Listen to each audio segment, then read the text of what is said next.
Hi friends, let me start the first topic in our Python, language fundamentals. Okay, so first language fundamentals, next input and output statements, operators, flow control, like almost around 25 topics we are going to discuss, right?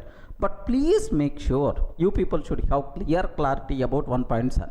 So if you aware the first basic classes very confidently, if you are getting perfection in basic concepts, then the remaining concepts will become very easy for you. That's why first 4 or 5 units, something like language fundamentals, operators, flow control, these kind of things better to have clear clarity. Automatically remaining things will become very easy for you people, right? Okay, so now the first topic, language fundamentals, right? This is the topic what I have to discuss. As a part of language fundamentals, okay, we have to talk about introduction. Array, what is Python? Why the name Python? Oh, why the name Python? Like sir, general syntax related things I will explain. Next, application areas of Python. Sir, where we can use this Python? Okay, next, features of Python. Either Python in the open source or not, platform independent or not, portable or not, like features of Python. Next, limitations of Python. Limitations, sir, where we can't use Python. Okay, like next, flavors of Python. Okay, multiple flavors are available for the Python, sir, as it is the open source, like Jython, Anaconda Python, Iron Python, like multiple flavors are there. I will explain. Next, sir, what are various versions? Python 2x, 2.x, Python 3.x, like we have to discuss about these version related issues, right? Next, identifiers concept we have to discuss, reserved words concept we have to talk, and then data types concept we have to discuss, right? Sir, under data types concept, almost around 14 data types we are going to discuss. Of course, all these things, fundamental data types I will explain, but all these things as a separate topics we are going to discuss in the next sessions also. But here basic idea about data types what we are going to use in Python, so we are going to discuss, right? Next, typecasting, how to convert from one type to another type, is it possible? Like, so this is the agenda related to our language fundamentals concepts, sir. Almost around around 10 hours we are going to discuss only about these things. That's why take a bit very special care to understand each and every point, sir. If you are very strong in the basics, then the remaining things will become so easily you can able to understand. The remaining things will become very easy. That's why please make sure you should have clear clarity. You require to spend much time on these basics, right? Okay, sir, let me talk about language fundamentals introduction part. Sir, first question I will ask, can you please tell what is a Python? Please respond. What is Python? Python, we are going to discuss Python almost around 2 months 3 months time we are going to spend on this. What is Python? Please spell out.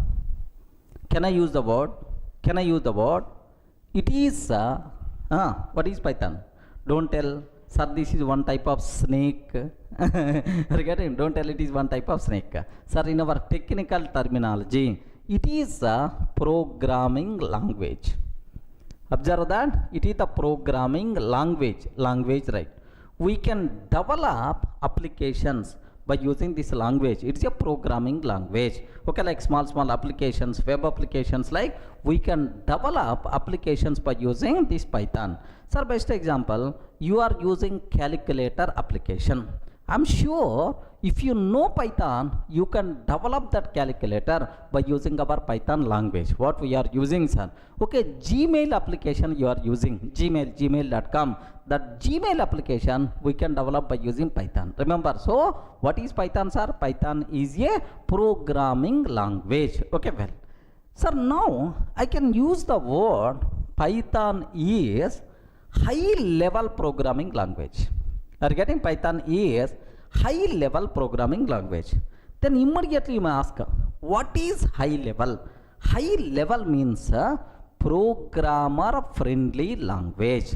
we are not required to worry about low level things. Are you getting right? It is a programmer friendly language, not a mission friendly language. Remember this one, sir. It's not mission friendly, programmer friendly. Programmer, by simply seeing the code, he can understand, he can write the code very easily, right? It is a programmer friendly language but not a mission friendly language. Remember, low level activities. So being a programmer, we are not required to worry. Sir, what it means? Here observe that if I can take A is equal to 10, I am taking 10, B is equal to 20, I am taking, A is equal to 10, B is equal to 20, C is equal to 30, 30, if A greater than B, else 40 I am taking, 30, if A greater than B, else 40 I am taking, print C, sir. Are you getting print of C? Sir, here, do you know, if I can take this code, are you in the position to understand this code? Okay, you are not required to have any programming knowledge. Remember this one. You are not required to have any programming knowledge. Just observe A is equal to 10. Oh, the value of A is the 10. B is equal to 20. The value of B is the 20. C is equal to 30 if A greater than B. 30 if A greater than B. Else 40, sir. So A, what is the value of A? 10. 10 greater than 20. No. 10 is greater than 20 fails. So if it satisfied 30, otherwise it is 40. Then obviously, what is the value of C, sir? The value of C, we are going to get what? 40. Sir, if you have the kid, can you please show these 4 lines of the code to your kid? Array, can you tell what thing is happening? What thing is happening? Any person without having any programming knowledge, I'm sure, sir, that person can able to understand. Okay, this type of thing is called high level programming language. Remember that. What is the high level programming language? So just a programmer friendly. He can understand very easily. He can write very easily, right? Okay, well, sir, next low level activities are there. Memory management, next destroying objects, next security. These things will take care by my language itself. Being programmer, we are not required to worry. Such a type of languages are by default considered as high level programming languages. C language, C++, Java, next Python, C#, all these are high level programming languages, right? Then immediately you may have the doubt. Sir, you are writing just 4 lines of the code. Is really Python code? Is it going to work? Is it going to work? Yes, believe me, it is really Python code, sir. It is going to print 40 the answer. If you want, observe a bit very carefully. Sir, same lines of the code I want to show so that you people can feel more comfortable, right? Sir, what is the code? A is equal to 10. What I am trying to take? B is equal to 20. C is equal to 30.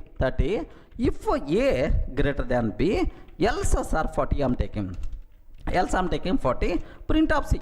That's all. Don't worry, sir. All these lines of the code we will explain in the next sessions very clearly. Just better to get the basic idea, sir. Okay, well. Now let me run this code. Sir, I have to save this code as test.py. Okay, means that, so it is the Python file. Remember that I saved this code as test.py. I saved, sir. Now let me run this code, sir. Okay, let me go to that location. I saved this file inside d:/Durga classes. Okay, py test.py. Okay, we have to use py or otherwise Python test.py. Hey Python, can you please execute my test.py? Python, can you please execute my test.py like this, right? A is equal to 10, B is equal to 20, C is equal to 30, like sir, this is, if I execute this code, what is the answer by default you are going to get, sir? Simple, 40 itself is the answer we are going to get. Take a bit very special care. So means that don't get shocked, it is perfectly valid code only. Okay, this type of code is called high level programming language code. Programmer can understand very easily. Programmer programmer can write very easily. Low level things like memory management, security, these kind of things my Python is going to take care. So this type of language is called high level programming language. Are you in the position to understand, right? Okay, one thing. Next, one more, observe that carefully, sir. It is a general purpose. It is the general purpose. It is the general purpose high level programming language. So what is the meaning of programming language? Which can be used to develop programs. Next, high level means programmer friendly. Programmer friendly. General purpose means, do you know, Python is not specific to particular area. Happily you can use for any type of applications, right? Desktop applications, web applications, next data science applications, machine learning applications, like everywhere happily you can use. It is a general purpose high level programming language. Itself is nothing but Python. Everyone can aware? Yes, friends. So only 3 words I covered. What is the first one? What is the first one? General purpose. For any type of application, happily we can use Python. High level means programmer friendly. Low level activities, we are not required to worry, like memory management, security, like. Next, programming language which can be used to develop programs.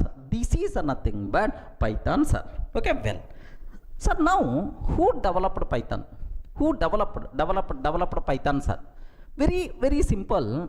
Do you know there is who is the father of Python? Okay, who provides food for most of the programmers across worldwide, like me and like you. Now everyone talking about Python means the person who created this Python. Who is the father of Python, sir?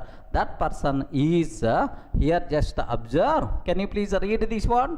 Can you please read? Guido van Rossum. Are you getting? Guido van Rossum. This person developed Python. So in which year? First, I want to show his face once, because our career, our life is going to be settled with this Python language. Compulsory we have to see and we have to get the salute, man, because that person provided food for us. Okay, have a look once. I saved one image. This person image. Have a look once, man. Okay, the person who introduced Python, who is the creator of the Python? Yes, sir, this person, sir, Guido van Rossum. Observe that a bit carefully, sir. Great person who developed world the topmost easy simplified programming language. This person only. He is called Guido van Rossum. Okay, well, sir, when this person developed a Python programming language, sir, here there is one small point is there, sir. Until last year, okay, I learned only Java, C++, Java. We never heard about Python, especially in India. We never heard about Python. Okay, like, but suddenly Python, okay, now the people are start learning. Obviously, Python is the new programming language. Java is the old programming language. Some people are going to feel like this. Remember this one, sir.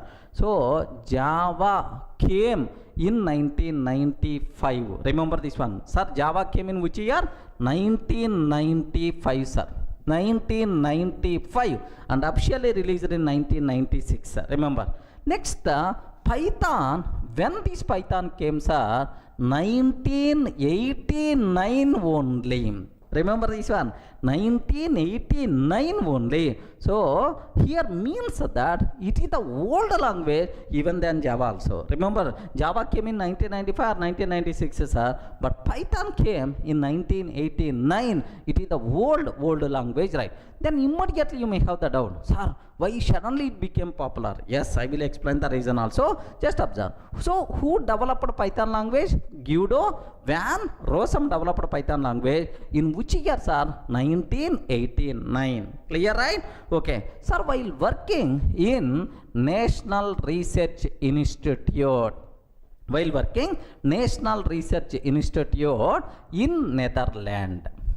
in Netherlands.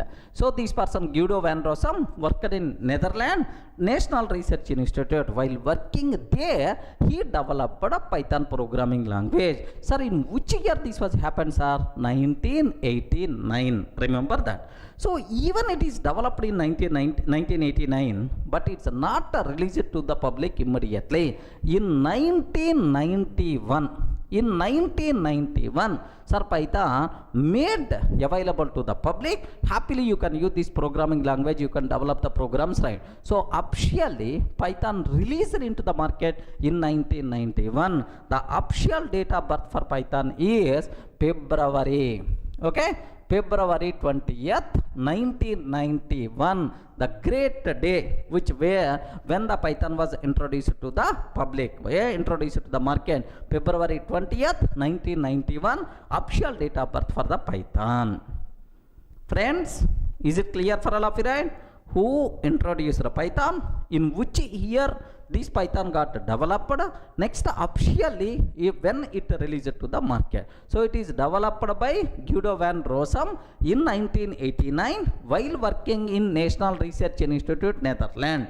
But officially this Python made available to the public in 1991, February 20th 1991 is the official date of birth for the Python.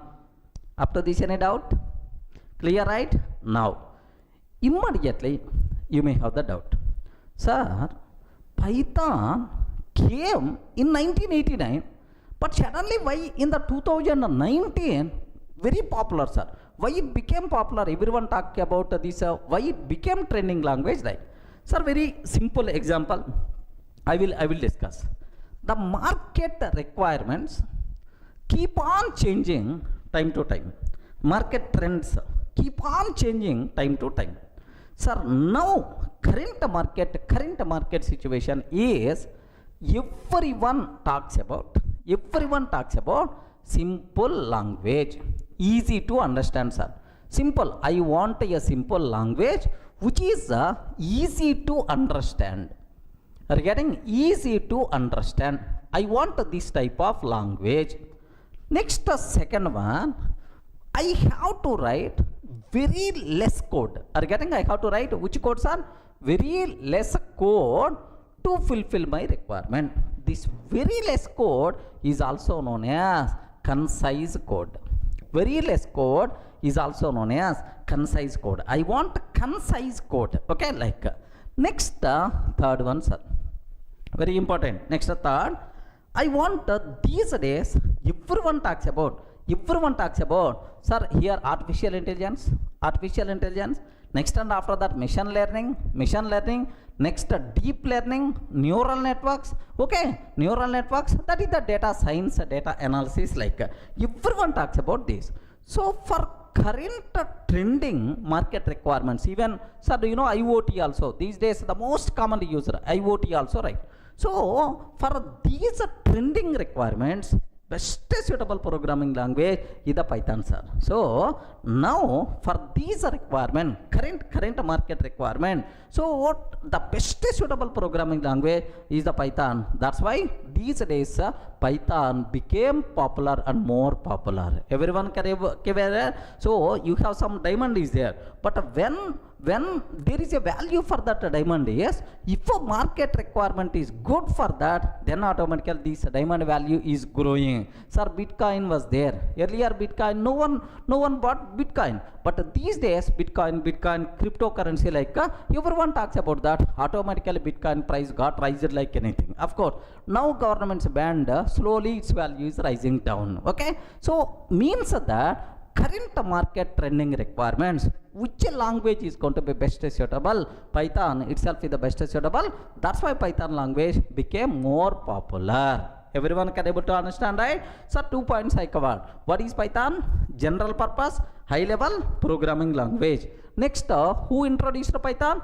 Guido van Rossum introduced Python in 1989 while working National Research Institute in Netherlands. But officially, sir, Python made it available to the public in 1991. Official date of birth for Python, February 20th 1991. Sir, why suddenly Python became popular? Even it is the old programming language, but current market trending requirements, best suitable compatible language is the Python. That's why it became more popular when compared with other languages. Up to this, any doubt about this?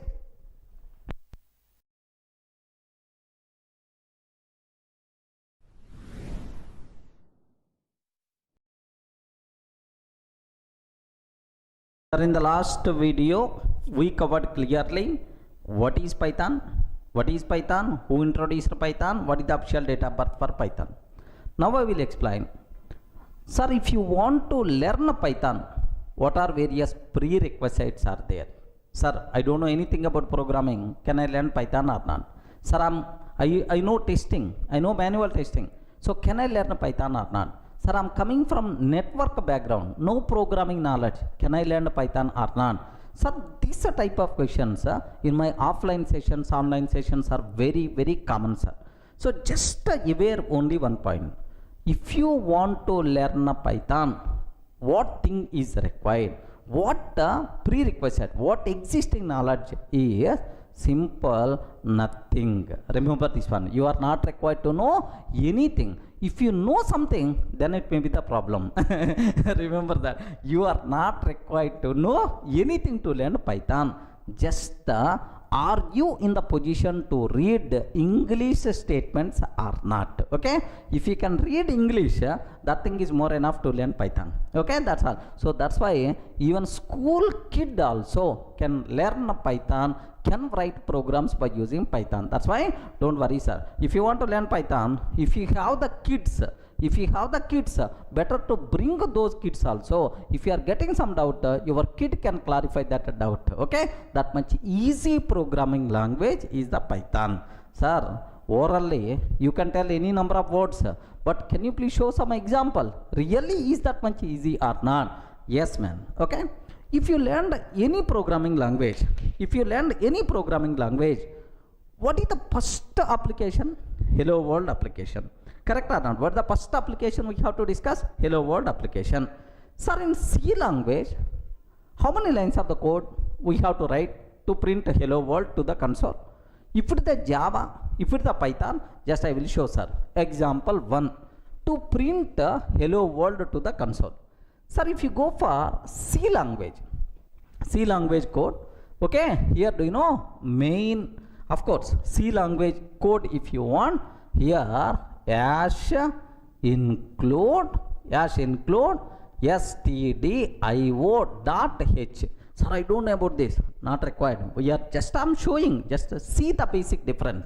Sir, like now I'm taking main method, main function, like here just my requirement is print f of hello world, like this we have to take. That's all. This is the code related to C programming language, and we have to compile this code and we have to run this code, then hello world will be printed to the console. Assume that, sir. Sir, oddly 1, 2, 3, 4, 5 lines of the code I wrote. Okay, excellent. Now if I consider Java code, what we have to write in Java to print hello world, sir? Very simple. Public class test. In Java, everything we have to write inside a class because it is object oriented programming. Public class test, and then public static void main method, string array args. Public static void main string array args, and then system dot out dot println, here we have to take hello world, like this I'm taking, sir, hello world, and then I have to compile this code, I have to run this code. So to compile, most of the people already aware, Java C test.java, the code is going to compile. Once the code compile, now Java test. Are you getting? Once the code compile, Java test, this is now you can see hello world to the console, right? So if this is the Java code, what I have to write to print hello world, just let me show, sir. Now instead of writing orally, let me show that output also. Matter of 1 minute. Have a look once. I have to write Java code. Okay, don't worry, even you don't know Java, I want to teach Java, you are not required to worry, sir. So public class test I'm taking. Next and after that public, okay, static void main method, public static void main, and then string array accept. Okay, like now system dot out dot println of hello world, like this I'm taking, sir. Hello world, like, sir, now let me save this code as tester.java, like this I took, sir, tester.java. Now let me go to the console. Okay, java c tester.java. We have to compile. Yes, the code compiles fine. Java tester, okay, like happily hello world will be printed to the console. Okay, how many lines of the code we require to write to do this? Almost around 7 lines of the code, 7 or 8 lines of the code we have to write. Okay, well, sir, now if it is the Python, how many lines of the code we have to write? How many lines of the code we require to write? Okay, if it is the Python, sir, can you please guess? If it is the C language, almost 4 or 5 lines. If it is the Java language, almost around 7 lines of the code we wrote. Can you please confirm? If it is the Python, how many lines of the code is required? Only 1 line. Only 1 line. What is that line? Is print of hello world. Regarding print of hello world, that's all. Okay, semicolon is also optional. Print of hello world, like this, right? Only 1 line itself is enough. We are not required to compile, just run, that's all. Okay, how you can run, sir? Python test.py. Assume that I saved this line inside test.py, Python test.py, or shortly in some systems we can take py test.py also will work, sir. Okay, either this command or this command. Instead of Python, you can take just a py. Happily it's going to run. Okay, let me show this one, sir. Okay, here have a look once, sir. I have test.py is there. In that print hello world, like this I'm taking, sir. Hello world, like no semicolon. Next, instead of double quotes, you can take single quotes also acceptable. Okay, happily, do you know, just I want to compile Python test.py, yes, hello world, or py test.py, hello world is the answer you are going to get. Have you observed, right? Now just to print hello world, if it is the C language, how much code we have to write? If it is the Java, how much code? If it is the Python, how much code we have to write? Only 1 line. So if you show this code to your kid, okay, you are a school student, some 3rd standard, 4th standard kid is there. Sir, can you please explain about this code? Like you can ask your kid, Dad, what you are doing? Regarding Dad, what you are doing? I didn't get anything. Array, what is public? What is class? What is tester? What is public? Static, void, main, string array? Like he may not. So if any kid coming to learn the programming language, if I show in the first class, this is the hello world program, like do you know what will happen here? That kid will run like anything. I don't want this programming I don't want this programming like. But if you show this line, array, this is the simple, it is the easy way of programming, definitely that kid can be, yes, easily can able to understand, like.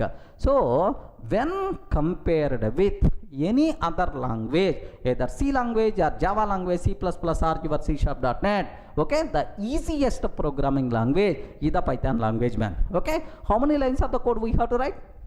Please confirm, how many lines of the code I wrote? Only 1 line. That is what the concise code. Are you getting? That's what concise code. Not only hello world program. In every area, Python is always showing, yes, some kind of mechanism, some benefit when compared with other languages, right? Easiness, concise code, library support makes Python as more popular these days. Remember, are you in the position to understand, right? Simple hello world program.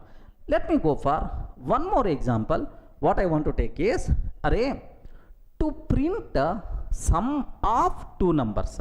That's about my requirement. Regarding I have 2 numbers are there. To print sum of 2 numbers I require to print. Okay, have a look once, sir. I will go for that.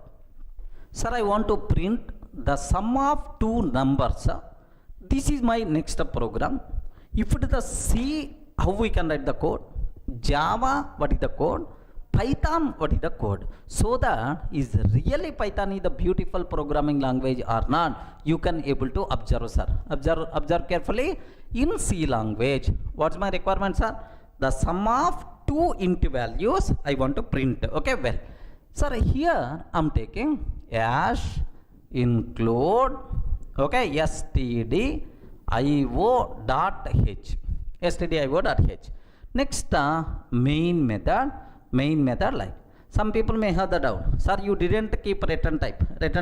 Default return type is int. Sir, if you are not writing return 0, automatically is going to take care. We are not required to worry. Main. Sir, in that I'm declaring int a comma b. How many variables I declare? 2 variables. Both variables are what type? Int type. Int values, right? Now a is equal to 10, b is equal to 20. What is that, sir? Can you please tell? A is equal to 10, b is equal to 20, like. Now print f. The sum is percentage d, comma, the sum percentage d, comma, a plus b I have to take, sir. A plus b, like I have to take, end of the main method. Getting right? This is the code we have to write. If you want to print the sum of two numbers a and b, first we have to declare variables and then assign some values and then try to print, sir. Simple program only. If it is the Java, for the same requirement, how we can write the code? Requirement is the same. How you can write the code, sir? Very simple. If it is the Java based, have a look once, sir. Class test, of course, public class test, public static void main method, public static void main string array args. I have to declare two variables a and b, int a comma b. I have to declare two variables a and b, int a comma b. Next, a is equal to 10, b is equal to 20. Okay, just I declare a is equal to 10, b is equal to 20. Now system dot out dot println,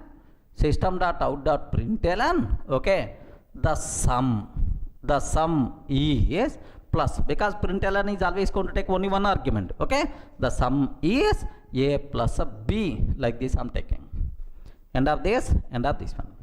Do you know how many lines of the code we wrote? Multiple lines of the code, sir. So we have to declare and we have to initialize and then we are going to take the print sum. Let me execute this code. Matter of 1 minute, right? Observe carefully. I hope already the skeleton is there with me, sir. Public class. Here I'm just declaring two variables a and b. A is equal to 10, b is equal to 20. Next, here the sum. Regarding here, the sum is plus a plus b I'm taking, sir. That's all. This is about my requirement. Let me compile this code. I hope this is the Java code, sir, to print the sum of two numbers, sir. This is the Java code. Let me compile this code. Yes, friends, Java C test.java and then Java test. What the answer we are going to get? The sum 30 is the answer we are getting, sir. Okay, well, this is the Java code what we have to write to print the sum of two numbers. How much code we have to write? Compulsory the person should aware what is class, what is main method, and then what is the system.out.println, like all these things must be required. But if it is our Python, our hero is coming, sir. If it is the Python, okay, Python, can you please spell out how many lines of the code I have to write? Listen very carefully, sir.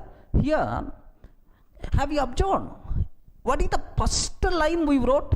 Int a comma b and then a is equal to 10, b is equal to 20. Declare. Here in Python, I am taking a is equal to 10, b is equal to 20, a is equal to 10, b is equal to 20. Print the sum a plus b. I am taking that, sir. A is equal to 10, b is equal to 20. Print of the sum a plus b, like this I am taking. That's all. We are not required to write big code. Just only 2 or 3 lines of the code is more enough. Let me execute this one. Have a look once. Here, see this one. Here I am taking A is equal to 10, B is equal to 20. Print the sum. Print of the sum A plus B. Are you getting? Print of the sum A plus B. Let me run this code, sir. Let me run this code. Py test.py. Are you getting? Py test.py. Can I get the same output or not? Yes, sir. This is the same output, right? Okay. So how many lines of the code we require to write? Only two or 3 lines, right? Sir, even I can combine these 2 lines into a single line also. Are you getting? Even we can combine these 2 lines into a single line also. What is that, sir? A comma B is equal to, observe carefully, A comma B is equal to 10 comma 20. No other language is going to accept this type of syntax like C or C++ or Java. A comma B is equal to 10 comma 20. So this 10 will become value of A, 20 will become value of B. Okay, let me do this. Here, observe carefully. Instead of AB, A comma B is equal to 10 comma 20. 10 comma 20, that's all. The sum A plus B. Have a look once. The sum 30. You people may feel sorry showing old output only again. Let me change something. 100 comma 200. A value 100, B value 200. The sum A plus B means 300 is the answer we are going to get, sir. Are you seeing, right? So this is the biggest advantage of Python programming, sir. How beautiful it is. With very less code, we can do n number of activities. That's what you people should aware. What is the Python? So to learn Python, what prerequisite is there? Is nothing, sir. You should be in the position to read English statements. That's all. It's not like a program. It is something like reading English statements. Okay, like English statements, but not programming code. Okay, well, sir, by seeing this code, immediately some people may have the bigger doubt. Observe carefully, sir. In C language, do you know, you declare 2 variables A and B of what type? Respond, man. What type? Int type. We declare 2 variables of what type? Int type. Here also, we declare 2 variables of what type? Int type. Int type. In Java also we declare. But here, I didn't declare A and B. A and B are what type? We didn't declare. So, sir, in Python, is it not required to declare the type? Type concept is not applicable? Like you may ask. Very, very simple. Type concept applicable in Python. Sir, int, float, these types are there in Python. But we are not required to declare type explicitly. Such a type of headache is not there. So means whenever we are assigning some value based on your provided value, automatically type will be considered. Remember this one, sir. Automatically type will be considered based on your runtime provided value. Such a type of programming language is called dynamically typed programming language. Remember that, sir. So in Python, we are not required to declare the type explicitly. Based on your provided value, automatically type by default will be considered. This type of programming language is called what? Dynamically typed programming language. Dynamically typed programming language. Can you please give an example? Which are dynamically typed programming languages? Best examples are Python, JavaScript, etc. Multiple languages, right? So type declaration headache, such type of things are not there, okay, in Python. But in Java, compulsory each and every variable should be declared with a type. Without a type, you can't use any single variable also. Such type of programming languages are statically typed programming languages. Are you getting right? What is this one? Statically typed programming languages. Best examples are C language, C++, Java. These are things are statically typed programming languages. So one more important point, sir. Okay, type headaches also not there in Python. Any doubt? So Are you going to learn easy programming language or difficult programming language? Sir, any prerequisite is required to learn Python? Nothing, sir. If you don't know anything, well and good. If you know something, then it may be the problem. Are you getting? Sir, I'm not having any programming knowledge. Can I learn Python? Yes, you are the best person to learn Python, man. Sir, I know Java. Can I learn Python? Yes, you can learn. But every time you are going to compare Python with Java, then obviously you may get confusion. That's why. So don't worry at all. So to learn Python, nothing, no prerequisite is required. Easily you can learn. That's why. So do you know? So for the beginner, yeah, the first programming language, if you want to learn, better to go forward. Yes, friends. Yeah, the first programming language for the beginner, if you want to learn, better to go for Python. That's why in our colleges, first C language, next C++, Java like, but that style got changed.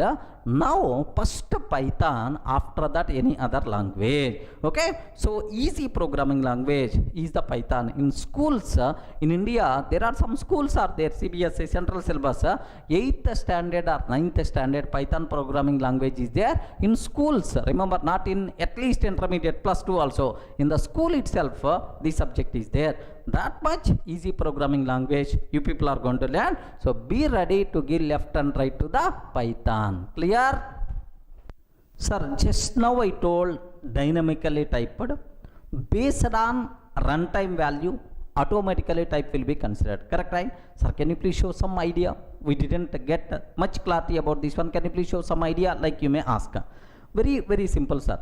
Do you know in Java, if you consider int, just I'm taking a is equal to 10.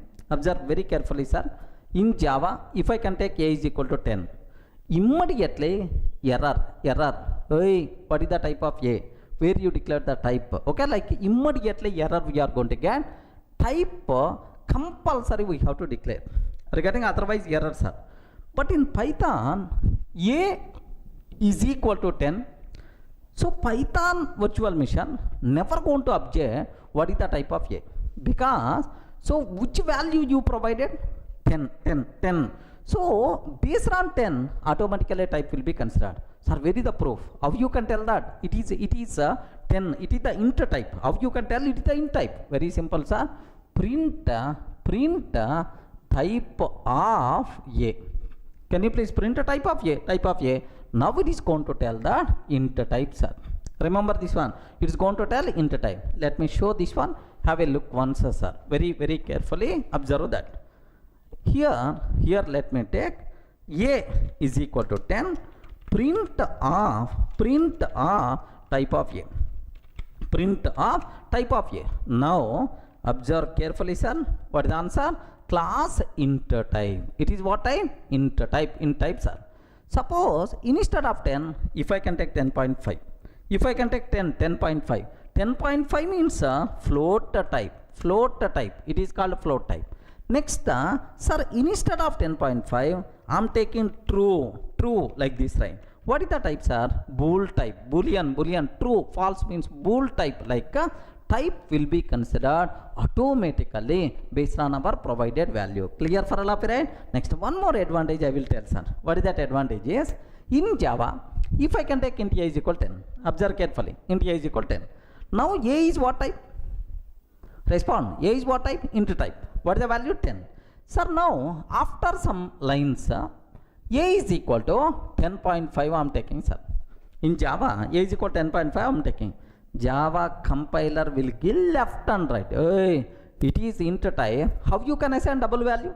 It is the int type. How you can assign double value? Like a compile time error. So throughout its lifetime, this a is always what types are? Int type only. Okay. But in Python, do you know what is the type of a? Int, sir.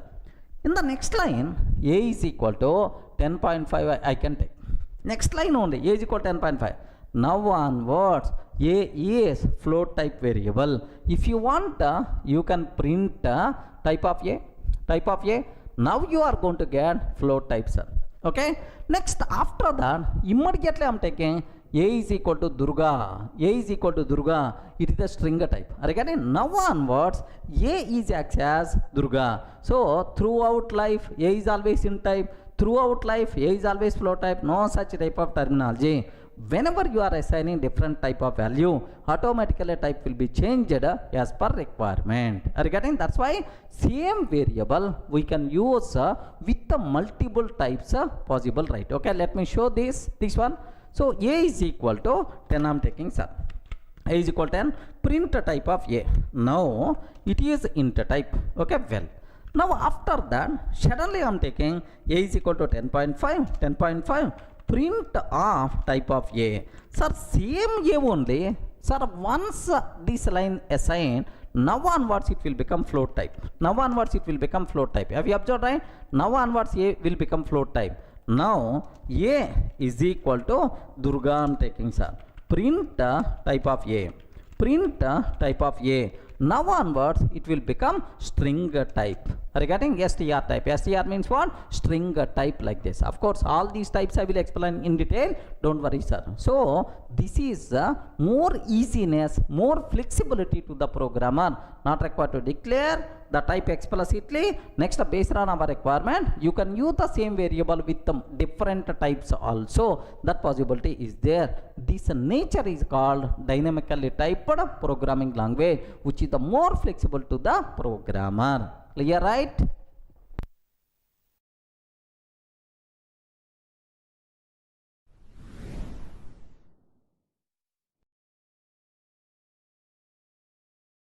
Now I will explain, sir, why Guido van Rossum selected the word Python. Okay, can you please guess why he selected the name Python for his programming language? Okay, you may select Guido language, Van language, or Rossum language, like why he selected Python? Can you please spell out? Sir, very simple, very simple, sir. If you are fan of Sunny Leone, then automatically for your bike you will keep the name as Sunny. Are you getting? Something like if you are the fan of okay, just if you are very much impressed, you got impressed like anything, so maybe you are fan of some heroine or hero, so you are trying to use same names in your passwords, in your user IDs. It's a very common, right? The same way this Guido also very much impressed with one fun show, comedy show. Okay, in Telugu we have Jabardasti, Extra Jabardasti, like full comedy shows are there. In India, Coffee with Karan, like there are some programs are there, sir. Comedy shows, fun shows in the TV like. So there was one fun show is there. Okay, sir, the name is the complete Monty Python's circus. The complete Monty Python's circus. Okay, like, so do you know this is the comedy show which was broadcasted in BBC. Okay, 1969 to 1974. Okay, Guido very much impressed. Our Rossum very much impressed with this show. So it's a fun. Okay, like a fun show.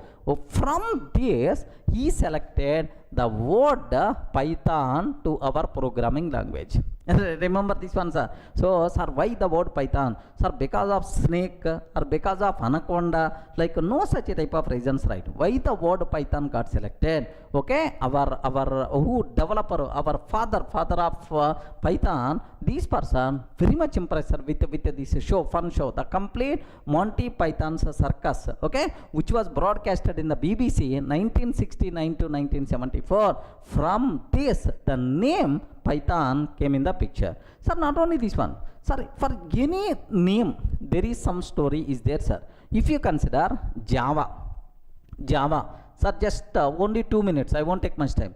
Java, why the name Java came in the picture? Do you know James Gosling, who is the father of Java, sir? Why the name Java came in the picture? He is very simple, sir. Do you know? They used the word, they developed some language, programming language. They required some name. So what, in the building, just beside their window, there are oak trees are there, sir. Oak trees are there beside the window. then automatically these developers thought that, James Gosling team thought that, hey, we can keep Vogue name for our programming language. Like they decided Vogue as the name and went to the registration. But whenever they approach a registration, Vogue, this word already registered with some electronics company, sorry, we can't give this name. Then automatically they have to choose other name. Then usually, so they will very much fancy. The James Gosling, who is the father of Java, they are very much fancy about one coffee flavor, tea, coffee flavor. That coffee flavor name is Java. Are you getting that? Coffee flavor name is Java. That's why they choose the Java name for that programming language. Are you getting? Just based on the coffee flavor name they used, that's why the name Java came in the picture. Next, do you know, somewhere you may heard about Hadoop? Hadoop, sir. For the Hadoop, what is the logo for Hadoop? Ayo, Hadoop, big data, man. Big data. What is the logo for Hadoop? Logo for Hadoop is, do you know, something like a yellow elephant with cap. Correct or not? Yellow elephant with cap. If you want to observe that. Okay, some people may not aware. So do you know Java logo? Java. Here if you observe Java logo. Observe that. So do you know this is the Java logo. Okay, the logo. This is the Java logo. Why? Because James Gosling team, they are always prefer Java flavor tea, Java flavor coffee. That's why they used this word Java. That's why logo. If you consider why coffee cup logo in Java, the reason you know, right? Hadoop, what is the Hadoop logo? If you consider Hadoop logo, are you seeing, right? Yellow elephant. Are you seeing yellow elephant? You can see, sir, yellow elephant. Sir, who is the father of Hadoop? Who is the father of Hadoop, sir? Just cutting some names, sir. Yes, cutting. Dog cutting is the name. Sir, do you know why this yellow color elephant came? Anyone, can you please tell the reason? Very simple. The reason for that is, sir, Hadoop means big data. Big data means elephant is the big animal. That's why the name. Hadoop, big elephant. That's why they selected elephant as the logo.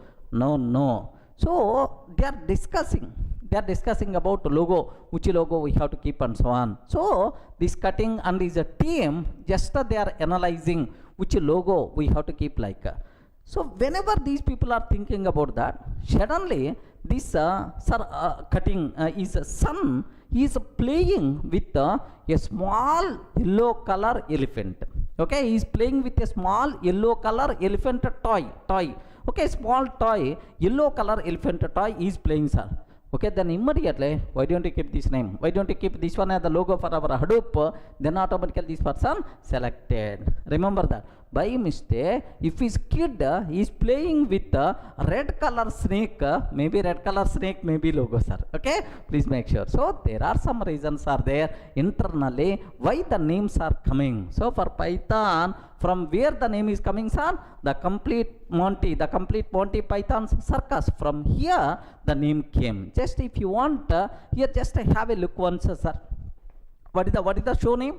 Can you please spell out? What is the show name? The complete Monty Python's flying circus. Okay, the complete Monty Python's flying circus. If you observe that, these are various logos, right? Remember this one. These are various. So do you know these are various images related to that? Observe that carefully. These are various images. It's a simple fun show. Are you getting? This is the simple fun show, sir. You can see it is a simple fun show. Maybe, sir, in this, are you seeing Python? Friends, are you seeing Python? Pythons like. So from here the name Python came in the picture. That's all. This is the reason, right? Okay. Well, any doubt?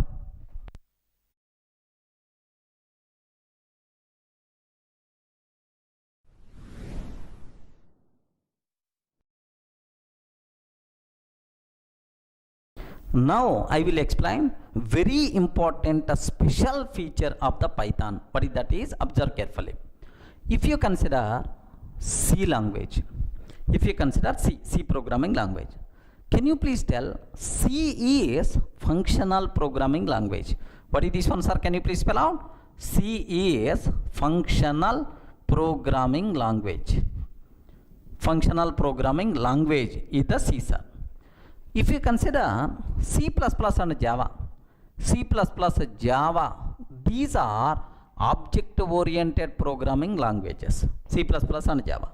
If you go for Perl, okay, Perl and shell script. If you go for Perl and shell script, these languages are scripting languages. Are you getting scripting languages, right? These are scripting languages. If you go for modular, okay, like these are scripting languages, right? C missing the benefits of object oriented because it is a functional programming language. Next, so if I can ask C, can you please provide support for inheritance, polymorphism, encapsulation, like C person is going to tell what all these things. I don't know, nonsense. I don't know, like.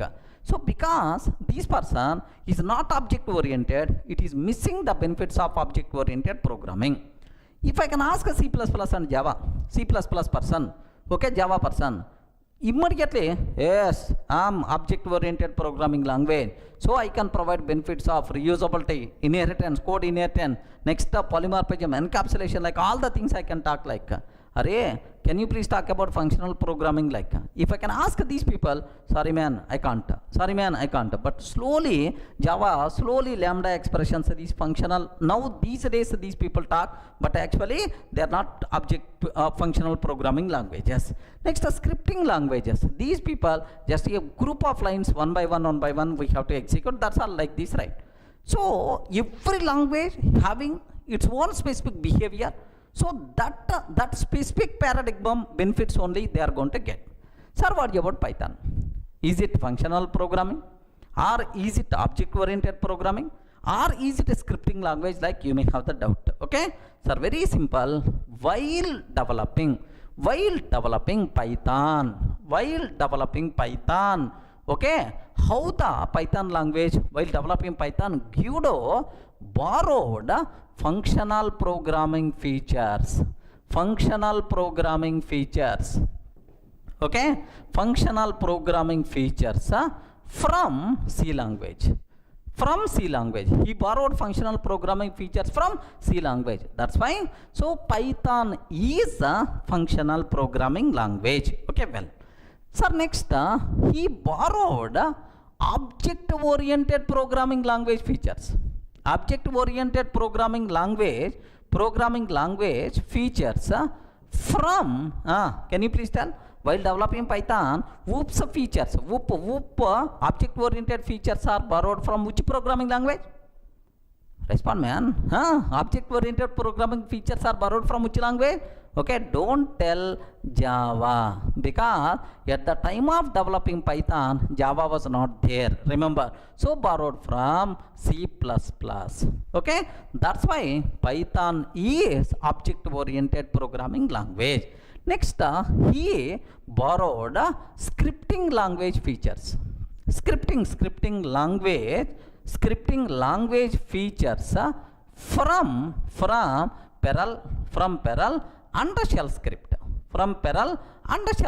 That's why Python is a scripting language. Remember. Sir, next he borrowed modular programming features. Sir, you are not required to worry about this one. It's almost we are not using anywhere, sir.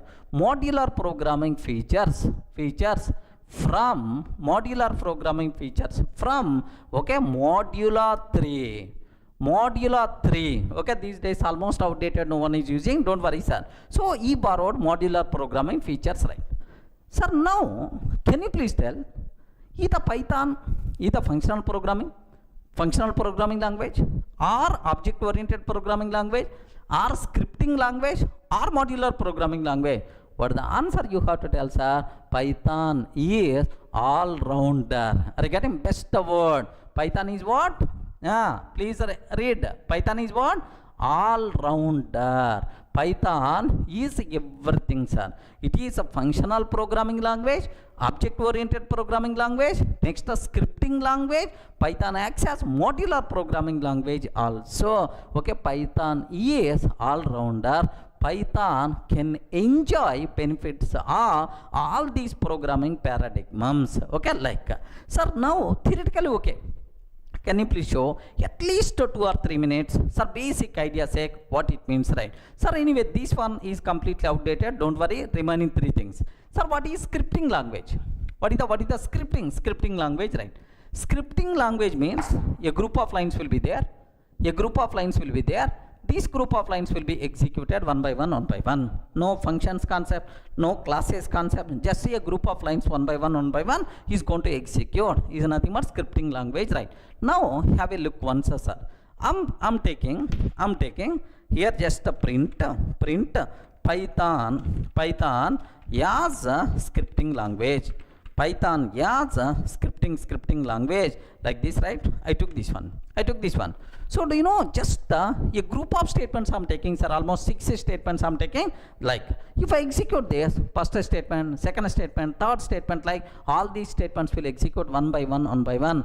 No functions concept, no class concept, no object concept. Happily it is going to run, sir. Have you observed, right? Now this is, have a look once, sir. Py test.py. Yes, Python is scripting language like happily it's going to run, sir. Okay, well. Now my next requirement is, sir, I want to use Python as sir, like functional programming. Very simple. Define a function and write whatever the code you want and call that function based on your requirement. This is the C language approach, right? How you can do in Python. Okay, very simple. Observe carefully, sir. Here I'm taking def f1. I'm writing a function, sir. Print of Python as a functional programming language. Python as a functional programming language like this I'm taking, sir. Okay, let me write a function. Here I write a function. Of course this function contains 4 lines of the code. Now you can call this function based on your requirement any number of times. Okay, sir, I want to call this function f1. Now let me execute this code. Sir, observe, this is called declaring a function and this is called calling a function. Okay, now I want to call this function. Observe carefully, sir. Yes, Python as functional programming language, like this it's going to work, sir. Okay, well, sir, now I want to use Python as object-oriented programming language like C++ or Java. So you can write a class. Within the class you can define a method, create an object, and then you can call the methods related to that class. Okay, object-oriented programming. How you can observe carefully. Here I'm taking a class test. Def m1 of self. Print of Python as object-oriented programming language. Like this I'm taking, sir. Object-oriented programming language like this, sir. Like I have. Now create an object. T is equal to test, sir. T.m1. Can you please create an object? T.m1 like so. That's all. So I'm defining a class. Within the class I'm writing a method. Next I'm creating an object for that class and then I'm calling T.m1 means that method, right? Okay, like, sir, immediately you may have several doubts. Sir, what is self, sir? What is the def, sir? What is the class like? All these things I will explain in detail. Don't ask these doubts now. Just for basic idea purpose I'm explaining. All these things we will discuss in detail next sessions. Don't worry, sir. Just get some idea. That's it. Okay, now let me execute this code. Python as object-oriented programming language, like so. Now in the interview room, maybe a chance to ask the question, what is Python? Is it functional programming language or object-oriented programming or modular or scripting language? Like simple answer you have to tell. Python is, respond, man. Python is all-rounder. Regarding Python is all-rounder. Python acts as so every programming language paradigm. Python is a functional programming language. Python is object oriented programming language. Python is scripting language. Python is modular programming language. Remember this one, sir. Next, most of the syntax used in Python are borrowed from, most of the syntax used in Python borrowed from C language and ABC language. Okay, C language and ABC language. So 1989 terminology this language, but these days people already forgot C and ABC languages. From these languages most of the syntax borrowed in Python. Clear for all of you, right? So what is Python? Next, which is syntax? What about programming paradigms? Clear?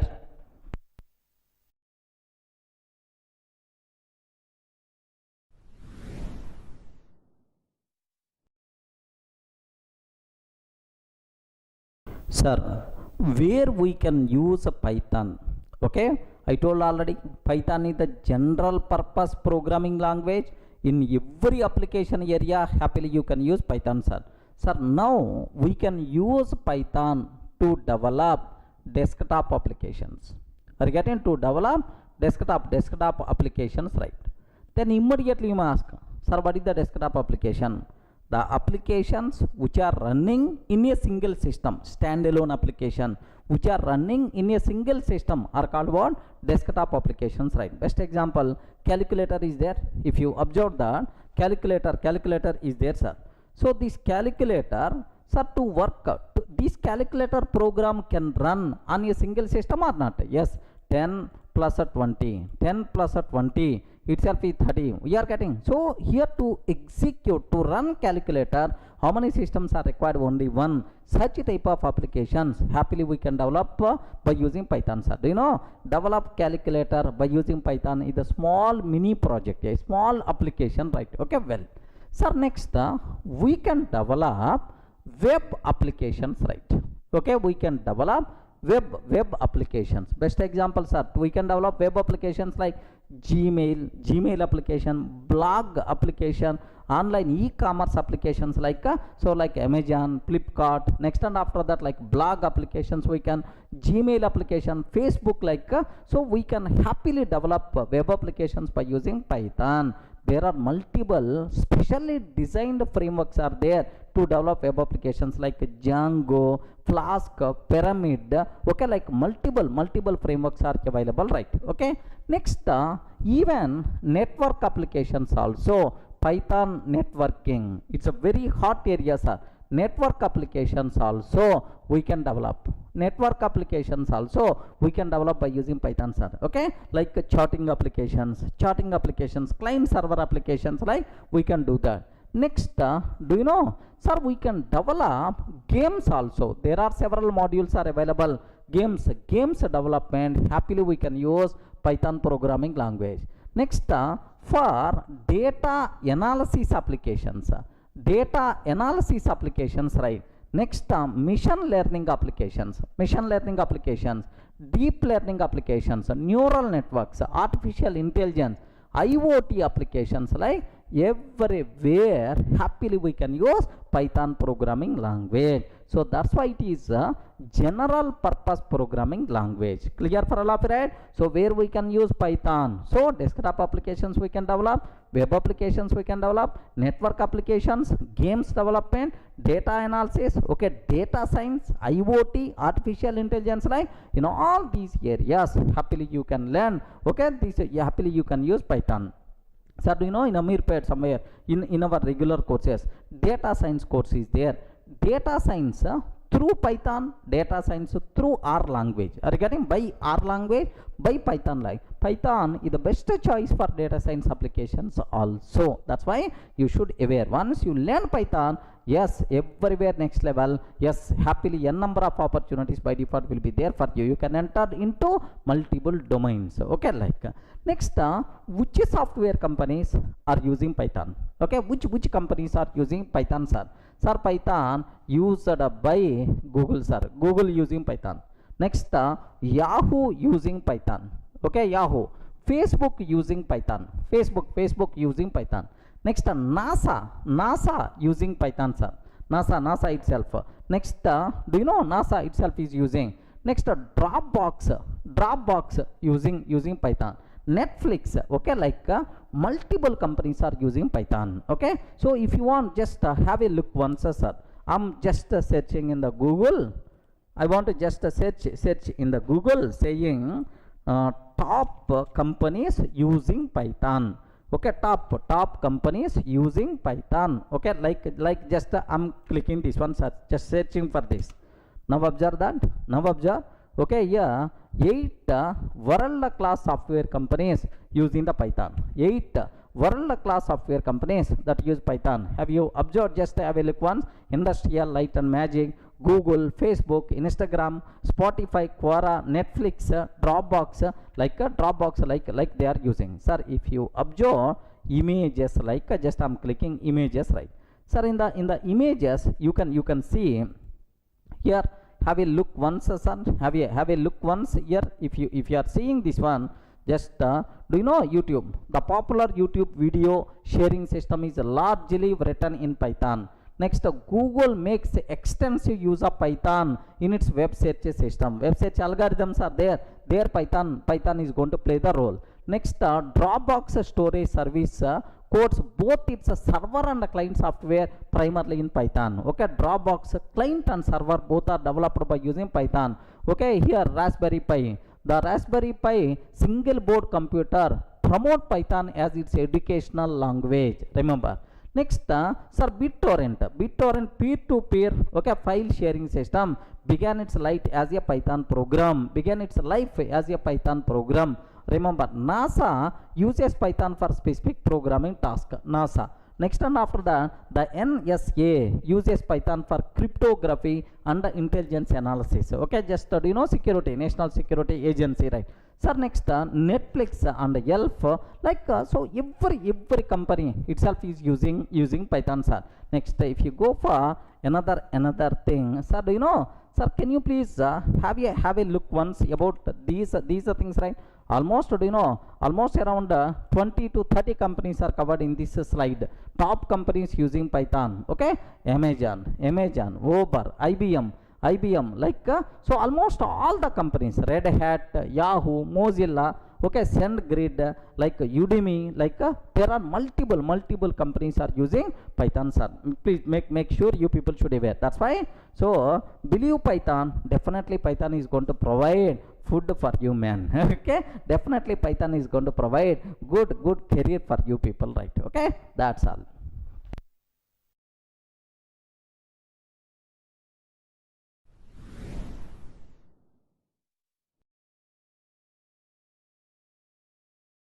Hi friends, in the last videos we covered very clearly the basic introduction to Python. What are various application areas when compared with the other languages, what is the advantage of Python, like we covered, right?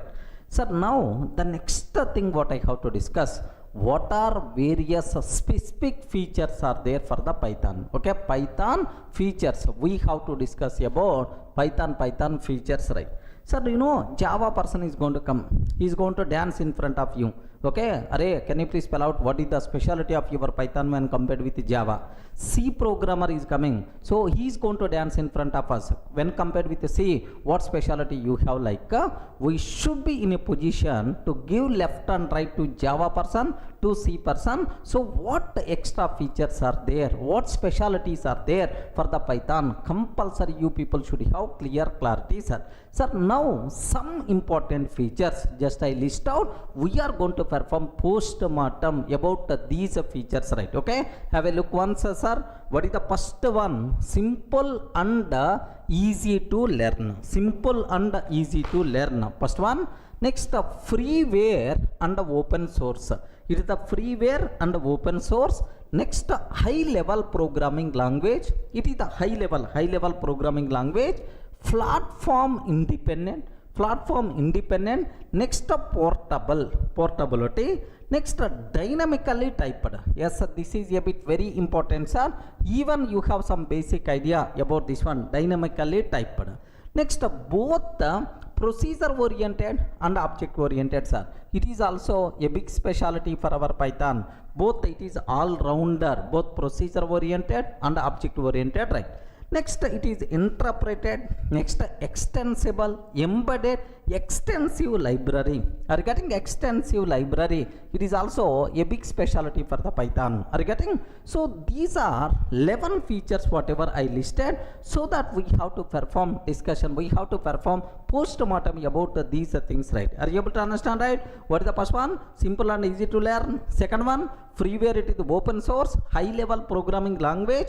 Next, a platform independent, portability, dynamically typed, both procedure oriented and object oriented, interpreted, extensible, embedded and extensive library. These are various important features of Python, sir. Okay, now let me talk about the first one, sir. Now the first feature related to Python, it is simple and easy to learn. Simple and easy to learn programming language is a Python. Sir, very simple. If you want to learn any language, whether it is a general speaking language or programming language, first we have to aware words, which words are there in that language. Like suppose if you consider English language, English general speaking language, right? How many words are there in English? I'm not talking about alphabet symbols. Alphabet symbols 26. But how many words are there? Okay, do you know crores of words are available, sir. Crores of words are there. Words are there in English. So do you know, if you consider dictionary, almost this size dictionary also will be there. Oxford dictionary, this size dictionary also will be there. So each page in that dictionary contain thousands of words. So if you want to learn English very perfectly, compulsory you have to aware all these words. Remember that. But if you consider Java programming language, okay, I want to learn Java programming language. How many words are there? Just 53 words you have to aware, sir. Remember that. So when compared with English, learning English language, Java language is very simple. But if you consider Python programming language, just we have to aware only 33 words, 33 reserved words. The person who can understand these 33 reserved words, then automatically the expert in the Python. Are you getting? So it is a very small, chota programming language. Is the Python very easy to learn, simple programming language, right? Next, if you consider, sir, Java code also, not only reserved words, right? Code also. If you consider Java code, if you consider Python code, there's a big difference there. Python code is something like reading English statements. Remember this one, sir. Python code is something like reading English statements. Best example, sir. If you observe, ternary operator is there in Java, sir. Have a look once. Suppose x is equal to, here I'm taking 10 greater than 20, colon question mark 30, like this I have. Now observe very carefully, sir. So 10 greater than 20, question mark 30, colon 40. If I ask any person, Arey, can you please observe this line?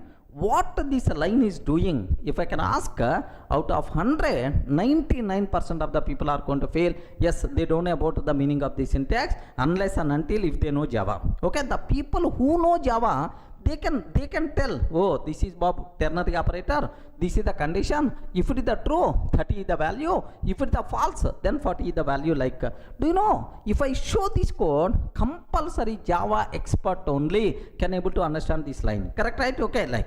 But if the same thing in Python, how I can write? The same thing in Python, how I can write? Observe carefully, sir. X is equal to 30, sir. 30, A 10 greater than 20. 30, if 10 greater than 20, else 40. Are you getting? 30, sir. If 10 greater than 20, else 40, like this, right? Now, if I can ask this one, 200 non-programmers, array what it is doing, everyone can tell, even school kid also can tell, array if 10 greater than 20 then 30 is are, otherwise 40 is the answer. So you never going to feel that it is you are reading. So programming instruction, it is something like a English language. Remember that, sir, not only conditional operator, almost every syntax in Python itself is very simple, resembles English language, right? Suppose I'm taking, sir, I have a is equal to 10 is there, b is equal to 10 is there. I want to check a and b both are equal or not. Okay, a is b or not. Are you getting? A is b or not? Like you have to ask, a is b, both are pointing to the same object, something like a is b or not, like we have to ask. Same way, sir, employee is not none. Employee is not none. How I can ask? If EMP is not none. If EMP is not none, sir, don't feel, sir, this is the English statement. No, man, it is perfectly Python code. So seems to be reading Python code means you are going to feel that reading English statements. That much easiness is there in the Python. Sir, Python contain how many words, right? Only 33 reserved words. If you ever these 33 reserved words, then automatically Python will become, so you will become Python expert, right? Okay, well, next another biggest specialty for the Python is concise code. Okay, what is that? Can you spell out, sir? What is that code? Concise code. What is the meaning of concise code? Is less code. So we can do big activities also with very few lines of the code, sir. Okay, with very few lines of the code we can do. Because of that, the biggest advantage what we are going to get is, do you know, we can reduce development time, we can reduce cost of the application. Remember this one, sir. So obviously development time is going to be reduced, cost of the project development will become down, so which is very critical to the client, sir, very essential to the client. So another specialty for the Python is concise code. So development time is going to be reduced, cost of the project development will be reduced, sir. Okay, like length of the code will be less, obviously readability by default is going to be improved, sir. So this is the easiness will be there in the Python. You can learn very easily. It is a very simple programming language. So just a small example I want to take. Assume that I have one file is available, sir. Assume in my system I have one file is available, sir, abc.txt. Observe, a text file is there, sir. Now this text file contains some data is there. Assume some data is there. Array, write a Python program to read the data from this text file and print to console. Are you getting? And print to console. This is my requirement. Are you getting, right? Write a program to read the data from this text file and print to console. This is about my requirement, right? Have you observed how much code we have to write? If you go for C language, oh, big code. If you go for Java language, buffer reader, file reader, line by line reading and then printing to the console, a big activity we have to do. But in Python, how many lines of the code is required, sir? How many lines of the code is required? One line. One line is more enough. Remember this one. How many lines of the code is required? One line is more enough. That one line I'm ready to write. Sir, which file data you have to read? abc.txt. Very simple. Open abc.txt. Open abc.txt. Sir, I open abc.txt. Read data. Now data read. Now you are getting the data. Print this data. Then automatically print. That's it. Are you getting? Open abc.txt and read the data and print that read data to the console. That's all. Single line which is going to read the total data from the file and print it to the console. How beautiful this code. Observe that, sir. Let me show, sir. I'm not telling just orally. I want to execute this code. Have a look once. Sir, in my system, there is a file is available named with abc.txt. Observe very carefully, sir. named with abc.txt is there, sir. Okay, welcome to Durga Soft Python course, sir. It is like I have some code is there, sir. It's a very easy course, even kids also can learn like this. I'm taking, sir. Now my requirement is, observe that I want to write a Python program. First what I have to take, open which files are abc.txt. Okay, dot read data. Yes, you completed reading, and this total data I have to print. That's why print off like this, right? Okay, so this total, open this file.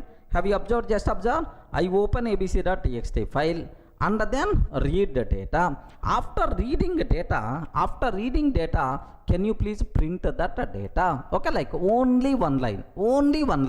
Now let me execute that code, sir. If I execute py test.py, have you observed? Whatever data is there in the file, you can able to see, sir, in the you can see in the console. So that much simple code is the Python. So you can learn very easily, sir, without having any prerequisite, without having any programming knowledge. So if you can go for C language, this much easiness is not there. If you go for Java, this much easiness is not there. So in the world, when compared with any other programming language, Python is a very simple language. You can learn very easily, right? Clear for all of you, right?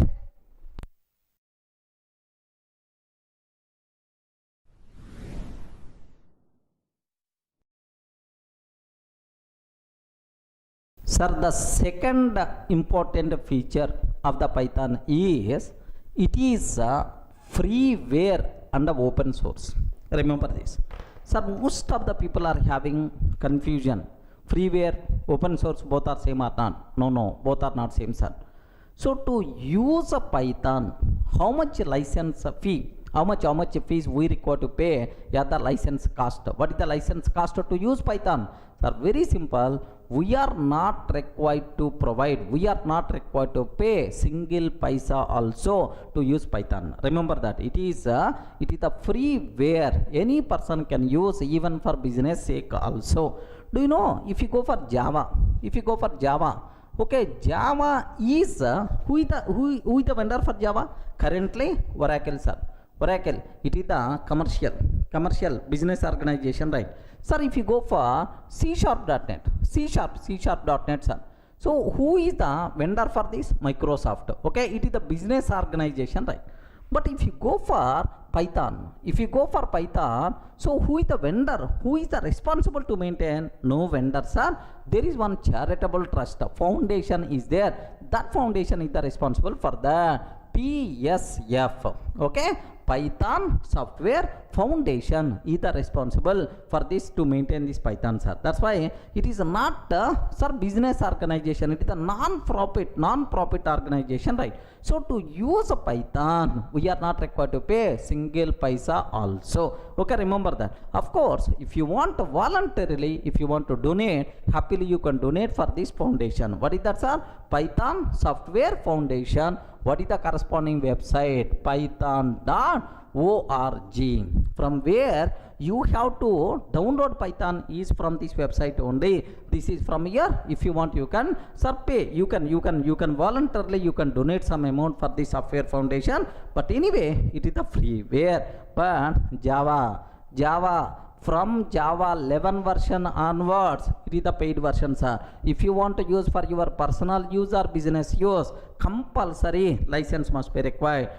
.NET licensed version. Okay, but Python, it is the freeware. Happily, do you know, it is the biggest asset for small scale organizations, medium scale organization. They are not in a position to pay, okay, license cost. Clear, right? So this is, so one another reason, sir, definitely you should believe Python. This is also one reason, sir, because the scope of using Python is very huge. So because of it's a free cost. Okay, well, next, sir, what is open source?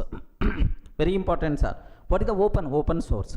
The source code of the Python is open to everyone. Okay, the source code of Python is open to everyone. Assume that this is the Python source code, sir. This is the Python source code. Okay. So I feel that this source code is not going to fulfill my requirement.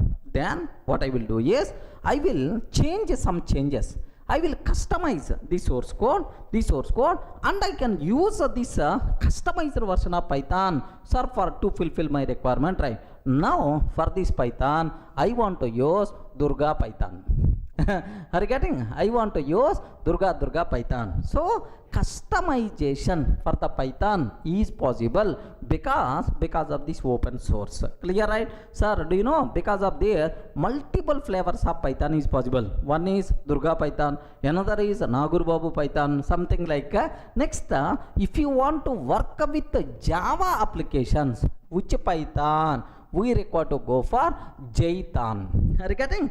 Python which is customized to work with Java applications, right? Okay, like same way if you want to work with the C#.NET applications, then automatically we require to go for Iron Python. Are you getting? Don't feel Iron Python means the Python which is developed by using iron. No. The Python which can be used to work with the C#.NET applications, that is called Iron Python. Okay, like sir, do you know I want to work with the big data, large volumes of data I want to handle, sir. For that a specialized version of Python came, Anaconda Python. Are you getting right? What is this one? Anaconda Python, like this, right?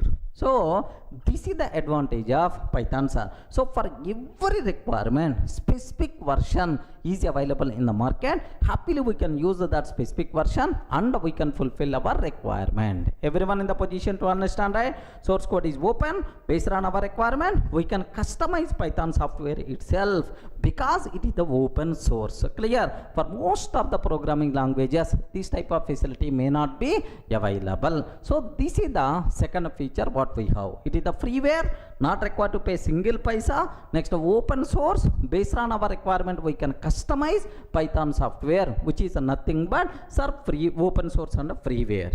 Up to this, any doubt? Clear, right? Sir, up to these two features we covered, sir. Simple and easy to learn. Second one, freeware and open source. Now the next features are Python is a high level programming language. So high level programming language means programmer friendly language, not mission friendly language. Any programmer can easily read, can easily understand, can easily write the code, sir, Python. Are you getting? Suppose if I consider A is equal to 10, B is equal to 20, print of A plus B is there. Are you getting? Print of A plus B. Anyone can understand this code. Are you getting? Anyone can understand this code. It is a programmer friendly high level programming language. Okay, programmer friendly language, right? Next, do you know, sir, being high level programming language, we are not required to worry about low level activities. Okay, low level activities means how the memory allocated, so next how the objects will be destroyed, how the security will be there. So such a type of low level activities, being a programmer, we are not responsible for these activities, right? So memory management, I'm not required to worry, man. Memory objects destruction, provide free space, I'm not responsible. Internally my Python virtual machine is going to take care everything, sir. If you want to destroy some useless object, garbage collector is there. Are you getting? Next, memory allocation, internally Python is going to take care. Security, Python virtual machine is going to take care. We are not required to worry about low level activities. Clear for all of you, right? Sir, what is that? High level programming language, programmer friendly language. We are not required to worry about low level activities like memory management, security, these kind of things we are not required to worry. Clear? The next very important feature of the Python is it is a platform independent programming language. Then immediately you must ask, sir, can you please explain how Python is platform independent? What is the meaning of platform independent nature? Just observe. I want to go for a C program. Assume that I have one C application is there, sir. C program is there. I have 3 platforms are there, means 3 machines are available, sir. One is Windows platform, I mean Windows machine is available with me. Next one is okay, Linux machine is available, Linux platform is available for me. Next another is Mac platform is available, sir. Can you please observe how many machines are there, how many platforms are there? 3 platforms are available. Now I want to write a C program which should run on all these platforms, regarding on all these platforms, because I want to distribute one C application for the clients who are using different platforms, right? Then what will happen is, then what I have to do is, for Windows, okay, a separate C program must be required. C application for Windows, C application for Windows. The C program which is developed for Windows operating system, Windows platform, it can't run on Linux, it can't run on Mac. That's why compulsory for every platform you have to provide that platform specific application, right? So C application for Windows I have to provide. Next C application, okay, C application for Linux platform I have to provide, happily it can run, okay. Next C application for Mac we have to provide like this, right? Sir, now can you please tell how many applications are there?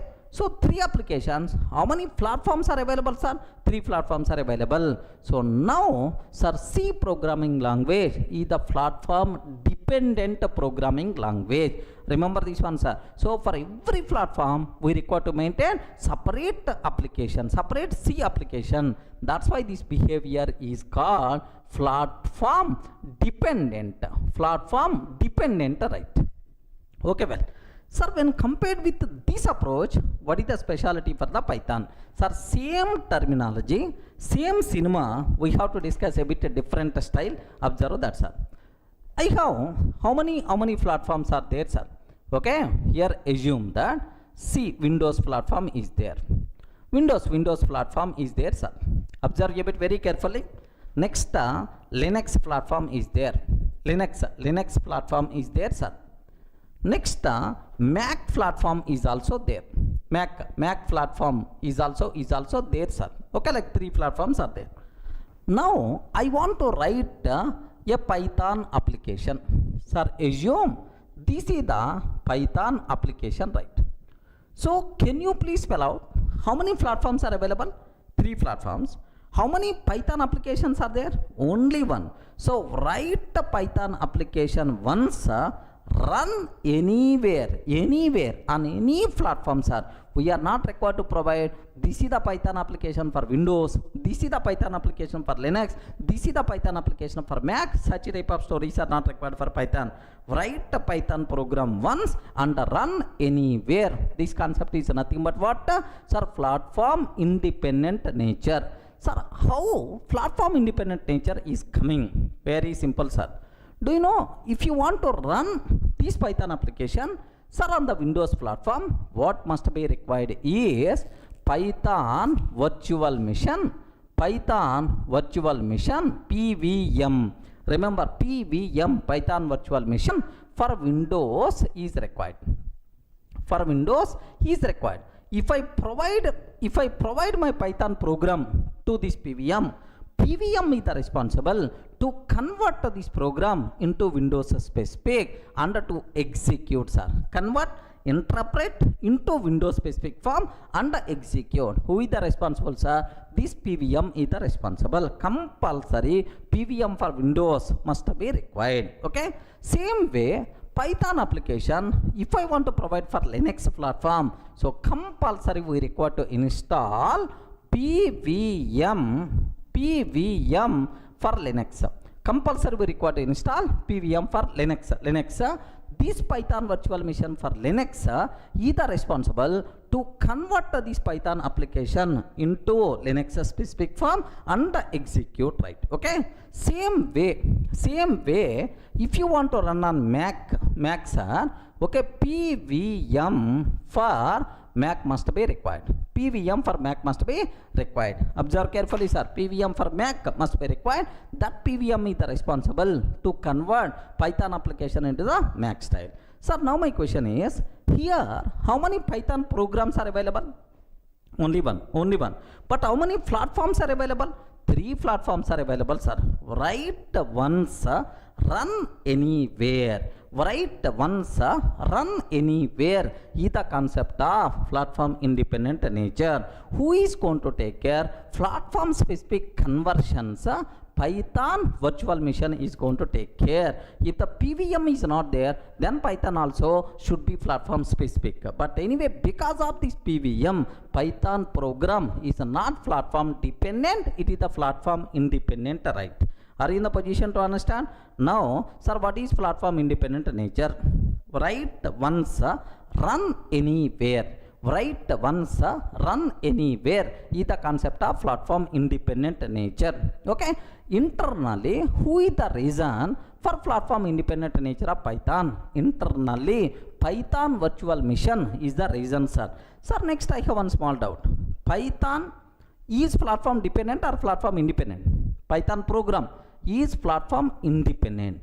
But Python virtual machine is the platform dependent, because for Windows separate PVM is required, for Linux separate PVM is required, for Mac separate PVM is required. So platform specific PVM we have to install, sir. Means the PVM is the platform dependent, but my Python application is the platform independent. Clear for all of it? But what about this C language?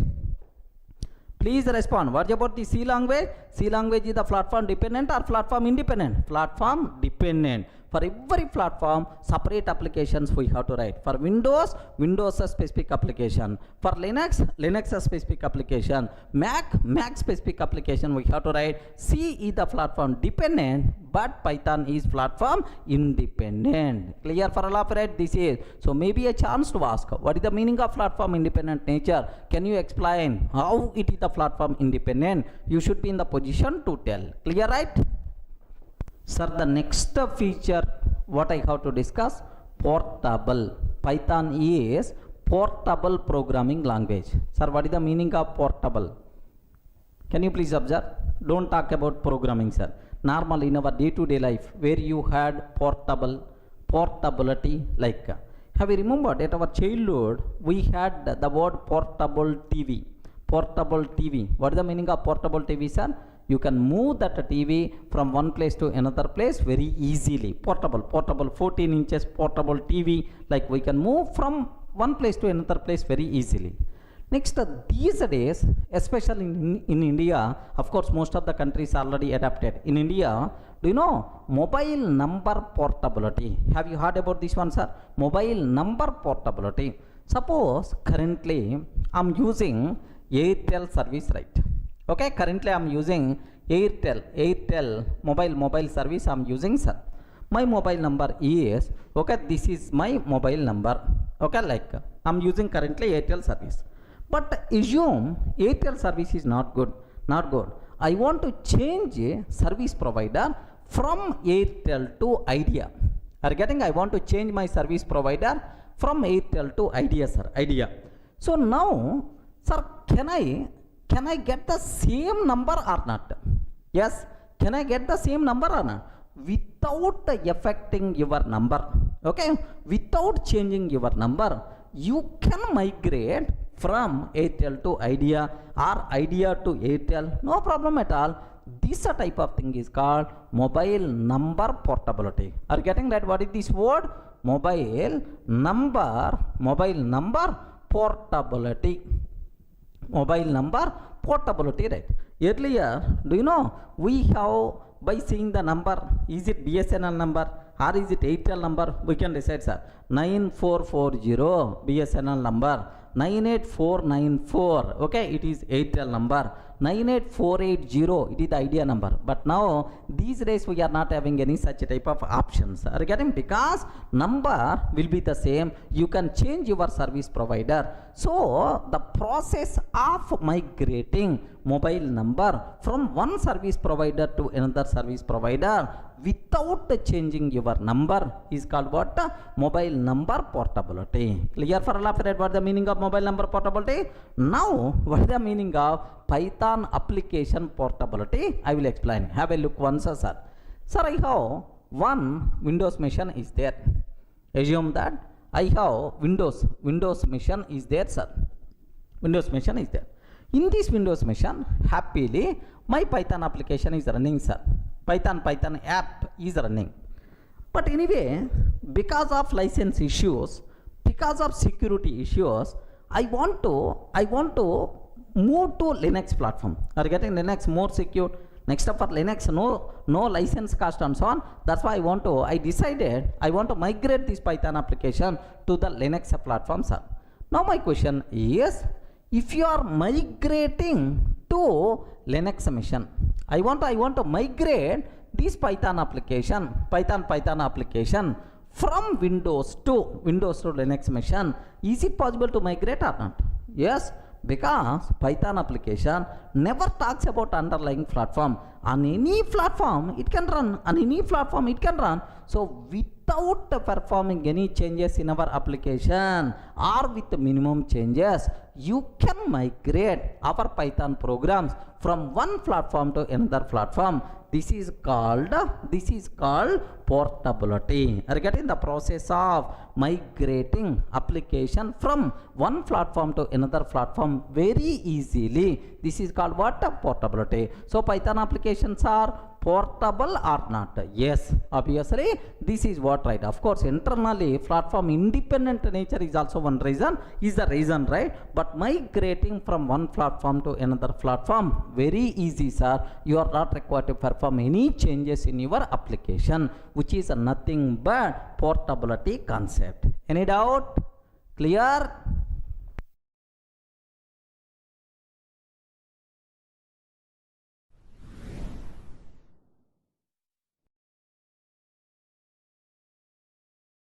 Sir, the next feature what I have to discuss, dynamically typed. So from first class onwards, I'm talking about this dynamically typed. So in old languages or in other languages like Java, if you consider other language Java, if you want to declare a variable, sir, I'm taking a is equal to 10 like this. In Java I'm taking like this. Immediately Java compiler will give left and right. Array, you are taking a, where you declare this a cannot find the symbol variable a, like you are going to get the error, sir. If you want to observe a bit carefully, here I'm taking a simple example, sir. Here just the Java code I'm taking. Don't worry about this class test. Within that I'm taking a is equal to 10, sir. A small code. It is the Java code. Even you don't know about Java, don't worry, just observe, keep on listening. Sir, now I saved this code as test.java. Observe, a is equal to 10. Public static void main, a is equal to 10 is there, sir. Now let me compile this Java program. Java program. If I compile this one, immediately compiler will give left and right. Boss, where you declared a, where do you declare a? You didn't declare the a. What is the type of this a? Like compiler is going to object, sir. Can you please have a look once? Cannot find the symbol. Are you getting? Cannot find the symbol. Which symbols are variable a? I'm unable to see this variable a. Like that, compile time error you are going to get. So means that each and every variable you have to declare with the type, then only it is going to be accepted. So compulsory we have to take int a is equal to 10. Remember this one, we should do that. Int a is equal to 10, then only it will be acceptable in Java. Have a look once. So if I can take int, if I can take here just int a is equal to 10, int a is equal to 10, like this, right? Now it will be accepted, no problem at all. It is accepted, sir. Okay, well, so in other languages like Java, compulsory we have to declare the type explicitly. Such a type of languages are called statically typed languages. What is this word, sir? Statically typed languages. Type compulsory we have to declare at the beginning only. Sir, but in Python, what is the story? But in Python, what is the story, sir? Very simple. Sir, I am taking a is equal to 10, sir. So, is it accepted or not? Perfectly, it is accepted. Array, I didn't declare the type. Still, it is going to be accepted. In Python, we are not required to declare type explicitly. Of course, we can't declare. We are not required to declare type explicitly. Based on your provided value, automatically the type will be considered. Based on your provided value, automatically the type will be considered. This nature is by default considered as dynamically typed programming language. Sir, what is the type? What is the type of A? Can you please print the type of A? Like print type of A, sir. Print type of A. Simple. It is going to tell that int type, sir. Okay, int type. Have a look once, sir. Sir, I am taking A is equal to 10, sir. In Python, I am taking A is equal to 10. Print of, can you please print type of A, sir? Print of type of A. I didn't declare the type, but now I am asking the type, sir. What will happen here? Py test.py. Py test.py. Have a look once. What is the type, sir? Int type. So, in Python, we are not required to declare the type explicitly. Based on our provided value, the type will be considered automatically. This type of nature is by default considered as what? Dynamically typed programming language. Are you getting? Dynamically typed programming language. Okay. C++, Java are statically typed. Compulsory we have to declare the type explicitly. Next, Python, JavaScript, these are dynamically typed programming languages. We are not required to declare the type explicitly. Is it clear, right? Point number 1. Next, because of this dynamically typed, there is one more advantage is there. What is that advantage is? Observe this one, sir. In Java, I have int a is equal to 10, sir. After some time, I am taking A is equal to Durga. Like this I am taking. A is equal to Durga. Durga is a string type, string value I am trying to assign, sir. Immediately, compiler is going to give left and right. Array Durga, pagal ho gaya, mental ho gaya, mental. So, A, you declared already what type? Int type. You declared already int type. How you can assign string value? Incompatible type. String cannot be converted to int. Like this we are going to get this error, sir. Have a look once. In Java, if you consider int a after some code, a is equal to Durga, like this I am taking, sir. A is equal to Durga like this I am taking. Sir, now what compile method you are going to get? Have a look once. Incompatible types, string cannot be converted to int. Incompatible type, string cannot be converted to int. Like this compile method, right? But the same thing I want to do in Python. No problem at all. We didn't specify the type explicitly. Sir, a is equal to an int type. Next, in the next line, I am taking a is equal to Durga, sir. A is equal to Durga. Now onwards, A acts as string type. Now the type of A will become string. Int type is override with the string type. Print type of A, sir. Print type of A. Now onwards it will become str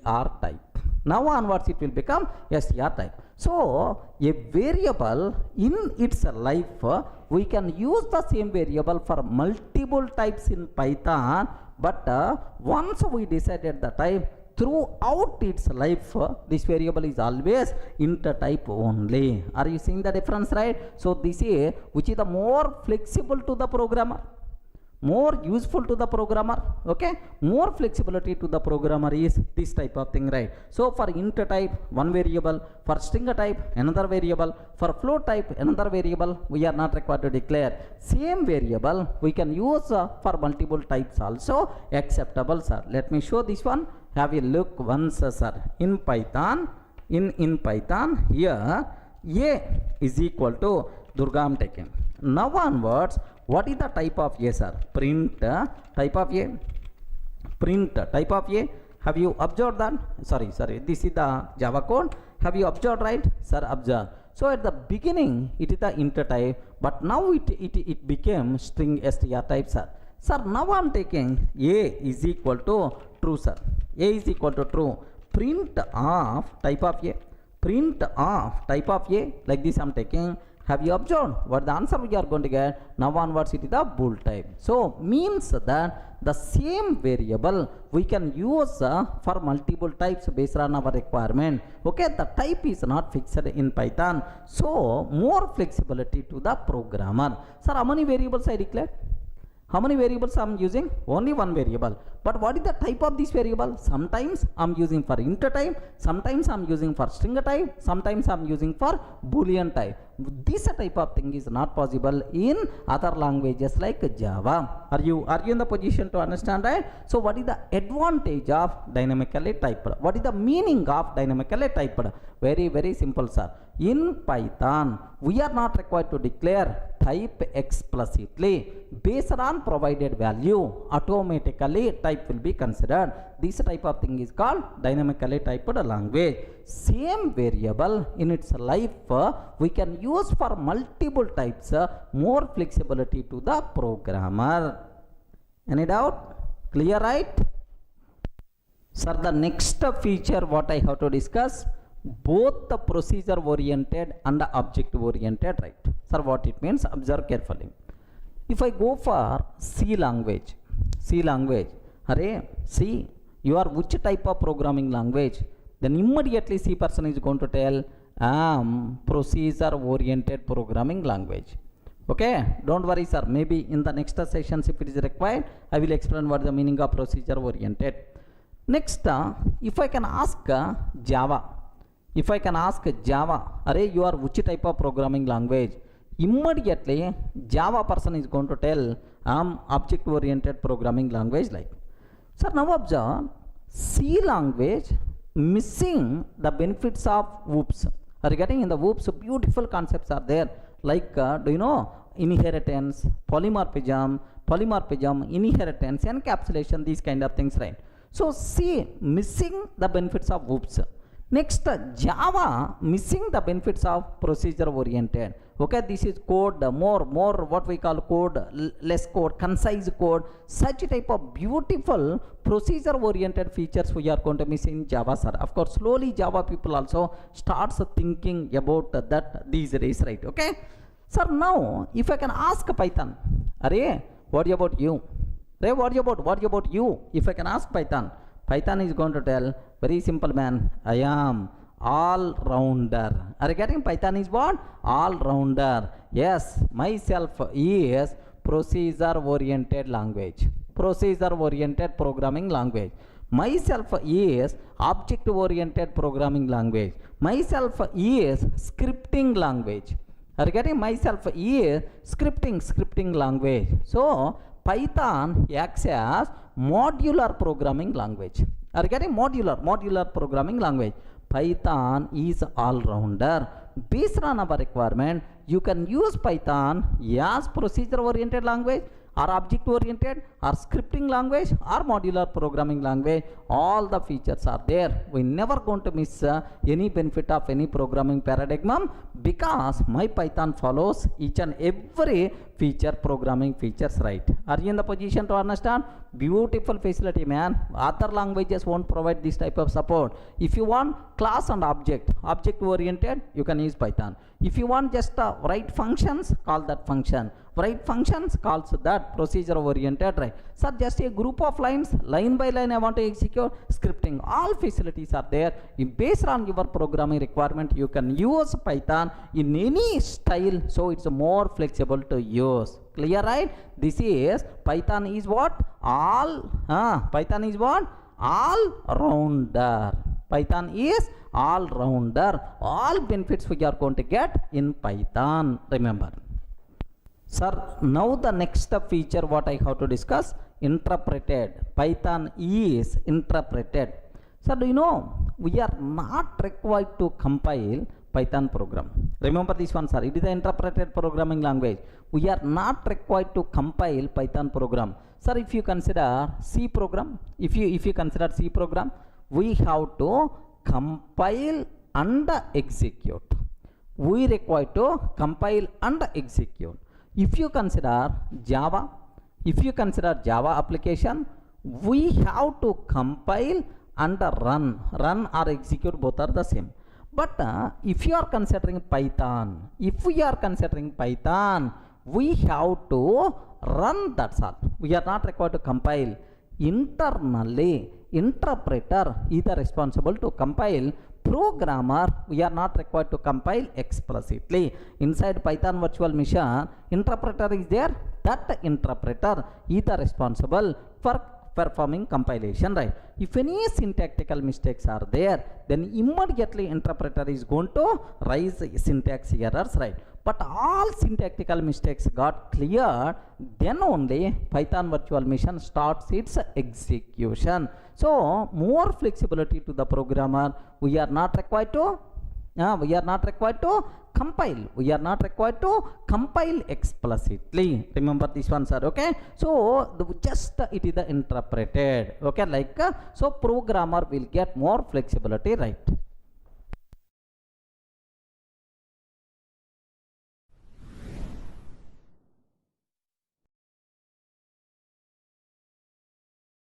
The next feature what I have to discuss, extensible. Remember, what is the meaning of extensible? You can extend functionality of Python application with some other language applications. What it means is, sir, some C program is there, some Java program is there. Can I use that in my Python application or not? Yes, no problem at all. We can use other language programs in our Python. Sir, what is the need? Very, very simple, sir. I want to develop a Python application. Assume that this is the Python application I want to develop, sir. This is my requirement. In that, some XYZ functionality required, sir. Some functionality is required. But anyway, there is some Java code is there for this functionality. Java code is already there for XYZ functionality. Okay. So it is a non-Python code. Is it possible to use this non-Python code inside our Python? Yes, no problem at all. So this we can use other language code in our Python. Yes, happily it is acceptable. Remember that. So what is the advantage of this one, sir? The biggest advantage here is we can use legacy. We can use legacy non-Python code in our Python application. So development time we can reduce, already existing things we can use. Okay, one area. Second area, sir, performance. Assume that there is one area is there. Here performance is the very important, sir. Assume that some x, like some area is there where performance is the very critical. Assume that this wherever performance is the critical, sorry, Python is not that much good performance wise. What I have to do is I will develop that functionality by using C code. I will write C code and I can start using that C code in my Python. Are you getting that? I can write C code, so that the biggest advantage of this approach is performance of the application. Overall performance of the application will be improved, sir. Overall performance of the application will be improved. Remember that. I hope everyone in the position to understand, right? So the main important point, we can use other language applications in our Python code. What advantages are there? Legacy, already existing, non-Python code, happily we can use. Second thing is, so performance gaps are there. Those performance gaps also happily we can able to fill with other language code. Clear for all of it? What is the meaning of extensible? Okay, like next embedded. Next feature I have to discuss, right? Sir, 10th one, embedded, sir. Okay, embedded. What is the meaning of embedded?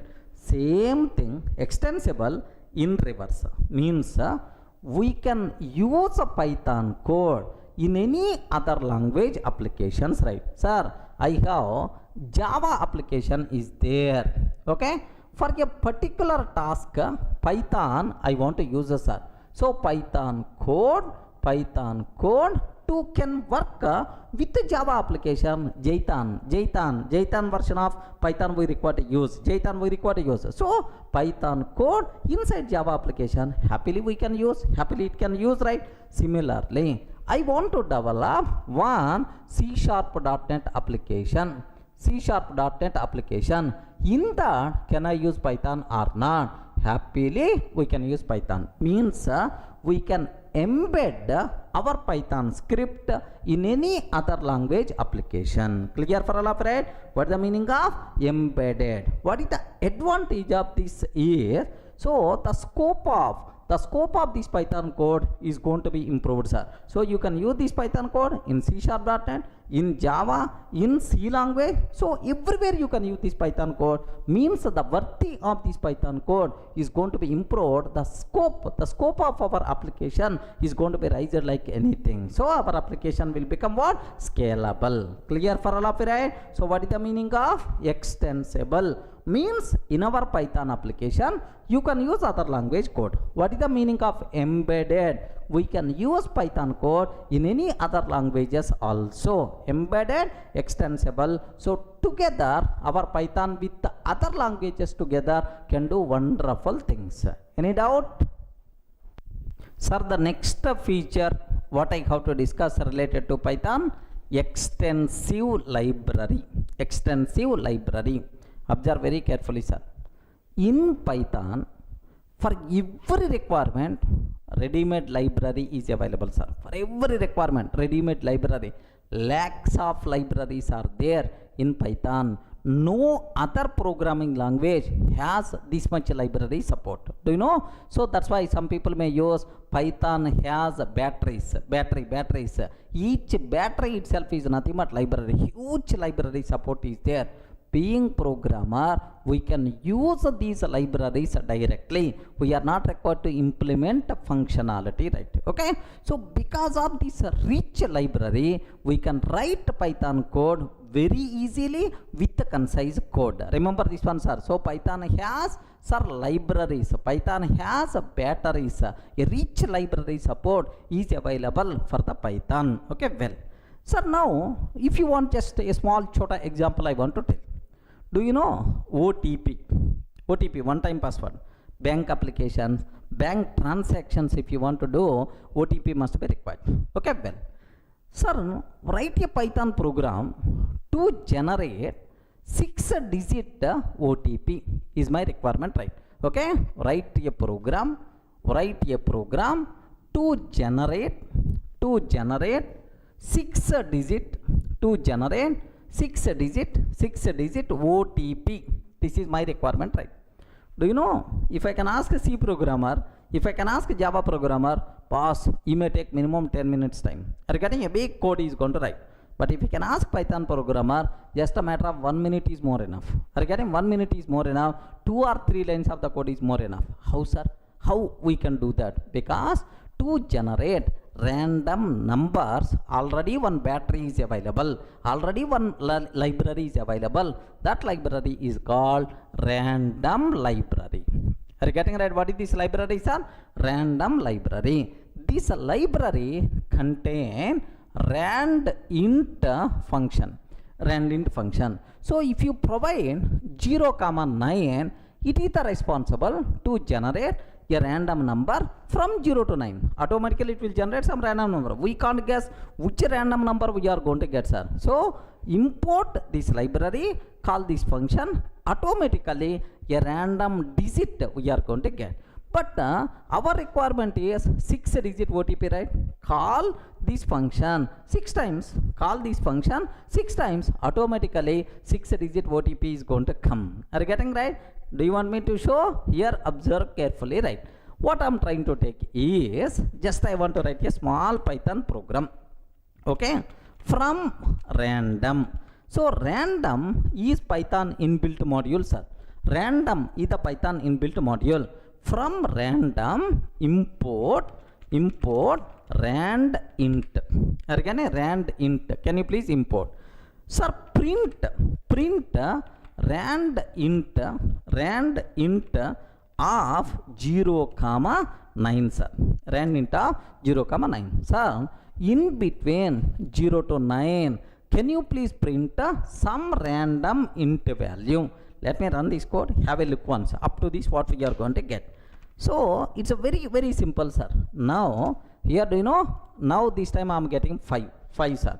Let me run again. This time 3. Let me run again 4. Let me run again 0. Let me run again 7. Let me run again 1.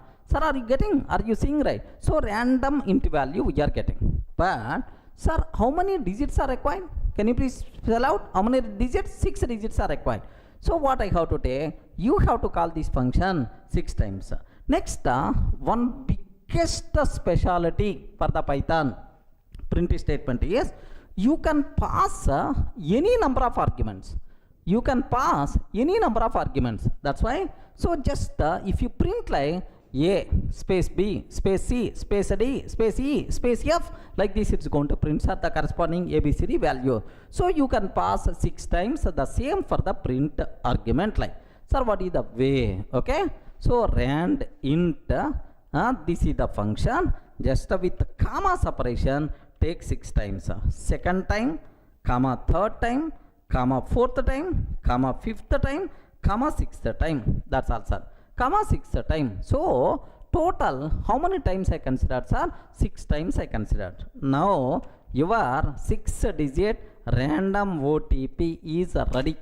Are you getting? 666602. Don't feel, sir, this one is always going to generate 6. No guarantee. Now if you observe 813405, if you observe 455294, if you observe 309841, okay, 636035, 608, okay, like it's going to generate from 0 to 9 some random number, okay, like 6-digit random number. Then immediately you may ask, sir, I don't want space. I don't want space in the middle, sir. So can you please remove the space? Just one small argument I have to take. What is that argument is? So A comma B comma C comma D, A space B space and so on, comma last SEP is equal to empty. Array, I don't want any separator. Like I have to pass SEP is equal to empty. Of course, we will discuss in detail. Don't worry, sir. Have a look once. SEP is equal to at last comma SEP is equal to empty. Separator is equal to empty. Empty means no space. No space in the middle. Have you observed? 503157. Next 738857. 104 like this. Have you observed, right? Like it's going to come, sir. This is the way how to print, how to generate a random 6-digit random number. How many lines of the code is required? How many lines of the code is required? 2 lines. If you can ask a Java person, C language person, oh, they are going to write this much lengthy code. Remember that. So that is the biggest advantage of Python concise code. Suppose, sir, I don't want 1 OTP. I want to 10 OTPs. I want to 10 OTPs. Just use a small for loop. Have a look once. How easy to use for loop. So for I in range of 10, sir. For I in range of 10. That's all. For I in range of 10, sir, print, so means this for loop is going to execute 10 times, 10 OTPs will be generated. Have a look once. Yes, friend, 10 OTPs are generated. No 2 OTPs are the same. Can you please observe that? Okay. Now let me execute again. Let me execute again. This is that much simple. So even big lengthy requirements also, complex requirements also, because of library support, we can write very easily with the Python batteries, Python libraries. Clear for all of you, right? These are various important features related to Python.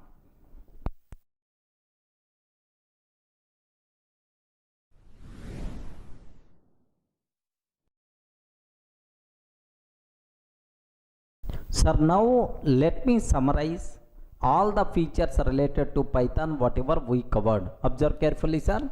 What is the first one? Simple and easy to learn. Sir, have you observed? Reading Python program is just like reading English language. It's a very simple, concise code. Concise code is the biggest advantage. We can reduce development time and we can reduce project cost also. Okay, everyone can able to learn very easily, sir. Just only 33 keywords are available. If you understand those 33 keywords, you will become Python expert. Remember. What is the next one, sir? It is the freeware and open source. To use Python, we are not required to pay single paisa because Python is coming from Python Software Foundation, a non-profitable organization, right? Okay. Next, it is the open source. So we can access source code of the Python based on your requirement. You can customize Python and happily you can use that customized version. Jython, Iron Python, PyPy, like multiple Anaconda Python, Minaconda Python, like there are multiple Python versions are available. Okay, like next, high level programming language. Okay, so it is a programmer friendly language. Remember. Next, low level activities like memory management, security, object destruction, all these low level activities my Python virtual machine is going to take care. Being a programmer, we are not required to worry about these activities, right? Clear for all, right? So high level programming language. Next, platform independent nature. Sir, write once your Python application, you can run on any platform. Okay, Python never going to depends on particular platform. If I write one Python script, it can run on Windows machine, Linux machine, Mac machine. Who is the responsible to convert that Python application into platform specific? Internally, Python virtual machine is the responsible. Python virtual machine is the platform dependent, but Python application is platform independent. Remember that. Next, portability, sir. We can migrate Python application from one platform to another platform very easily without performing any changes. We can migrate Python applications from one platform to another platform very easily, sir. Today I'm using Windows, but tomorrow Windows license cost is the bigger headache for me. Security is also not up to the mark. I want to migrate my Python program from Windows machine to Linux machine. Happily you can do same functionality you are going to get. You are not required to perform any code changes. So migration will become very easy, which is nothing but what? Portability, right? Next, dynamically typed. Do you know this is Python specific? This feature is not available with C or C++ or Java or C#.NET, right? So dynamically typed.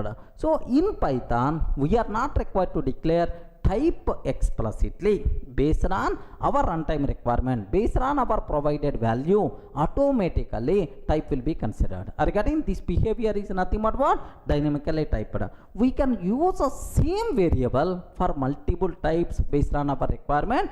That flexibility is also there to the programmer. Okay, like next, both the procedure oriented, object oriented, sir. Sir, you know Python is all-rounder. He can perform keeping, he can perform bowling, he can perform batting also. Okay, like same way. Yeah, so Python is object-oriented, procedure-oriented. Okay, like even scripting language, modular programming language, based on your requirement. In any style you can use Python. Happily Python can mold based on your requirement, right? So Python can enjoy the benefits of procedural programming, object-oriented programming, next scripting language benefits, modular programming language benefits. All those benefits by default will be available to the Python. Sir, it is also Python-specific behavior, which is not there for C, which is not there for Java, which is not available for C, C++ or C#.NET, right? Okay, Python-specific.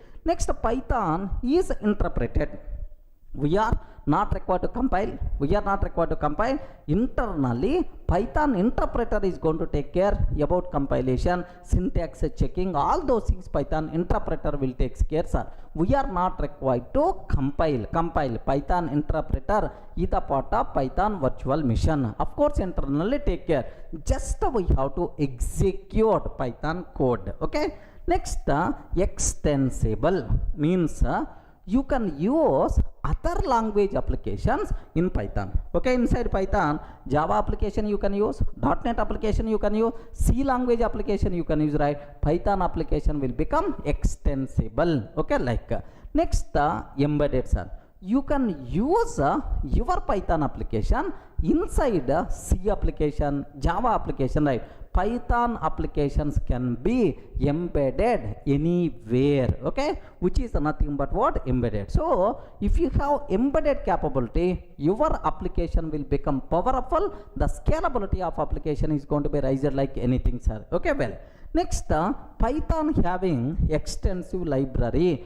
Tons of libraries are available inside Python, inbuilt libraries, third-party libraries, right? For every requirement, libraries are available. Do you know, even complex requirements also, with these libraries, happily we can write the code, sir. Do you know, it is also Python specific behavior. This much library support, no other language having, sir. What it is one? Extensive library. Each library itself is a battery. Python has batteries, means that Python has libraries. Clear for all of you, right? So these are, sir, 11 important features what you have to explain. If any person is asking, can you please explain features of Python? But especially these three: dynamically typed, procedure oriented, object oriented, all rounder. Next, extensive library. These are specific to Python. These features are not supported in Java or C or C++ or .NET, right? Is it clear for all of you, right? That's all, sir. By mistake, any person is asking, can you please explain features of Python? Give left and right to that person. Clear, right?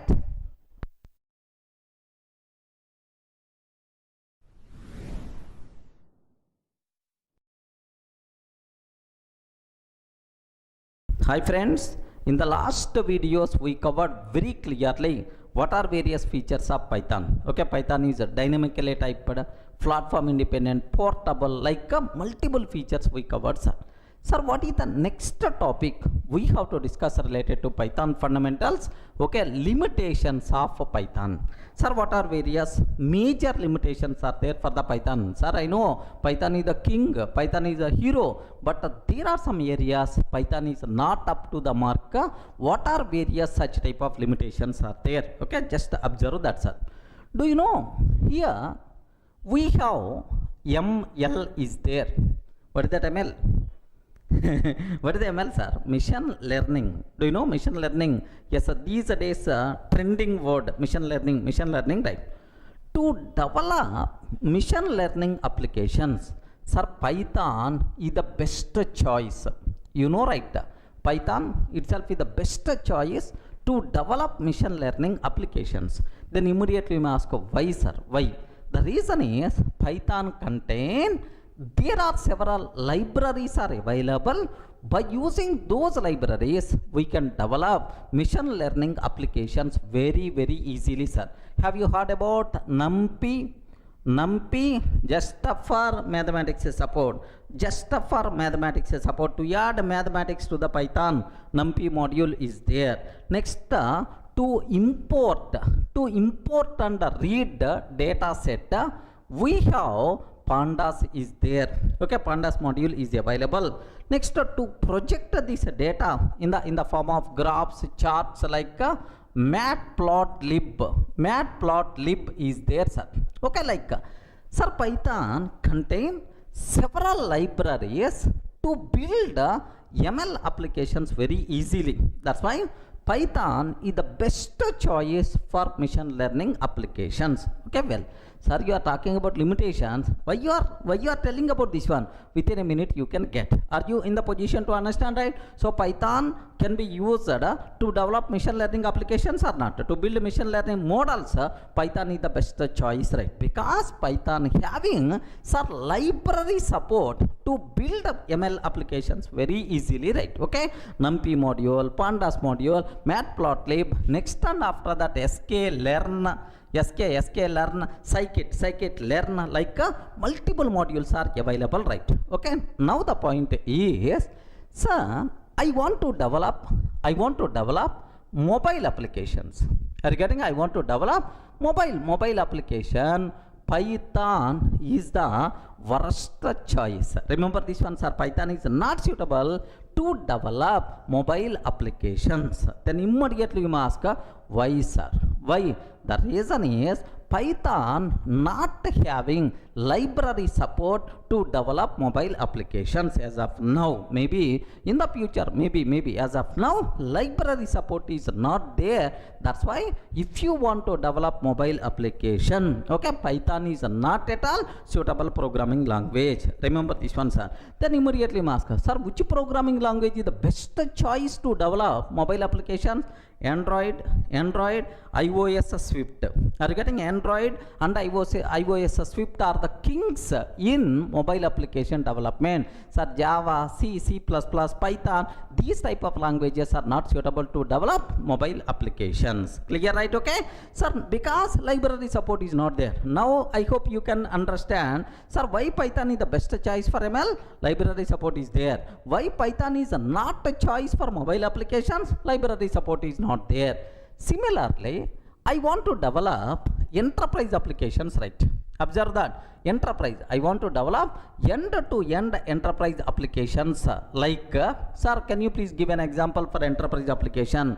Banking application, telecom application, like there multiple services are required. Transaction management, messaging, like multiple services must be required. Such type of applications are called enterprise application. Best example, banking applications, banking applications. Next, telecom applications, banking applications. Next, telecom applications, like, so to develop these end-to-end applications, enterprise application, Python is not the best choice. Simple reason, no that much library support, sir. Okay, sufficient library support is not available. Everything we have to do is kilometers code we have to write. That's why not at all suitable for enterprise applications for Python. Remember that. So if any person is asking what are various limitations where Python we can't use, one is mobile application area, second ones are enterprise application area. Can you please give an example for enterprise application, banking application, telecom application? Like, it is going to expect huge number of services like transaction management, security, next messaging services, like multiple things are required. Here library support is not there. That's why Python is not the best choice, right? Next, one more important thing. Have you remembered Python is interpreted programming language? Somewhere we covered in the features, right? Python is interpreted programming language.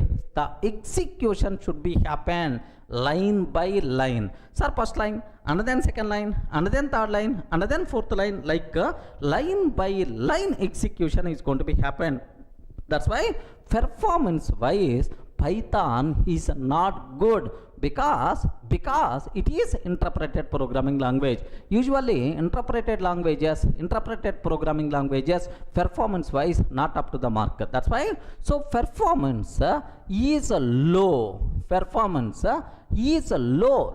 when compared with the other languages, because of it's interpreted in nature. C++ and Python, C and C++ too good performance wise, but Python is not that much good. Remember that. Sir, next, to improve performance, now the people added JIT compiler concept to the Python virtual machine. Okay, so JIT compiler concept to the Python virtual machine. Instead of interpreting one by one, line by line every time, a group of lines will be interpreted only once, and every time that interpreted code it's going to use directly something like JIT compiler concept is there, which is responsible to do that. So JIT compiler added to the Python virtual machine, that flavor is called PyPy. Okay, if you want performance, then obviously better to go for PyPy version, which is also known as Python for speed. Remember this one, Python for speed. This version is available, but still performance wise not up to the mark of this Python, right? So these are various important limitations are there for the Python. Can you please spell out, sir, what limitations are there? First limitation, for mobile applications Python is not suitable, not choice. Next, for enterprise applications like banking application, telecom application, end-to-end services are required, Python is not best choice because library support is not there. Next, Python is the interpreted programming language. Interpreted programming languages are lack of performance rate. That's why performance is low relatively. But to improve performance, JIT compiler concept came in the picture. JIT compiler concept with the Python, which is also known as PyPy, to improve performance, but still not up to the mark. Remember, these are various limitations related to our Python. Clear for all of you, right? Sir, up to this it is very clear about limitations of Python. Next, I have to discuss about flavors of Python. Flavors of Python, right? So do you know, in the last videos I covered, Python is freeware and open source. Somewhere we discussed freeware and open source. Freeware means we are not required to pay single paisa. It is provided by non-profitable organization, Python Software Foundation. Okay, something like trust they are providing. That's why we are not required to pay single paisa, right? Sir, what is the meaning of open source? Anyone, can you please tell what it means? Open source. Python is open source. What it means? The source code is open. Any person can access source code of the Python. Okay, assume that the standard Python may not fulfill my requirement, right? Assume I have some programming requirement is there. The standard Python may not provide much support for that. Okay, so what I have to do, I have access to source code. I want to do some modifications, some extra libraries I want to add, and that customized Python version. Okay, so can fulfill my requirement, right? So if source code is open means any person can access, any person can allow to access the source code. Based on our requirement we can modify. Are you getting right? So then the customized Python version is possible. Assume that, sir, I customized something, now I'm going to keep the name for this customized version is dpython or Durga Python. Are you getting? dpython or Durga Python. If you are performing modification, then you can keep your name XYZ Python like this, right? So for Python, multiple flavors are available. Remember that, sir. For Python, how many flavors are? Multiple flavors are available. Each flavor itself is a customized version of Python to fulfill a particular specific requirement. Regarding, so same rule is applicable for Unix also. In the case of Unix, sir, Ubuntu is there, Linux is there, Red Hat Linux is there, multiple flavors of Unix is there. Same terminology for multiple flavors of Python is also possible because it's the open source. Okay, now what are various flavors of Python, sir? Sir, the first Python, the standard version of Python is C Python. Observe this, the standard version of Python is the C Python, which is provided by Python Software Foundation. Is the C Python. It is the standard version, best suitable to work with the C language applications. best suitable to work with C language applications, right? It is the standard flavor because Python came in which year? 1991. At that time, C language is the best popular, more popular programming language. That's why to work with C, which version of Python we are going to use? This is standard version C Python, right? Suppose I want to work with the Java language. I want to work with the Java language. A customized Python version must be required. That customized Python version is JPython or Jython. Are you getting? JPython or Jython. This is the customized version of Python to work with Java applications, man.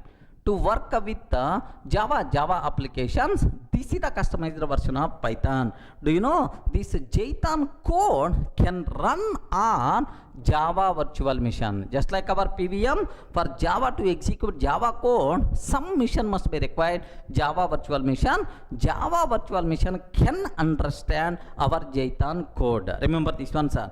Next, after that, okay, have you ever heard about Iron Python? Have you heard about Iron Python? Don't tell the Python which is developed by using iron.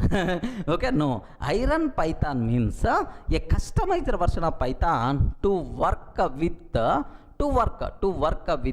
C#.NET applications, right? Remember this one, to work with Microsoft C#.NET applications. So customized version of Python is Iron Python. Okay, like next, I hope you may aware Ruby Python. Regarding what is this one, sir? Ruby Python to work with Ruby applications, right? Ruby platform, to work with the Ruby platform. So which version of Python came? Ruby Python came in the picture. Okay, like similarly, have you heard about Anaconda Python? Anaconda Python, sir. Sir, most beautiful concept. If you want to work with data science, if you want to work with machine learning, deep learning, artificial intelligence, like if you want to work with that area, compulsory we require to go for Anaconda Python. Because the reason is, this Python, sir, contain several inbuilt libraries which are suitable for data science applications, right? Sir, best example, pandas, numpys, matplotlib, sklearn, all these things, all these modules inbuilt available inside Anaconda Python. Not only these libraries, right? It is going to provide a special IDE, Spider IDE, next to Jupyter notebooks, like it is a specialized Python platform, specialized Python version to work with data science applications. If you want to handle large volumes of data, better to go for what? Anaconda Python. Remember this one, sir. To work with large volumes of data, large volume of data, tons of data I want to work, then obviously we require to go for what? Anaconda Python. Next, just now I explain one thing, sir. Here stackless, observe a bit very carefully, sir.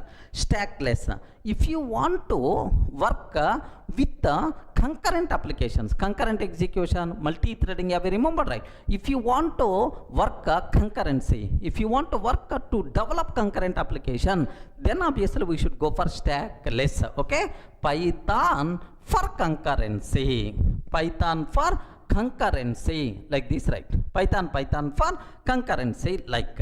Sir, next, very important point, sir. Have you remembered PyPy? Somewhere just now I covered. Python for speed.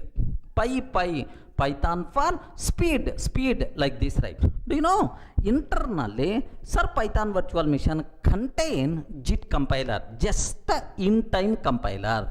Python virtual machine internally contain what? JIT compiler, just in-time compiler. Automatically performance by default is going to be improved, sir. Okay, please make sure these are various flavors of Python. There are multiple, sir. These are some important standard flavors. Okay, so why these many flavors are possible for the Python?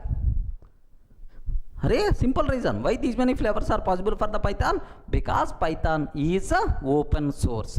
Sir, because of these many flavors, based on your programming requirement, happily we can go for the corresponding customized version. Sir, I want to develop one Python application which is required to communicate with the Java applications, right? Then better to go for Jython version. Or again, better to go for Jython version, sir. Sir, I want to develop Python application where performance is the very important, sir. Better to go for PyPy. I want to develop machine learning models, ML. I'm ML engineer. I want to develop machine learning models. Then better to go for what? Anaconda Python. Like based on your programming requirement, you can choose the corresponding flavor. So more easiness to the developers, more flexibility to the developers, right? Next, why these many flavors are possible? Because of only one reason. Python is open source. Based on our requirement, you can customize, you can create your own customized version of Python, which is nothing but flavor. Any doubt? Are you in the position to understand? So how many flavors are there? Multiple flavors are available. Sir, which flavor we are going to use in our training? Sir, usually we will go for C Python. Remember this one. Tomorrow, if I'm going to start machine learning, then obviously, which flavor of Python I require to use, sir? Anaconda Python. Clear for all of you, right? But standard version, C Python we are going to use in our Python classes, right? Clear?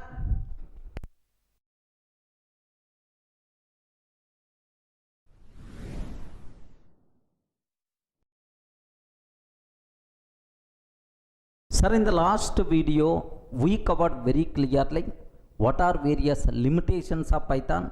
Next, what flavors are there, sir? Sir, now I have to explain which versions are there related to Python. Version history. Observe that. Sir, here do you know Python first version?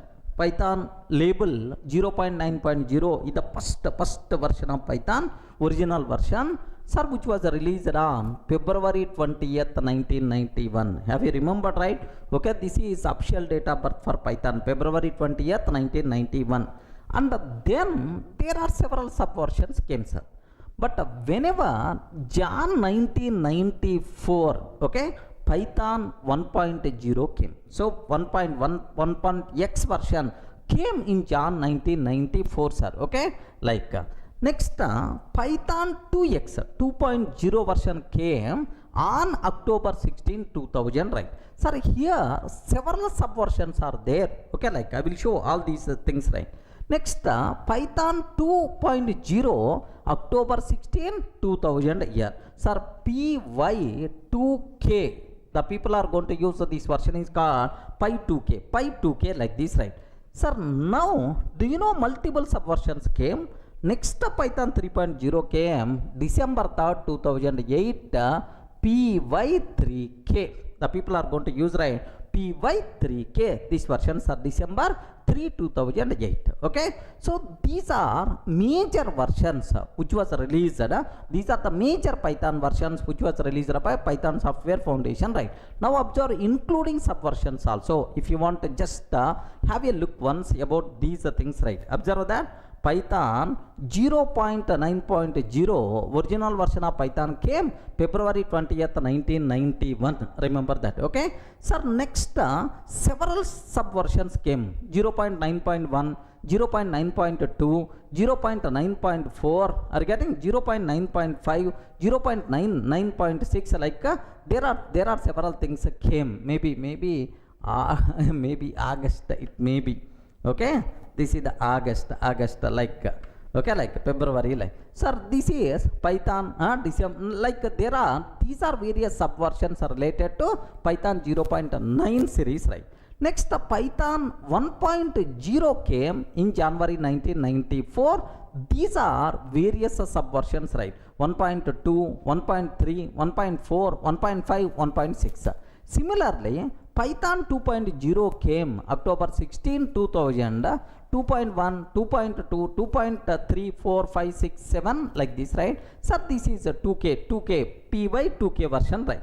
Next, Python 3.0 came December 3rd, 2018. Okay, like these are various subversions what we have. The most recent version of Python is Python as of today, Python 3.3 3.7.2 version, sir. Remember this one, Python 3.7.2 version, sir. Where is the proof for that? If you observe that, if you observe python.org, observe this. This is the official website for the Python, sir. Python.org. If you observe, now if I want to install, download, observe that which version is there? Python 3.7.2. This is the most recent version, sir. Remember this one, sir. Now I want to talk, of course, the most latest is Python 3x, right? Now I want to talk very important point related to Python 2x and Python 3x. Very important conclusion. Please listen, sir. Python 2x versus Python 3x. So now before that, just aware, if you consider Java versions, as of today, sir, latest version of Java is Java 11, sir. 11, maybe in the next month, Java 12 may come, Java 11. Sir, now Java 10 was there, next Java 8 there, Java 7 there, Java 9 there, okay, like Java 1.0 version is also there, sir. Now my question is, sir, when compared with Java, Python, oh, full trending, growing language, right? The very speedily growing language is the Python when compared with Java today, like now, sir, if you observe, what is the most recent version of Java? Java 11. Very important, sir. Please listen carefully this 5 minutes discussion. Java 11. Java 11 should provide support for Java 10 or not. If I install Java 11 in my system, Java 10 program can run on Java 11 or not. If I install Java 10 on my system, is it going to provide support for Java 9 or not? Java 8 or not? Java 7 or not? Okay? Please make sure, sir. Every new version software should provide support for all old versions. Remember this. Every new version software should provide support for all old versions, right? That's why this feature is also known as backward compatibility.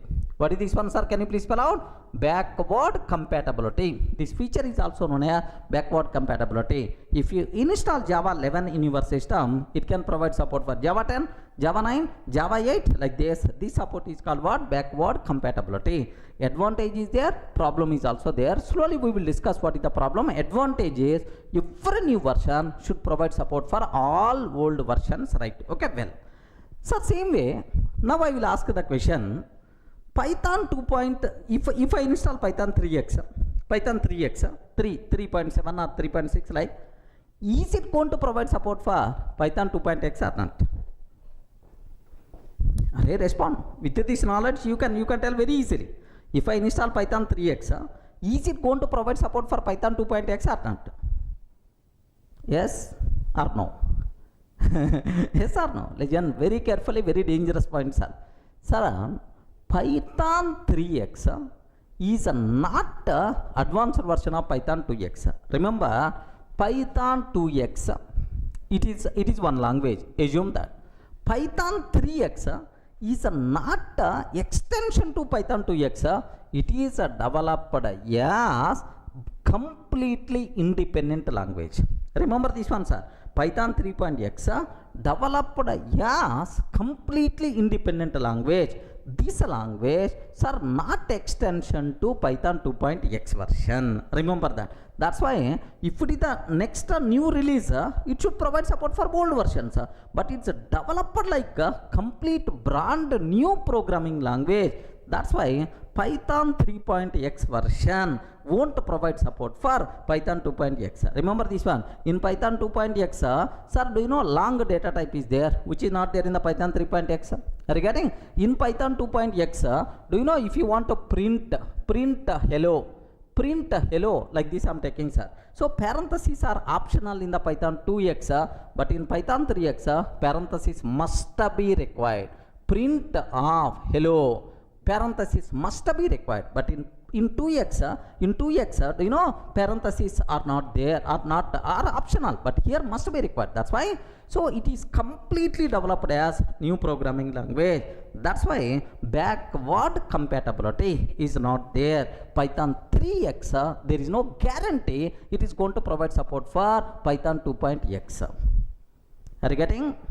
Are you in the position to understand clearly, right? Sir, this is. So, what is it a problem or not? Yes, obviously, backward compatibility is not there. It is the problem. But, what is the advantage? So, if you are missing something, you are going to get something. What the advantage here is, sir, if I want to add any new feature to this one, I never worry about is it going to be provided support in the Python 2x, is it going to be provided support in the Python 1x or not, because we are not required to worry about backward compatibility. Our hands are completely free. You can add any new feature to the Python 3x. Remember this one, because Python 2x, Python 1x are old 1991 time languages.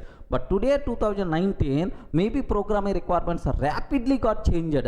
Then if I want to use old version only, it is a bigger problem. That's why. So it is the brand new. You can add any type of libraries as per current trending requirement. That's why. So advantage here is you can add the new features very freely, very easily, because backward compatibility is not there. That is the biggest advantage, right? So because if it is implemented as the language, separate language, advantage. What is the advantage? So it will become more powerful as per current market requirement. But the problem, backward compatibility is not there. Is it clear for all of you, right? Sir, but in Java 11 or Java 12, if I want to add one small new feature, I have to think about 1.0 supported, 1.1 supported, 1.2 supported. By considering all these things, okay, this feature not recommended to add because Java 7 may not provide support. So it's a bigger problem, sir. That's why, because of this backward compatibility, Java people hands are very tight.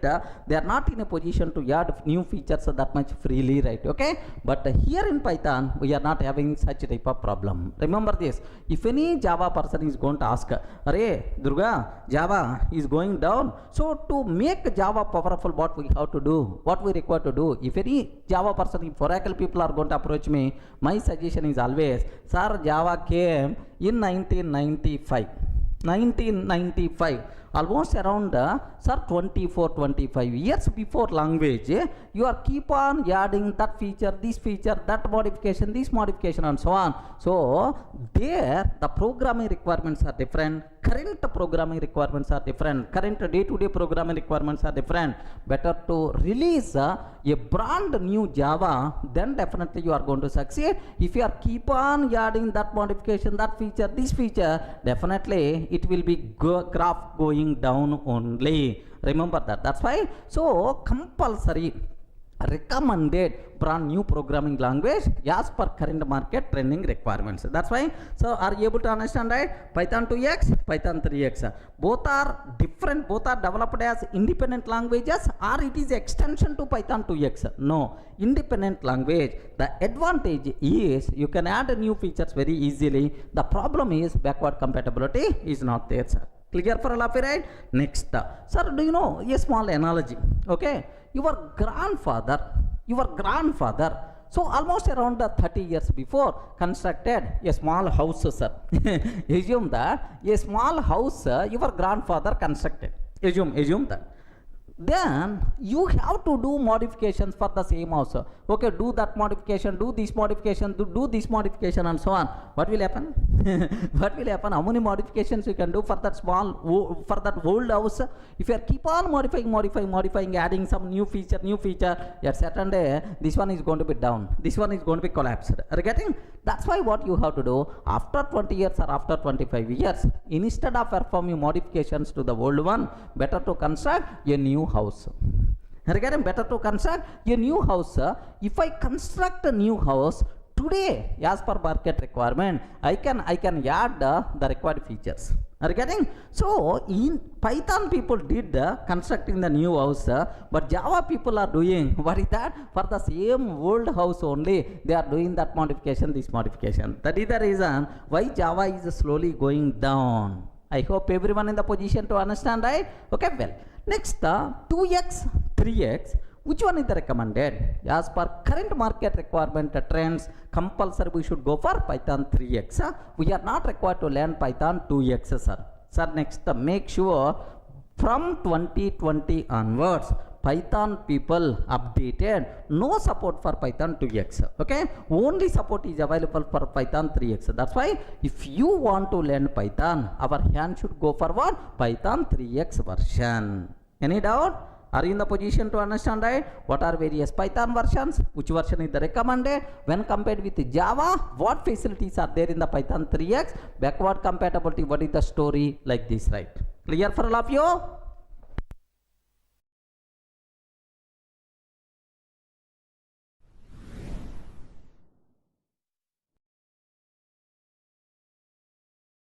Hi friends, in the last videos we covered very clearly about the basic Python introduction, what are various application areas of Python, features, next what are limitations, next flavors are available Python versions, like multiple theoretical things we just completed, right? Sir, now the next thing what I have to discuss, sir, slowly programming we require to start. Before starting, the next basic things are identifiers and reserved words we have to discuss. Sir, the next, let me talk first Python identifiers. Okay, this is the topic what we are going to start, sir. Sir, now can you please tell what is identifier? Yes, friends, identifier, what it means? Suppose in my class, almost around 10 students are there. Assume that. How I can identify each person? Is Ravi, Shiva, Pavan. Okay, like by name I can identify each person. A name in Python program is called identifier. Sir, here human names. We are using student names to identify the student. Same way, we have to use a name to identify variable, to identify class, to identify method. That the name itself is considered as identifier. So a name in Python program, are you getting? Name in Python program is called identifier. Okay, like, sir, it can be a variable name, it can be a variable name, or it can be class name, or it can be method name, like any name. A name in Python program is called identifier, which can be used for identification purpose. Okay, like, sir, I'm taking A is equal to 10, sir. Are you getting? A is equal to 10. Sir, what is A? A is name of variable which can be used to represent 10. This A itself is nothing but identifier, right? Are you getting? What is the meaning of identifier? The name itself is identifier. Okay, similarly, sir, I'm taking class test. Okay, some code I'm going to write, sir. Okay, anyway, in object oriented programming I will discuss in detail. Class test colon, just like this. Sir, what is a test?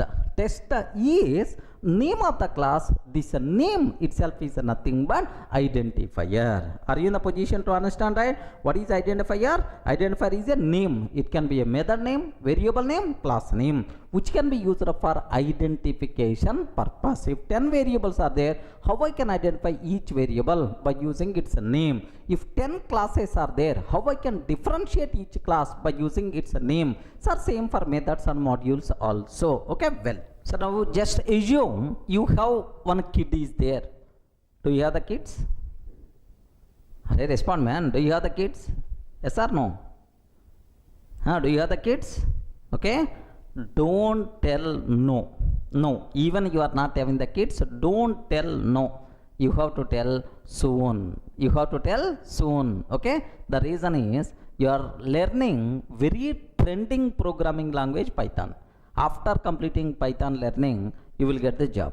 Once you got the job, obviously you will get the marriage. Once you are getting the marriage, obviously blessed with the kids. Don't worry, sir. Just soon you are going to get the kids. Okay, well, now assume you have one kid is there. You have to name your kid. You have to create name for your kid. Okay, like, so you compulsory, you have to choose, do you know, something like a naming ceremony in our families. It's a big festival, okay? It's going to celebrate like anything, man. Naming ceremony for the kid, it's a great ceremony in the houses, okay? Like assume you have to create name for your kid, okay? Compulsory the name is going to reflect either god name or goddess name, or otherwise your ancestor name, like your grandfather name or grandmother name, something like it's going to reflect. Or if you are very modern person, open the Google, the most stylish name, Hindu name or Muslim name starts with K, like you are going to search, and then you will keep the name. So you are doing the great research to name your kids, correct, right? It's a very common, sir, in our houses. The same way, if you want to create Python name, compulsory we have to follow certain rules and regulations, okay? What rules are there for Python identifiers? Almost around 4 to 5 rules are there. These things I have to discuss, right? Okay, just observe a bit very carefully about these terminologies. Rules to define identifiers, like rules to define or create Python identifiers. Okay, what rules are there? Like, sir, the first rules, sir, the only allowed characters in Python identifiers are alphabet symbols, either small a to z or capital A to z. Okay, either small a to z, capital alphabet symbols are allowed. Digits are allowed, 0 to 9 digits are allowed. Next, underscore symbol is allowed. Are you getting underscore symbol is allowed. The only allowed characters in Python identifiers are, these are the things, right? A to Z, capital A to Z, 0 to 9, underscore symbol. By mistake, if you are using any other character, immediately syntax error we are going to get. Python virtual machine will give left and right. Remember that. Suppose if I am taking example, CASH is equal to 10, I am taking. CASH is equal to 10. Is it valid or not? Valid. CA $H is equal to 20, I am taking. Immediately syntax error we are going to get. But the reason for that is dollar is not allowed symbol in Python identifier. Are you getting right? So only alphabet symbols, digits and underscore symbol only. No other symbols are allowed. Dollar not allowed. Okay, like, sir, similarly, sir, all at the rate hands is equal to 30 I am taking. If we can take like this, immediately error we are going to get. What is the reason for that? At the rate symbol we are not allowed to use. Are you getting right? First rule, which symbols are allowed? Okay, these are only allowed symbols. By mistake, if you are using any other character, immediately you will get error. Have a look once, observe carefully, right? Here I am taking, so CASH is equal to 10, valid, sir, perfect. CA $H is equal to 20 I am taking. Have you observed? Syntax error, invalid syntax. Syntax error, invalid syntax. Next, all at the rate hands is equal to 30 I am taking, sir. Again syntax error, something like all at the rate hands is equal to 30. Again it is the syntax error like this. So the important conclusion what you people should aware, these are the only characters which are allowed in Python identifiers. By mistake, if you are using any other symbol, syntax error. Okay, well, now the second rule, sir. Do you know, if I can take like this, can you please confirm? Total 1, 2, 3 is equal to 10 I am taking. 1, 2, 3 total is equal to 20 I am taking. Can you please confirm among these two which is valid, which is invalid? Or both are valid or both are invalid? Do you know this rule is applicable in almost every programming language? Don't feel it is Python specific, sir. Do you know perfectly this one is valid, second one is invalid? Perfectly first one is valid, second one is invalid. Why? What is the reason for that? What is the reason for that? Very simple. The reason is identifier should not start with digit. Observe that identifier should not start with digit. By mistake identifier starts with the digit, immediately syntax error again. Remember what is the second rule, sir? Identifiers cannot start with a digit. Observe carefully. Here I'm taking total 1 2 3 is equal to total 1 2 3 is equal to 10. I'm taking, if I can take total 1 2 3 is equal to 10, perfectly valid, sir, perfectly valid, no problem at all. 1 2 3 total is equal to 10. I'm taking, immediately syntax error you are going to get invalid syntax. Identifiers should not start with the digit. Are you getting right? So second rule is very clear for you people, right? Identifier can't start with the digit. Next, third one, sir. Here observe carefully. Here I'm taking third rule. If I can take total is equal to 10, total is equal to 20, sir, total is equal to 30. How many variables I'm taking? 3 variable. But what is the difference? Difference in the values. Difference here with the case also.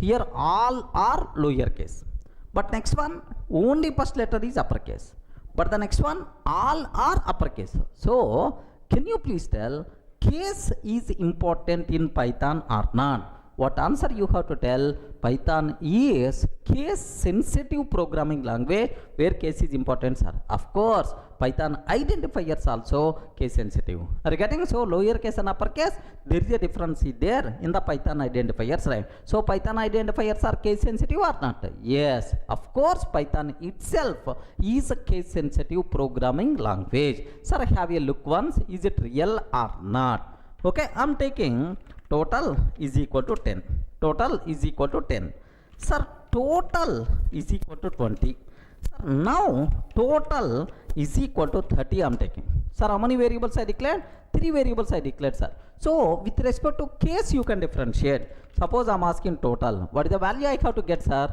10 is the answer. If I can take total, what is the answer? 20 is the answer. If I can take total, what is the answer we have to get, sir? 30 is the answer we are going to get. So terminology is the very clear for you people, right? So Python identifiers are case sensitive. Okay, well, sir, now fourth rule, very important rule, sir. Of course this rule is applicable everywhere. Do you know, is there any length limit for Python identifier? Can you please confirm, is there any length limit for Python identifier? No length limit. If you want, you can take 1 crore length identifier also acceptable, man. There is no length limit. Are you getting? No length limit for Python identifiers. Remember that. Have a look once, sir. Here I'm taking, sir, x and so on is equal to 10. I'm taking, yes, perfectly itself is valid, sir. If I'm trying to print what is the value? If I'm trying to print what is the value of this one? Yes, 10 we are going to get. It is the acceptable, sir. Now here assume that I'm taking one variable, sir. What's my variable? Is x and so on. Don't get shocked.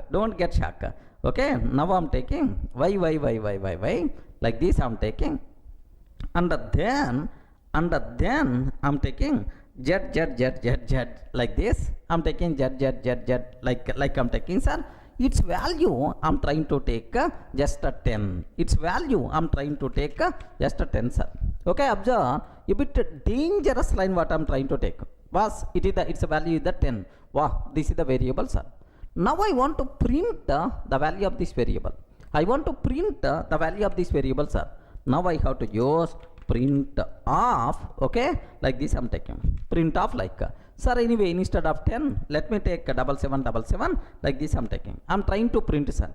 Can you please confirm, is it going to work or not? Is it going to work or not?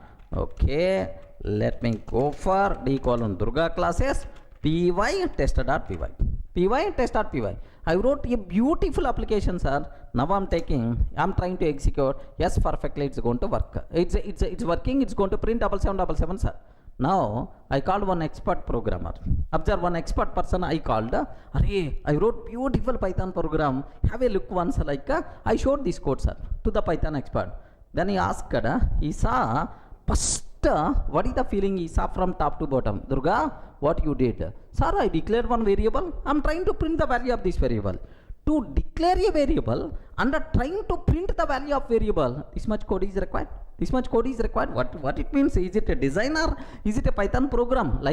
He's going to get left and right, I'm sure. So means that, sir, even there is no length limit for the identifier, but not recommended to take too lengthy identifiers. Unnecessary readability by default is going to be down. Everyone in the position to understand, right? Readability by default itself is going to be down, sir. Not recommended to take too lengthy identifiers. Length of the identifier should be okay, medium. Next, the name itself is going to reflect the purpose of that identifier. Okay, don't take 100 length, 200 length, 300 length identifiers. Not good programming practice. Okay, well, sir, the next point, sir. Very important point, like no length limit. Sir, now if I can take x is equal to 10, valid or not? X is equal to 10, perfectly valid, no problem, right? If I can take if is equal to 20, if I can take if is equal to 20, immediately error we are going to get. The reason for that is, in Python, if is a keyword. Regarding if is a keyword, reserved word. Okay, so in Python, keywords are there, reserved words are there. These keywords are reserved words having some special meaning or functionality. We can't use these keywords or reserved words as identifiers. By mistake, if you are trying to use, immediately error we are going to get. Any doubt about this terminology, sir? Okay, this is another important point. Have a look once, sir. I'm trying to take, sir. I'm trying to take if x is equal to 10, valid, no issue at all. If is equal to 10, I'm taking, sir. If I can take if is equal to 10, syntax error, invalid syntax. Okay, syntax error, invalid syntax, right? So these are various important conclusions what you have to follow while defining identifiers, right? So total how many rules are there? 5 rules.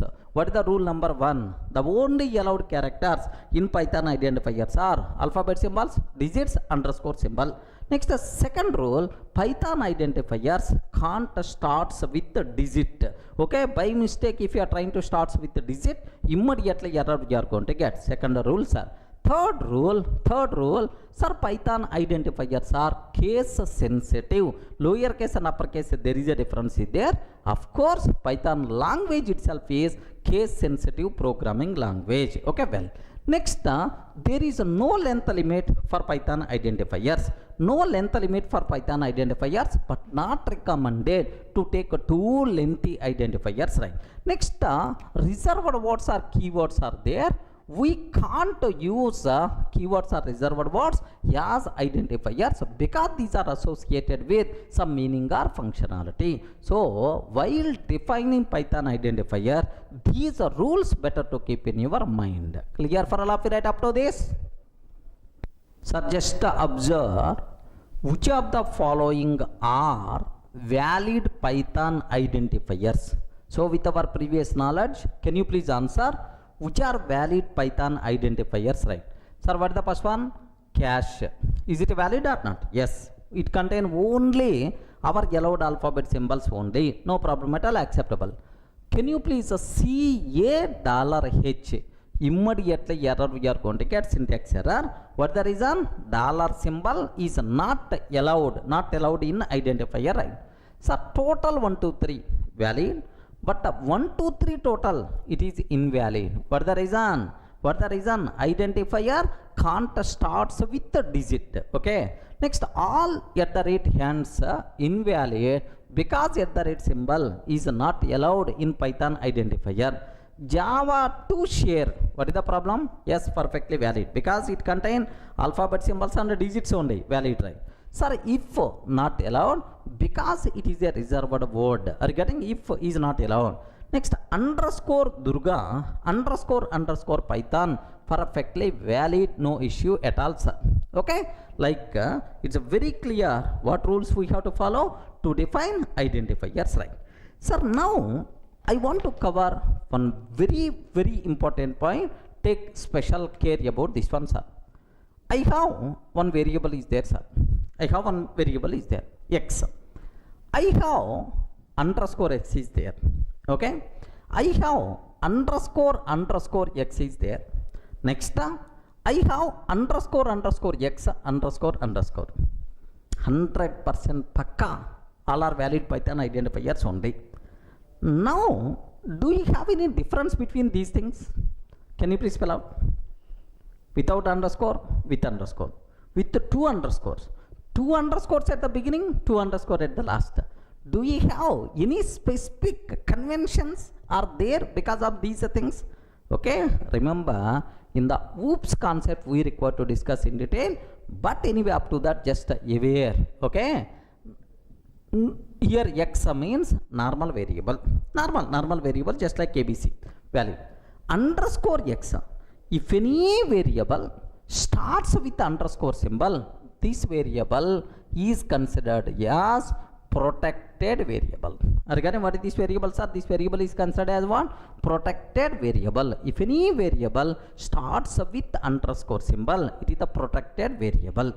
Next, if any variable starts with two underscore symbols, that variable is called private variable. Regarding that variable is called what? Private variable. Too much private. It is a strictly private, sir. Like next, starts with the two underscore symbols and ends with the two underscore symbol. This is called magic variable. Regarding this variable is called what? Magic variable, right? So language level, it has some meaning or functionality. Language level variables identifier can starts with two underscore symbols and ends with the two underscore symbol. Like do you know, like underscore add underscore. This is the magic method. Language level, language predefined magic method. This, sir, underscore name underscore language level predefined variable. This, okay, like so just aware, if the variable starts with underscore symbol, protected. If the variable starts with two underscore symbols, private. If the variable starts with two underscore symbols and ends with two underscore symbol, okay, this is such type of identifiers are language specific predefined identifier, which are also known as magic variables, right? Of course, in the next sessions we will talk about these things in detail. Remember, just aware there is some difference there with underscore symbols, right? Clear for all of you, right? What is identifier? A name in Python program is called identifier. What rules are there to define Python identifiers? Next, sir, if a variable starts with underscore, starts with two underscore, ends with two underscore, what will happen? Is there any specialty is there? Like these are the various things you should aware about identifiers concept. Clear?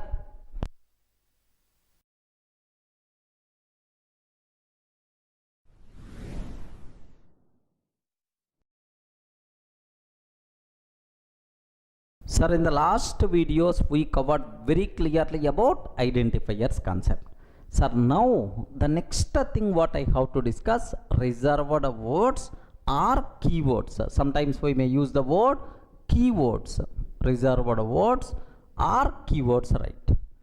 Now, do you know, if you observe your school days, golden days in our life, we never having any worries in our life.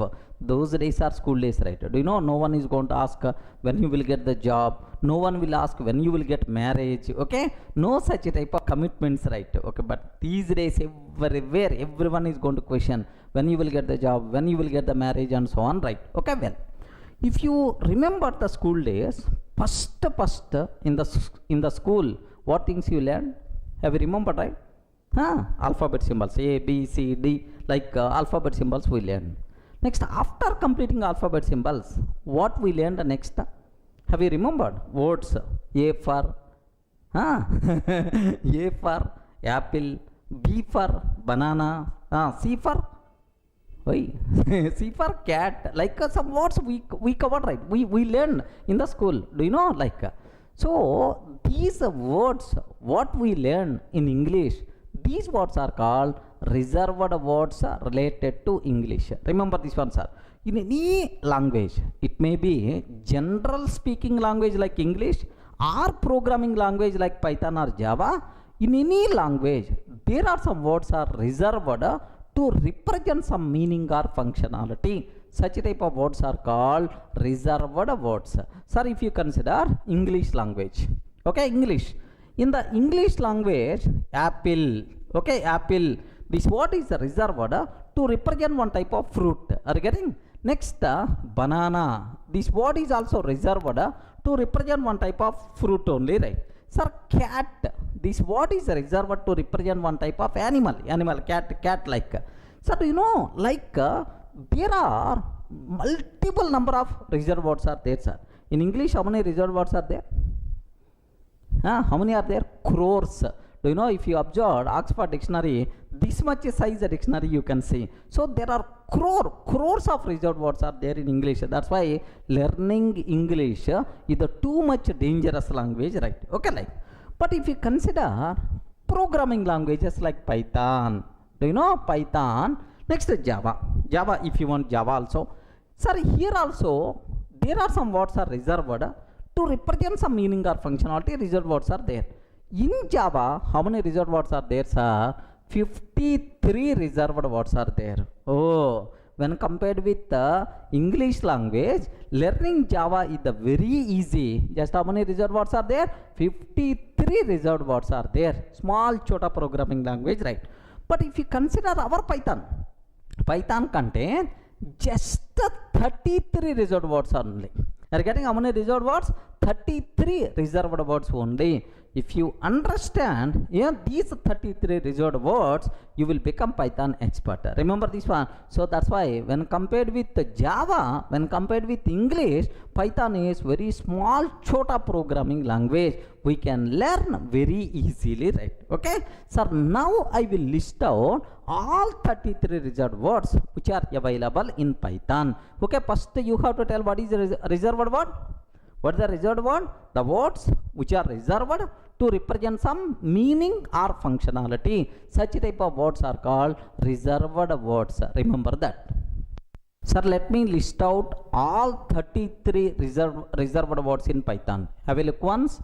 Sir, these are 33. If you want, you can count 33. You can see, sir.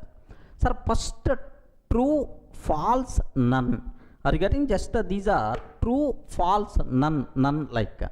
Next, and, are, not, is operators like. Next, if, elif, else. If, elif, else. Okay. Else, if, elif, else. Okay. Like if, else related. Next, while, for, break, continue, return, in, yield. Yield is a keyword in Python. Yield. Next, try, except finally. Sir, the people who are coming from Java, try, catch finally. Instead of catch, here we have to use except finally. Rise, assert. Okay, import from as, class, def, pass, global, non-local, lambda, del, with. Okay, like total, how many reserved words are there? How many keywords are there? 33 keywords are there. Okay, in Python. Remember, this is the list, sir. Sir, the first question, if you are going to ask, sir, what is the purpose of yield? What is the purpose of global? Or what is lambda? Or what is the pass? Can you please explain that? I will give left and right. Because, so discussing Python, learning Python language itself is learning all these things. At last, you will get much clarity about these. Don't try to understand what the meaning of all these things. Okay, we have to spend some time to get the meaning, functionality of each and everything. But general doubts you may have, sir. So first, here have you observed, right? Sir, all these 33 keywords in Python contain only alphabet symbols. Are you getting? You never going to see any underscore symbol. You never going to see any digits. So all 33 contains only alphabet symbols. Contains only alphabet symbols. Okay, like next one more speciality is there. In these alphabet symbols also, everywhere you are seeing lowercase alphabet symbols only, but only 3, sir, uppercase you are going to see. Sir, true, false, none. Have you observed, right? What is the first letter? T uppercase, F uppercase, none uppercase, N uppercase, right? The only except these 3, all the remaining contain only lowercase alphabet symbols only. Remember that, sir. True, false, none. Compulsory T should be uppercase, F should be uppercase. By mistake small t, small f you are using, Python will give left and right. Observe, I will show, sir. So second point, except the following 3, all contains only lowercase alphabet symbols. All contains only lowercase alphabet symbols. Except, sir, the following 3, all contains only lowercase alphabet symbol. Which 3, sir? True, next false, next none. So for Boolean values, true and false compulsory should be in uppercase, T upper, F upper, and then N uppercase, right? Sir, have a look once. By mistake, if I'm trying to take like this, okay, here I'm taking, sir, A is equal to true, I'm taking, sir. Sir, am I using small true or capital true? Small t or capital T? Small t I'm using. What will happen, sir? Immediately name error, name true is not defined. Sir, I'm unable to see name true, like we are going to get the problem. A is equal to capital true, I'm taking, sir. Capital T the capital. Perfect, it is going to be accepted. What is the value, sir? True itself is the answer we are going to get. Okay, please make sure if you are using small a, immediately error, small t, immediately you are going to get error. So for Boolean values, compulsory you require to take care capital T in the true, capital F in the false, and none means N should be capital. What the meaning we will discuss in detail, right? Sir, next thing, very important point. Observe a bit carefully, sir. Do you know, by seeing these things, you may have some doubt. Sir, if, elif, else, you discuss it, right? But what about switch statement? Sir, in C language I have switch statement, in Java language I have switch statement. Sir, where is the switch statement? Please make sure switch concept is not there in the Python. Switch variables concept not there in the Python. Okay, remember. Next, similarly, sir, I have while loop is there, for loop is there, but we missed one more loop, do while. So do while, such type of looping concept is not there in Python. Okay, do while, there is no such type of concept. Okay, well, sir, these concepts are not applicable in Python. Switch statement is not there, do while, this concept is also not there, sir. Next, one more point. Sir, I saw somewhere in Java, int, float, Boolean, char, these are reserved words, but here we are not having any such type of reserved words. Like the reason for that is, in Python, sir, here I am taking a is equal to 10, that's all. Am I required to declare type explicitly, like int type? No, because Python is what? Dynamically typed programming language. We are not required to declare the type explicitly. Based on value, automatically type will be considered. So being programmer, you never going to use type explicitly, right? That's why int, float, Boolean, such type of reserved words or keywords are not required. Remember, int, float, complex, such type of keywords are not required in Python.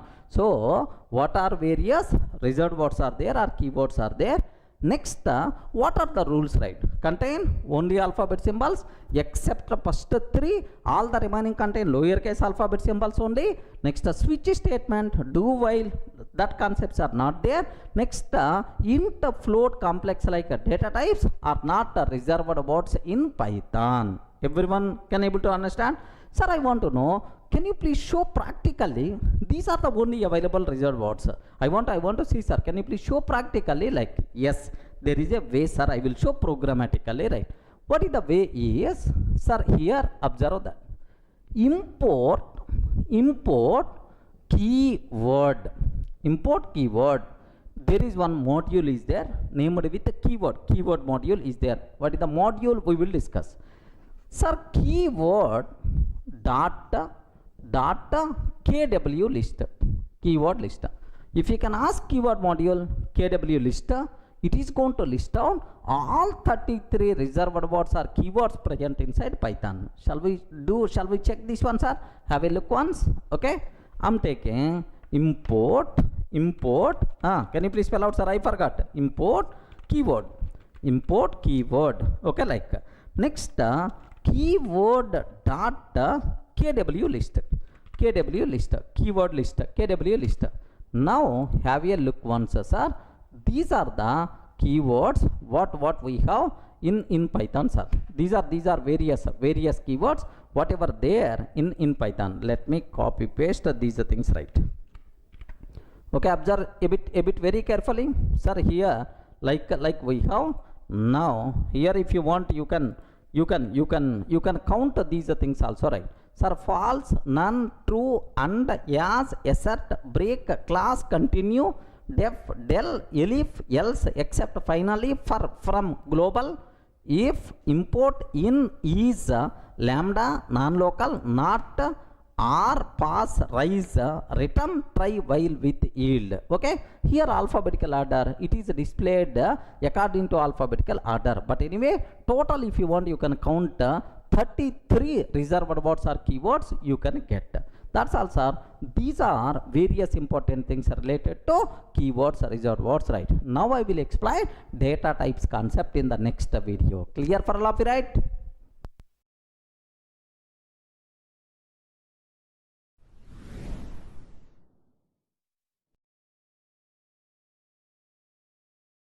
Sir, now the next topic what I have to explain, Python data types concept. Sir, can you spell out what is data type? The name itself indicates the type of data what we are using. Regarding its data type represents what? The type of data stored inside a variable or represented in our program. Suppose I am taking 10, sir.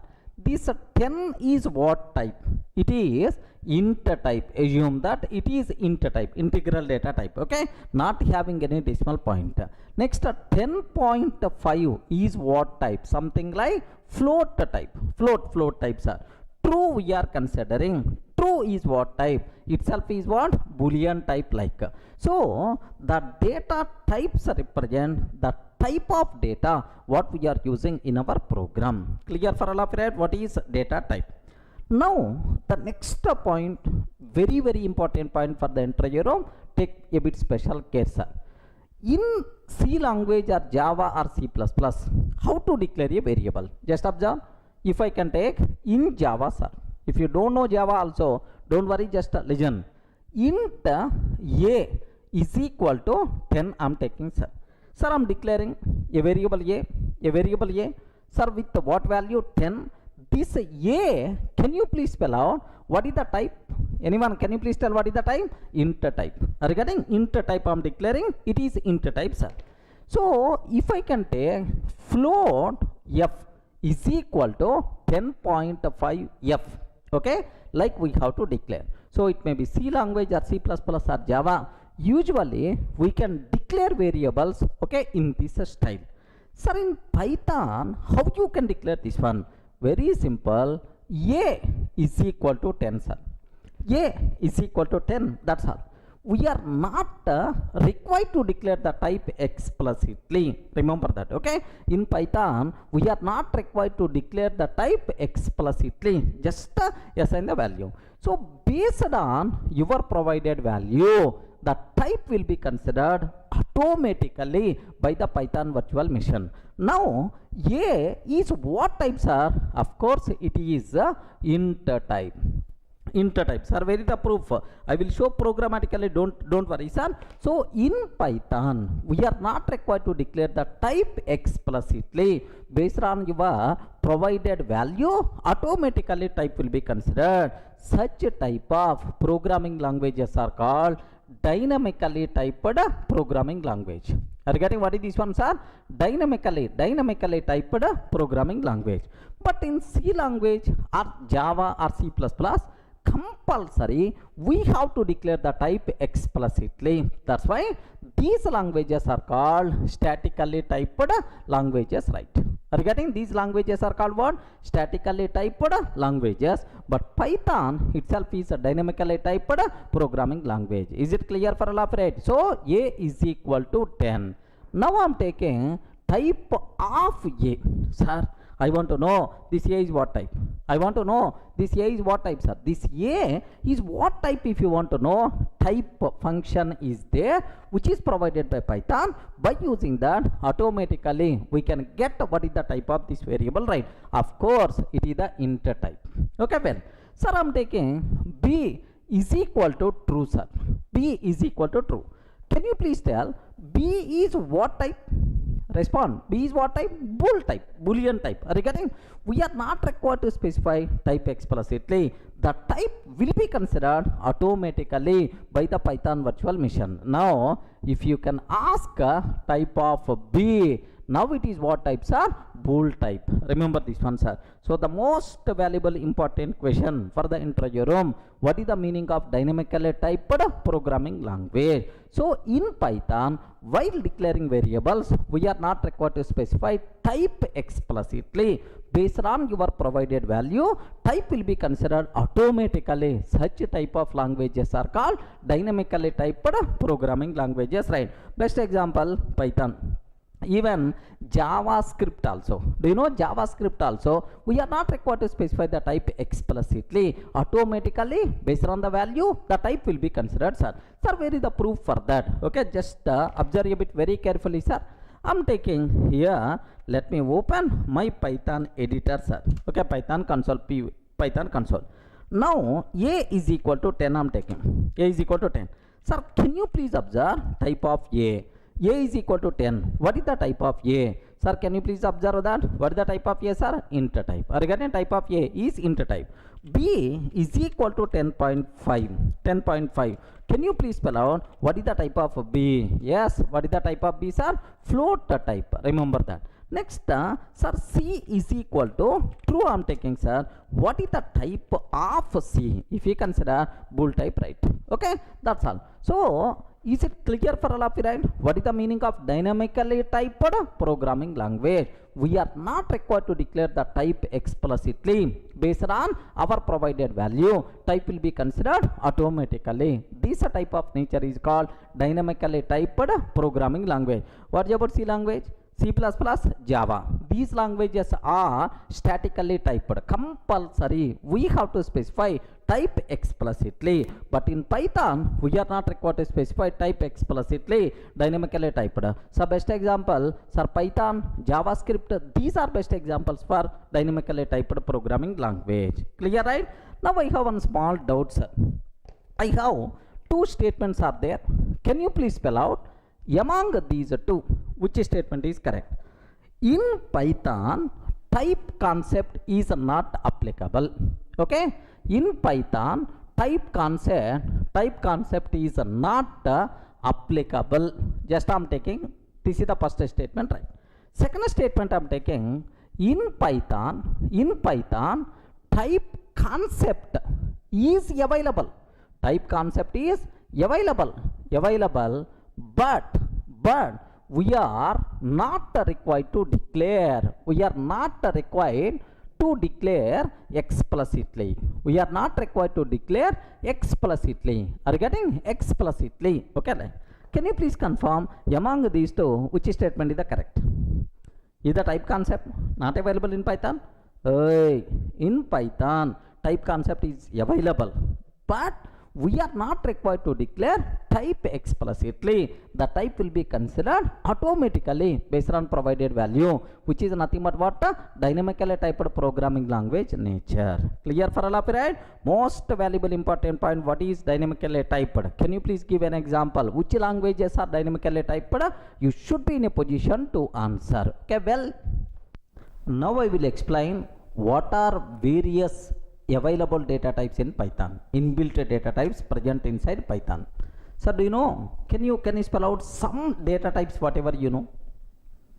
Yes friends, whatever you know in other languages like C language or C++, Java, can you spell out some data types? Int, float, boolean, double, long, char, string type. Are you getting string type like?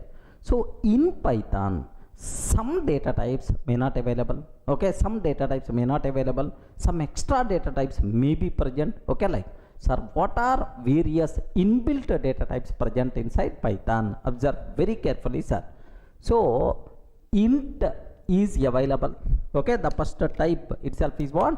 Int is available. Next, float is available. Int float. Next, do you know, complex numbers? To represent complex number, complex data type is available. Python's special. In C language, C++, Java, there is no such type of data types, are complex data type. Next, bool data type. Bool means what? Boolean. Next, str is available. Str means what? String type. Okay, like. So next, and after that, do you know list data type? List data type. Tuple, some people may pronounce as a tuple data type, list and tuple. The most valuable, very important question for the interview room. What is the difference between list and tuple? Without this question, there is no Python interview, man. So take a bit very special care. Next, and after that, set is available.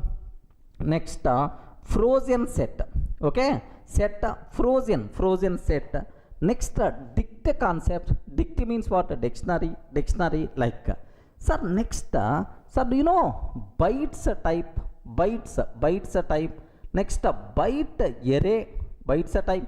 Byte array type. Next, range and then none. Range and then none. Sir, these are various Python inbuilt data types. What important data types? What we have, sir? So total have you observed? 5 plus 5 plus 4. Okay, almost around 14 data types.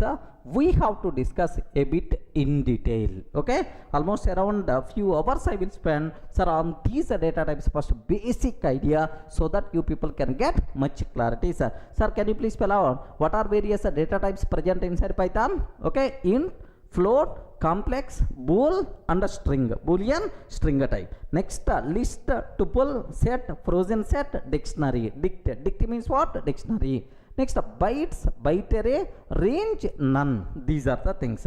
Don't ask any question about these data types. We are going to spend a huge time on this. We will perform post-mortem like anything about these data types, right? Okay, well, next, before talking about these data types, one very important point I have to tell, sir. Please inject this point in your mind very strongly. Okay, here everything in Python, sir, observe very carefully, sir. Everything in Python, everything in Python is object, sir. Everything in Python is object. Do you know the people who are coming from other languages like Java, we have primitive types, object types, like there is some difference there. But in Python, everything is considered as object only. Okay, so if I can take A is equal to 10, sir. A is equal to 10.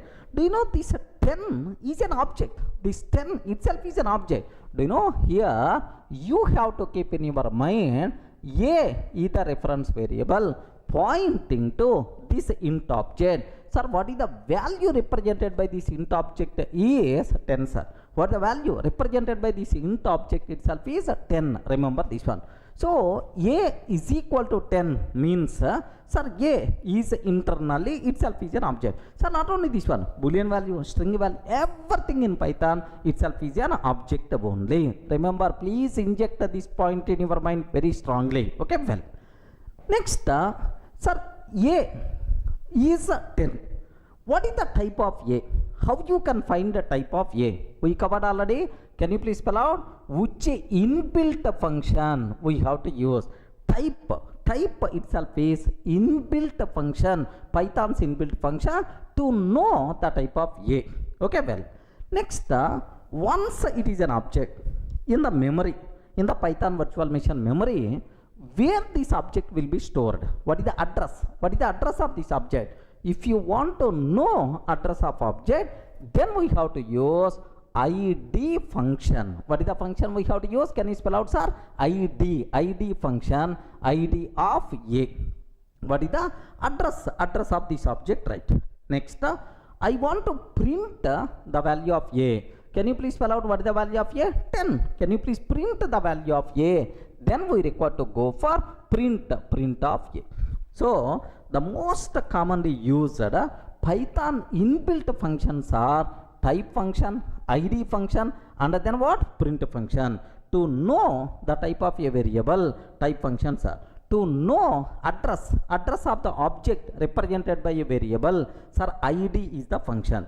To print the value of a variable, then we require to go for what? Print function. These are the three inbuilt functions most commonly we are going to use in Python. Just have a look once, sir. Sir, I'm taking here a is equal to 10. I'm taking, sir. Have a look once. Can you please observe? A is equal to 10. 10 I'm taking. Can you please tell what is the type of a, sir? What is the type of a? Sir, it is int type. It is class int type, sir. Okay, well, int type. Sir, what is the address of this? id of a. What is the function? Please spell out id of a. Here are you seeing, right? Yes, sir, this is the address. id of a means this is the address, right? Similarly, okay, what is the print of a, sir? What is the value of a? What is the value of a, sir? 10. So these three are Python's inbuilt functions most commonly used. So before starting our data types concept, if you have clarity about this, I can use repeatedly this in our next discussions, right? Clear up to this?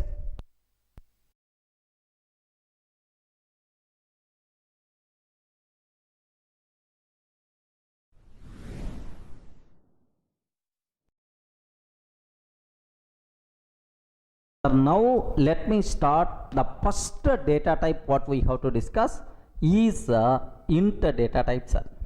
Sir, integral values. I want to represent a number without a decimal point. Do you know? Just a 10 I want to represent, or 120 I want to represent. Sir, these number never talks about any decimal point. Regarding the numbers without a decimal point, these numbers are called integral numbers. Remember this one. Sometimes I can use the word integral numbers, or sometimes we can use the word whole numbers. Regarding, we can use the word whole numbers. So without any decimal point, these numbers are called integral numbers. If you want to represent integral values, then we require to go for which data types are? Int data types are. Okay. Best example, a is equal to 10. A is equal to 10. If you print the type of a, then obviously what output we are going to get, sir? Int type. That's also. But here there is one small point I have to highlight. Take very special care. Suppose I want to represent 1, 2, 3, 4, 5, 6, 6, 6, 6, 6, 7, 8, 9 like. Can you please confirm? Is it the integral number or not? Yes. Because I am not taking anywhere decimal point, it's always integral number only. So do you know, is it small number or long number? Respond, man. Is it small number or long number? Long numbers are 1, 2, 3, 4. There are multiple digits are there. It's a bigger number, long number. So to represent very long integral values, we have long data type is there. Remember this one, sir. What is that? Long integral values, long type is there. Sir, small integral values, int type is there. Remember that. If you consider Java, byte, short, int, long, like 4 types are there just to represent integral values. But make sure in Python we have only 2 data types we have. What is the first one, sir? Int, second one, sir, long. Small int values, small integral numbers, int type. Sir, long integral numbers, long type, sir. But take very special care. This long type is applicable only in Python 2.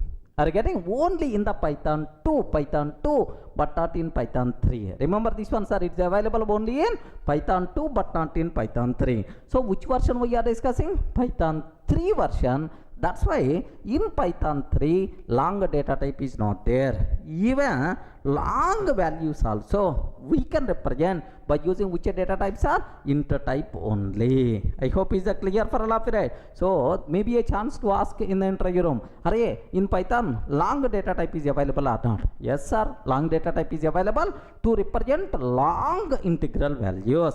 But this long data type concept is applicable only in Python 2, but not in Python 3. Even long values also happily we can represent by using int type only in the Python 3. Everyone can able to understand? Sir, have a look once. Suppose I am taking a is equal to sir 1 2 3 4 5 6 6 6 and so on, 7 like 8 like I am taking 9, sir.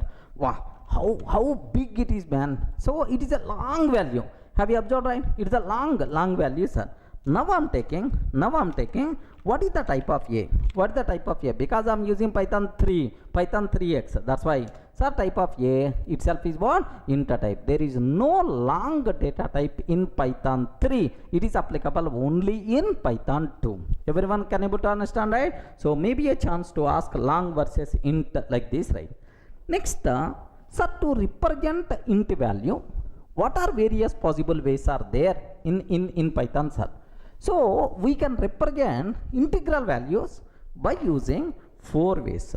Remember that. So we can represent, sir, this a is equal to 10, this integral value. In how many ways, right? 4 ways are available. First one, decimal form. Are you getting? What is the first one, sir? Decimal form. This decimal form is also known as base 10. Decimal form is also known as base 10, our common normal approach, right? Second one, sir, octal form, or let me go for binary form.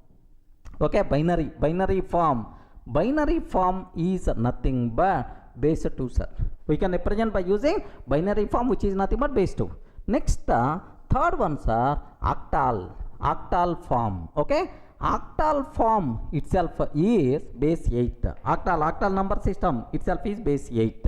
Next, hexadecimal. Hexadecimal means base 16. Remember that. So integral values, so int type values in Python, in how many ways we can represent, sir? 4 ways are available. What is the first way, sir? Decimal form. Second way, binary form. Third one, octal form, and then hexadecimal form. Sir, let me talk about these types in detail, sir, these forms in detail. Sir, first one, decimal form. Okay, assume decimal form means base 10, sir.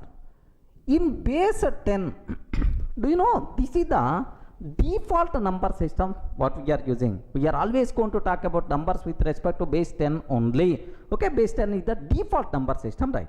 Sir, which digits are allowed? Allowed digits are 0 to 9.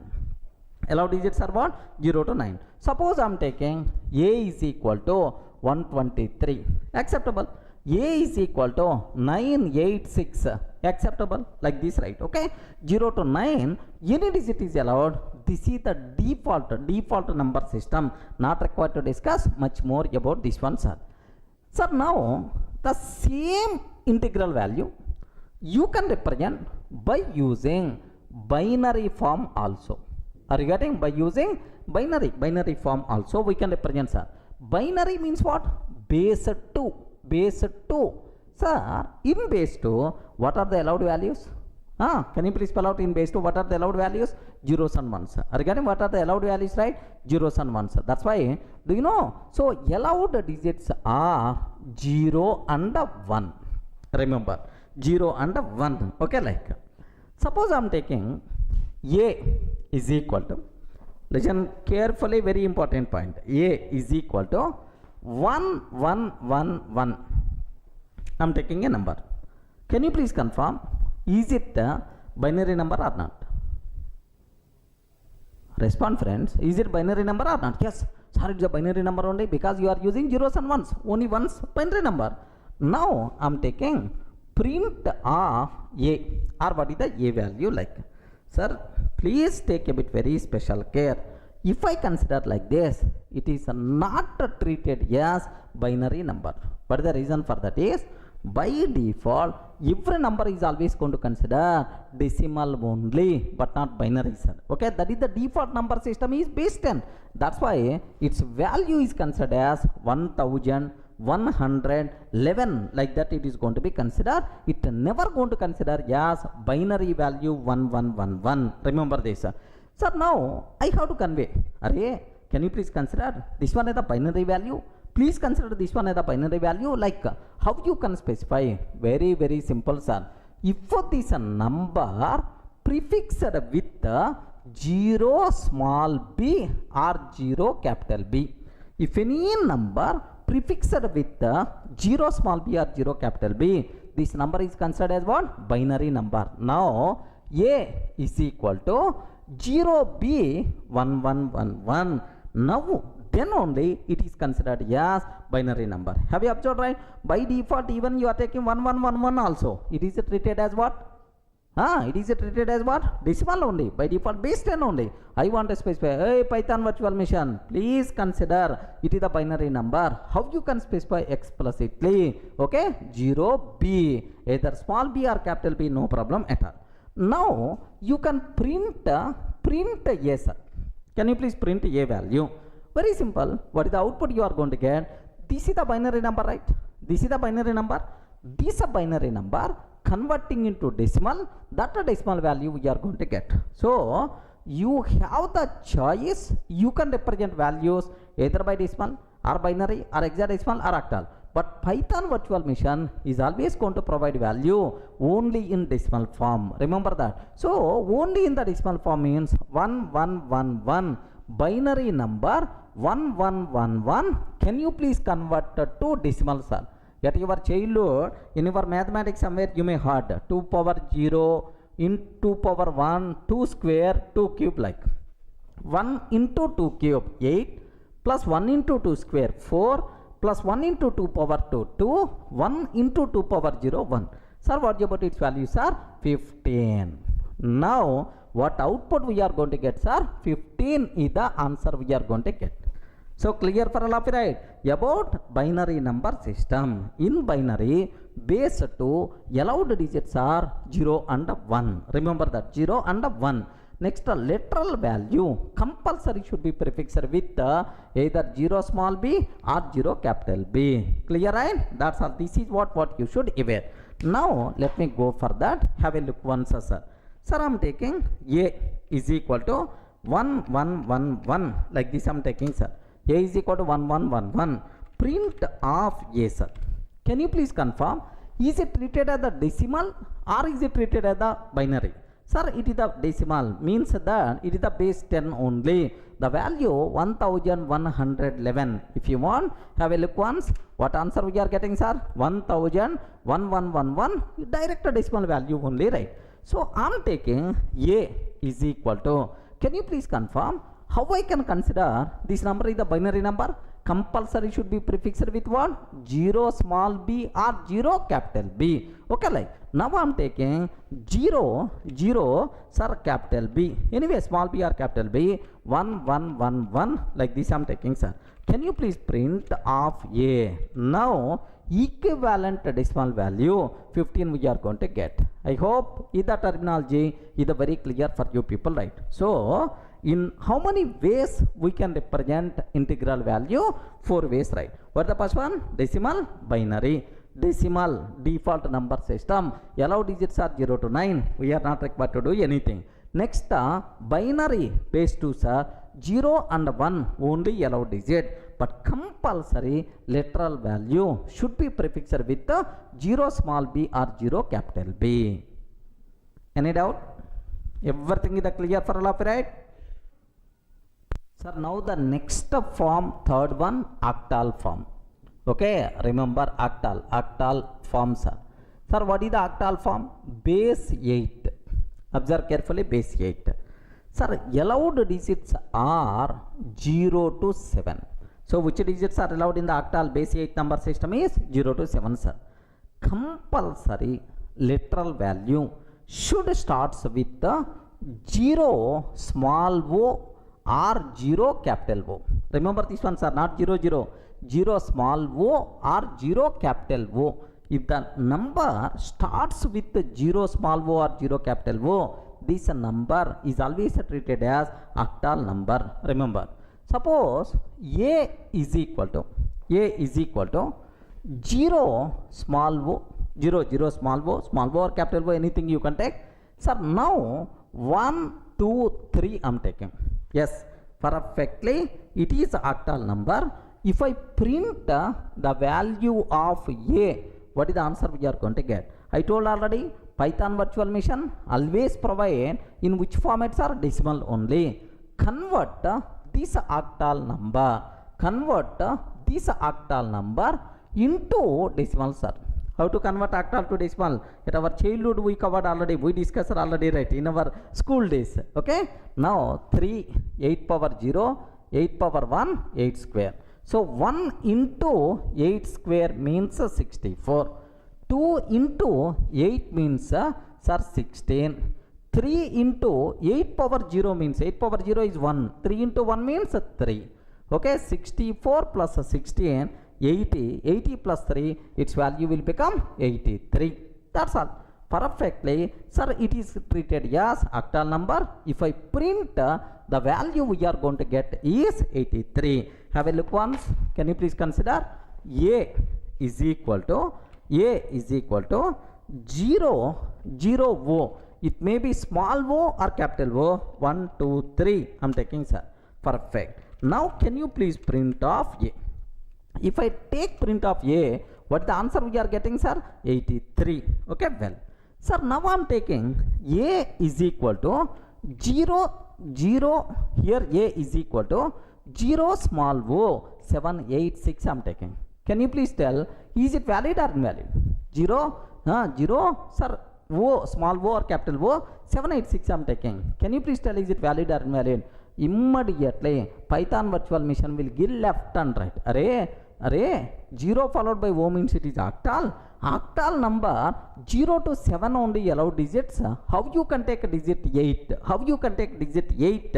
Immediately syntax error we are going to get. Can you please have a look once? Let me keep enter. Now syntax error, invalid syntax. I hope everyone in the position to understand clearly, right? Are you getting? So this is about octal number system, sir. Allow digits are what? 0 to 7, and compulsory literal should be starts with 0 small o or 0 capital O. That's it, right? Okay, well, sir, now what is the next thing we have to discuss, right?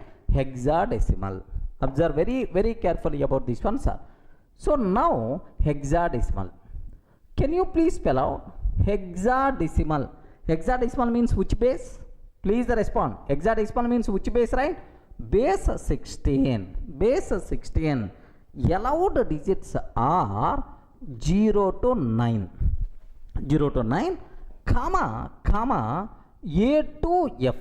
Okay, A means 10. A means 10, sir. B means 11. C means 12. Okay, D means 13. E means 14. F means 15. Okay, 10 to 15. So 0 to 15 are the allowed, but 0 to 9 and then A to F. First thing, sir, this A to F, is it lowercase or uppercase? Ayo, please respond. Can I take either lowercase or uppercase? You can take any case, no problem at all. So Python by default case sensitive programming language, but very few places Python is not case sensitive. Sir, this is one such type of place. Remember, A to F, you can use either lowercase or uppercase, no problem at all. Okay, like. Sir, next, compulsory literal value should be prefixed with 0 small x or 0 capital X. Remember, if the number prefixed with 0 small x or 0 capital X, such type of number only treated as hexadecimal number. Okay, like. Sir, I am taking A is equal to 0x10. Can you please tell, is it hexadecimal number or not? Yes, why not? Now print of A. What is the value we are going to get, sir? Print of A. Sir, simple, the value is, so 10 hexadecimal number, can you please convert into decimal? This is about my requirement, right? So 0, 16 power 0, sir, 16 power 1. 1 into 16 power 1, 16 plus 0 into 16 power 0 means 0, sir. Its value will become 16. Regarding what is the output we are going to get, sir? 16. So 0x10 means 16 is the answer we have to get. Let me cross check, sir. A is equal to 0x10. Yes, perfect. Now let me print off A, sir. Let me print off A. What the answer, sir? 16 itself is the answer. This is, sir, the way how you can represent what? Hexadecimal numbers. But here let me go for a small another example. Can you please tell, is it valid or not? A is equal to 0x of face. 0x of face. Is it valid or not? Yes, perfectly. Itself is acceptable. F, A, C, A. Within the range of A to F. A to F only? Yes, valid. A is equal to 0x beef. A is equal to 0x beef. Valid or not? Valid. No problem. If you want, you can print, sir. Maybe 64,208 or 206 something. 48,000 some odd number it's going to get. Equivalent decimal value, right? Sir, if I can take A is equal to 0x beer. Is it valid or not? Beer. Is it valid or not? No. The reason is, in hexadecimal, allowed digits are A to F only. Allowed digits are what? A to F only. But here, digit R letter is not allowed. Immediately, error, syntax error we are going to get. Let me show these things also. Observe carefully, sir. A is equal to 0x face I am taking. For a fact, what is the value of A, sir? What is the value of A? 64,206. This is the equivalent decimal value of FACE. Similarly, A is equal to 0x B form taking, sir. Sir, print of A. Yes, 48,879. Are you getting 48,879? A is equal to 0x, okay, beer I am taking. Beer. Immediately error we are going to get, sir. Have you observed? Syntax error, invalid syntax. Okay, like you should aware, sir. That's all, friends. These are various possible ways are there to represent int values, right? How many ways we can represent int value? Decimal form, binary form, octal form, hexadecimal form. Decimal form, base 10. Allowed digits are 0 to 9. Okay, default number system. Next, binary forms are base 2. Are you getting base 2? Allowed digits are 0 and 1. But compulsory the number should be prefixed with 0 small b or 0 capital B. Next, octal form, allowed digits are 0 to 7 and compulsory number should be prefixed with 0 small o or 0 capital O. Next, hexadecimal forms are base 16. Allowed digits are 0 to 9, A to F. A to F you can use either lowercase or uppercase, but compulsory the number should be prefixed with 0 small x or 0 capital X. That's all, friends. These are various possible ways are there to represent int values, right? But now I have one small doubt. Every time you have the choice, you can represent int value in 4 ways. You can provide either decimal way or binary way or octal way or hexadecimal way. But Python virtual machine, whenever you are printing, you are always going to get only in the decimal form. Even you provided in the octal, but output is always going to come only in the decimal form. Some people may ask, sir, I want output in the binary form, I want output in the octal form. Is it possible or not? Yes, base conversion functions are there. By using those base conversion functions, we can convert binary value to octal, octal to hexadecimal. Dancing we can do that. We will discuss that part. Up to this is the clear?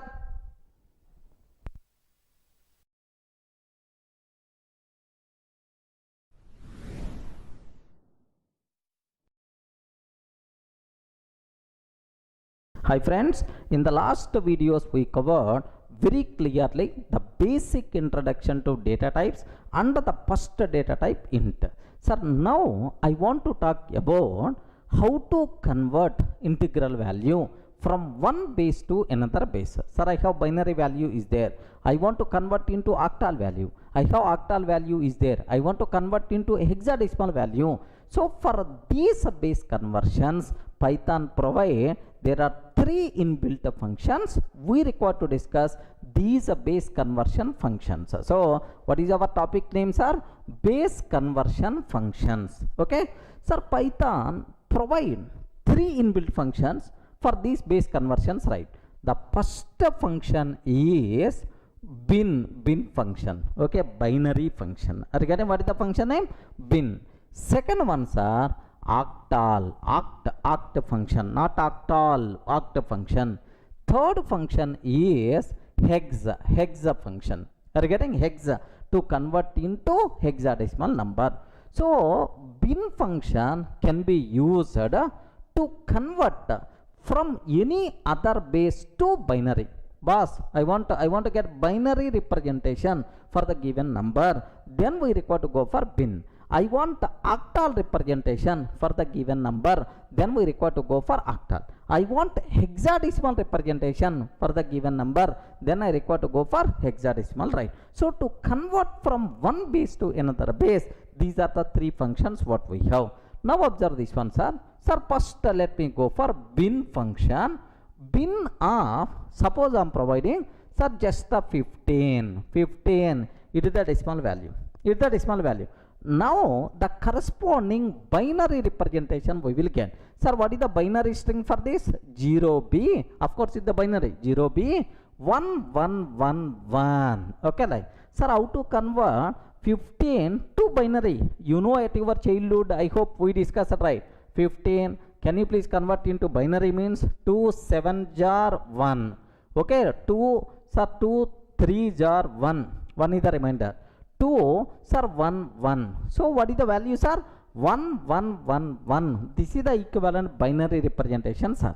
Similarly, I have 0 O 1 2 3 is there. Can you please spell out 0 O 1 2 3? What is this one? I respond. What is this one? 0 O 1 2 3 itself is what? Octal number. I want to convert this octal number to binary. Similarly, I have bin of 0 x face. 0 x face. Sir, what is this number? Hexadecimal number. Hexadecimal number to binary if you want to convert, then this is the base. Are you getting? Bin function can be used to convert the number from other bases to binary or to binary number system, right? Let me go for this small example, sir. Here I am taking a here just a bin of okay, just I am taking 15, sir. What is the answer? 0b 1111. Bin of 15. Boss, can you please convert decimal number 15 to binary? Okay, what the values are? 0b 1111, like bin of 0 O 1 2 3, like this I am taking, sir. Equivalent binary value 0b 101 0011, something like we are going to get. Sir, here bin of 0x face I am taking. 0x face I am taking, sir. Now this is the equivalent binary number for this 0x face. Okay, like clear for all of it, right? So how to use bin function? What is the purpose of bin function, right? The same way, next one, sir, let me consider octal, oct function, octal. Sir, I have 100 decimal value is there. 100 decimal value. I want to know what is the equivalent octal value. Then OCT is the function. Sir, similarly, OCT of 0B 111101 something like. I don't know. Sir, this is the binary number. Can you please provide equivalent octal value like this, right? Sir, octal of here 0x phase, 0x phase. Hexadecimal number, can you please convert into octal? Binary number, can you please convert into octal? Decimal number, can you please convert into octal? So from the given, from any other base to octal, if you want to convert, then we require to go for what? Octal. OCT, oct itself is the method, sir. Clear for all of you, right? Okay. Have a look once, sir. Here I am taking OCT of 100 I am taking, sir. If I can take OCT of 100, 00144, this is about the equivalent octal value, sir. OCT of 0B 111101. I don't know what about its value. I want to get equivalent octal value 075. Sir, OCT of 0x phase I am taking. Have you observed? This is the equivalent octal value for the given hexadecimal number. So, for the given hexadecimal number, if you want to convert into octal, then these are the ways, right? Okay, well. Sir, what is the next cinema? Okay, sir, hexa function, sir. So, for the given hexadecimal number, for the given any other base, if you want to get hexadecimal number, then we require to go for hexa. Sir, I have 1000 is there, sir. 1000 is the decimal value. I want to know equivalent hexadecimal value. Similarly, hex of 0B 1011 1111 something like this. I don't know what is the equivalent hexadecimal value I want. Sir, hex of 0 1 2 3 4 5 6 like this. If you want to know corresponding hexadecimal number, then we require to use a hexa function, right? Okay, well, have a look once here. Hex of 1000 decimal value. Can you please convert into hexadecimal number? Can you please convert into hexadecimal number? 0x3e8 like this, right? Okay. Similarly, hex of 0b 1111 like this I am taking, sir. What is the answer? 0xbf. Okay, 0xbf, it is the equivalent hexadecimal number. Hex of 0 1 2 3 4 5 6, sir. What about its value? Do you know? Here just observe 0x-a72e. Okay, like so by using these base conversion functions, bin function, oct function, and then hex function, happily we can convert from one type to one base to another base. Are you in the position to understand, right? But all these base conversions are applicable only for integral numbers, sir. Remember this one, only for integral numbers, right? Then immediately you may have, sir, to convert into binary, you have bin function. To convert into octal, you have oct function. To convert into hexadecimal, you have hexadecimal. But I want to convert into decimal. Where is the function? Array, to convert into the decimal, no function is required, because default number system is always by default decimal only. If you are not using this conversion function, the output is always going to come in which style, sir? Decimal only. Is it clear for all of you right up to this? That's also, these are base conversion functions which are applicable for int data type values, integral data type values, right? Clear?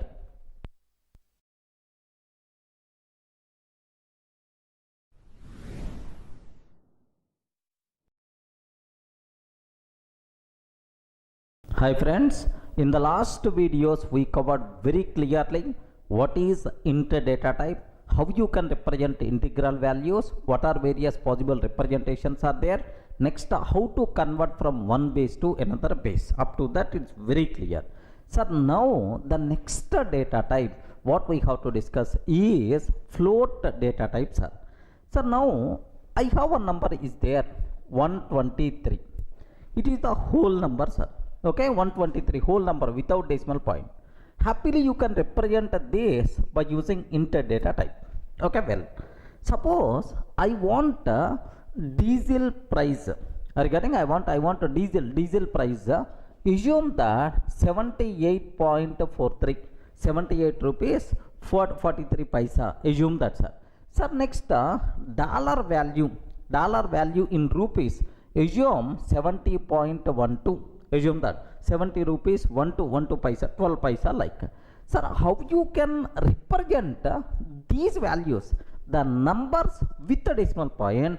These numbers are by default considered as floating point values. Are you getting? Don't feel in our program you are always going to represent only whole numbers, integral numbers. No, sometimes we may require to provide, we may require to do this type of values also. How you can do that? Okay, to represent these floating point values, these floating point values, we have which data types are float data type we have to use. Remember this one, sir. Okay, sir, now I'm taking f is equal to sir 112.456 like this I'm taking, sir.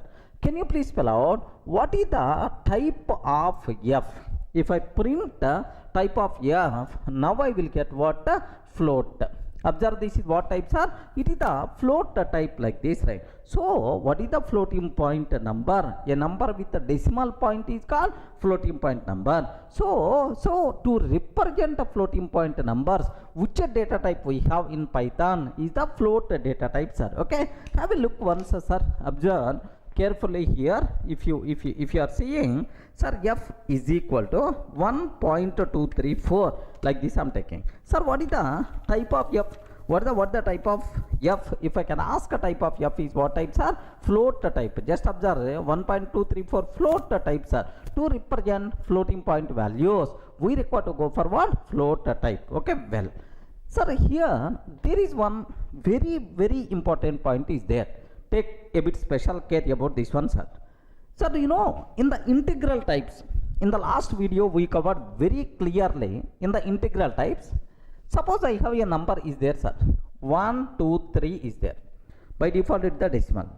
Similarly, if I can take 0B1111, it is a binary number. Binary. 0O123 octal number. 0x123 hexadecimal number. Sir, all these things are integral values. Remember this one. All these things are what? Integral values, right? Same way, I want to take like this. Just observe carefully, sir, about this one. F is equal to, sir, 1.234. Okay, one style. F is equal to 0B1.1011. I'm taking, sir. Next, f is equal to 0 small o, sir, like 123.456 I'm taking. Sir, f is equal to 0x 123.57 something like this I do. Can you please observe, this is the decimal float value. This is the decimal float value. Can you please tell what about this one? Respond. What about this one? Float value represented in binary form. Next, float value represented in octal form. Float value represented in hexadecimal form. I hope everyone can able to understand, right? So respond. Everyone can able to understand, right? Remember, if you are going to feel like this, I will give left and right. The reason for that is floating point values we can represent only in decimal form. Are you getting? Floating point values we can represent only in decimal form. Binary, octal, hexadecimal, such type of conventions are not allowed for the float values. These representations are applicable only for integral types, but not for floating point types. In all these cases, we are going to get syntax error. Okay, error by default we are going to get. Sir, very important point. Integral values you can represent 4 ways: either decimal, binary, octal, hexadecimal. but floating point values you can represent, you should represent only in the decimal form. Okay, binary, octal, hexadecimal, such type of conventions are not applicable. Everyone can ever write. Sir, let me show this one. Have a look once, sir. Suppose I am taking f is equal to 1.234. Perfect, no problem at all. It is the decimal value, sir. It itself is the decimal value. F is equal to 0b 1.1011. I am taking 0b 1.1011. Immediately Python virtual machine is going to give left and right. Hey Durga, 0b means binary, but 1.1011 float in binary, no such type of thing. What it means, like Python virtual machine will give left and right. Observe carefully, sir. Here if I execute this one, syntax error, invalid syntax. Regarding syntax error, invalid syntax. Similarly, f is equal to 0.123.456. If I can take again invalid syntax. Regarding again invalid syntax, f is equal to 0x123.45, something like this, right? Again itself is invalid syntax error we are going to get. So the important conclusion what you people should be aware, floating point values you should represent only in decimal form. Binary, octal, hexadecimal conventions are not allowed. Clear? Any doubt about this point? Okay, well, next for floating point values there is another way, another representation is there, sir. What is that representation is? Take a bit special care, sir. If we can take f is equal to 1.2 E3, this type of representation is called exponential form.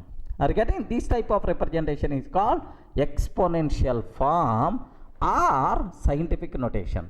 Exponential form or scientific notation, sir. Remember this one. So E3, sir, instead of small e, you can take capital E also, no problem at all. If I print f value, what is the output we are going to get, sir? Very simple. 1.2 E3 means 10 power 3. 1.2 into 10 power 3. 1.2 into 1000. So its value 1200.0. This is the output we are going to get, sir. Remember this. This type of representation is called what? Scientific representation. Scientific notation or otherwise exponential form. But this applicable only for what? Floating point values. Remember, have a look once, sir. Sir, I am taking f is equal to 1.2 E3. You can take small e or capital E.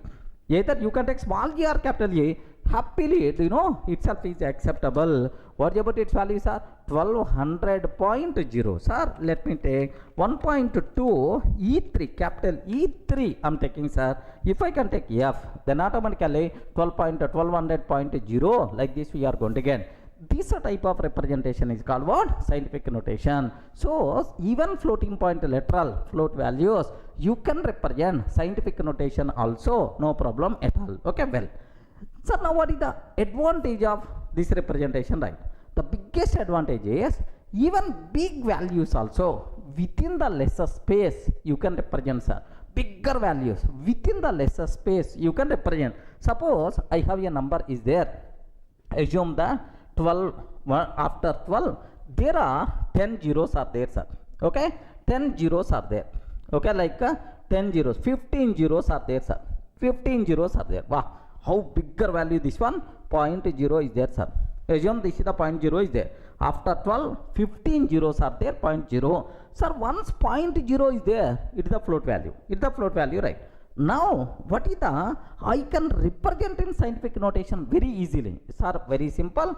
1.2 E, how many zeros are there? 15. 1.2, 2 also I moved after decimal point, that's why 1.2 is 16. So, this bigger value also we can represent 1.2 is 16.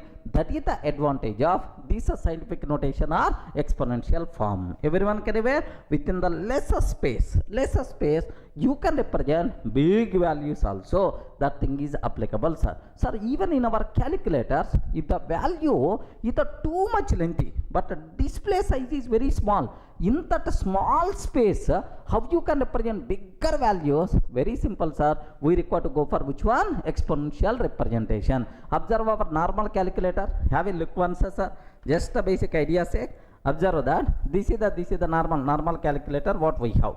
Sir, here I am taking 25,000 into 25,000 I am taking. Okay.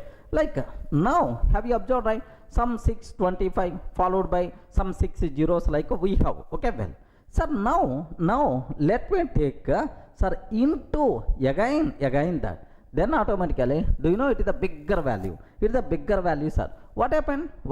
This bigger value in this small space, how it is represented, sir? 3.90 e plus 17 means into 10 power 17. Are you getting? This type of representation is called what? Exponential form. It is applicable for what? Floating point data types. Okay, well, sir. So up to this any doubt? Float type, it is a very clear. Sir, let me conclude. If you want to represent floating point values, then we require to go for what? Float data type. Float values compulsory having decimal point. A number with a decimal point is called float number. Floating point values you should represent only in decimal form. Binary, octal, hexadecimal, such type of things are not allowed. Floating point values we can also represent in exponential form or scientific notation. What the advantage of this one is, within the lesser space you can represent bigger values. That is the advantage, sir, of this floating point, I mean exponential representation. Clear for you?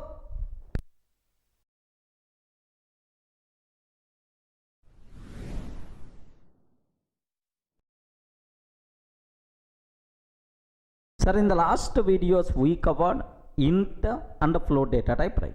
Now I want to explain the Python specific special data type, complex data type. What is that, sir? Can you please spell out? Complex data type. Don't feel complex means very difficult, nothing. Okay, it is one type of number systems, right? In your mathematics, somewhere in your school days, integral calculus, complex algebra, somewhere you may heard about that. So such a type of data type is called complex data type, sir.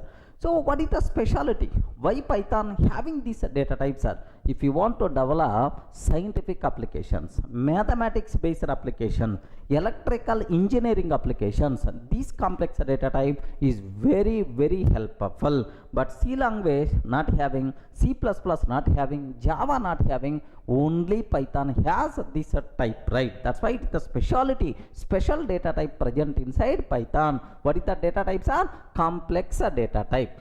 Sir, now what is the syntax? How you can represent complex number? Okay, observe carefully, sir. A plus bj, this is the syntax, right?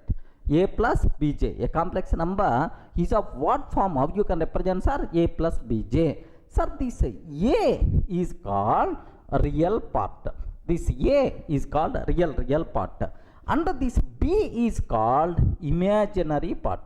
Are you getting what is this B, sir? Imaginary part. Next, what is this J? J value is J square. J square is equal to -1. Regarding J square is equal to -1. J is equal to square root of -1. Remember that this type of representation is called complex number, right? So what is the J? J square, its value is -1. J is equal to square root of -1. Now you may have the small doubt, sir. Sir, is it compulsory J? In my mathematics somewhere I symbol I used. Remember I symbol I used.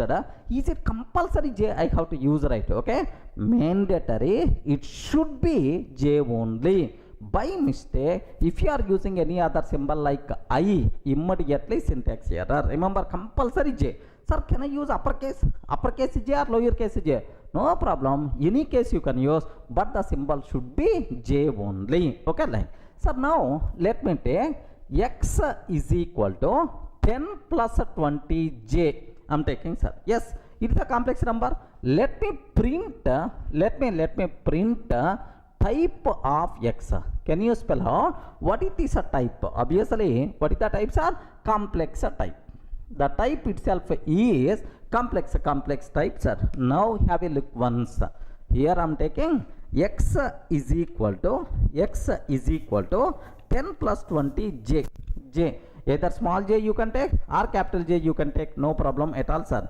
Sir, 10. Now let me print type of x. Are you getting type of x like this? Sir, can you please spell out what it is types are? It is the complex types are. X is equal to 10 plus 20 j. What the type of x itself is, sir, class complex. Okay, like we can take, sir. Sir, what is the x value? What is the x value? 10 plus 20 j, like this, right? Sir, can I use capital J? Okay, x is equal to 10 plus 20 capital J I am taking, sir. Yes, acceptable. What about its value, sir? 10 plus 20 j. Of course, it is printing always in lower case, but if you want, you can use capital J also, no problem. Now x is equal to 10 plus 20 I am taking. Please confirm, is it valid or invalid? 10 plus 20 I, immediately syntax error, because Python virtual machine unable to understand what is the meaning of this one. Are you getting right? Now have a look once. What is that error? Syntax error, invalid syntax, like this we are going to get. Now I hope it's very clear what is complex number, what is the syntax of complex number. Next and after that, how you can represent complex number like this, right? Sir, next this A is called what form? Respond. What is this A? A is called what? Real part. What is this B? B is called what? Imaginary part. Suppose assume that I have one complex number x is there, sir. X is 10 plus 20 j. I want to know what is the real part. I want to know what is the real part. Very simple. Print of x dot real. If you want to know real part of complex number, then dot real is a variable, x dot real. Now you are going to get 10.0. Remember, of course, it's always going to provide in the form of floating point value 10.0. Similarly, I want to know x dot imaginary number. Hey, what is the imaginary value, sir? IMAG. Remember that. So x dot real. What is the second one, sir? X dot IMAG, imaginary number. Now what about its value, sir? 20.0. Are you getting x dot imaginary number? What about its value? 20.0, something like. So how you can find the real value? How you can find imaginary value? Sir, real and IMAG. These are the predefined variables are there which are applicable for every complex number. Okay, have a look once.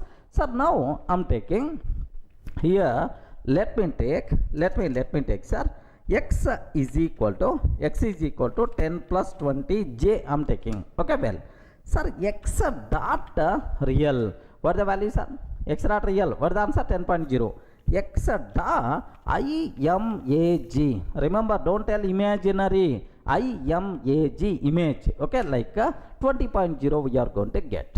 That's all. So if you have complex number, how you can find the real part, how you can find the imaginary part. Clear, right? Okay, well. Next, the next important conclusion, sir. Sir, the first part is called, which one? Please confirm. The first part is called what? Real part. Second part is called what? Imaginary part. Sir, in real and imaginary parts, if you want, you can take int values. If you want, you can take float values, no problem at all. Int values you can take, float values also you can take. So something like x is equal to 10 plus 20j, valid, sir. Acceptable. X is equal to 10.5 20j, acceptable. Sir, now in real part I am taking float value. Sir, next x is equal to 10.5 20.6j, acceptable. Okay, so in real and imaginary part, happily we can take either int values or float values, no problem at all. Both are acceptable, right? But here one small twist is there. What is the twist is? This real part you can represent either in decimal, binary, octal, hexadecimal, no problem, sir. this is a real part. If the real part I am taking int value, that int value you can represent either in decimal form or binary form, octal form or hexadecimal form. But imaginary part compulsory you should specify only in decimal form, sir. By mistake, binary form if you are using or octal form if you are using, immediately error we are going to get. Observe carefully. Here x is equal to 0b 1111 plus 1111 means 15, sir. 15 plus 20j I am taking. Is it acceptable or not? Acceptable, because in the real part you can take binary, octal, hexadecimal, acceptable, right? But if I can take x is equal to 15 plus 0b 1111 j I am taking, immediately error we are going to get, sir, because imaginary part compulsory the value we have to specify only in decimal form, but the real part you can specify either in decimal or octal or hexadecimal, acceptable. Observe this important conclusion. Have a look once, sir. Have a look. My requirement is, now observe this, x is equal to here I am taking, here just observe 10.5 plus 20.6 j. So real values, I mean both real and imaginary part can be either float values or can be either int values, no problem at all, acceptable, sir. Now if I print 10.5 plus 20.6 j, acceptable.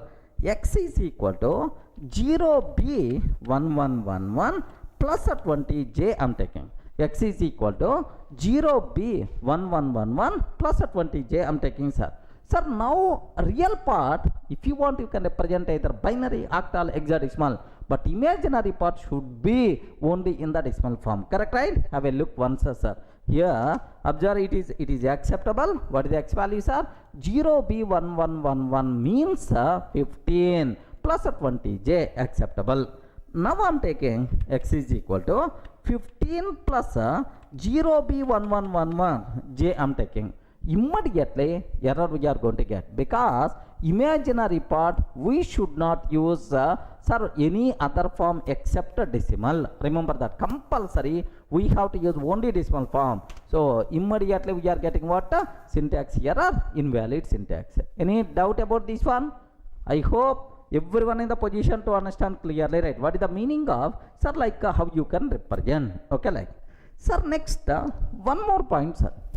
Assume that I have two imaginary numbers are there, something like x is equal to 10 plus 20j, y is equal to, sir, 20 plus 30j is there, sir. Two imaginary numbers are there. No, I mean two complex numbers are there. Now my requirement is, can I perform arithmetic operations between these complex numbers or not? Yes, we can perform, no problem at all. So if you want, you can ask x plus y. If you want, you can ask x into y. If you want, you can ask x by y. No problem, x minus y. All those things are perfectly acceptable. Even we can perform arithmetic operations between two complex numbers also. Okay, have a look once, sir. Suppose I am taking x is equal to 10 plus 20j. Next y is equal to 20 plus 30j is there, sir. 30j is there. Now x plus y, what is the value of x plus y? 30 plus 50j. Okay, like this we are getting x into y minus 400 plus 700j, x by y. Okay, x by y, some value we are going to get 0.6 and plus 0.07, something like we are going to get. So what about internal values? How these operations are going to work, we are not required to worry, sir. Just we can perform mathematical operations, sir, for complex numbers also. Just aware this one. Okay, this is about basic introduction about complex data type. but anyway it is not that much frequently used data type in our Python. Okay, very specific scientific applications, mathematics applications, next electrical engineering applications, there this complex data type is going to play the role. That's why it is highly recommended to discuss as less as possible about this complex number systems, right? Any doubt? Are you in the position to understand what is complex number, where you can use complex number, what is the syntax, next which is called real part, which is called imaginary part? In real and imaginary, can I take int values or not, float values or not? Next, can I perform arithmetic operations or not? Next, can I use any base or only decimal? For real part you can use any base, but imaginary part only decimal form. Binary, octal, hexadecimal not allowed. That's all friends, clear, right?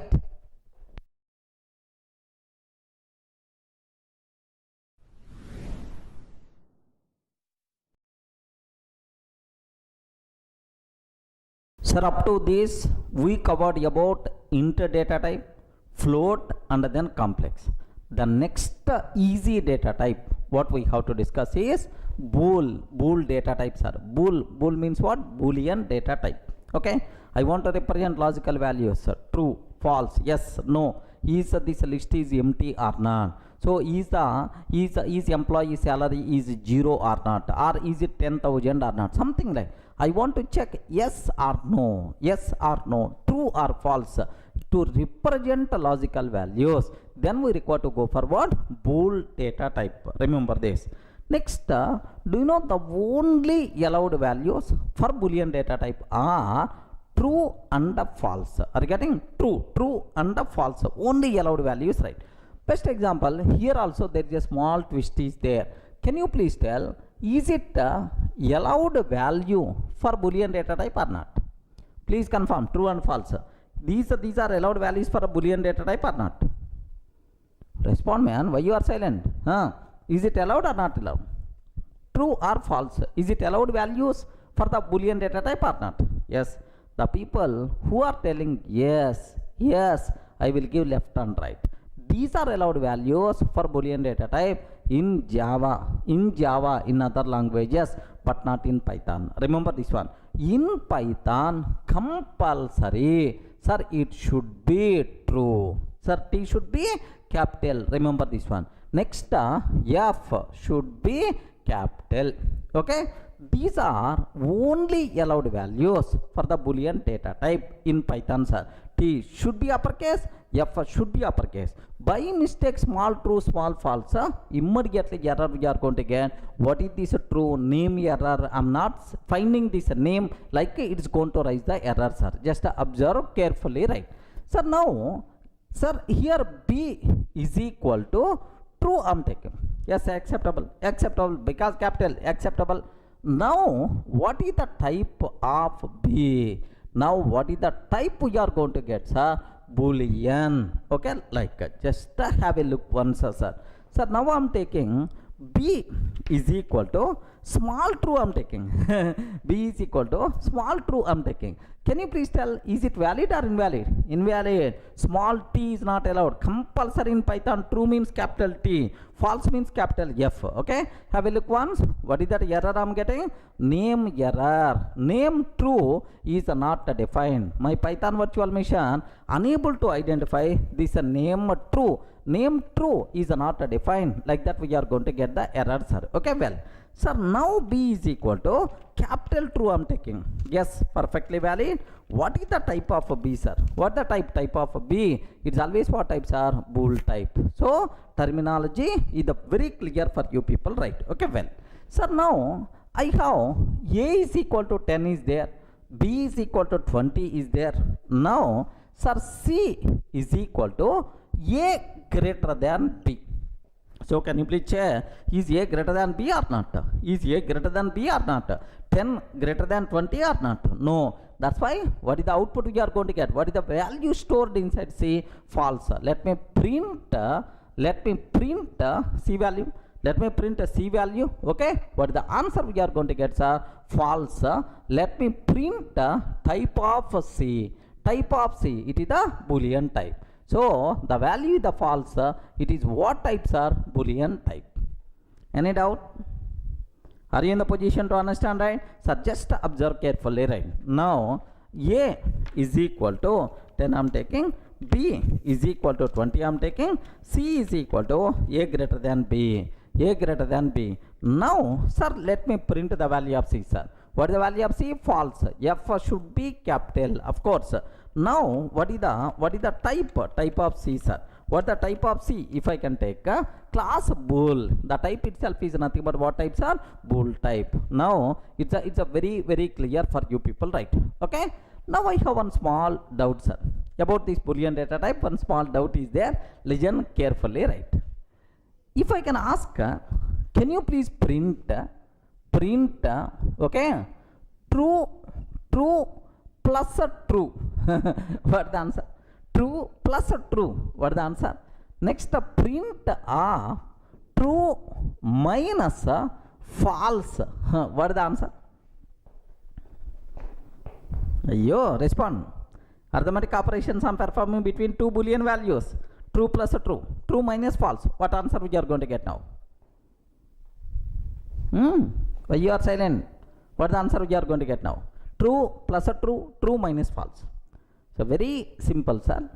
Internally, this true and false represented as true. True means 1, false means 0, sir. Internally, true and false represented as 1, 0. That's why if you are performing arithmetic operations with the Boolean values, now the corresponding int values will come in the picture. Remember this one. Now, true plus true. So, 1 plus 1, its value is the 2, sir. 1 plus 1, the value is the true. Next, 1 minus false means 0. 1 minus 0 means the value is 1. Are you getting? 1 minus 0, the value itself is what? 1. Remember this one. I hope not required to keep any explanation. Remember, very important point. True internally represented as 1, false internally represented as 0. So in our mathematics, in the Python, in mathematical operations, if you are using Boolean values, now these integral values will come in the picture. Are you getting right? Have a look. Next, print true into false. True into false. 1 into 0, its value is always what? 0 only. Let me check this one, sir. Here I'm taking print of true plus true. Print of true plus true. What is the answer? 2 itself is the answer. Print of true minus false. What about its value? 1. Because 1 minus 0, its value is the 1, sir. Print of true into false I'm taking. Print of true into false. What is the answer, sir? 0, like this, right? Sir, in our next sessions also, several times we are going to use this point. Remember, internally, true represented as 1, sir, false represented as 0. Clear for all of you, right? These are various important things you should aware about Boolean type. Sir, what are allowed values? Next, to represent logical values, we are going for Boolean data type. The allowed values are true and false. Compulsory T should be capital and F should be false. F should be capital. Next, internally, true and false represented as 1 and 0 in the mathematical operations. So their integral values 1 and 0 will come in the picture. Beyond that, nothing, sir. Slowly, while discussing operators, I will add extra masala about these things. Just aware.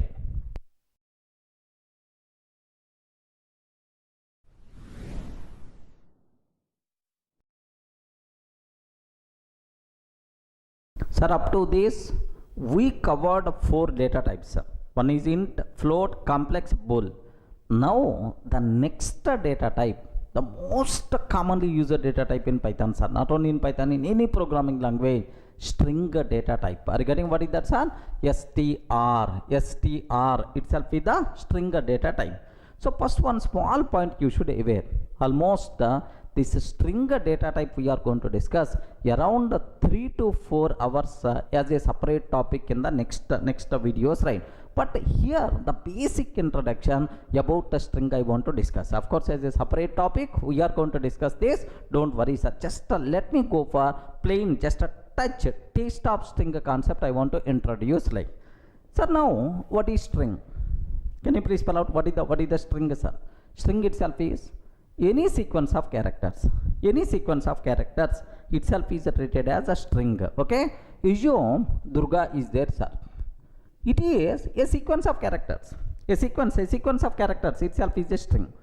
In Python, how you can represent a string? So, can I use single quotes or double quotes? Anyone, can you please tell? The people who are coming from Java background, sir, we should use double quotes only. Sir, we should use double quotes only because multiple characters are there. Okay? Can I use a single quotes or double quotes? Respond. Can I use single quotes or double quotes? Okay? Take very special care. We can use either single quotes or double quotes, no problem at all. Even triple quotes also. That part we are going to discuss next. So, any sequence of characters within single quotes or within double quotes is considered as strings. Remember that. Now, here I am taking S is equal to Durga, like this I am taking. Sir, yes, now print type of S. Print type of S. Obviously, what is the answer, sir? str type. Okay. Sir, next S is equal to, okay, I am taking Durga. S is equal to within, here just my target is within double quotes Durga I am taking. Within double quotes Durga I am taking print of type of S. Print a type of S. Okay, obviously str type we are going to get. So, any sequence of characters within single quotes or double quotes is considered as string. Remember that. Have a look once. Observe very carefully about this one, sir. Here I am taking S is equal to S is equal to Durga, like this I am taking, sir. Print a, what is the type of S? What the type of S, like this I am taking, sir. This is, I saved this one, yeah, tester.py. Are getting this file as the tester.py, print of type of S. Now py tester.py, like this, right? Sir, what is the output, sir? It is the str type only. Whether we are using single quotes or double quotes, it is always treated as, it's always treated as, okay, str type only. No problem at all. Itself is the str, sir. Now I have one small doubt. What's my doubt is, which one is the recommended? Single quotes are recommended or double quotes are recommended? Sir, based on your comfort, anything you can use. But double quotes, a bit readability is not that my single quotes very plain, very simple. That's why recommended to use single quotes. If you are very comfortable with double quotes, happily you can use it, sir. Okay, well. Now I have one more small doubt is there. Take very special care about this one, sir. Here I am taking S is equal to single character within single quote. Single character within single quote. Can you please tell what is the type of S? Single character within single quote is considered as char data type. Have you remembered? Is considered as char data type, character data type. But make sure this rule is applicable for Java but not for Python. In Python, there is no char data type. Are you getting the point, right? So in Python, there is no char data type.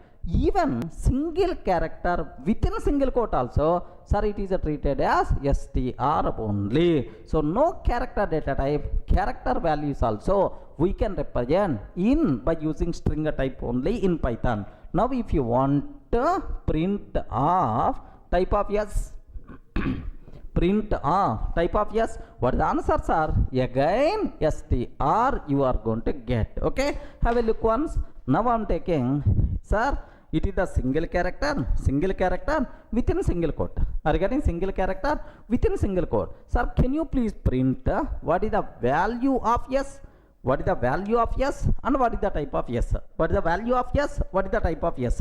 Value of S is A only, and what is the type of S is str. Are you getting value of S is A, and what is the type of S itself is what? str. Okay, remember that. There is no char data type in Python. we have only str type. Even char values also we can represent by using str only. Okay, well, so single quote, double quote, any quote you can use, no problem, right? Sir, what about triple quotes? Remember this one, sir. In Python there is a big specialty is there. We can use a triple quote symbols also. Okay, what is the story about these triple quotes? Let me explain, sir. 1 minute, have a look once, sir. Here triple quotes, triple quotes.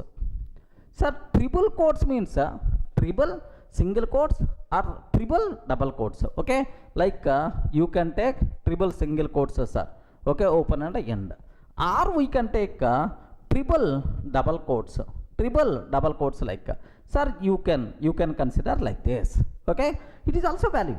In Python, triple quotes also acceptable, sir. Single quote, double quote, triple quote. Sir, I want to take 4 quote symbol, 5 quote symbol. PVM is going to give left and right. Remember that. So up to triple quotes are allowed. But where we can use a triple quotes, what are various advantages are there because of these triple quotes? There are 3 application areas are there for the triple quote symbols, right? Sir, what is the first one? Legend, sir. Do you ever heard? Do you aware what is the how you can specify multi-line string literal? Array, string literal means string constant, but it's not in one line. Multiple lines are there. Something like sir, Durga software solutions. This total is a single string literal. S is equal to. Now I'm trying to take print of S. Can you please confirm? Is it valid or not? This type of literal is called multi-line string literal. String value distributed across multiple lines. This type of thing is called multi-line string literal. Remember, right? Sir, can you please tell multi-line string literal, is it valid or not? I use which symbols? Single quote symbol. If I use a single quote symbol or double quote symbol, double quotes or single quote, Python virtual machine will give left and right, because single quotes or double quotes applicable for one line string literals but not multi-line string literals. Remember that, sir. Have a look once. Observe very carefully about this. Sir, I'm trying to take S is equal to Durga software, and then solutions, like I'm taking, sir, and then print of S. Okay, I'm trying to take print of S. If I can take like print of S, if I can take like this, immediately error we are going to get. Sir, syntax error. While scanning string literal, array single quote you open and Durga completed, but where you close, like it's always expecting the same line. Sir, instead of single quote, let me use a double quote symbol. Double quote symbols, right? Even if I can take double quote symbol also immediately we are going to get error. So it's a very clear indication that single quotes and a double quote symbol are not applicable for multi-line string literal. So then how you can handle? Very simple, sir. Better to use triple quotes, triple single quotes or triple double quotes. Observe carefully, right? Now I don't want to use single quote, triple single quotes I'm taking. That's all print of yes, sir. What answer, sir? Have a look once. Durga software solutions. Perfectly, it's going to work, no problem at all. Next, triple double quotes I want to take, sir. Triple double quotes. 3 times double quotes. Perfect. It's going to work, no issue at all. Durga software solutions, like this. Any doubt about this one? So the first important conclusion what you should aware, where you can use a triple quote symbol to define multi-line string literals. For that purpose we can use triple quote symbols, right? Okay, well. Next, what is the next thing I have to discuss? What is the next use of triple quotes, right?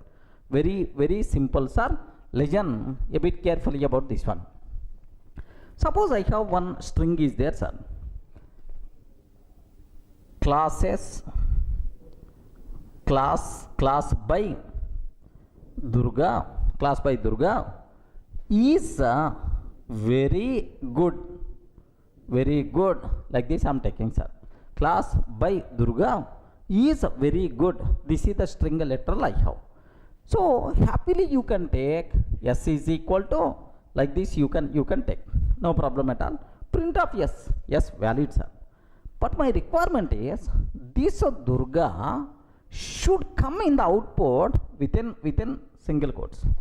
Are you getting? This Durga should come within single quote.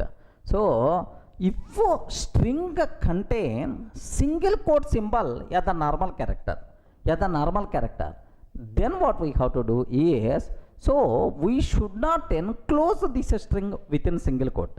By mistake, if you are taking single quote, what will happen?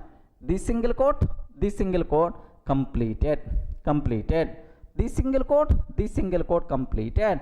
Now why Durga is coming in the middle? It's always a problem, syntactical mistakes are. So if you want to use a single quote as a normal character in your string, then that string should not enclose with the single quotes. Okay, well, so how you can handle? Very simple, sir. Better to take double quotes. Are you getting? Better to take double quotes. Acceptable. Perfect, man. Don't worry. Acceptable. So means that if you want to use a single quote, the symbol in your string, then we have to enclose that string with the double quotes. Observe carefully. Have a look once. Now my requirement is, observe carefully, sir.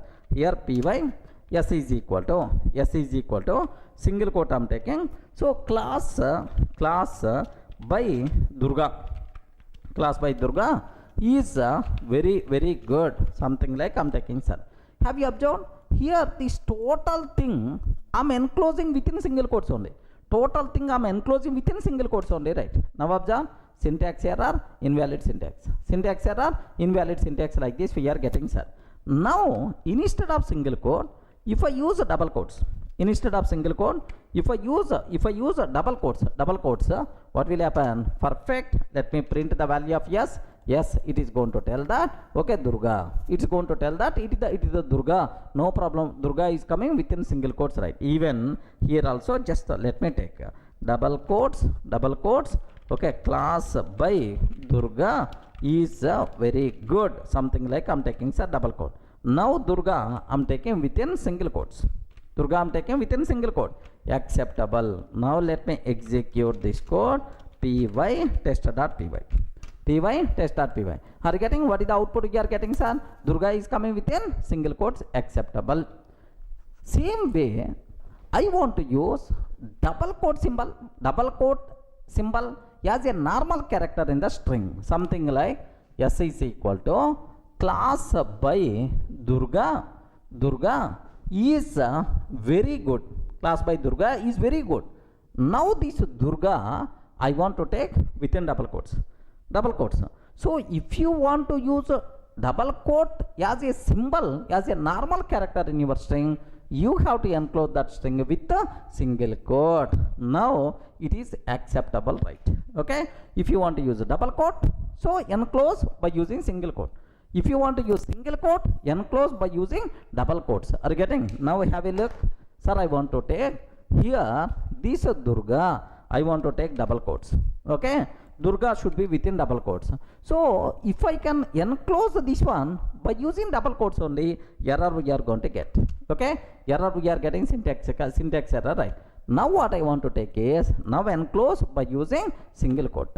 If I enclose by using single quote, happily you can use double quote as the symbol only. Perfect, sir. Class by Durga is very good. No issue at all. So now the conclusion here is, if you want to use double quote as a symbol, as a normal character, then we should enclose that string within single quotes. If you want to use single quote as a normal character, then we should enclose that string within double quotes. Clear, right? Now listen carefully. The next scenario, in my string I want to use both the single quote and double quote are the normal character. Okay, sir, something like my string is so classes, here just observe classes by Durga, classes by Durga for Python are very good. Assume that, sir. This is my string. But Durga should come within single quote. Python should come within double quotes. Array, you are using single quote symbol, double quote symbol, both as a normal character in your. Then how you can handle this type of requirement? For that, triple quote symbols came in the picture. Are you getting right? Now this total string you have to enclose in triple quotes. Either triple single quotes you can use, triple double quotes we can use. No problem at all. Now have a look once, sir. Sir, I am taking classes by here, classes by Durga for Python are very good. Like this I am taking, sir. Okay, well, sir, now in this Durga should be within single quote, Python should be within double quotes, like next here single quote, by mistake if you are using single quote, if you enclose this total by using single quote, immediately error we are going to get. Have you observed, right? Syntax. Hurry, enclose this total by using double quotes.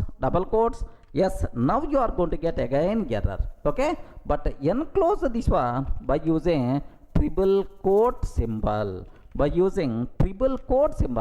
triple single quotes or triple double quotes, 100% pakka. This one is valid, sir. Have you observed? Classes by Durga is coming within single quote, Python is coming within double quotes, like so. The important conclusion what you people should aware, where you can use this triple quote symbols is in your string. If you want to use single quotes and double quotes as normal characters, then we should enclose that string within triple quotes. Okay, so what is the first use of triple quote? To define multi-line string literals. What is the second use, sir? To use single quote and double quote as normal characters in our string. Any doubt about this one? Okay, that's all. This is the second use of triple quote symbols, right? Next, one more use is also there, but as of now, so just aware the word. There is one concept is there named with documentation string. Okay, documentation doc string we can use to define doc string. What is that, sir? Can you spell out? To define doc string we can use a triple quotes, but as of now just aware the word. Somewhere in the next classes we are going to discuss in detail, sir. So triple quotes speciality in Python, sir, which is not allowed in C, C++, Java, but in Python triple quote symbols are allowed, where you can use a triple quote symbols, right, to define multi-line string literals. Next, to use a single quote and double quote as normal characters in our string. Next, to define doc string. For that purpose we can use these triple quote symbols. Is the story is very clear, right? Except a doc string we are going to discuss in the next sessions in detail. You are not required to worry. Friends, are you getting the basic idea? Clear for all of you, right? Okay, that's all.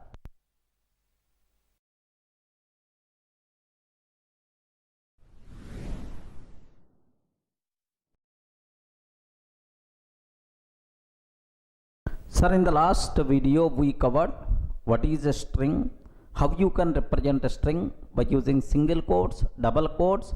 There is a special story we covered about triple quote symbols, right? Clear up to that. Next, index. Okay, index. Sir, there is one speciality is there in Python, index. Very important point, sir. Listen carefully, which is not applicable for C or C++ or Java. Here there is one speciality is there. Sir, I'm taking S is equal to Durga. This is my string. How you can access characters of the string? I want to access first character, second character, third character, like how you can? Okay, very simple, sir. Okay, assume that Durga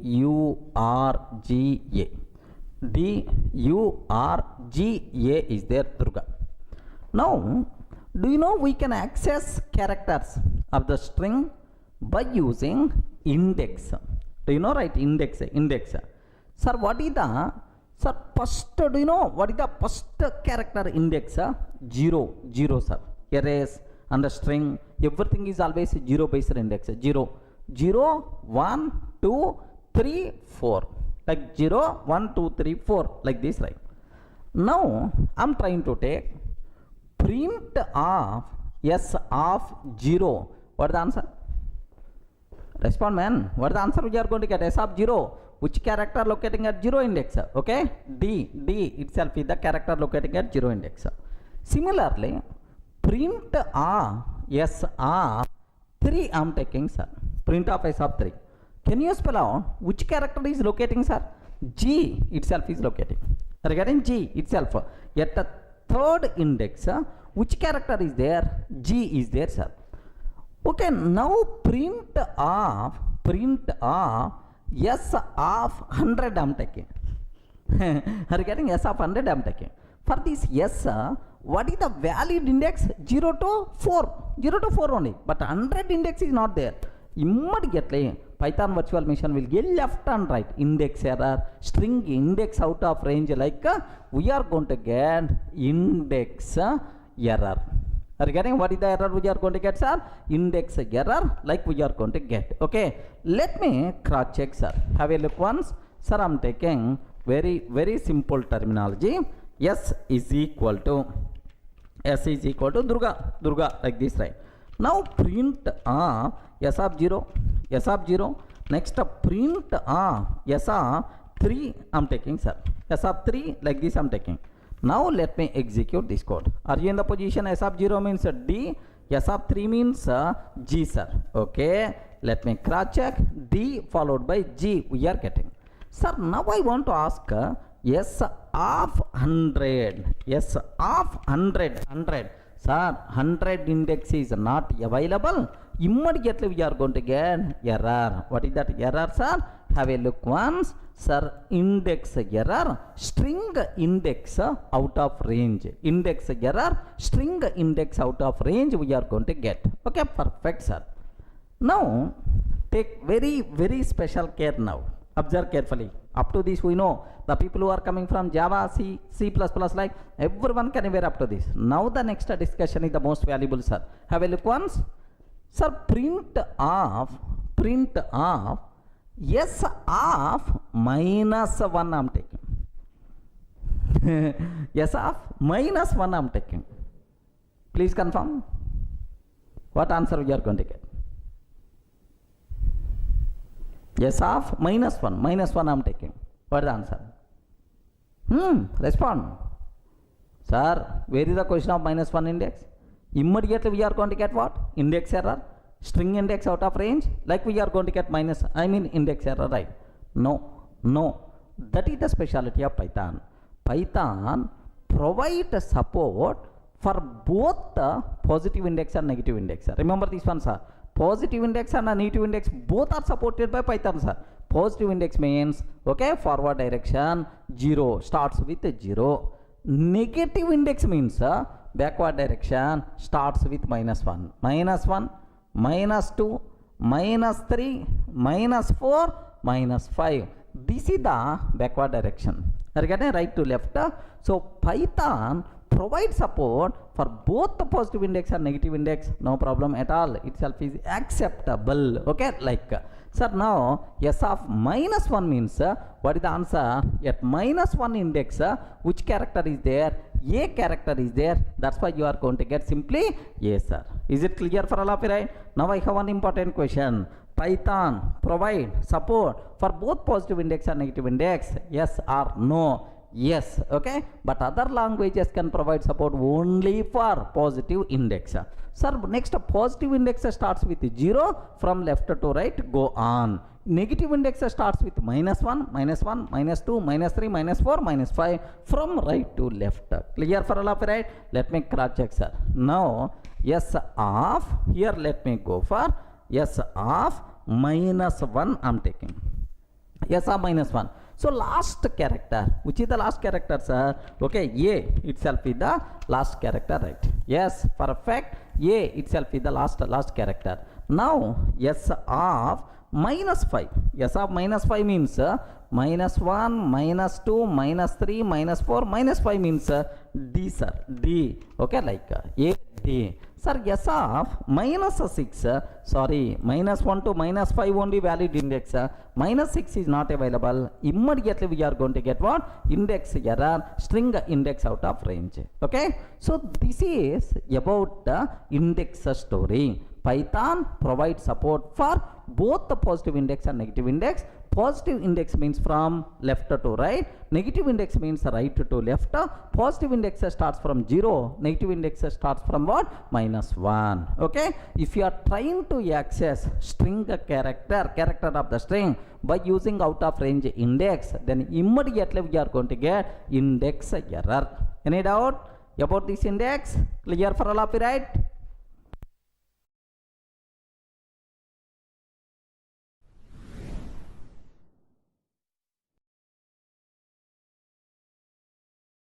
Sir, now I want to discuss very important special operator, Python specific special operator, slice operator. Just aware. What is this one, sir? Can you please spell out? Slice operator. Okay, like. Sir, while discussing string concept next, sir, I told already string we are going to discuss as a separate topic, separate unit. There we will discuss much about slice operator. Almost 1 hour we require to spend only on the slice operator, right?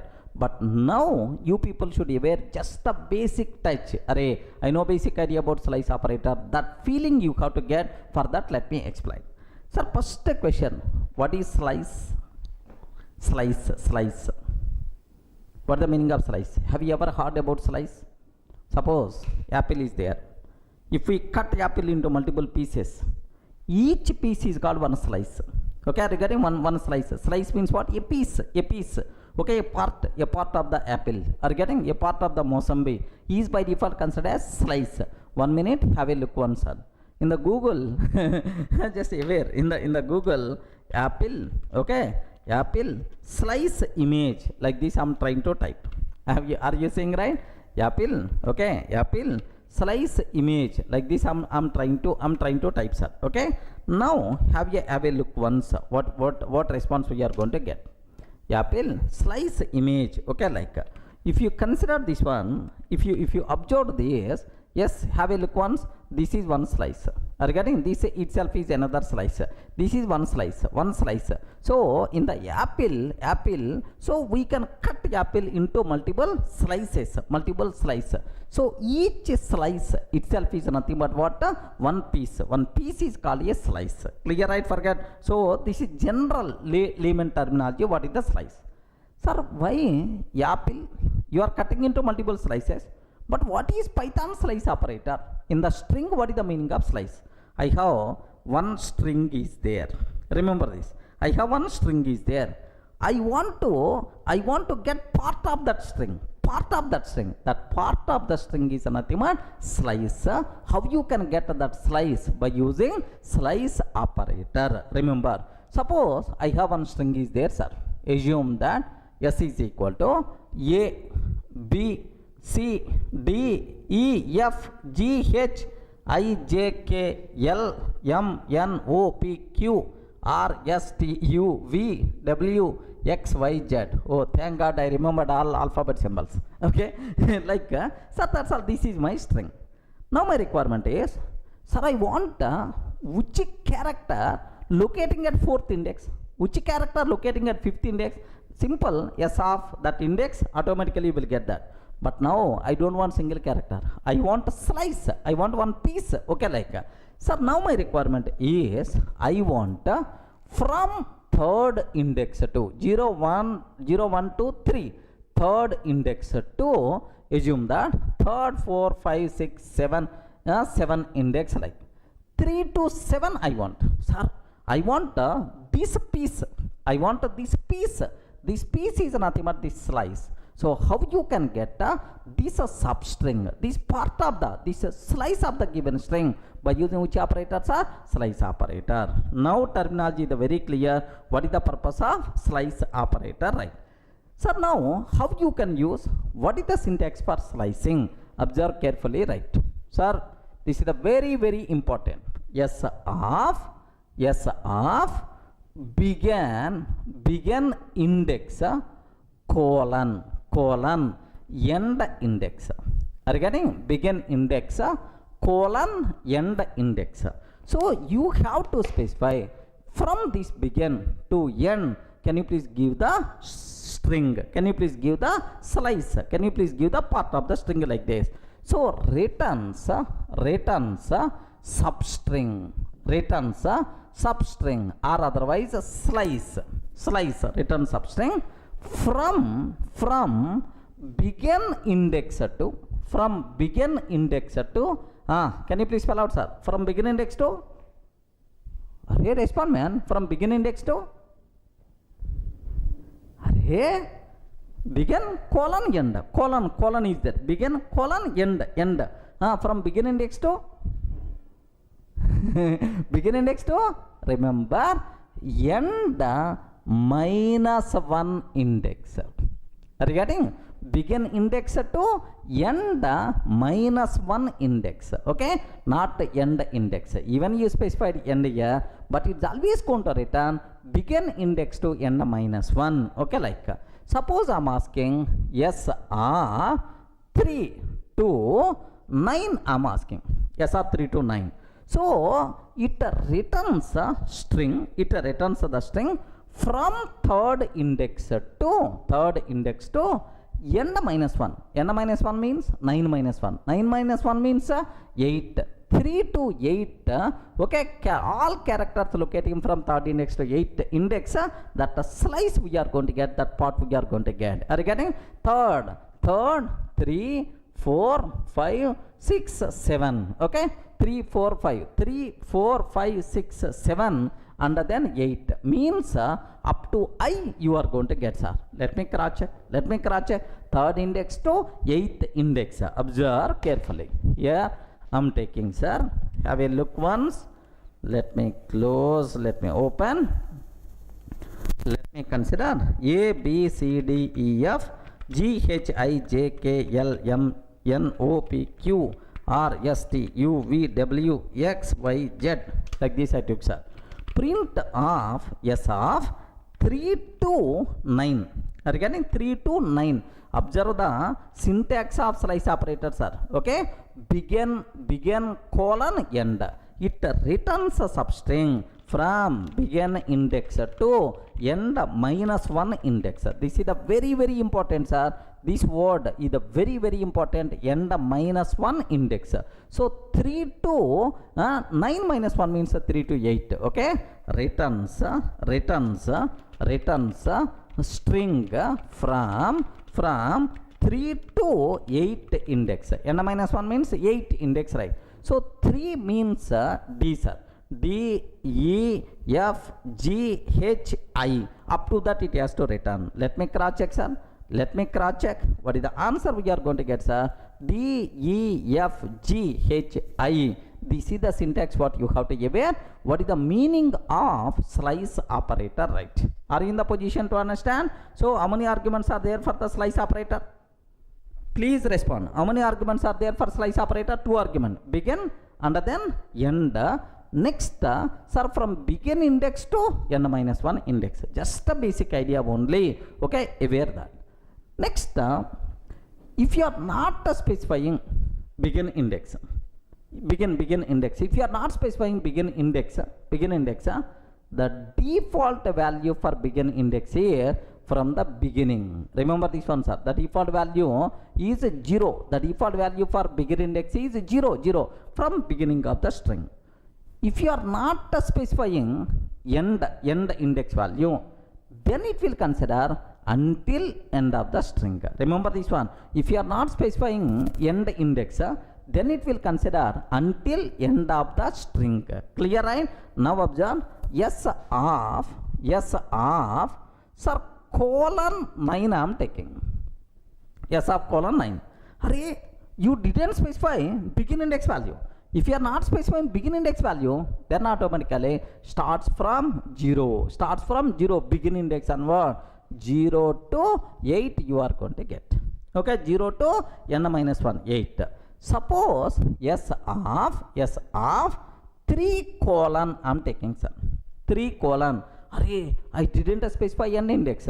If you are not specifying n index until end of the string, from 3 to end of string.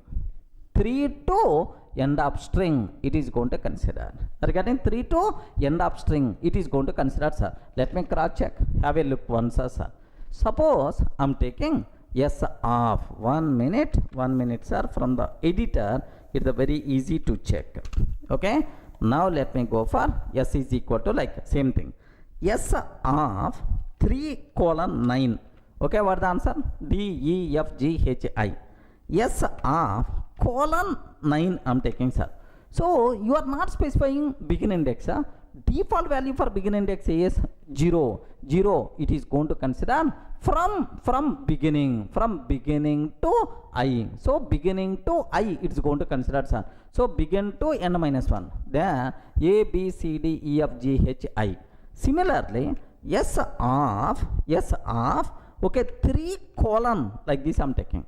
3 colon like from third index means D to end of the string. D to end of the string. Remember this one? What the answer we are going to get, sir? D, E, F, G, H, I like D to end of the string it is going to consider. Remember.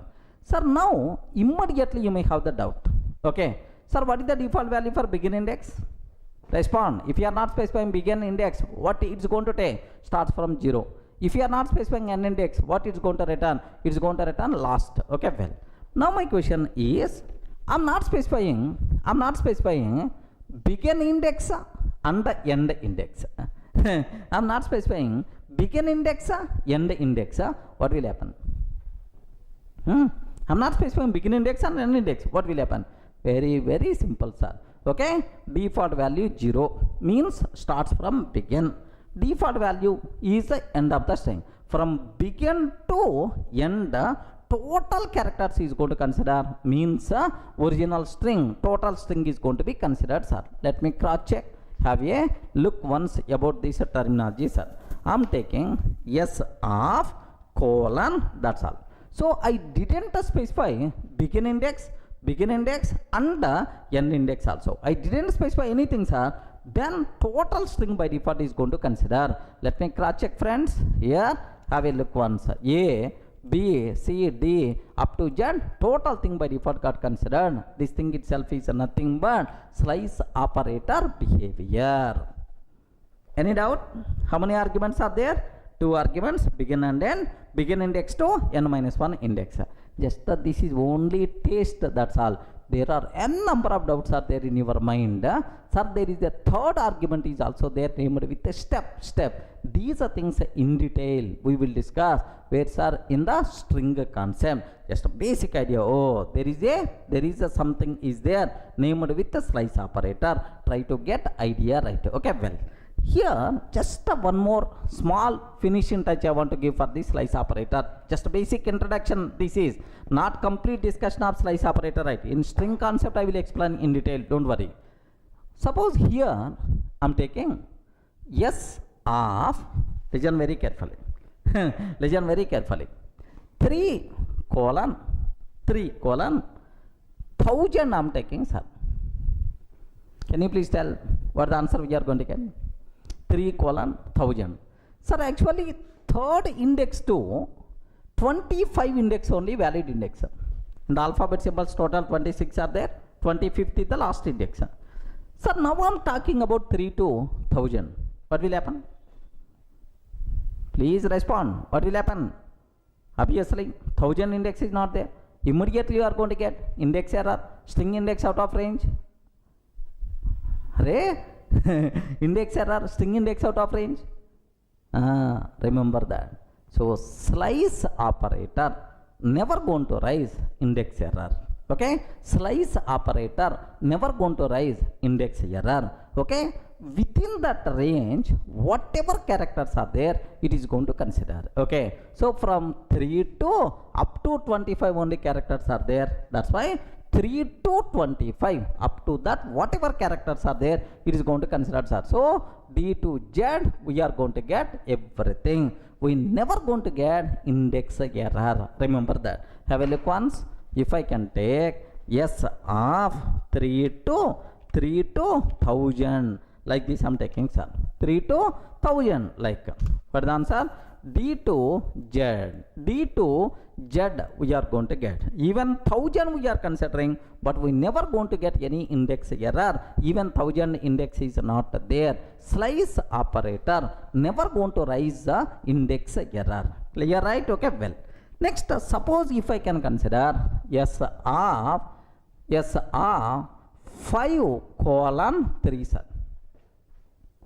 5:1. Assume that 5:1. What will happen now? 5:1. Make sure, sir, here we are always going to move forward direction. We are always going to move forward direction. In forward direction, after 5 index, after 5, 3, 4, 5, after 5 index, if you move to the forward, you never going to get 1. You never going to get 1. That's why from 5, if you move forward, you never going to get 1. Means that nothing. There is no slice. Okay, empty string by default you are going to get. But what the results are? Empty. Nothing is there. So this slice is not possible. Empty only we are going to get. So now have a look once, sir.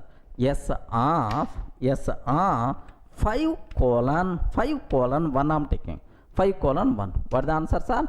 Empty. Again, what the answer we are going to get? Just empty string we are going to get. Okay, that's all. So in that slice, if the content is not there, a simple empty, even out of range also, we never going to get index error. Sir, just up to whatever characters are there, it is going to consider. Sir, this is basic idea about the slice operator. Okay, it doesn't mean it is a complete discussion of slice operator. Minimum 1 hour I will spend on this slice operator while discussing string concept. There your doubts by default will be clarified. After completing that slice operator, you never going to ask any doubt at all, I'm sure. But here you may have some doubts. Please keep these doubts with you until covering this string concept. Clear? Any doubt about this terminology? Okay?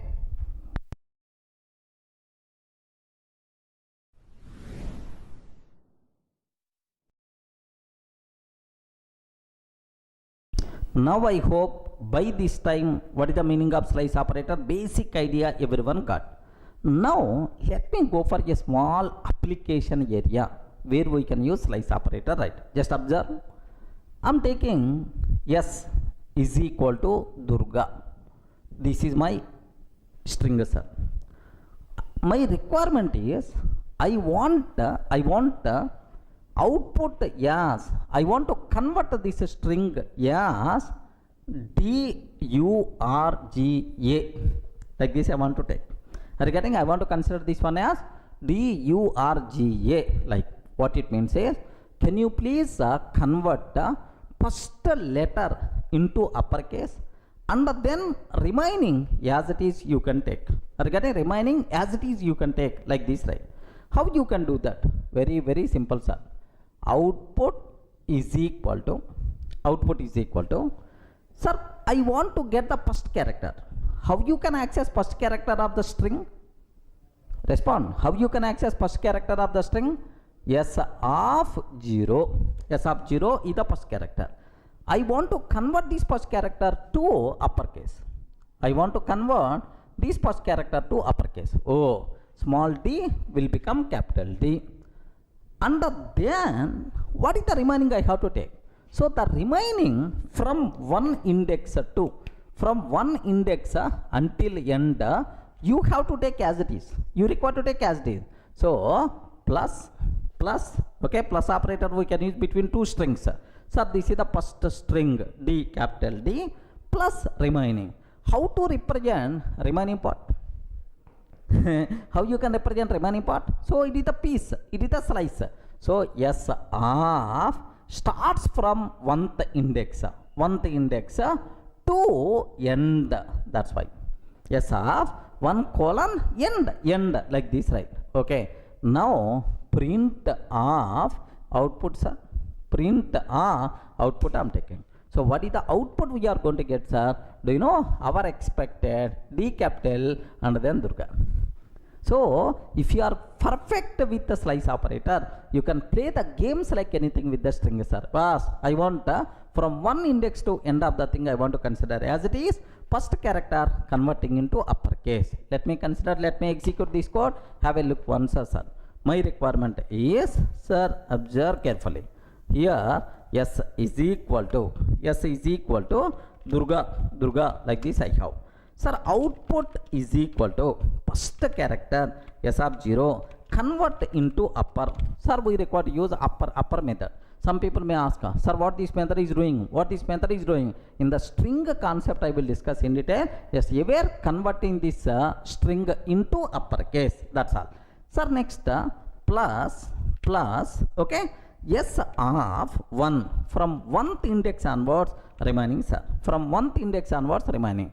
Sir, have you observed? S of 0 means D. Sir, upper means capital D we are getting. Okay, plus S of 1 to end of the string. 1th index means U onwards until end. U R G A you are going to get. That's all. So if I print output, what is the answer we are going to get, sir? Print output. What answer we are going to get is, have a look once, sir. Py test.py. Have you observed? Durga, is the first letter is the uppercase or not? Yes, first letter is the uppercase. Okay, now need not be Durga, sir. I'm taking Durga's after. Yes, anything, sir, anything. The output is always first letter will be uppercase, remaining are as it is going to consider. Okay, like. Sir, same way, sometimes my requirement is, observe very carefully, sometimes my requirement is, I want this style, DURG capital A I want. What is the meaning of that? Last character I want to make as uppercase. Last character I want to consider as uppercase, right? Now what we have to take is output is equal to, so from beginning to last but one character. Sir, last but one character, take very special care. DURGA is there. 0, 1, 2, 3, 4. What is the range? 0, 1, 2, 3, 4. Okay, next. What is the length of this string? What is the length, sir? Length of S is equal to 5. 5, sir. Length of S is equal to 5. Sir, I want this one up to this, except last character I want to consider. How you can use slice operator, sir? S of 0 to 4 we have to take. Do you know 0 to 4? What is the reason for that? Begin to n minus 1. n minus 1 means 4 minus 1. 4 minus 1 means 3. 0 to 3 like we have to consider. Are you getting? So it is going to consider return DURG. Okay, S of 0, 4. But I don't want to hard code this 3 or 4. Okay, this 4 how you are getting is 0 to length of S minus 1. Length of S is what? 5. 5 minus 1 means 4. 0 to 4 because I want to use this approach for any string, need not be Durga, that's why. Okay, so first get total string except the last character means this is. So output is equal to S of 0 to length of S minus 1. Okay, sir, can I remove this 0? Yes, because default value for begin index is 0 only. If you want, you can remove, no problem at all. Sir, plus, okay, except the last character, we are getting everything. How to access last character? Are you getting how to access last character? was Python provide support for positive index and negative index, more flexibility to the programmer. Last character if you want to access s of -1. Have you remembered, right? In the last videos I covered s of -1 dot sir upper like. So please consider total string except last character, and then what you require to take, sir? Take last character, convert into uppercase. Now this type of style we are going to get. So I want a string, yeah, the output where last character should be converted into uppercase. Okay, like let me consider, have a look once, sir. Please guide, last character should be uppercase. Last character should be uppercase, right? Durga, what I'm trying to take? So s of 0 to length of s minus 1. Length of s minus 1. Okay. So every character we are going to get except last character plus s of minus 1 last character, s of minus 1 last character, convert into upper. Print of output. What output you are going to get, sir? Can you please observe? DURG followed by a we are going to get. DURG followed by a we are getting, sir. Okay, well. Now I have one small doubt. Need not be Durga, sir. Yes, you can take Durga software solutions like. No issue at all. Acceptable. Same output we are going to get or not. Can you please observe? Total is as usual, but last character should be converted into uppercase. Yeah. How beautiful this is. Are you able to understand, right? Small application with the slice operator with the negative index we can able to do that. Now my next question. Listen carefully, sir. My next requirement is, observe that. Sir, the given string is Durga. Now first character, can you please convert into uppercase? URG, okay. Last character, can you please convert into uppercase? Are you getting? First character we require to convert into uppercase. Last character we have to convert into uppercase. What is the way, sir? Very simple. Output is equal to read the first character, convert into uppercase. S of 0 dot upper. Okay. Read first character, convert into uppercase. Okay. Next, from 1, so DURGA. Now from 1th to last but 1. From 1th index to last but 1. Can you please read as it is? Okay. Plus what I have to take here is s of 1th index to last but 1, length of s minus 1. So only first character, second character, one index character to last but 1. Okay, well, second one last. Now I have to consider last character. How you can read last character? Just how I told. Have you remembered, right? S of minus 1 dot upper, like. Observe this. This is the first character. This is the last character. Okay. Now the remaining characters we can read by using this slice operator. Okay, well. Now print of output. Yes, first character should be in the uppercase, last character should be in the uppercase. Remaining characters are as it is we are going to get. Have a look once. Observe carefully, sir. Here I want to write again.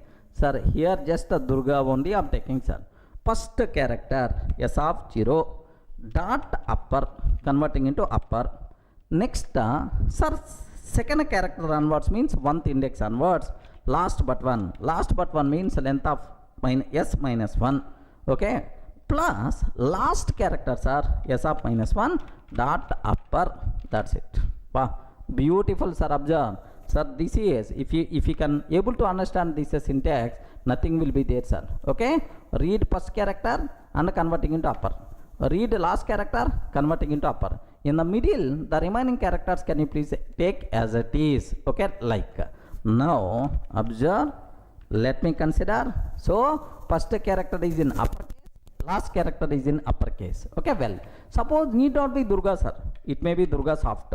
It may be Durga, Durga soft. Now, have a look once.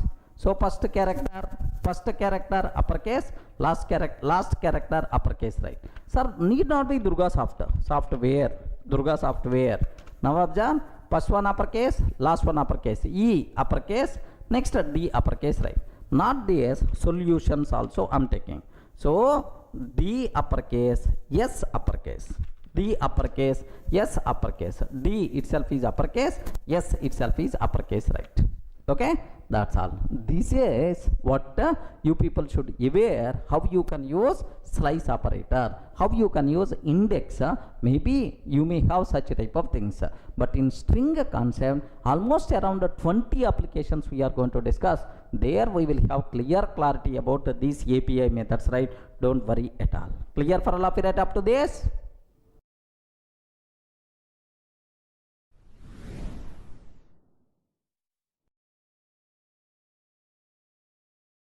Sir, up to this, it's very clear how you can use slice operator. Small applications how you can develop by using slice operator, negative index, positive index, right? Sir, now related to string, there are two important points I want to discuss with respect to mathematical operations, right? Observe that of course we used already plus operator for the string. Observe very carefully, sir, plus operator for the string. Suppose if I am taking Durga plus a soft, Durga plus a soft. If I print yes, what the answer we are going to get? What the answer we are going to get? Can you please confirm? Very simple. Durga soft is the answer we are going to get. Durga soft, like. Now the point here is, observe very carefully. Plus operator applicable, sir, for the strings. Then simply it acts as concatenation, right? Okay, well, now especially the people who are coming from Java background, you can answer very easily about this one. Yes is equal to Durga plus a 10 I am taking. If I can take print of yes,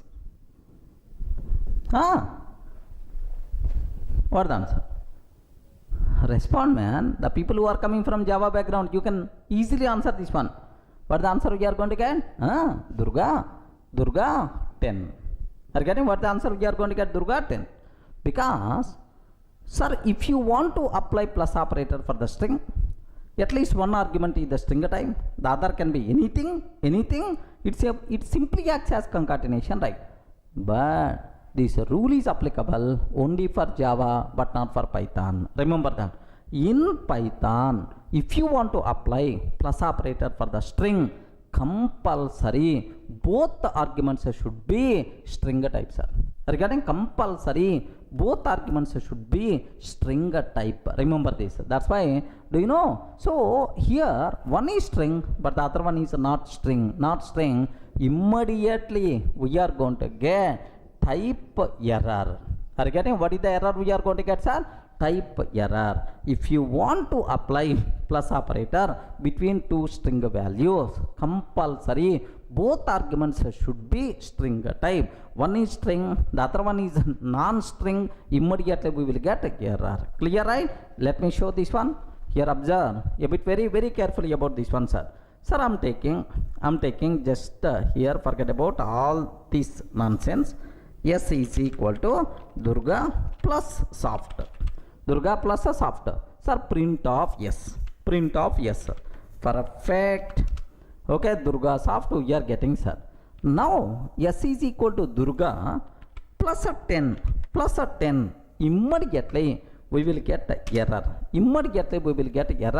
Type error must be str but not int. Type error must be str but not int. Remember this. So it's very clear. First conclusion, sir. So plus operator applicable for the string or not? What is the answer? Respond. Plus operator applicable for the string or not? Yes, applicable for the string. Next, sir, if you want to apply plus operator for the string, what is the rule? The rule is both the arguments must be string type. Remember, one is a string, the other one is a non-string. Immediately error we are going to get. Okay, well. Next, about star operator also. There is one very important sir. So this is speciality is not there for the remaining languages, right? Star operator, multiplication operator, right? Now I'm taking s is equal to Durga into 3. Durga into 3. Can you please tell what the answer we are going to get? Respond. What answer? S is equal to Durga into 3. What answer we are going to get now?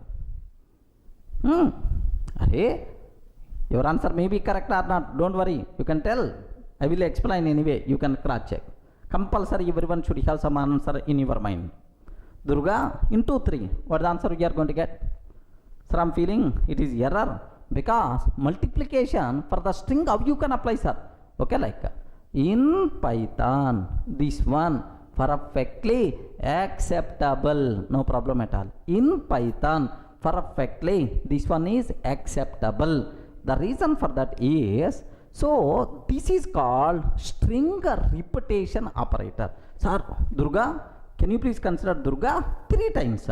If I print yes, what the answer? Durga, like we are going to get. Are getting Durga, like we are going to get, sir. So this is called string repetition operator. So multiplication operator, star operator, is it applicable for the string or not? Yes, friends, it is applicable for the string. Okay, it is considered as string repetition operator. Let me cross check, sir. Have a look once. I'm taking s is equal to Durga into 3. I'm taking print of s. S is equal to Durga into 3, print of s. What is the answer we are going to get, sir? Okay, Durga, like 3 times, right? Okay, this is string repetition operator. Okay, like. Now I have one small doubt. Think a bit very carefully and then tell the answer. I'm taking s is equal to 3 into Durga. S is equal to 3 into Durga. Is it valid or not? Ayo, respond. 3 into Durga. Is it valid or not? Okay, take very special care about this one. So, sir, Durga into 3 is valid. But what about 3 into Durga? Okay, no issue at all. Multiplication operator we can apply for the string. If you are applying for the string, compulsory one argument should be string type, the other one should be int type only. This order, first you are taking string under then int, or first int under then string, no problem at all. In any order you can take, but make sure whenever we are using star, one argument should be string type, the other argument should be int type. Okay, acceptable, right? So print of yes. Now same Durga, like 3 times you are going to get, no problem, right? Okay, let me cross check, sir. Here I'm taking, so here instead of, let me take, sir, 3 into Durga. Like this I'm taking, sir. 3 into Durga. Perfect, acceptable. Durga, like. You people may feel, sorry, showing old output only second time, like, hey, let me change something. Okay, 5 times I'm taking, sir. 5 Durga, like this, right? Perfect, acceptable. Durga, 5 times it's going to come, sir. Clear for all of you, right? Next, sir, can I take like this? Can you please tell, is it acceptable or not? Okay, I want to take like s is equal to Durga into soft. Durga into soft, immediately error we are going to get. Because the reason is type error. Because the reason is whenever we are applying star operator for the string, compulsory one argument should be string, the other argument should be int type. But you are taking again string. That's why we are going to get, can't multiply string with non-string like you are going to get, sir. Have a look once. Here Durga, here I am taking, so s is equal to Durga into soft I am taking. Durga into soft I am taking, sir. Now observe, sir, type error. can't multiply sequence by non-int type of str, can't multiply sequence by non-int type of str. Like this we are going to get.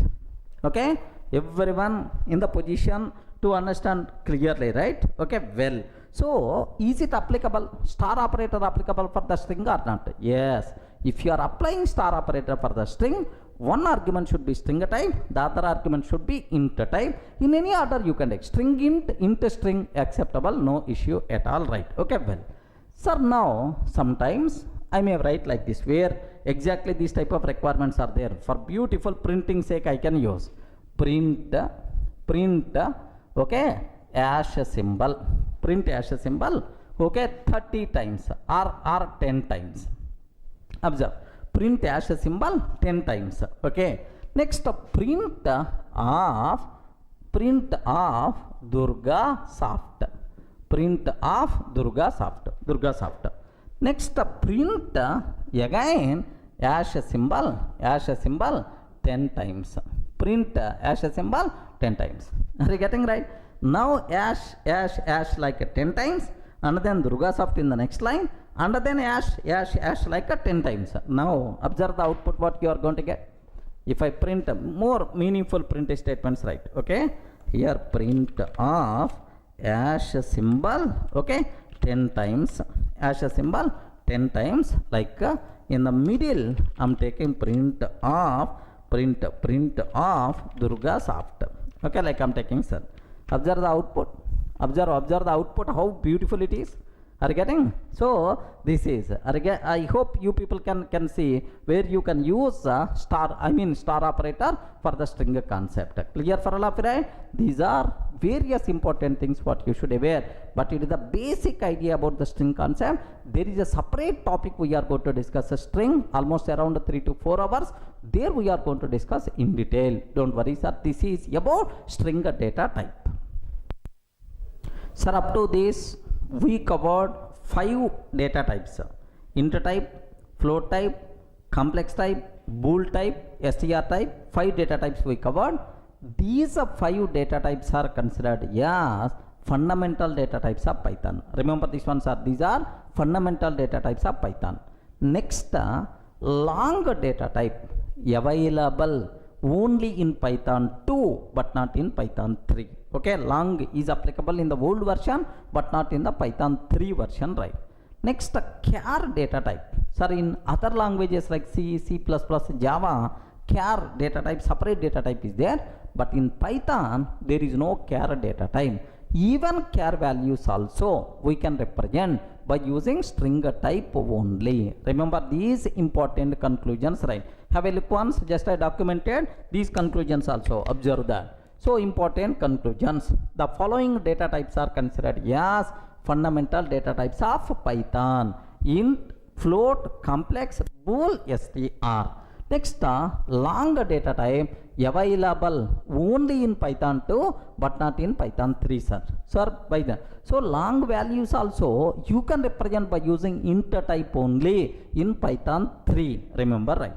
Next, there is no char data type in Python. Char data type is not available in Python. Char values also we can represent by using what? str type only. That's all. This is the discussion about fundamental data types present inside Python. Clear for all of you, right?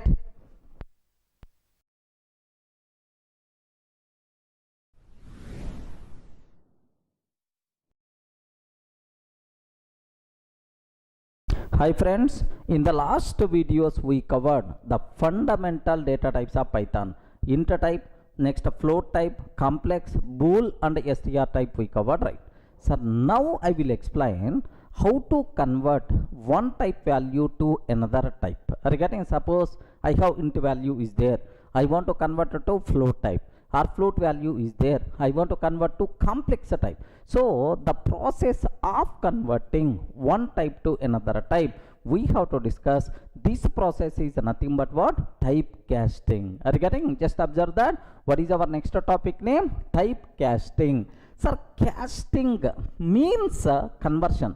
converting the type casting. Okay, the process of converting one type of value to another type is called type casting or type coercion. Observe very carefully, sir.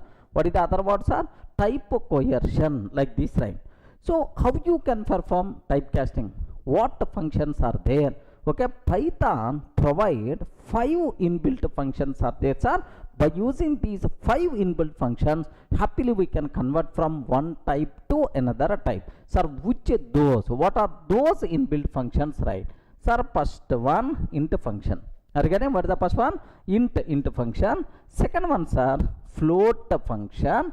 Third one, complex function. Third, complex function. Next, bool function. Are you getting bool function? Next, sir, str function. Are you getting? These are the 5 typecasting functions what we can use, okay, to convert one type value to another type. Now we have to perform postmortem about all these functions, right? Okay, multiple examples we require to discuss, internal loopholes we have to aware so that you people can get much clarity, right? Okay, so can I start the cinema? Is it clear for all of it? So total how many typecasting functions are there? We can perform typecasting in Python by using which functions? Int function, float function, complex function, bool function, and then str function, right? Sir, now the first thing what we have, int function, sir. Have you observed the first one? Int function. Can you spell out what is the purpose of int function, sir? To convert from other types to int type. Okay, to convert from other types, to convert from other types to int types, sir, we require to use int function. Suppose I have float value is there, how I can convert float value to int type? I have boolean value is there, how I can convert boolean to float type? Like to convert from other types to int type, then we require to go for what? Int function. Clear, right? So now how you can use this one? Okay, the first thing what I have to discuss, right? Float to int conversion. I have float value is there, I want to convert float value to int. What is the option? Sir, very simple, sir. Int of, you can pass any float value, no problem, sir. Sir, now I have 10.989 is there. This is the float value, sir. I want to convert this float value to int type. What will happen is, so how this int function is going to be here? Yes, what is the output we are going to get, sir? Very simple, 10 we are going to get. Whenever we are trying to convert float value to int type by using int typecasting function, the digits after the decimal point will be gone. Are you getting? The digits after the decimal point will be gone. Then obviously, what is the output we are going to get? Just simply 10. Now, can you please tell float to int conversion? Is it possible or not? Yes, possible. How you can convert, sir? Whenever we are trying to convert float to int, the digits after the decimal point by default will be gone. Remember that, sir. So it may be positive or negative. The rule is always the same. Have a look once. What I want to take here is, observe carefully, sir. Int of 10.990 or 9908, something like I'm taking, sir. Just I'm passing float value. Have you observed that this is the float value to the int function? Now what is the equivalent int value? We are going to get just only 10, sir. 10, that's all. So float to int type conversion is possible. What is the rule? The digits after the decimal point by default will be gone. Okay, well, sir, next possibility, sir, complex. I have complex is there, sir. Complex value is there. Is it possible to convert complex to int type? Sir, I want to convert complex number to int type. So please make sure what we are going to get. Int of 10 plus 20j. Okay, well, sir, can you please tell what I'm passing? Respond. What I'm passing? 10 plus 20j. Int of 10 plus 20j I'm passing. Can you please tell what we are going to get? You respond. What the result we are going to get? What the output we are going to get in this case? Okay, very simple. The output is Ah. Can I get 10 or can I get 20 or can I get 10 and 20? Okay, very simple. You are always expecting what? Into value, right? What the output we are going to get, sir? A big type error we are going to get. Remember this one, a big type error we are going to get. So complex number cannot be converted to int type. Remember this one, sir. Complex number cannot be converted to int type. By mistake, if you are trying to convert complex number to int type, immediately error we are going to get. Okay, have a look once. Sir, I'm taking int of 10 plus 20 j. We are getting int of 10 plus 20 j. What the answer we are getting, sir?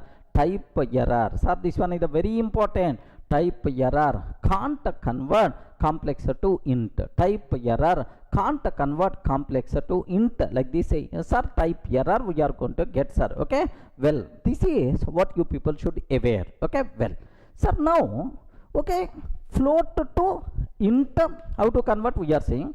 Complex to int, sorry, sir, not possible. Next, bool to, yes, observe that. Boolean value, bool to Boolean value to int type, sir. Yes, happily you can do that. Have you remembered somewhere we cover true? True means internally treated as 1. False means internally treated as 0, sir. Now, have you observed? Bool of true. Bool of true, sir. So, here just take a bit very special care. I don't want to convert to bool. So, int of true, sir. Int of true I'm taking. What is the answer? Can you please convert Boolean value true to int type? Very simple, sir. 1 we are going to get. Convert, sir, Boolean value false to int type, sir. 0 we are going to get. So, bool to int type conversion is possible or not? Yes, perfectly itself is acceptable. No problem at all. Okay, let me show this approach, right? Have a look once. Int of true I'm taking, sir. Int of true I'm taking. Then its value is treated as 1. Similarly, int of false I'm taking, sir. Its value is internally treated as 0, sir. I hope everyone can able to understand, right? So, how to convert Boolean value to int type? Is that clear? Sir, now the last conversion, sir. Okay, I have string value is there. I want to convert string to int type. Regarding I want to convert string value to int type. What is the option, sir? Yes, is it possible to convert? Yes, friend, happily we can do that. But there is a rule is there. Let me talk about that rule clearly, right? Compulsory string value internally contains integral value. Remember this. Compulsory string internally contains integral value and should be specified only in base 10. Sir, binary form, octal form, hexadecimal forms are not allowed. So, string internally contains only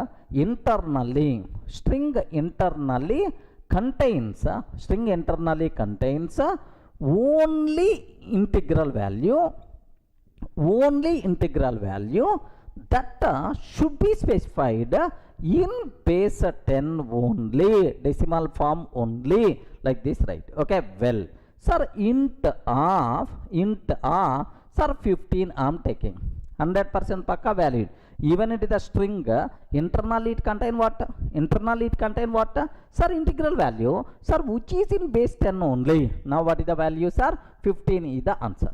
Suppose, if I can take int of 0b 1111, like this I am taking. Immediately we are going to get error, sir, value error, like we are going to get some error. Hey, if you are trying to convert string to int type, compulsory string should contain integral value and should be specified only in the base 10, but you are not specifying in base 10, you are using binary form. That's why immediately error we are going to get, sir, value error, like sir. Now int of 10.5 I am taking in string form. Regarding int 10.5 I am taking in string form. Can you please tell 10.5, it is not integral value, it is a float value, sir. Sorry, this conversion fails, sir. It is also, we are going to get error, sir. Okay, so is it possible to convert string to int type or not? Yes, possible, but string 10 only integral value and it should be in the base 10. Okay, let me show this conversion also. Have a look once. If I am taking, sir, int of, okay, within here 15 I am taking, sir. Yes, valid, no problem at all. Now 15 is the answer. Int of 0b1111, like this I am taking, sir. So you can pass a string should be integral value, and you have to specify in base 10, but here it is the integral value, but you are specifying in the binary form. That's why immediately error, value error, invalid literal for int with the base 10, invalid literal for int with the base 10. Like this we are going to get the error, sir. I hope everyone in the position to understand clearly, right? Okay, well, sir, now I am taking int of, sir, just a 10.5, int of 10.5. So you are trying to convert string to int, but the string is not containing integral value, it contains floating point value. Now observe that, what will happen? Value error, invalid literal for int with the base 10.5. That's all. This is what you people should aware about int functions, right? Clear for all of you, right? So how to convert other types to int type? What are various possibilities are there, sir? Int is the typecasting function we have to use. Float to int, possible conversion is possible or not? Yes. But whenever we are trying to convert float to int, the digits after the decimal point will be gone. Next, complex number to int type conversion is not possible. Next, whenever you are trying to convert Boolean to int type, if the Boolean value is the true, now int value is 1. If it is a false, now int value is the 0. Next, string to int type, is it possible to convert or not? Yes, possible, but compulsory string should contain only integral value and we should use base 10 only. That's all, sir. These are various important rules related to int function to convert other types to int type. Any doubt about this? Clear, right?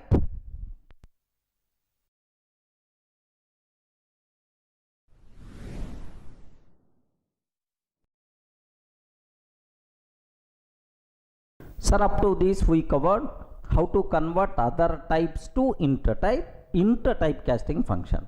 Sir, now I have to explain, I want to convert other types to float type. Regarding I want to convert other types to float type, how you can use a typecasting function. Okay, sir, float, this is the typecasting function we require to use. So from int type for complex type, int type value, complex type value, bool type value, str type value, how you can convert into float type. For this we require to go for this float function, sir. Okay, to convert other types to float, we have to go for what? Float function. Sir, what is the behavior, right? Now observe very carefully. I want to convert into to float, sir. I want to convert into to float. Okay, no restrictions. You can provide any int value in any base, no problem. Happily the corresponding float value we are going to get. Now observe this one, sir. Float of, sir, 15 I am taking. Now what will happen is, whenever you are trying to convert 15 into value to the float, this output will become 15.0. Remember, sir, if I can take float of 0b 1111, okay, now also 15.0 you are going to get, because binary 1111 means 15 only. Now what is the output you are going to get? 15.0. No restrictions. Happily you can convert into to float type, right? Okay, just observe this one, sir. Sir, I am trying to take int, sir, here float of 15. What is the answer? Please confirm, what is the answer? Float of 15.0. Sir, now float of, sir, 0B1111, like this I am taking. Yes, 15.0. Sir, float of 0x face, it is the integral value, sir. So 64,206.0, 64,206.0, like this we are going to get. Okay, so that's all. This is the way how to convert int value to float type. Clear? Sir, similarly, I want to convert complex to float type. Are you getting? I have to convert complex to float type, sir. Sir, very simple. In the last we covered int value. Sir, I want to convert complex to int. Sorry, sir, not possible. Same way, if you want to convert complex to float, sorry, not possible, sir. If you have complex value, converting that complex value to the int type, converting that complex value to the float type, sorry, not possible. Immediately we are going to get type error. Okay, remember. Now, float of 10 plus 20j I am taking. What I am trying to pass? 10 plus 20j I am taking. Sir, what is this value? It is a complex number. Complex number we are trying to convert into the float. Immediately we are going to get type error. What is that error, sir? Can you spell out? Type error. So we can't convert complex number to float type, of course to the int type also. Okay, just have a look once. I am trying to take just the float of, here just observe that, sir. Float of 10 plus 20j. 10 plus 20j. We are trying to convert complex number to float type, sir. If you are trying to convert complex number to float type, what is that error we are getting? Type error. Can't convert complex to float. Everyone in the position to understand, right? We can't convert complex number to float type, sir. Okay, well. Now, sir, third one, Boolean to Bool to float type. Is it possible or not? Yes, why not? Why not? Happily you can do that. Okay. True internally treated as 1, false internally treated as 0. Now 1 and 0 will come, sir. Now float of true, sir. If you are trying to convert true to the float type, its value will become 1.0 because we are trying to convert into the float 1.0. Sir, float of, if I can take false, what answer we are going to get, sir? 0.0, like this. So is it possible to convert float Boolean to float or not? Boolean to float or not? Yes, possible, man. 1.0, 0.0, this is the way, sir. Let me cross check here. Have a look once, sir. I am taking here float of true I am trying to take. What the answer, sir? Float of true I am trying to take. What answer? 1.0. Sir, similarly, float of false I am trying to take, sir. What output you are going to get? 0.0. So float of true, float of false, not required to give any explanation this. Sir, next fourth one, sir. What is the fourth one? So str type to float type, string to float type, sir. Very simple. Possible, sir. String to float, possible. But only one rule is there. What is that rule? Is internally string should contain either integral value or float value, but should be specified only in base 10. Okay, remember this. So internally string should contain either int value or float value, either int value or float value, but should be specified only in base 10. That's what you should aware, sir. Okay, well, very simple. Now let me cross check. Float of 10 I am taking. Float of 10 I am taking. So it is a string, but internally contains what? String only. Internally contains int value only. Now what is the output we are going to get? 10.0. Perfect, sir. Acceptable. Float of here 20.6, like this I am taking. Yes, internally it contains float value. No problem. This conversion is possible, sir. 20.6. Okay, now float of 0x phase I am taking, immediately value error you are going to get 0x phase. Hey, internally it should be int value and we should specify only in base 10. Sir, it is int value only, but you use an hexadecimal, that's why sorry it is not possible. Next, float of Durga I am taking. Float of Durga I am taking. Again, sir, error we are going to get, maybe value error. Okay, like again error we are going to get. So that's what, by seeing this one, you people can aware. Whenever we are trying to convert, okay, string to float type, string can contain int value or float value, but we have to specify only in what? Base 10. Remember, let me cross check, sir. Here very simple. I am taking, sir, float of 10.0.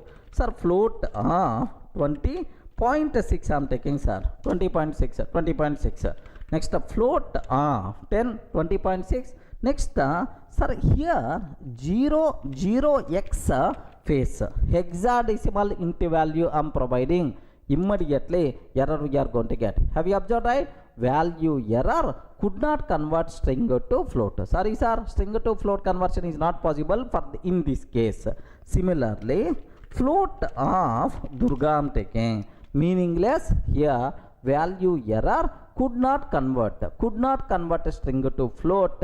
If the string is Durga, you can't convert into the float value. That's all, sir. This is what you people should aware clearly, right? Any doubt about this one? So what is the purpose of float function? To convert other types to float, we require to go for float function. Next, int to float, whenever you are trying to convert, no restrictions. You can provide int value even in decimal form, binary form, octal form, hexadecimal form. Just a 0.0 will be added in the float. That's all, sir. Next, the complex to float. Sorry, not possible. You can't convert complex number to either int, complex number to float. Such type of conversions are not allowed. Next, bool to float, possible, sir. If you are trying to convert a true to float 1.0, false means 0.0. Sir, string to float, sir, should contain, the string should contain either int value or float value and should be specified only in the base 10. That's all. This is the way how to convert from other types to float type, how to use a float typecasting function. Clear, right? Sir, up to this, it is very clear how to convert from other types to int type, how to convert from other types to float type. Now my requirement is, I want to convert from other types to complex type. Are you getting? Suppose I have int value is there, okay? I have float value is there, or bool value is there, str value is there. Sir, all these values, how to convert into complex type? Regarding this typecasting function, we have to discuss. For that, we require to go for what? Complex. So what is the purpose of complex typecasting function? To convert from other types to complex type. For that purpose, we can use complex, right? But anyway, complex number, what is the syntax for complex number? Can you please spell out, sir? A plus bj. A plus bj. This A is called what? A real part. Under this B is called what? Imaginary part. Regarding this, A is called real part, B is called imaginary part. Okay, well, sir, now how you can convert from other types to complex? There are two forms of complex function is there. Sometimes you may pass only real value, and sometimes you may pass real value and sir, imaginary value also. What it means? Now observe that first form 1, sir. First form, complex of x. Only one argument I am passing. Complex of x. Only one argument I am passing. If you pass only one argument, this argument will become real value. Sir, which is the real value? Yes, this one is the real value, right? Sir, similarly, there is another complex function is there. I mean, two argument complex function. Form 2 complex of x comma y. So if you are passing, sir, complex of x comma y, two arguments, right? Now the first argument will become real value and the second argument will become imaginary value. Remember this one, sir. So how to convert from other types to complex type? Sir, first argument, one argument function, let me explain. Here see this one, complex of 10 I am taking, complex of 10 int value I am passing, sir. Now do you know what will happen? 10 plus 0j. Okay, whatever argument you are passing, this argument will become, okay, this is called real part and the imaginary part is always 0. Similarly, complex of, okay, 0b1111, it is the int value, sir. What about this int value, can you please spell out? 0b1111, 15 plus 0j. Okay, like so int value to complex number conversion is always possible. This int value will become real part. Okay, let me execute this code, sir. Have a look once. Here I am taking complex complex of 10, sir. What is the answer? 10 plus 0j. Remember, sir. Similarly, complex of okay, 0b1111, like this I am taking, sir. What about its value? 15 plus 0j, 15 plus 0j, like this we are going to get. Any doubt about this one, sir? So clear. So int to complex number, one argument, how you are going to convert. Similarly, sir, let me go for complex of, okay, 10.5 I am taking. Sir, which value I am passing? Float value, float to complex. Yes, no problem. 10.5 plus 0j, 10.5 plus 0j. Similarly, complex of true I am passing, sir. Complex of true. If you pass a true means what? 1. Have you remembered? 1 plus 0j. Sir, complex of false, if I can take. Complex of false if I can take. What about its value, sir? Do you know? 0 plus 0j, it is always going to print 0j, like this, right? Of course, imaginary part is the 0, then it's not required to display, just 0j, that's all. Only second half is going to be printed. Let me show these things, right? Here observe carefully, right? Sir, I want to convert float value to complex. Float value to complex, right? 10.5. Complex of 10.5. Sir, have you observed? 10.5 plus 0j. Next, complex of true I am taking, sir. Complex of true. What about its value, sir? 1 plus 0j, because true means 1. Similarly, complex of false I am taking, sir. 0 plus 0j, its value will be printed as 0, sir. Okay, well. Next, sir, I want to convert string to complex. Okay, I want to convert string to complex, right? Sir, complex of, okay, string. Sir, please make sure this string should contain either int value or float value and should be used only in the base 10. Whatever rule we covered for the float function, same rule, sir. If you are going to pass a string value, compulsory that string value should contain either int value or float value, and we have to use only base 10. Remember, now I am taking, sir, 10 in the form of string. Okay, 10 in the form of string, sir. Now 10 plus 0j. Okay, complex of, okay, 10.5 in the string form. 10.5 plus 0j we are going to get. So just observe, let me cross check these two things also. Have a look once, sir. Sir, I am taking complex of 10 I am taking. What is the answer? 10 plus 0j.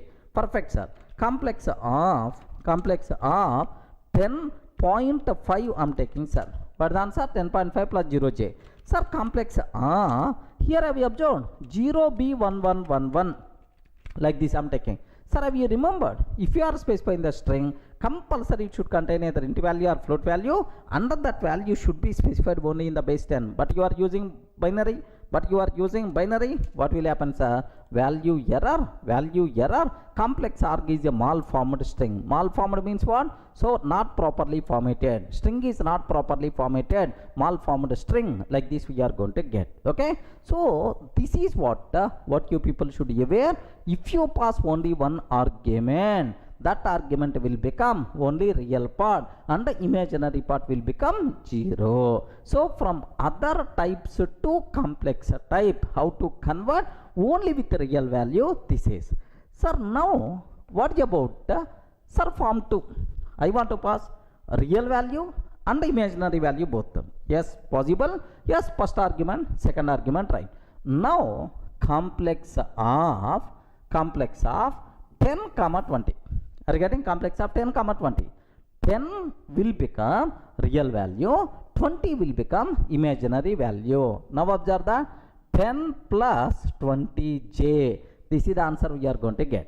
Similarly, complex of 10.5 comma 20.6 I am taking. 10.5 comma 20.6. Now 10.5 plus 20.6 j we are going to get. Everyone can able to understand, right? If you are passing two arguments, means what will happen for complex number? Now have a look once, sir. Here I am trying to take complex of 10 comma 20. Can you please have a look once? What is the answer we are going to get?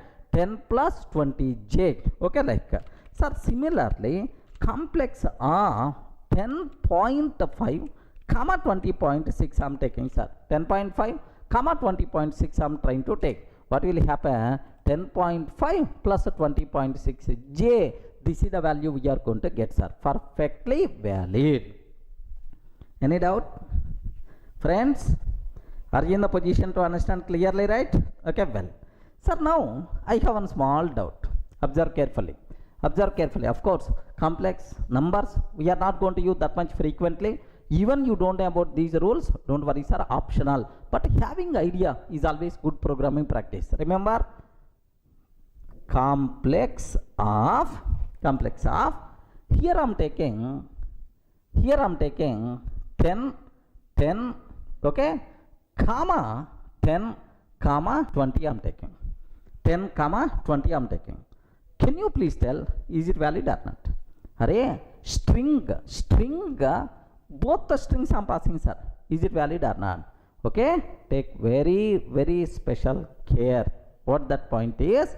So whenever the first argument is the string, second argument string you are not allowed to pass. Of course, internal restrictions are there, sir. 10, 20, immediately error we are going to get, sir. Okay. Similarly, so what is the rule is, if you want to pass, do you know, string value in the real part string value, then second argument, sir, you can't pass second argument. Okay, you can't pass it. It should not be string like. Let me show what error we are going to get, sir. Sir, what is that error? What error we are going to get is, if I can take a 10 comma, so compulsory. Yes, observe a bit very carefully about this one, sir. Have a look once. Complex of 10 comma 20 I am taking, sir. Complex of 10 comma 20. Observe what it is telling. Type error. Complex can't take second argument if the first is a string. Are you getting? Can't take second argument if the first is a string, sir. So if the first argument is the string, then you can't pass a second argument. What error we are getting, sir? Type error we are getting. Okay. Now, okay, I'm taking like this. Sir, 10 comma 20 I'm taking, sir. 10 comma 20. Sir, rule 1. If the first argument is the string, then the second argument you can't pass. Okay, that's why. Okay. Now the first argument is not string. Can you please tell, is it acceptable or not? No. Second argument should not be string for the complex function. Second argument should not be string for the complex function. Remember that, sir. Have a look once. I'm trying to take complex of 10 comma 20 I'm taking, sir. Sir, first argument First argument number okay, but second argument I am taking string, sir. What will happen? Type error, complex second argument can't be a string. Complex second argument can't be a string. That's what you should aware. Okay, but anyway, all these internal things, don't worry about that, sir. General idea you should aware.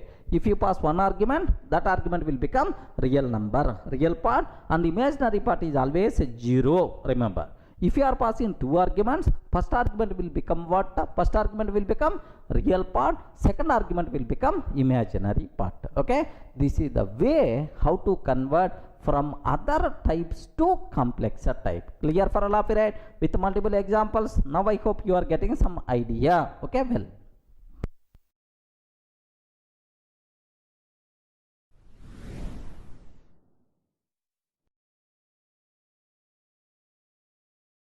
Sir, up to this, it is very clear how to use int function, next a float function and a complex function. Now, how to use bool function, just aware. Sir, I have one int value is there, sir. Or I have float value is there. Or we have, okay, string value is there. Or complex number is there, sir. All these things I want to convert into Boolean type. Are you getting? I want to convert into Boolean type. For that purpose, we have to use bool function. Okay, to convert, sir, the given number to Boolean type. For that, we should go for bool function, right? Sir, now how you can use this bool function? What are the rules are there? If the argument is the int type, float type, complex type, next the string type, what rules are there, sir? Take very special care about this one. Sir, bool int argument, int argument, sir. If I pass int argument, bool of, sir, 10 I am taking. Can you please tell what the answer? Very simple, sir. If the argument is 0, remember, if the argument value is 0, then false. Non-zero means true, sir. Okay, please make sure whether it is the int type, float type, complex type, everywhere this rule is always same. Sir, if the argument is 0, then it's always treated as the false. Otherwise, it is treated as the, sir, true, sir. Now, bool of 10 is not 0. That's why what value we are going to get, sir? True. Next, bool of, sir, here just I am taking 0, sir. Oh, 0, man. 0 argument. 0 argument means what? False we are going to get. Remember this one, false. So, non-zero means true, 0 means false. Let me cross check. Have a look once, sir.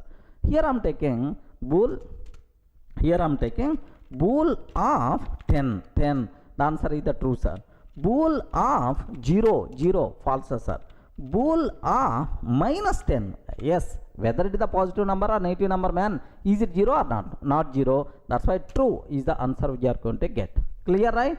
If you pass int argument, how the bool function is going to behave? Okay, well, sir, same way, if I pass float argument, sir, rule is always the same, not required to keep any explanation.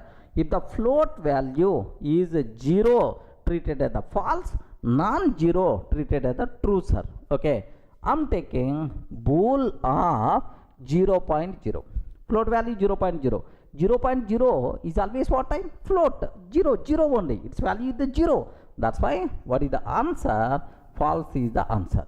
Sir, bool of 0.1, sir. 0.1. 0.1, is it 0 or non-zero? Non-zero. Even it is a very small value also, but non-zero. That's why we are going to get true as the answer. Clear, right? Any explanation is required? Let me check this possibility also. Sir, bool of, here 1 minute. Here observe this. Bool of 0.0. Total value is evaluates to 0. That's why it is the false. False is the answer. Bool of 0.0001, sir. Very small value, but it's not 0. That's why true itself is the answer. Bool minus 0.0000001 I am taking, sir. Still it is the true only because it is not 0. So it is not 0, that's why it is the true. So clear, right? If the total value evaluates to 0, then it is always false. Non-zero, it is always a true, sir. Okay, like. Sir, next complex argument. Complex number argument, right? Complex argument, if you pass. Sir, simple. Both the real part and the imaginary part, both are 0. Real part and the imaginary part, both are 0. Then it is considered as false. Otherwise, it is treated as the, sir, true, sir. Very simple. Bool of 0 plus 0j. 0 plus 0j. 0 plus 0j. What is the answer we are going to get, sir? False. False.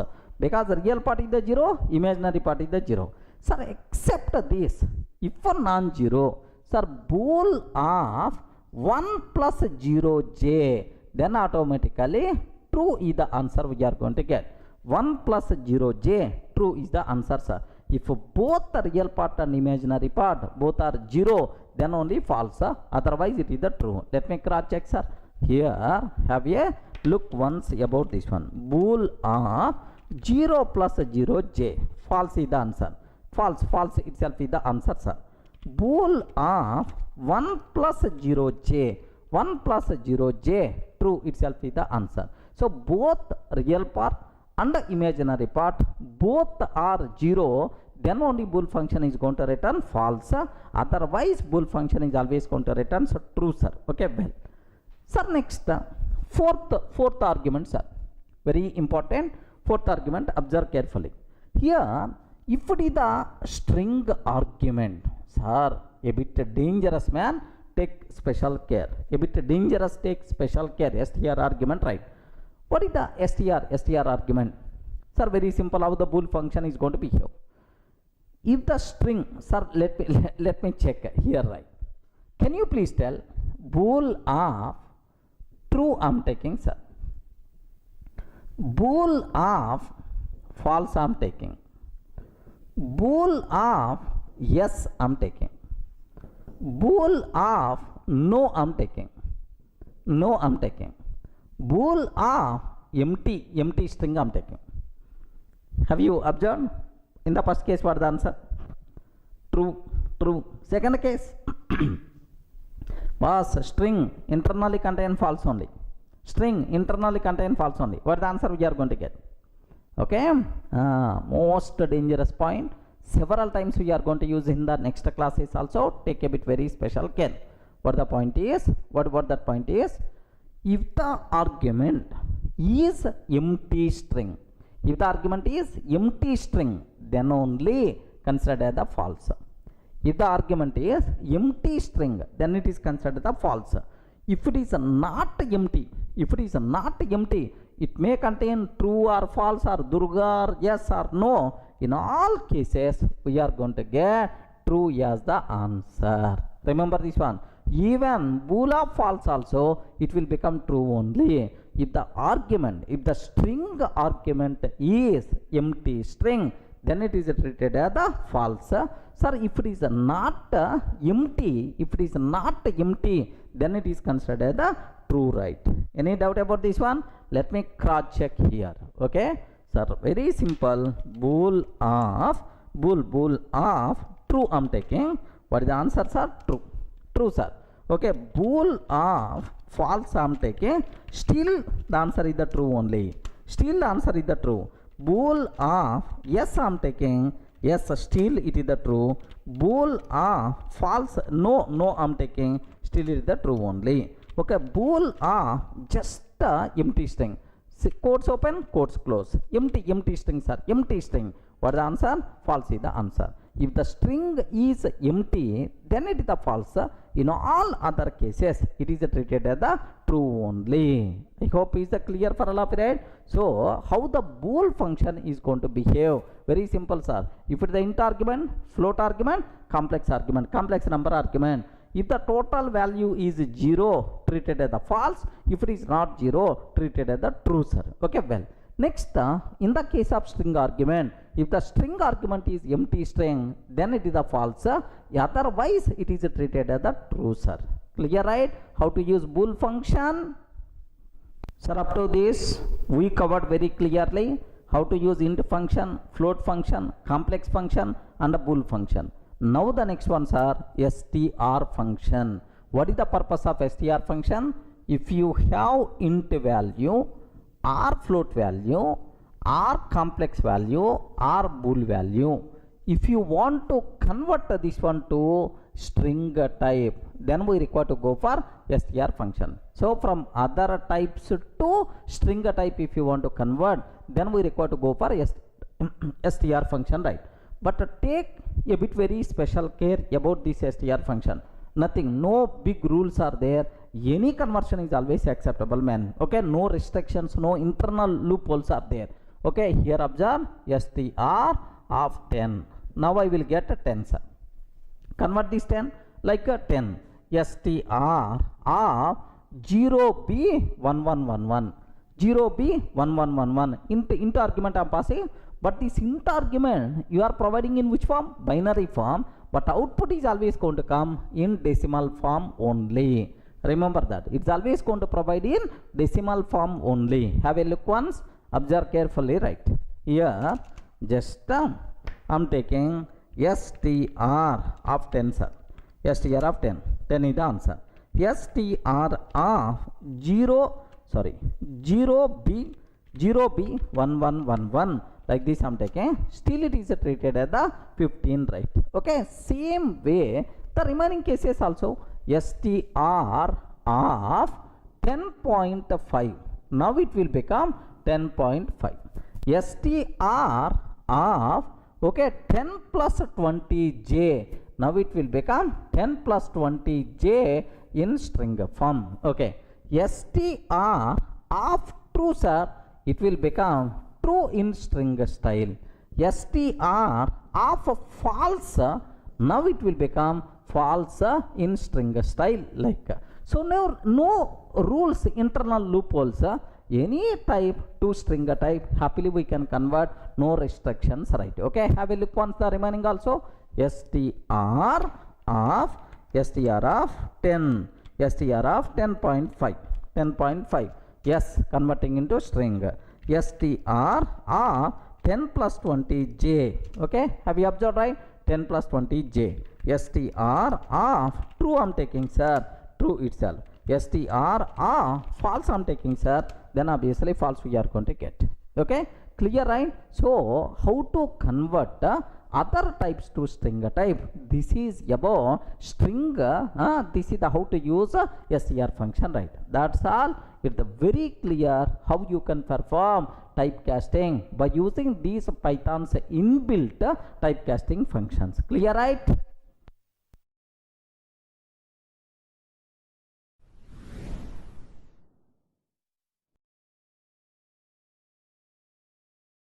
Sir, in the last videos we covered very clearly how to perform typecasting with examples. All the 5 typecasting functions I explained. Let me explain again with respect to the summary so that you people will get much clarity. Observe that, sir. The first typecasting function what I explained is int. Okay, total how many functions are available? 5 functions are there. Like the first one I explained, int, sir. So int function for the int argument, no problem, sir. Int to int, really typecasting is not required. Anyway, table sake I took, it is possible. Int to float, sir. If you are passing float argument to the int function, so something like int of 10.5, what will happen? It's very clear. The digits after the decimal point by default will be gone. 10 is the answer we are going to get. Acceptable. Next, for the int function, if you pass complex argument, complex number as the argument, immediately type error we are going to get. The reason for that is, so you can't convert complex number to int type. Remember that. Next, bool argument, if you are passing, so for the int of true means 1 we are going to get. Int of false means 0 we will get. You know that internally true and false are treated as 0 and 1. That's why right. Okay, well. Next, string arguments are very important. If you are passing string argument to the int function, compulsory string argument should contain int value only and should be specified only in the base 10. So internally contains only int value and base 10. This is a very important, sir. By mistake, string argument internally contain binary form, hexadecimal form, octal form, immediately we are going to get value error. Okay, sir, please make sure, sir, if you are passing string argument, if you are trying to convert string to int value, string should compulsory contain internally integral number and should be in base 10. Okay, conversion is possible, but this rule you have to aware. Sir, what is the second one? Float function, sir. So can I convert int to float? Yes, why not? Happily you can do that. Float of 10, if you are taking 10.0 is the answer. Yes, float int argument you can pass to the float. Now the corresponding float value you will get. Next, float argument float, of course possible, not required to use typecasting function, it is already float. Next, complex number I want to convert to the float type by using float function. I want to convert complex number to float type. Sorry man, complex to float conversion not possible. If you are trying to do that, type error we are going to get.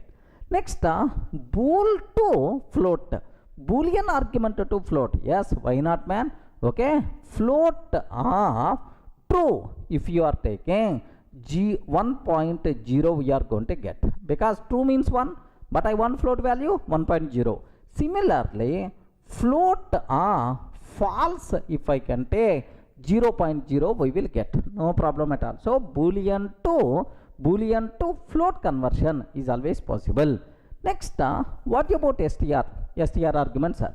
Sir, str to float conversion is always possible, but internally str should contain either int value or float value, and compulsory we should use a base 10. Have you remembered, right? Either int value or float value, compulsory we should use base 10. By mistake, if you are trying to use any other base, immediately error we are going to get, sir, value error we will get. Okay, that's all. This is the behavior of float function, right? Sir, what about complex? I want to convert int argument to complex. Okay, there are two complex functions are available, one argument, two argument. If you are passing one argument, it will become which types are? If you are passing one argument, it will become which one? Real part. If you are passing two arguments, it will become both real and imaginary. Sir, I am taking complex of 10, sir. Then 10 plus 0j will come. 10 plus 0j will come, sir. If I am taking complex of 10 comma 20, I am taking, sir.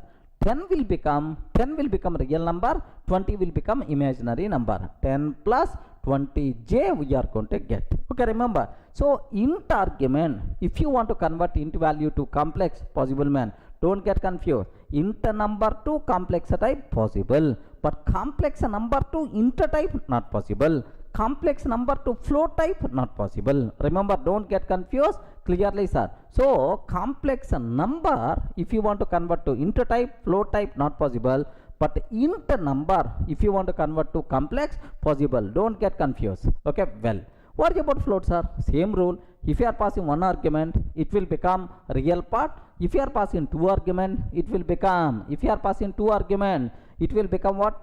Complex. Are getting both the real part and imaginary part. Same rule. Next, complex to complex. Anyway, always possible. Always right. So, bool argument. If you pass bool argument to true, sir, it will become only one argument. It will become what?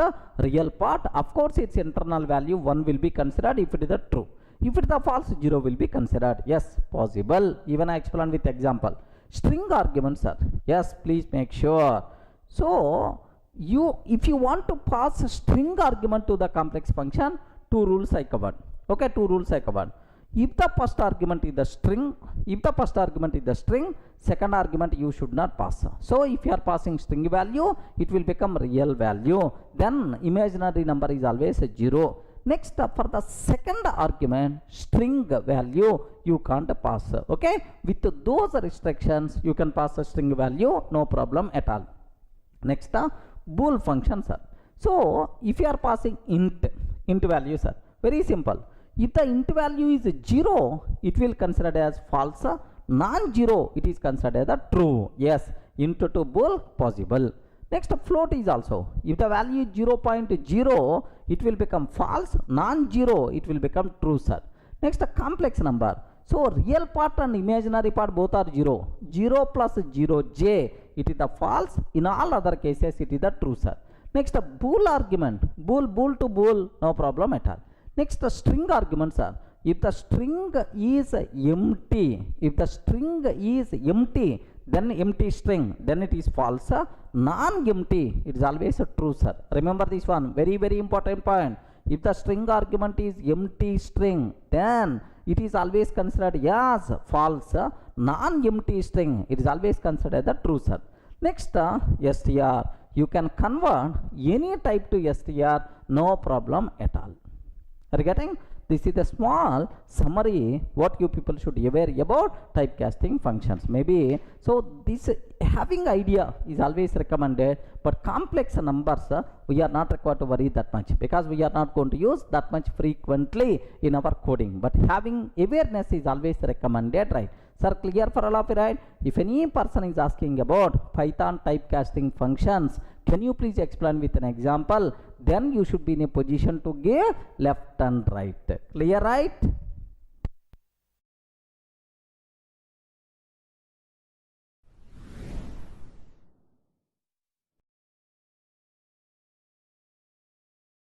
Hi friends, in the last videos we covered very clearly what are various fundamental data types, how to convert one type to another type, what are various typecasting functions, all these things, right? Now the next very important concept, subject wise, concept wise, you people should aware very clearly these topics are. What is the topic is fundamental data types versus immutability. Are you getting what is this word? What is this word? Can you please spell out? Immutability. Fundamental data types versus immutability. This topic we have to discuss, right? So first, I have one small question. Which are fundamental data types? Can you spell out which are fundamental data types? Fundamental data types are int, float, complex, bool, and then str. These are fundamental data types. We covered in detail in the last videos, right? So next, what is the meaning of immutable? Are you getting what is the meaning of immutability? Sir, anyone can you please tell? Normal dictionary meaning. Forget about Python programming. So what is the meaning of immutable? Immutable like. Sir, very simple. Mutable means changeable. You can change. Immutable means non-changeable. Are you getting what is the meaning of mutable? Can you please spell out? Very important word. Mutable means changeable. Are you getting? Happily you can change. Changeable is mutable, sir. Immutable means non-changeable. Immutable means non-changeable. You can't perform any changes. Such type of thing is called immutable. Okay, like now I want to conclude the most valuable, very important points are all fundamental data types are immutable, non-changeable. Sir, what it means? What is the meaning of immutability, sir?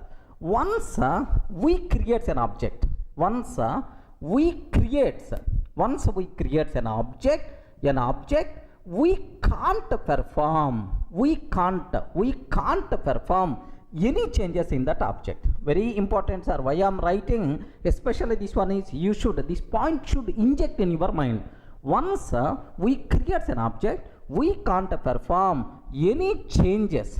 We can't perform any changes in that object. If we are trying to perform any changes, with those changes a new object will be created. If we are trying to perform any changes, any changes, with those changes a new object will be created, sir. With those changes a new object will be created. Regarding with those changes a new object will be created, right? Okay, this non-changeable nature is nothing but immutability concept. Are you getting that? So what is the meaning of immutable, sir? Once we create an object, we can't perform any changes in that object. If you are trying to perform any changes, with those changes a new object will be created. This non-changeable behavior is nothing but what? Immutability. Any doubt about this one, sir? Okay, theory okay, sir. Immutable means non-changeable. Can you explain with an example how fundamental data types are immutable? Okay, just observe a bit very carefully about this one, sir. Here I am taking, sir, x is equal to 10. I am taking, sir. Do you know x is equal to 10? Can you please represent this one with the diagrammatic representation? Yes, friends. Sir, everything in Python is an object. Everything in Python is an object. We covered already in the last session. So do you know, sir? Now x is the reference variable, 10 is the object. Okay, well, sir, now what I'm trying to take is, do you know, for every object address is there. Address is there. How to print address of an object? ID function we require to use. Now let me print ID of x, sir. Okay, some value you are going to get. Okay, well, now I'm trying to take x is equal to x plus 1. Observe carefully, sir. X is equal to x plus 1. I'm trying to change the content of x, adding 1. Can you please tell, because of this change, what will happen? Yes, friends, because of this change, what will happen? X is equal to x plus 1. What will happen? So don't feel this 10 will be replaced with 11. No, this is not the thing which is going to be happen, sir. Once we create an object, we can't perform any changes in that object. If you are trying to perform any changes, with those changes a new object by default will be created. Remember this one. So because of x is equal to x plus 1, what will happen is, with the 11 a new object will be created, sir. With 11 a new object will be created. Now onwards x is pointing to this reference variable. Now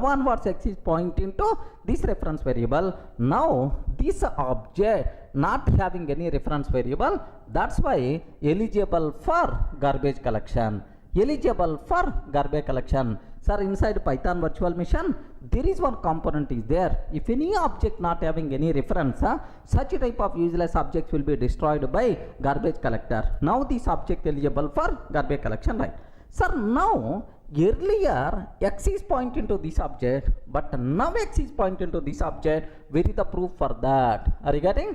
Print of ID of x. Okay, if really a new object got created, then how many objects will be there? Can you please spell out how many objects will be there, sir? 2 objects will be there. So address of first object, address of second object, both are different. If really 2 objects are going to come, yes, clear, man, you can't perform any changes in this object. With those changes a new object got created, we proved practically, right? Let me execute this code. Have a look once, sir. I'm taking x is equal to 10, sir. I'm taking x is equal to 10. I'm taking, sir. X is equal to 10. Now print of ID of x, sir. Print of ID of x. Okay, just observe up to this line, sir. Py, okay, py test.py. Have you observed this is the address, because for every object address will be there, sir. Okay, well, now x is equal to x plus 1. I'm taking, sir. X is equal to x plus 1. Print of ID of x. I'm taking, sir. Print of ID of x. Sir, if really new object is going to be created, because of this x is equal to x plus 1, if really a new object is going to be created, compulsory the address of this object, the address of this object both are different. Have a look once. Now here it's a very clear for you people. Now both addresses are same or different. Can you please observe? Here 544, but here we have 560. There is a clear difference there between these two things. So two objects got created, right? Yes, practical proof. Okay, so once we create an object, we can't perform any changes in that object. If you are trying to perform any changes, with those changes a new object will be created. This non-changeable behavior is nothing but immutability concept. Have you observed, right? So once we create an object, we can't perform any changes in that object. If you are trying to perform any changes, with those changes a new object will be created. This non-changeable behavior is nothing but immutability object, that immutability concept. So now it's a very clear for you people. Yes, I created an object x is the 10. So whenever I am trying to perform some change in the existing object, changes won't be there. Compulsory a new object got created. Practical proof. Clear for all of it? Now int object, is it immutable or mutable? Respond friends. Int object, is it immutable or mutable? Immutable. Correct, right? Sir, let me go for one more small example so that you will get much clarity, right? Have a look once. One more example. So with a bit sir, more explanation will be there. Observe. I'm taking x is equal to 10, sir. X is equal to 10. So now, do you know here x is pointing to 10. Perfect. Now I'm taking y is equal to sir x I'm taking. If I can take y is equal to x, what it means is y is also pointing to same object. Y is also pointing to same object. If you want, sir, for practical proof, if you want, you can print address of x and address of y. Now I'm trying to print address of x, print of address of y. Perfect. In both cases, compulsory same answer we have to get, because how many objects are there? Only one object. Okay, well. Now I'm taking, observe very carefully, sir, very dangerous point. Now I'm trying to take y is equal to x plus 1 or y plus 1. No problem. Any variable you can take. Y is equal to y plus 1. Y is equal to y plus 1. Can you please tell? I'm trying to increment the value of 10, sir. So if you are trying to perform any change, with those changes, compulsory a new object will be created in the existing object. Okay, no changes, right? A new object got created. This new object pointed, referred by y. That's why now onwards y is pointing to this object, right? Can you please confirm total how many objects are there? Respond. Why you are silent? Total how many objects are there? Two objects. First object and the second object, right? So x is pointing to this one, y is pointing to this new object. Sir, if you want, print the value of x 10, print the value of y 11, and print address of x and address of y, both are different. Remember, so if I print x value 10 is the answer. If I print y value 11 is the answer. If I print address of x, id of x, print id of y, compulsory both are different. Because if you are trying to perform any changes, a new object got created, right? Now I have one question. So total how many objects are there? Two objects. How many objects eligible for garbage collection? You respond. How many objects eligible for garbage collection? No, because this object happily you can use by using x. This object happily we can use by using y. That's why no object, zero number of objects eligible for garbage collection. Clear, right? Let me execute this one also so that you will get much clarity. Observe carefully, sir. Here I am taking id. Here x is equal to 10, sir. Y is equal to x. Okay, print of id of x, print of id of x, print of id of y I am taking, sir. If I consider like this, What is the answer we are getting? Have you observed? Both addresses are same, because up to this, how many objects are there? Only one object, man. Only one object. 10 is the reference variable. Both the x and y pointing to same object only. This is the thing which is going to be happen. That's why same address we are going to get. Now my question is, y is equal to y plus 1. Y is equal to y plus 1. Now with this change, a new object will be created, sir. Now print x value, print y value. Sir, what is the value of x? 10. But what is the value of y? 11. 11 like this, right? Sir, now observe. So value of x is 10, value of y is 11. Sir, let me print id of x, print of id of x, print of id of y, print of id of y. Sir, I am sure in both cases, different objects are there. That's why different addresses we have to get. Last two addresses, observe that, sir. Yes, last two addresses. Okay, these are the two addresses, right? At the beginning, both are pointing to the same address, but now both are not pointing to the same object. Sir, this is the old object only x, but y pointing to new object. That's what you people should aware clearly, right? So from these two examples, you are getting much clarity. What is the meaning of immutability? Once we create an object, we can't perform any changes in that object. Have you observed, right? Once we create an object, we can't perform any changes in that object. If we are trying to perform any changes, with those changes a new object will be created. This non-changeable behavior. Non-changeable behavior is nothing but what? Immutability. Any doubt?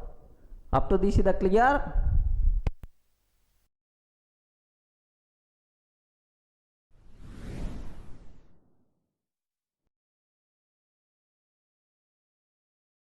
Sir, in the last video we covered very clearly what is the meaning of immutability with examples, right? Sir, now the next thing my requirement is, sir, why immutability concept is required? Okay, in Python, why this immutability concept is required? Just observe a bit very carefully, sir. I am taking a is equal to 10. A is equal to 10. B is equal to 10. C is equal to 10.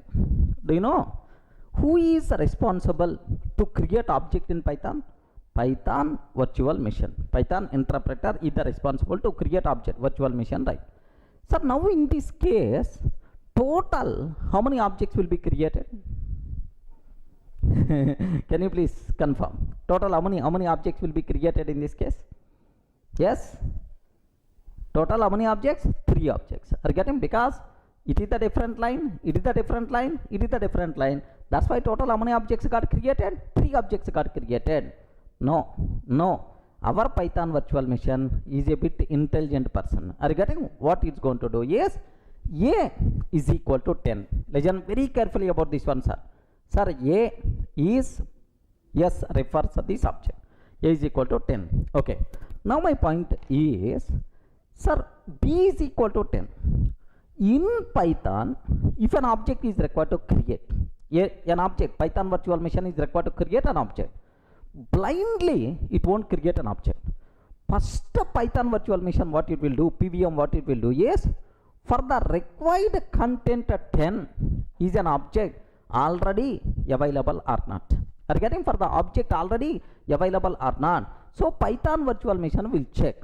If an object already available, it is always going to use existing object only. Remember that it's always going to use what? Existing object only instead of creating new object. Sir, object reusability. So if a Python virtual machine required to create an object, it won't create that object immediately. First it will check, is any object already there with the required content or not. If an object already there with the required content, then what it will do is, it will reuse existing object only. It is not going to create new object. So B is equal to 10. 10 is already there. Now B is also pointing to that object.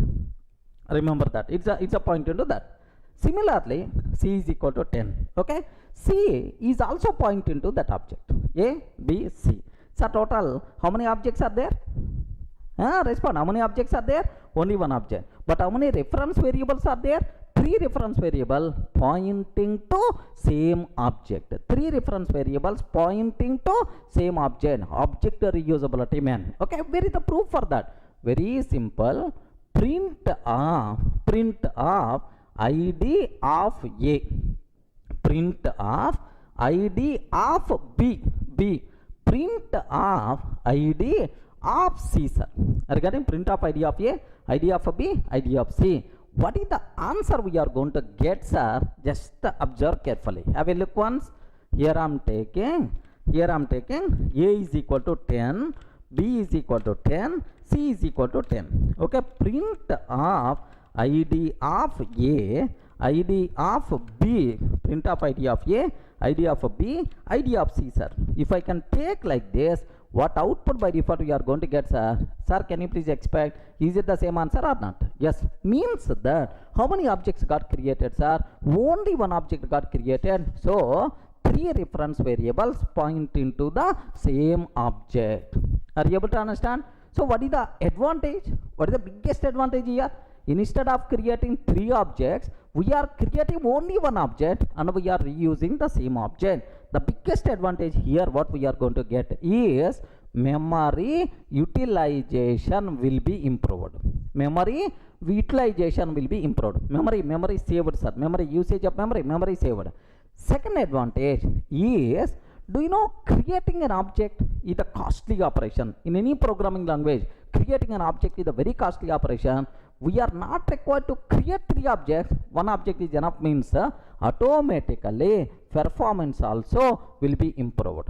Automatically performance also will be improved, sir. This is the advantage. Okay, clear, right? Don't feel only for the int. For the remaining cases also, happily it is applicable. Observe this. A is equal to, sir, 100.234. What is this one? Please confirm. What is this one?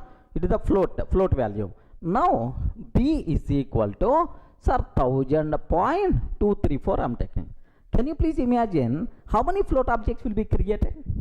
How many float objects will be created? Only one object, and reuse same object. Are you getting? Only one object and reuse same object for both requirements, right? Okay, well, now print of how you proved in the last example. What is the approach we followed? Sir, address of ID, ID of A, ID of B. If addresses are same, both are pointing to the same. So not required to compare addresses. There is one small shortcut is there. If you want to check whether A and B both are pointing to the same object or not, how to check is operator is there. What is that operator? Is. A is B. Okay, in the operators I will explain in detail, don't worry. A is B when it returns true if both are pointing to the same object. If both the references point into the same object, then only it returns true. Remember that. Sir, now A is B or not? A is B or not? Yes, perfect. Yes, both are pointing to the same object only. True itself is answer we have to get, sir. Remember this. Sir, where is the proof for that? Have a look once, sir. Observe carefully. Here I am taking A is equal to 1000.234. B is equal to 1000.234. Like this I am taking. Print of A is B. Like this I am taking. Are you getting? Print of A is B. B like this I am taking, sir. Can you please observe that? What is the answer we are going to get? True. True means both are pointing to the same object only. So reusing object, this story not only for int, for the float also it is applicable. Let me cross check for Boolean case. A is equal to true I am taking, sir. What is the value? True. True. B is equal to true I am taking. A is equal to true, B is equal to true. Print of A is B. A is B like this, right? Sir, what will happen in this case is A is the true. Sir, true itself is an object only in Python. A is pointed to that. B is a true. B is also pointed to the same object. A is a B. Both are pointing to the same object or not. What the answer we are going to get? True itself is the answer. Okay, let me cross check here. See this one, sir. A of course is equal to true I'm taking. B is equal to true I'm trying to take.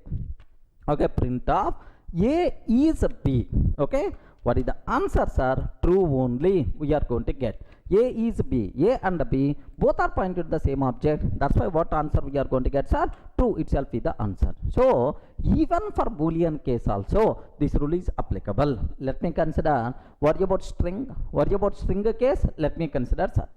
A is equal to Durga soft. A is equal to Durga soft. B is equal to Durga soft.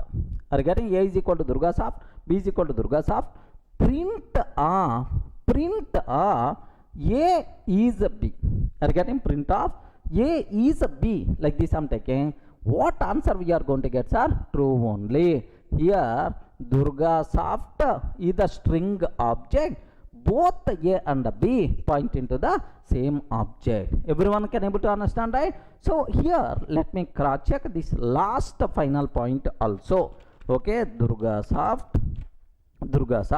Here also Durga soft, like this I'm taking. A is a B or not. What are the answers are? Have you observed? True itself is the answer. Okay, well.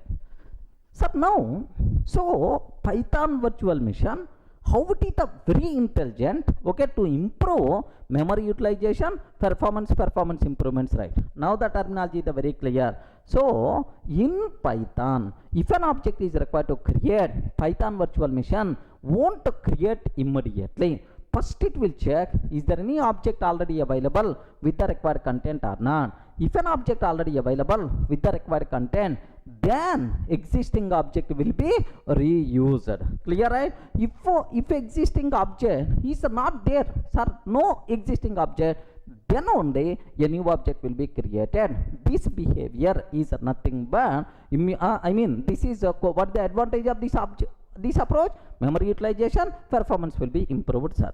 Everyone can able to understand what the advantage like. Sir, here you may ask something.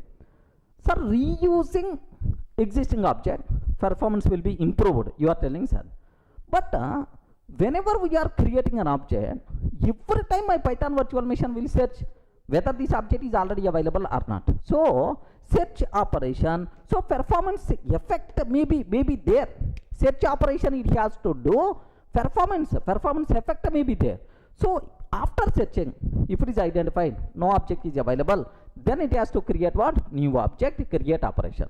Do you know? So search operation, create operation, time complexities. Search operation is a very easy job, but create operation is a very difficult. That's why even it is going to perform search, no performance issues, because create operation is more costly than search operation, right? One student asked the doubt, sir, you are telling, so before creating an object, Python virtual machine is always going to search, is this object is already available or not? Is it performance issue or not? Yes, definitely performance issue.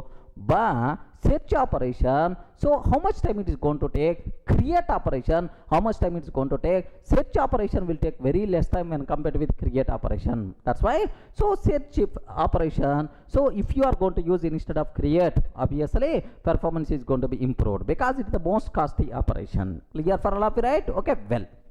Next, sir, now that's all. This is what we have, right? Now maybe a chance. So what advantage we are going to get because of this object reusability? Can you please tell? Object reusability, what advantage? Memory utilization, performance, both will be improved because of this approach. But what problem? But what problem is there in this approach? Because if you want something, you should miss something. For every advantage, okay, compulsory there should be some problem is there. So what problem in this approach? That part I will show in the big picture so that you people can get much clarity. Up to this is the clear, right? So now I want to show the same concept in the big picture. Observe that. I want to develop one voter registration application. What is this one, sir? Can you please spell out? Voter registration application. I want to develop sir voter registration application. In the voter registration application, do you know which fields are there? End user voter is required to fill which fields? Observe carefully sir. Name compulsory required, father name okay required, next mother name. These days in India okay everywhere mother name also should be specified, compulsory, right? Next address because voter ID acts as address proof also, okay, like sir house number, next street, next city or village, next district, and then state, okay, like pin number, at last submit button like we are going to take. Of course multiple fields will be there. Next here we require to upload our photo also, assume that sir. Okay, this is a small voter registration application. I'm trying to do that. Now take a bit very special care. For every user, name must be required, father name must be required, mother name must be required, address, all these things must be required. Sir, now within Hyderabad, assume that sir India, Telangana, Hyderabad, within Hyderabad, assume 1 crore voters are available. How many voters, right? 1 crore voters are available, right? Assume. Now, do you know for all these 1 crore voters, sir, what is the city name? Hyderabad only. Correct or not? For all 1 crore voters, what is the city name? Hyderabad only, right? Now, first voter came. Now, observe carefully, sir. First voter came. Boss, my city is Hyderabad. Sir, immediately Hyderabad object got created. So, which is referred by v1.city. Okay, Hyderabad like. Now, second voter came. Sir, my city is also Hyderabad. If a second voter city is also Hyderabad, can you please tell, is it required to create new object? No. Directly for second voter also same object will be reused. Okay, v3 person is coming, for that also same object will be reused. Now 1 crore voters who are belongs to Hyderabad, for all these people, sir, what is the city name? Hyderabad only, right? Now the point, observe carefully, sir. Sir, we can create 1 crore Hyderabad objects and we can use, or we can create only one object and we can reuse that object with the 1 crore references. Which approach is always recommended? Obviously this approach. Have you observed, right? 1 crore objects we require to create. How much memory is required? How much performance issue, like array, you are not required to create 1 crore objects, only one object is enough. Reuse the same object with the 1 crore references. The biggest advantage, okay, is memory utilization, performance improvements, right? How beautiful this concept. How the Python internal memory management model, yep, beautiful concept, man. But Python virtual machine is a very much intelligent sir with respect to the memory utilization, with respect to the performance. Clear for all of you, right? In the big picture, we are not creating 1 crore Hyderabad objects. We are creating only one Hyderabad object and we are reusing 1 crore with 1 crore references. Okay, well. So, memory utilization, performance improvements are there. Okay, well. Just now I told, for every advantage, you are getting some problem also. You are going to, there is some disadvantages also there. There are some limitations are there. What is the problem in this approach is, now take very special care, sir. So now, after some time, v3 person is coming. Boss, my city name got changed. Now I got transferred from Hyderabad to Vijayawada, like someone is telling, sir. Then he is trying to change the content. Assume that. If he is trying to change the content, here instead of Hyderabad, sir, Vijayawada. Assume that, sir. He changed to Vijayawada. Then the problem here is, so is this change will be reflected for all 1 crore people or not? Yes. Sir, after some time, v2 person is coming. My city, not Vijayawada. My city is Mumbai. Like, sir, forget about memory advantage, performance advantage. Now the program is going to behave abnormally. In the morning time in the system I checked, my city is Hyderabad only. After half an hour I checked, my city suddenly changed to Vijayawada. I never changed. But evening whenever I checked, my city became Mumbai. So instead of memory advantage, performance advantage, abnormal behavior is there. Program is going to behave abnormally. So because if one person is trying to change the content, all the 1 crore people are going to be affected. Correct or not? So to prevent this problem, immutability is required. So in Python, this is not the thing which is going to be happen. Hyderabad is always fixed, Hyderabad only. Okay, because multiple references using the same. So if any person trying to change the content, observe carefully, sir. Once we create string object, we can't perform any changes in that object. The content is always fixed, the content is always final. If any person trying to change the content, sir, V3 person, I want to change from Hyderabad to Vijayawada. Sir, now a new object will be created, Vijayawada. Only this particular V3 is going to be referred to this new object. Regarding only V3 referred to new object, so that there is no effect on the remaining references. Are you getting right? So if this approach is not there, new object approach is not there, for every small change all 1 crore people are affected. To prevent this effect, for every change a new object will be created which is nothing but immutable, so that there is no effect on the existing references. Are you able to understand, right? Once we create an object, we can't perform any changes. If you are trying to perform any changes, with that a new object will be created. Immutability concept. Why this immutability concept is required? Because of object reusability. A single object reused with multiple references. By using one reference, if any person is going to change existing content, then all the remaining people are going to be affected. To prevent this one, compulsory immutability concept is required. Is it clear, right? So why Python fundamental data types are immutable? Because of this object reusability. Because to get a memory advantage, performance advantage, we have to compromise, we have to do this type of extra arrangement, which is nothing but what? Immutability. Everyone can able to understand, right? So why immutability concept is required in Python? Yes, happily you can explain with this example. So what advantage of object reusability? What the problem with object reusability? The problem with object reusability is we required immutability concept. Any doubt at all? Clear for all of you, right? Now take a bit very special care up to this.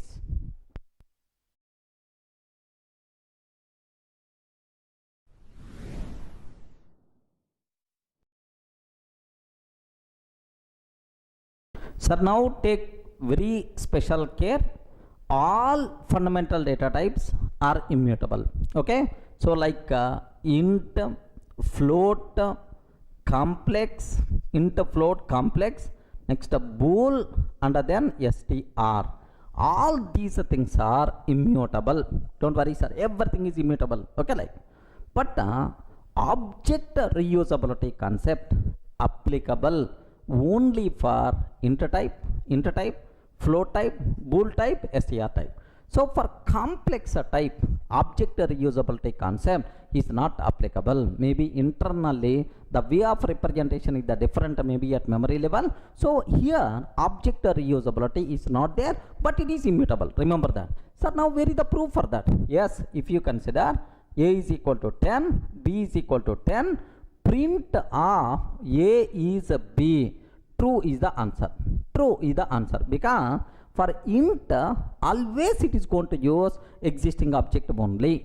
Next a is equal to 10.5, b is equal to 10.5. okay, print of a is b. Okay, in the case of float also we are always going to get existing object. We are always going to reuse existing object only. True, sir.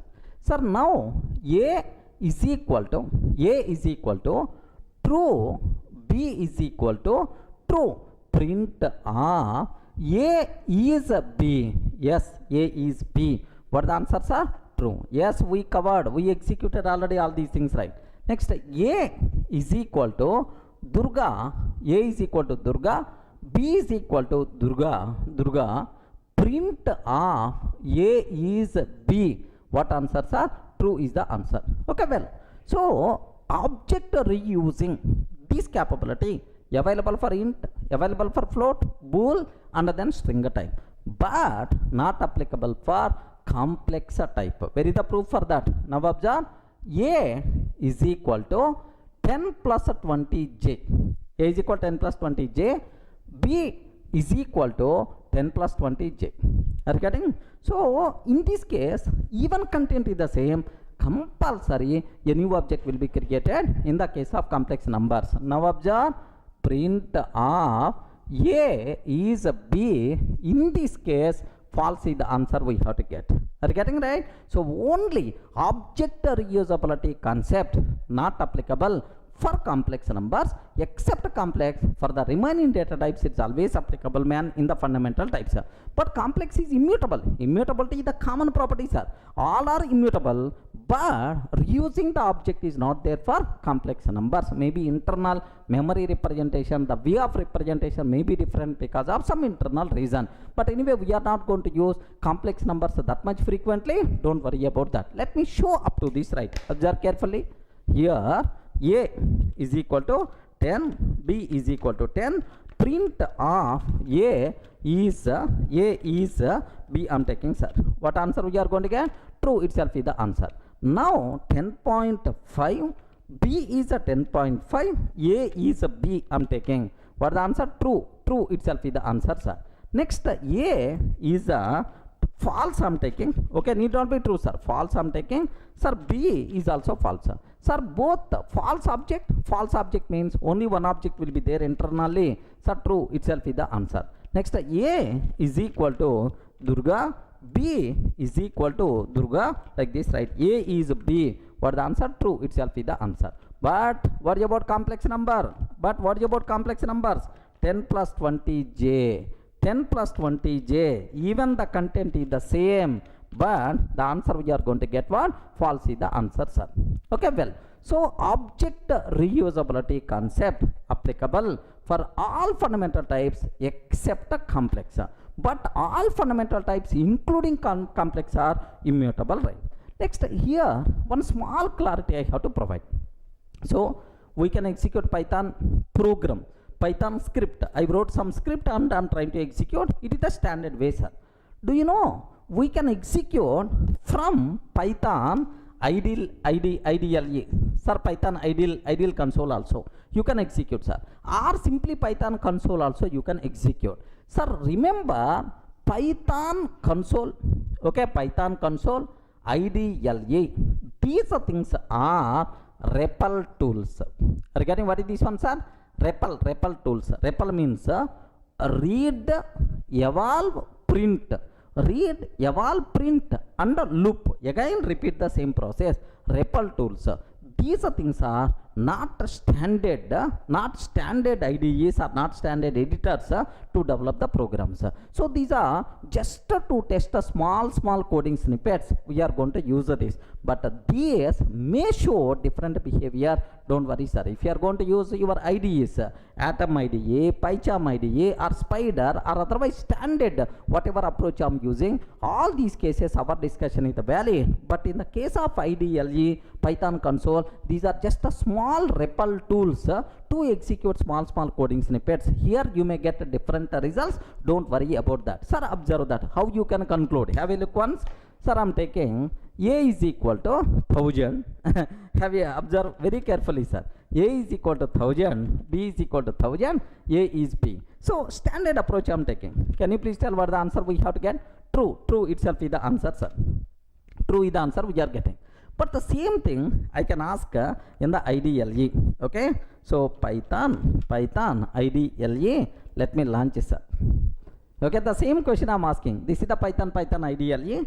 A is equal to 1000, b is equal to 1000, a is a b or not. What the answer we are getting? Are you seeing the answer, right? So the answer in the Python IDLE is a false we are going to get. So don't worry about that. It is not standard. Okay, it is not a standard. Same way, a is equal to 10, b is equal to 10, a is a b I'm taking. Sir, now you are getting true. Now you are getting true, sir. So it means this IDLE is going to reuse existing object up to certain range only. I hope that the range is, I hope that the range is 0 to 256. The range in the case of int 0 to 256 only in this, maybe ideally tool or consoles or Python console, like it is within this range only. But in the case of float, observe the behavior two worst.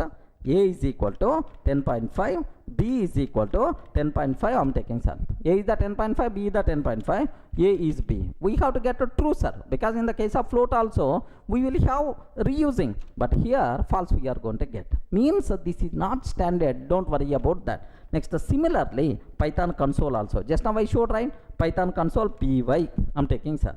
A is equal to 10.5, B is equal to 10.5, like I am taking. A is B or not. False we are going to get, sir. A is equal to 1000 I am taking, B is equal to 1000 I am taking, A is B. Yes, false we are going to get. So don't worry about console, Python console and Python IDLE. It may show different results, but these are not standard. Sir, whatever approach we are following is the standard. If you want, you can execute in the PyCharm, same results we are going to get. Clear for all of it? Now, up to this, any doubt? What is the meaning of immutability? Okay, like. Sir, by this time, you people got very clearly what is about immutability, why this immutability concept is required, up to that clear. Now, some students may ask, sir, immutability okay? Can you please show at least one example about mutability also, so that we will get complete picture, like you may ask. Sir, very simple example, what I have to discuss, observe carefully, sir.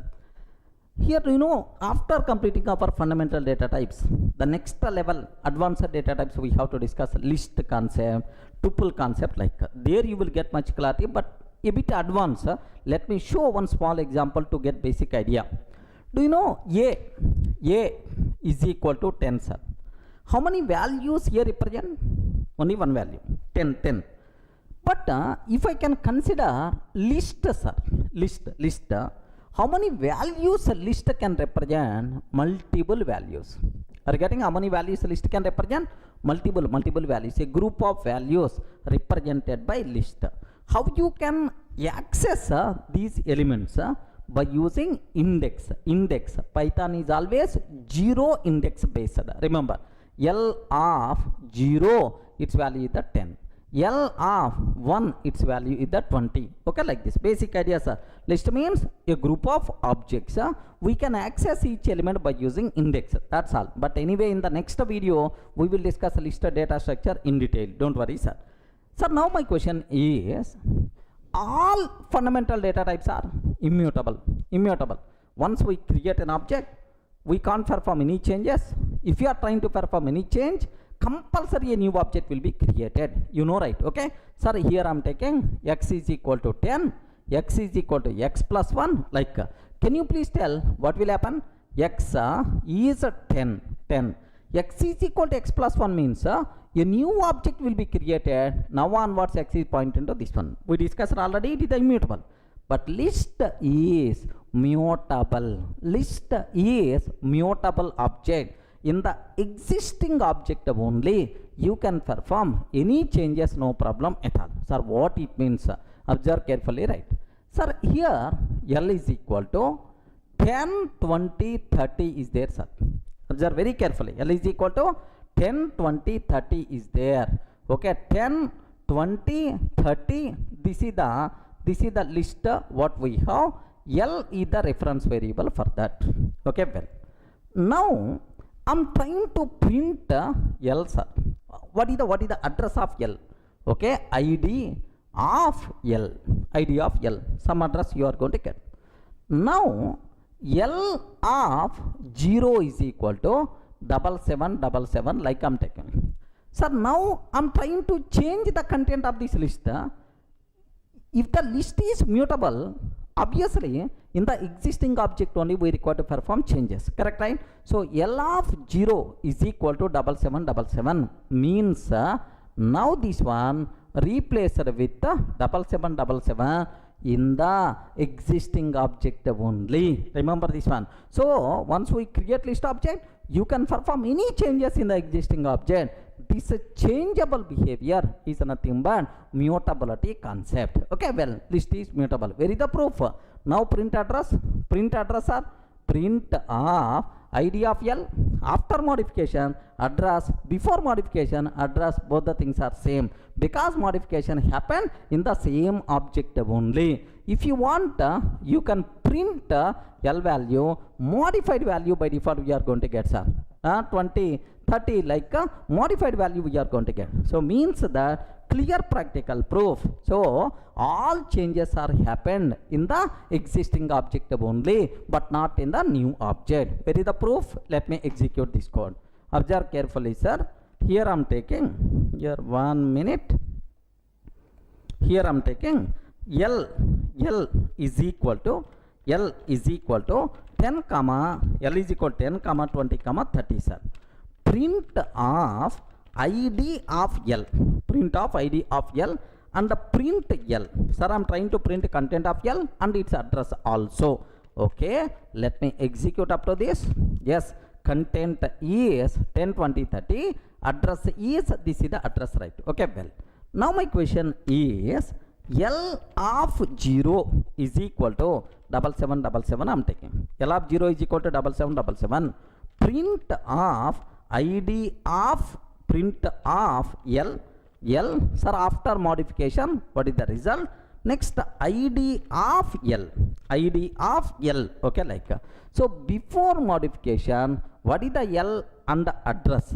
After modification, what is the L and what is the list content and address of L?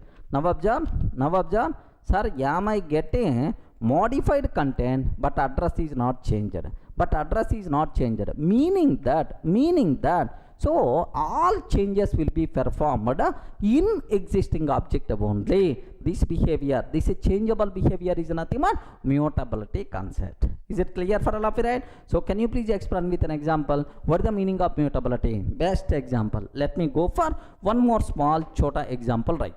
Have observed carefully, right? One more example to prove again. Here I am taking L1 is equal to 10, 20, 30, 40, like I am taking, sir. L1 is equal to 10, 20, 30, 40. Now, sir, this is the list we created. 10, 20, 30, 40. L1 is the reference variable. Okay, well, L2 is equal to L1.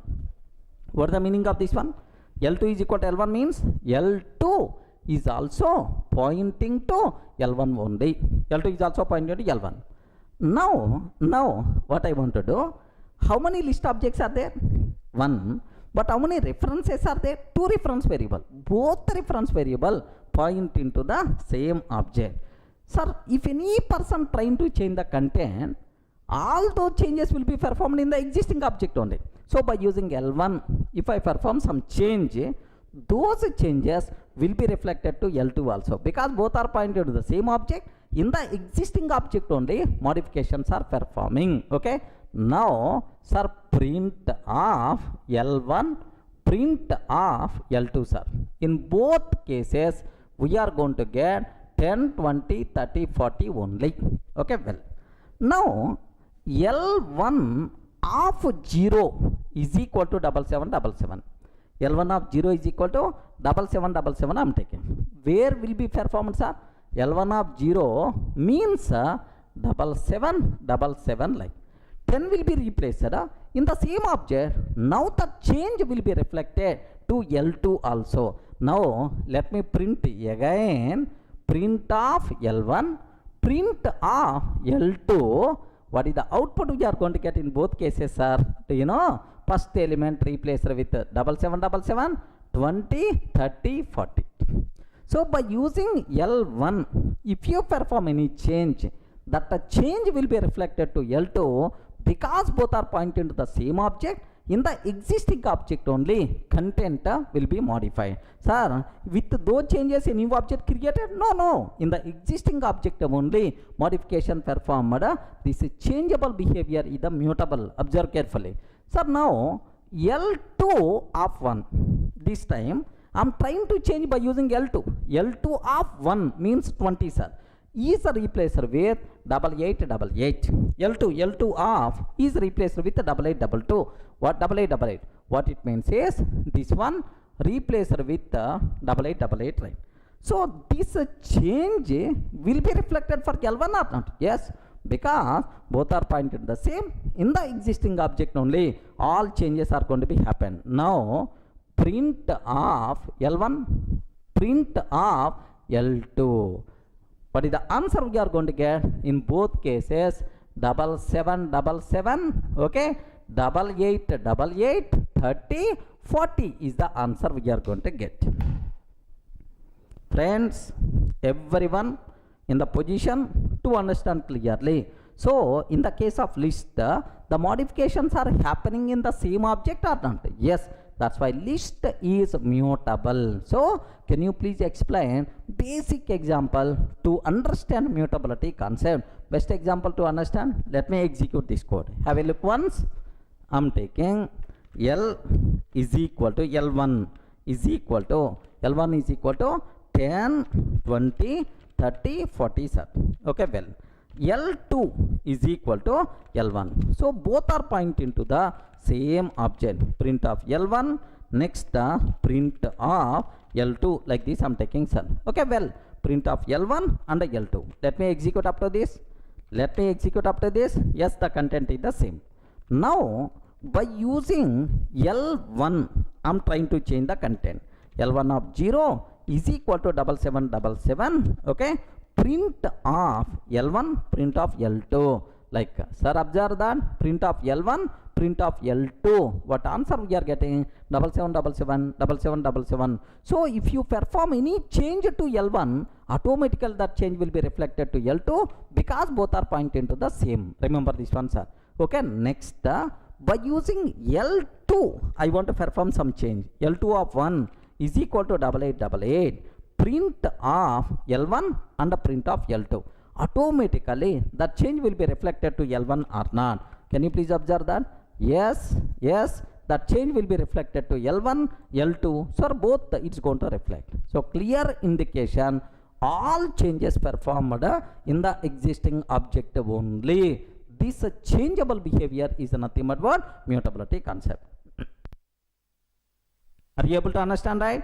Sir, up to this any doubt? So what is the meaning of immutability? But anyway, from this, just you should aware all fundamental data types are immutable. Okay, once we create an object, we can't perform any changes in that object. If any person trying to change, automatically a new object will be created. So why immutability is required? Because of object reusability concept internally. So can you please give an example for mutability? List is the best example, which is the mutable. But anyway, in the next classes we are going to use mutable, immutable repeatedly. You should have clear clarity at this stage only. Up to this is the clear.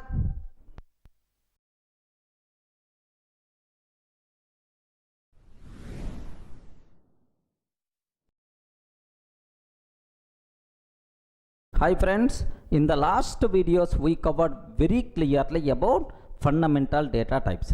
Sir, now observe that, sir, if I consider A is equal to 10, can you please tell what is the type of this one? Integer type. B is equal to 10.5, float type, sir. If I can take C is equal to true, like Boolean type. Next, sir, D is equal to 10 plus 20, J is what type, sir?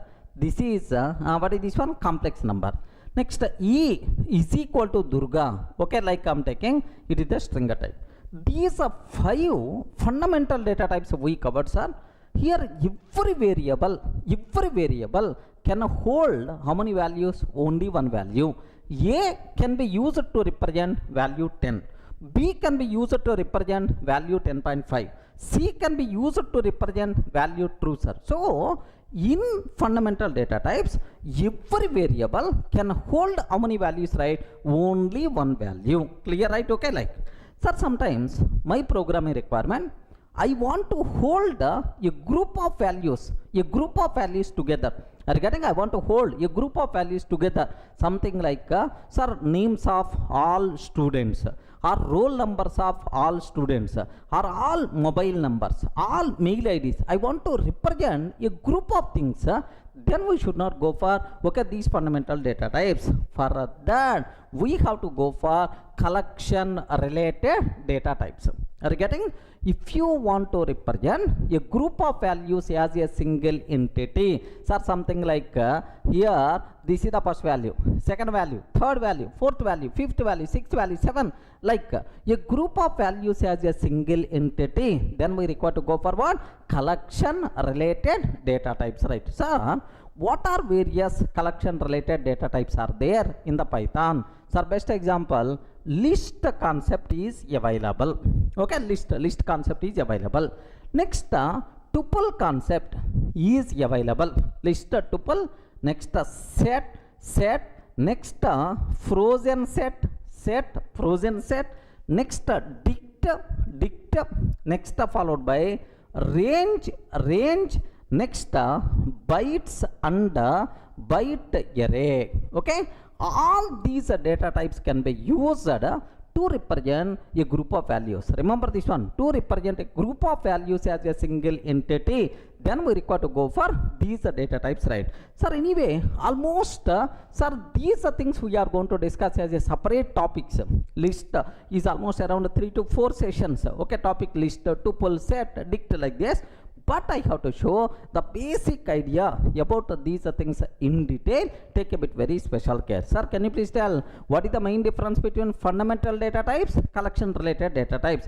Fundamental data types can hold only one value at a time, but these collection related data types can hold multiple values. But there are some small differences are there, sir. Something like, sir, order is important, duplicates are allowed, then we have to go for list.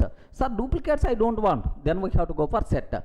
Key value pair, then we have to go for dict. So based on our requirement, we have to choose the corresponding collection related data types. Okay, anyway, as of now, aware multiple collection related data types are available. These are things we have to discuss one by one. Up to this is the clear, right? Sir, now the first type what I have to discuss, list concepts are. Sir, list of values, sequence of values, where order is there or not. In this list, this is the first element, this is the last element, like order is there. Duplicates are allowed or not. Remember that a bit very carefully, sir.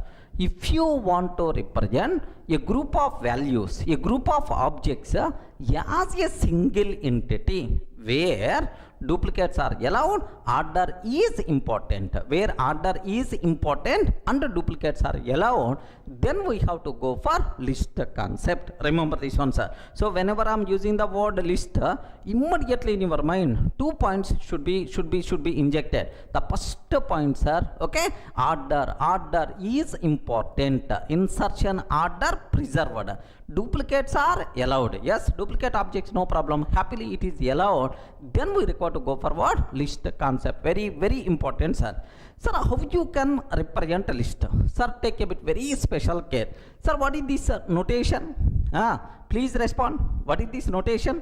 Okay, this one, square brackets. So list concept can be represented by using square bracket style. Remember that, sir. In the first value, comma second value, comma third value, like this one is list concept. Of course, I will explain related to the properties. Don't worry, sir. If you go for tuple, just evade this basic idea at the beginning only. If you want to go for tuple, then we have to go for parentheses. Regarding, we require to go for what? Parentheses. 10, 20, 30. This one is by default considered as tuple, sir. Tuple is 10, 20, 30. Okay, tuple, some people may pronounce as a tuple. Okay, like whatever your pronunciation, no problem, right? 10, 20, 30. Next, if I can take curly brace 10, 20, 30. Okay, just aware, within curly braces I am taking this type of thing is called set concept, sir. Are you getting set concept? Next, if you consider 100 colon Durga, 100 colon Durga, comma 200 colon Ravi, 200 colon Ravi. Okay, this is 100 colon Durga, 200 colon Ravi. This a type of key value. This type of thing is called dictionary concept. Listen this, sir, just for basic idea purpose I'm telling at the beginning. Styles, sir, square bracket representation. What is this concept, sir? List concept. Next, parenthesis concept. What is this one? Tuple concept, right? Curly braces, first value comma second value comma third value, set concept, right? Again curly braces, key value, first value colon key value comma key value, like then we require to go for what? Dict concept. Okay, well, sir, now can you please tell how to represent list, sir? L is equal to, sir, I'm taking here 10, okay, Durga, 10 Durga, next 20, 10, 30, like this I'm taking, sir. Take very special care. Can I use the word? Is it a list or not? Yes. How many values are there in this list? Please confirm. First value, second value, third value, fourth value, fifth value. So this list contain 5 values are available. Now observe very carefully about this one. Sir, 10 Durga, 20, 10, 30, this is the list, right? Now L is the reference variable for this. So if you want to represent a group of objects as a single entity where duplicates are allowed, 10, how many times I'm taking, sir? 2 times. 10 I'm taking 2 times. So duplicates are allowed. Order is important. Sir, what is the meaning of order? I will discuss. Don't worry, sir. Duplicates are allowed. Order is important. Then we have to go for what? List concept, sir. Sir, I'm sure it is a list. Where is the proof? How you can conclude it the list? Like you may ask. Very simple, sir. Print of type of L. Are you getting print of type of L? Sir, what answer we are going to get? Yes, the answer we are going to get, sir, list. Is it clear for all of you, right? Let me cross check, is it really list or not? Okay, have a look once, sir. Sir, now observe a bit very carefully about this one. Here I am taking a small example, sir. Here see this one, sir. Here I am trying to take here just L is equal to square bracket. Sir, this representation is a very important square bracket. 10 comma Durga comma 20 comma 10 comma 30. Like 5 elements I am taking, sir. 20 comma 10 comma 30. Sir, now print of type of L. Sir, what is this type? Print of type of L, like this I am taking, sir. So what answer we are going to get, sir? Yes, it is the list type. Are you getting that? This is the list type, sir. Print of type of L. This value itself is nothing but what? List type, sir. You people should aware clearly, right? Sir, now can you from this diagram you people can aware? Yes, man, duplicates are allowed. I will show, sir. If I print L, can you please print the values present inside list, print of L, that's all. If I print this one, what is the answer we are going to get, sir? 10 Durga, 20, 30, 20, 10, 30, like in which order you specified the element, in the same order only the output is going to come. In which order you provided elements, in the same order only the data will be stored inside memory. That's why order is important. Remember this one, sir. This is the output we are going to get if I print this one. Have a look once. If I print just L, if I print L I'm taking, sir. If I print of L, what is the output we are going to get, sir? Are you in the position to understand, right? 10 Durga, 20, 10, 30, like this we are going to get. 10 Durga, 20, 10, 30 itself is the answer we are going to get, sir. So in the same order only the output is going to come. So friends, the terminology is very clear for you people. So when we should go for list concept, if you want to represent a group of values as a single entity, where order is important, duplicate objects are allowed, then we have to go forward list concept, right? Okay, well, sir, from this discussion, can you please provide some important conclusions what you observed about the list?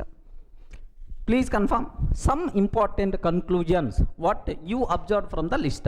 One thing is, okay, order preserved, order preserved. But anyway, I will give much explanation, sir, soon. Don't worry about that. Order preserved. Duplicates are allowed or not allowed? Can you please spell out? 10. How many times I took, sir? 2 times. That's why duplicate objects are allowed. Duplicate objects are allowed like this, right?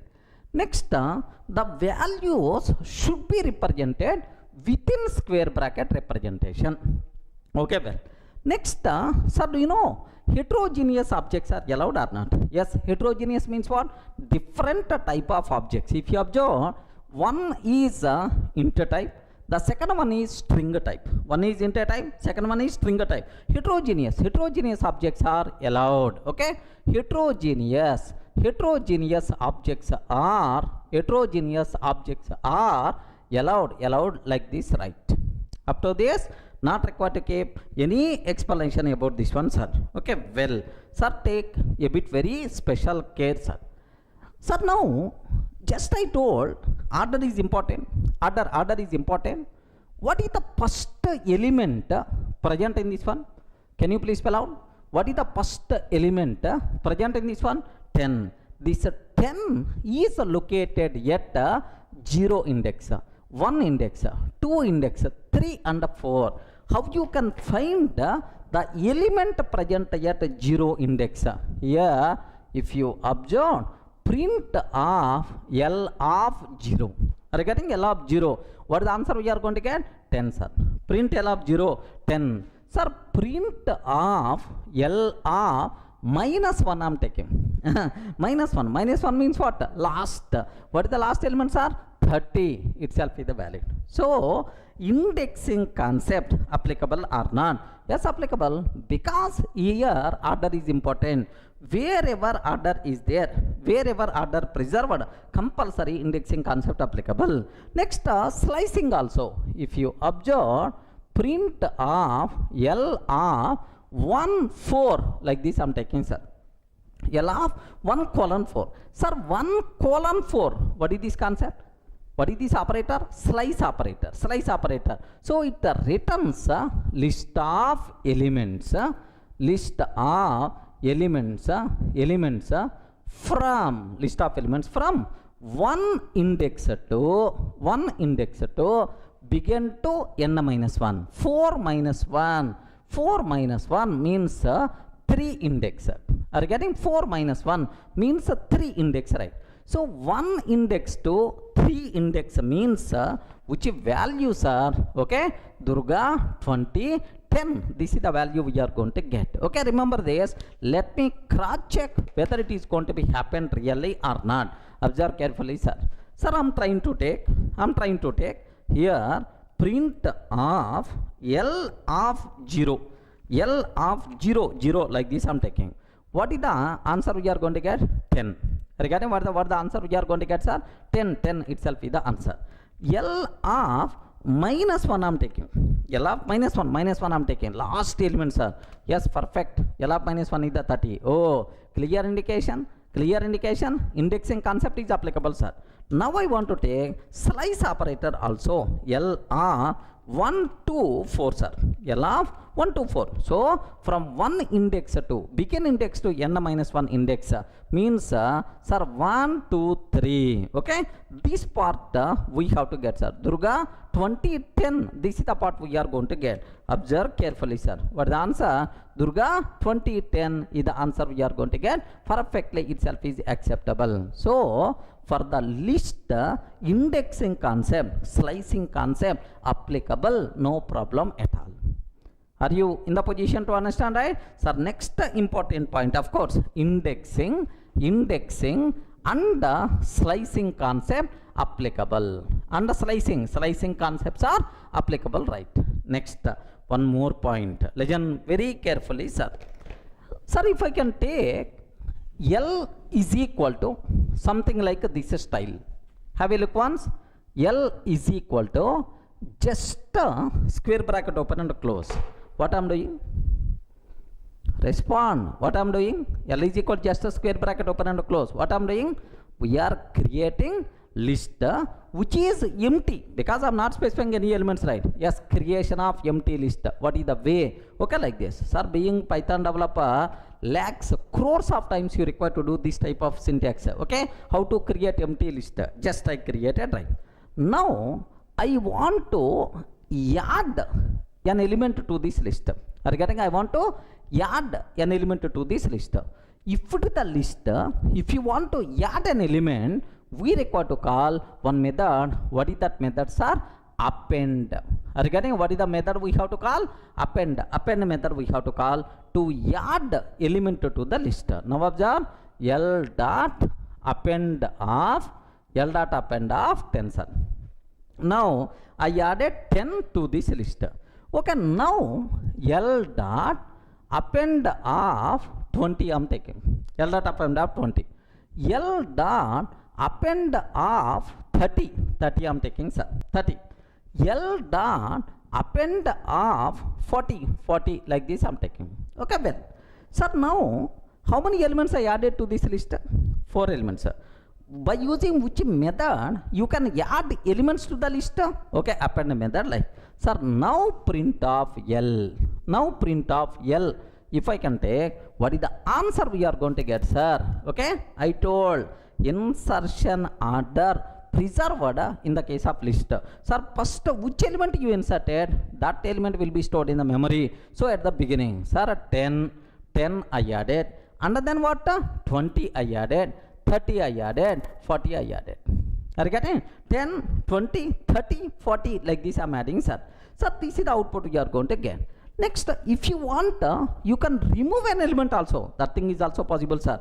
L dot remove of 30 I'm taking. L dot remove of 30 I'm taking, sir. Now, can you please observe that print of L. Print of L. So now 30 will be removed.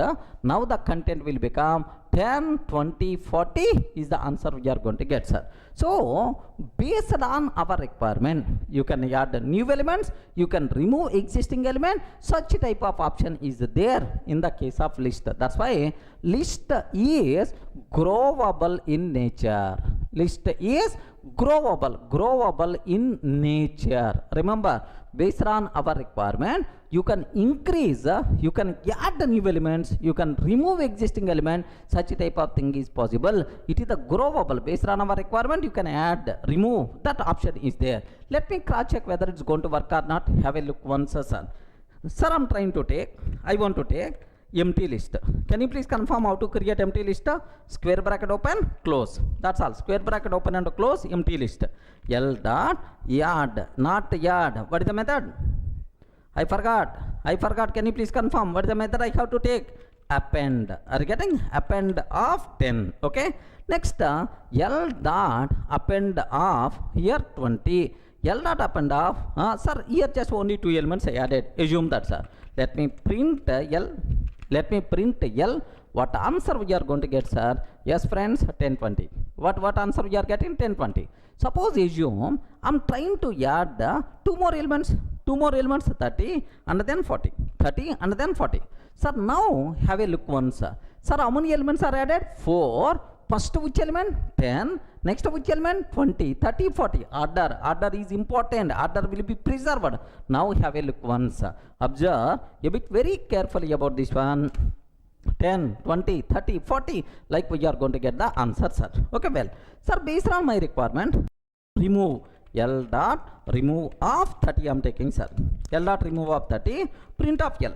Print of L. What output we are going to get, sir? 10, 20, 40 like this. Friends, is it clear for all of you? Based on our requirement, you can increase, you can decrease, you can add new elements, you can remove these new element. So this type of thing is called growable in nature. Okay, well, sir, one more last point related to list, sir. Observe carefully this one. If I consider L is equal to, okay, 10, 20, 30, 40. L is equal to 10, 20, 30, 40. Sir, I know elements already at the beginning only. That's why here 10, 20, 30, 40, like this I am taking. L is the reference variable, right? Now my question is, take very special care about this one. Now my question is, L here observe a bit carefully, sir. 10, 20, 30, 40. I thought that I want to replace this 0th element. 0th element is nothing but 0 index element is the 10. L of 0 is equal to 7777. L of 0 is equal to 7777. Sir, now in this existing element, this 10 will be replaced with 7777. Okay. Now print of L, sir. Now print of L. What is the answer we are going to get? 7777, 20, 30, 40 is the answer we are going to get. Clear indication. Once we create list object, is it possible to perform some changes in this object or not? Yes, this changeable behavior is nothing but what? Mutability. So can you please tell, list is mutable or immutable? List is mutable. Remember this one, list is mutable. Mutable, we can modify, we can change the content of the list acceptable. That's why it is the mutable. Okay, have a look once here. Observe carefully about this terminology. I am taking 10, 20, 30, 40. I am trying to take, sir. Now print of L, L, sir. Sir, we are going to get simply 10, 20, 30, 40. Okay, print of L, 10, 20, 30, 40 we are getting, sir. Sir, now my requirement is, let me modify. L of 0 is equal to 7777, 7777, print of L, 7777, print of L. Okay. Now 10 is replaced with 7777. Okay. Now the remaining elements are as it is. So based on our requirement, we can perform any type of modifications in the existing list object. That's why list itself is what? Mutable. Everyone can aware, sir? These are basic information you people should aware related to list data structure. Are you in the position to understand? Sir, what is the list? When we should go for list? Next, what are various properties are available? Okay, like you should have clear clarity, sir. Order is important or not? Yes, ma'am. Order is important. That's why indexing, slicing are applicable. Duplicates are allowed. Okay, within square bracket, we have to represent. Heterogeneous objects are allowed. Indexing and slicing are applicable. Growable in nature. Next and after that, mutable. These are various important things you should aware. By using which method you can add new element to the list? Append. Append is the method. By using which method you can remove element from the list? Remove is the method. But while covering list data structure detail, I will discuss multiple methods, multiple applications we are going to discuss. As of now, just get basic idea about the list concept. Clear, right?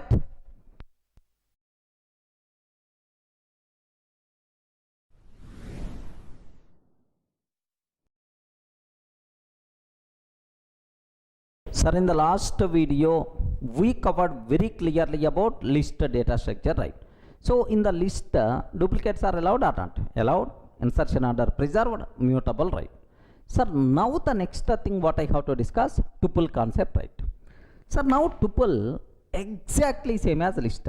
Sir, all properties are exactly same as list. Exactly same as list.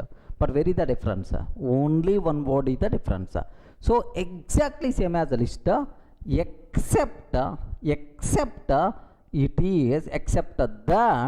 is immutable. Remember these ones are except that it is immutable. Okay. Once we create a tuple object, we can't perform any changes in that object. This nature is nothing but what? Immutable. Regarding by mistake, if you are trying to replace, if you are trying to add something, remove something, sorry man, such type of options are not available in the case of tuple. Sir, except that all the remaining properties are same. Insertion order will be preserved, indexing is applicable, slicing is applicable, duplicates are allowed, all the remaining properties are same. Only difference is list is mutable, but tuple is immutable. Is it clear for all of you, right? Sir, next, that is, can I use the word read-only version? Are you getting? Read-only version of list. Read-only version of list is a tuple. So I have one list is there. Sir, I want to perform only read operation. You can't add something, you can't remove something, you can't replace something. Such a type of read only version of list, I can use the word, it is the tuple. Remember that, sir. Sir, now how you can represent tuple? Very, very simple, sir. So we can represent tuple. In the last video I told, right? Have you remembered? Square bracket notation meant for, please guide. Square bracket notation meant for what? List concept. Sir, parenthesis notation meant for what? Tuple concept, sir. So how you can represent a tuple? You can represent, sir, tuple by using square bracket, by using tuple parenthesis notation, right? Sir, 10 comma 20 comma 30 comma 10 comma 20. Are you getting? So 10 comma 20 comma 30 comma 10 comma 20, like this, right?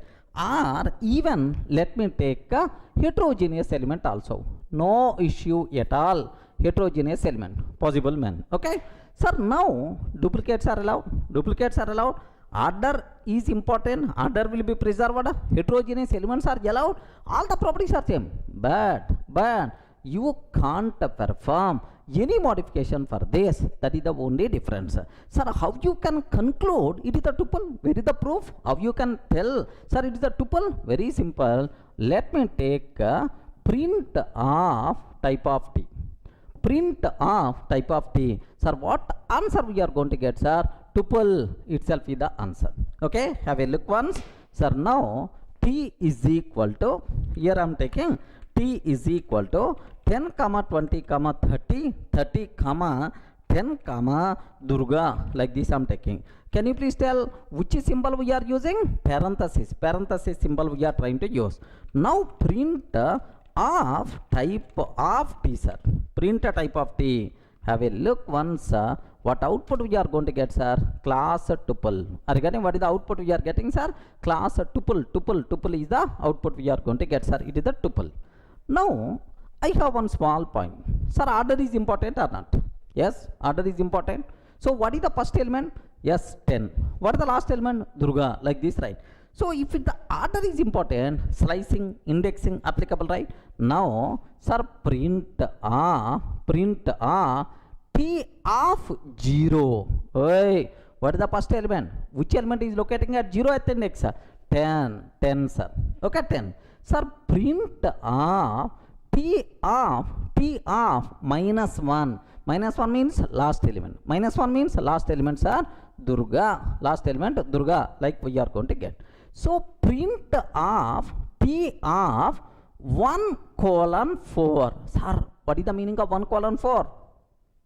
Respond. 1 colon 4. Slice operator, right? Sir, which value we are going to get from begin index to n minus 1? 1, 2, 3.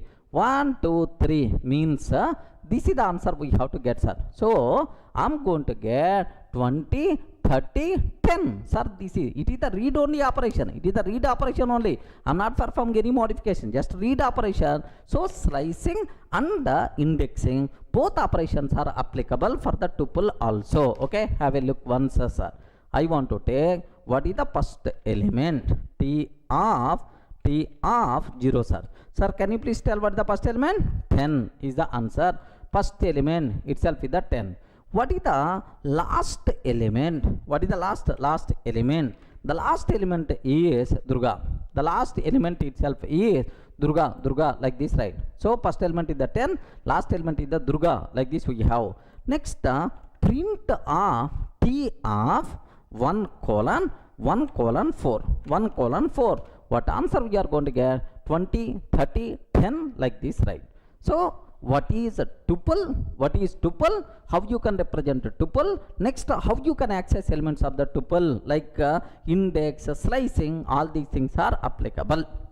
Next, sir, you told tuple means immutable. Where is that? Can you please show that? Very simple, sir. T of 0, which element is there? 10 is there, sir. T of 0 means 10. I want to replace this 10 with a 7777. Sir, now observe, if it is the list accepted, if it is the tuple, what it's going to tell, sir? 77, like this I'm taking. So T of 0 is equal to 7777 like if I'm trying to ask, array Python virtual machine, can you please run this one? Immediately, Python virtual machine PVM what it said, array Durga, pagal ho gaya, mental. So, tuple is already immutable. How you can change the content? How you can change the content like PVM is going to get left and right. Okay, we are going to get type error. Remember, we are going to get type error because we can't perform any changes in that object. Type error we are going to get. Okay, well, observe carefully, sir. Have a look once. I'm trying to replace T of 0 is equal to 7777. What will happen? T of 0 is equal to 7777. What will happen, sir? Sir, type error. Tuple object does not support item assignment. Is it clear for all of you, right? Friends, tuple object does not support item assignment. Okay, so that's all. This is what you people should aware clearly about this immutability, right? Sir, same if you want to add a new element in the list, I covered which one? Append method. If you want to remove an element from the tuple, I covered which one? Okay, remove with the method append and remove. So can I use the same methods for the tuple or not? T dot append of 50 I'm trying to add. T dot remove of 10 I'm trying to remove. Do you know, sir, both the cases we are going to get error again because the reason is append, remove, such type of capabilities are not available for the tuple. That's why attribute error. What is this error we are going to get? Attribute error we are going to get saying, sir, append attribute, remove attribute, these attributes are not available, these methods are not applicable for the tuple because tuple is always fixed, the content is always fixed. That's why you can't perform any changes, you can't add something, you can't remove something. That's why this thing is not possible. Have a look once. If I'm trying to take here T dot append of 50 I'm trying to take. T dot append of 50. What will happen, sir? Attribute error. Tuple object has no attribute append. Tuple object has no attribute append like this, right? Sir, similarly, sir, remove like this I'm taking, sir. Remove of 10. Now observe attribute error. Tuple object has no attribute remove, like we are going to get the error. Friends, everyone in the position to understand what is the meaning of immutability? You can't add something, you can't remove something, you can't perform replacement. That's why tuple is always immutable. So except this immutability, okay, all the remaining properties are same as the list only. So read only version of list concept is what? Tuple concept. Clear, right? Sir, now I will explain very important dangerous point I'm going to tell. Please take a bit very special care. Even experienced Python developer also will do this mistake, not one time, multiple times. That's why please take a bit special care, sir. Sir, if I can take T is equal to just the parenthesis open and close. What is the type? Respond. What is the type? I told already. Wherever parenthesis is there, it is considered as what? Tuple type only. Sir, it is empty tuple. Are you getting what is this one, sir? It is empty tuple. Correct. Let me show this one, sir. Because here there is a big story is there. Observe that carefully, right? T is equal to parenthesis open and close. Print a type of T, sir. Print of type of T. What is this T type, sir? Here, do you know, sir? Tuple. T is what type, sir? Tuple type. Yeah, empty tuple. No elements are there. Empty tuple, right? Now, the same thing, what I want to take is T is equal to, sir, 10 I'm taking. Are you getting? Can you please tell? Now, the tuple contain how many elements? Array, respond, man. Now, the tuple contain how many elements? How many elements? One element. 10. Earlier, 0 number of elements. But now, how many elements, right? One element, like. So, if I can take, yes, friends, print type of T.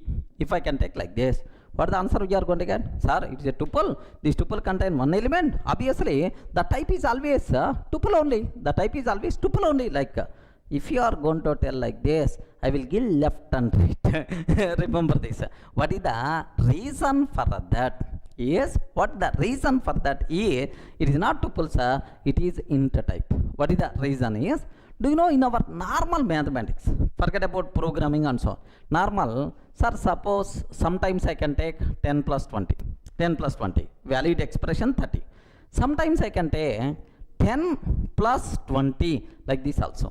Have you remembered, right? A normal number we can take within parenthesis, then there is no change in the value. Operator precedence, parenthesis you can use anywhere. Okay, like, or you can take 10 plus 20, okay, like this. Yes, now also the valid answer is the valid is nothing but 30 is the answer.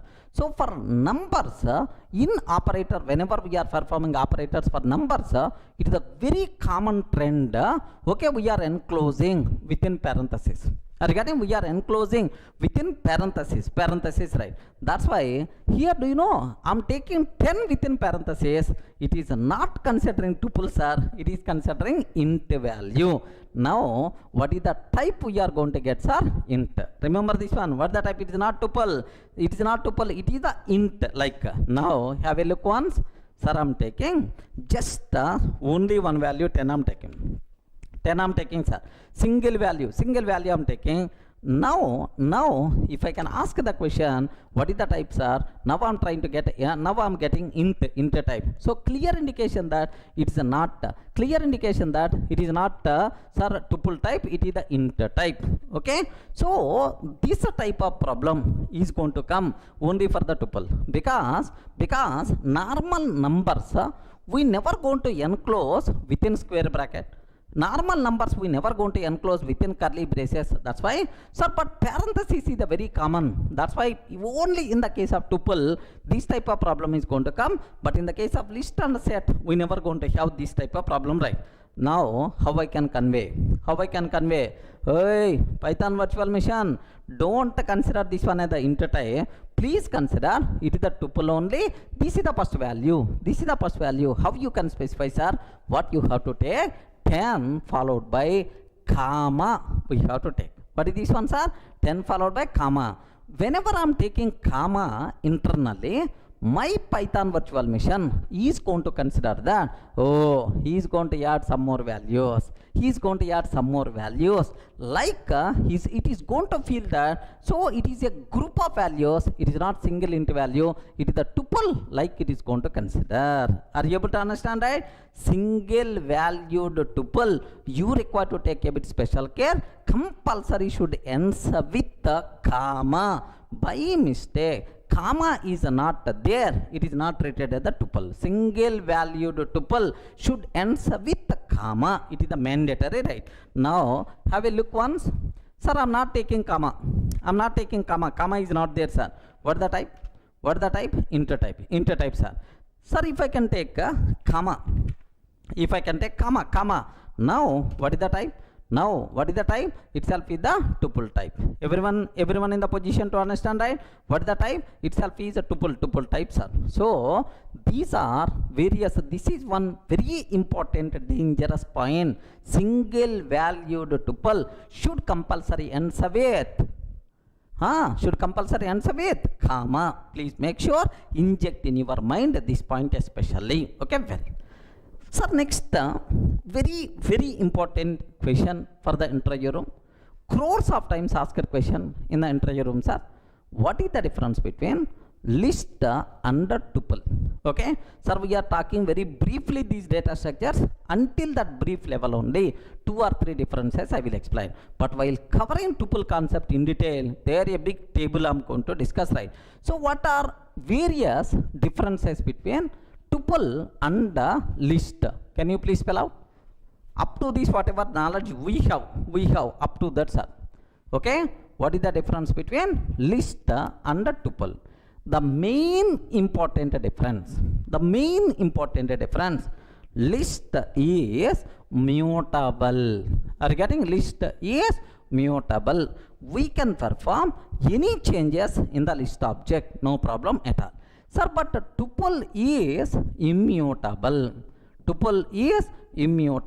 So means once we create tuple object, we can't perform any changes in that object. Okay, like next list elements we can represent by using square bracket notation.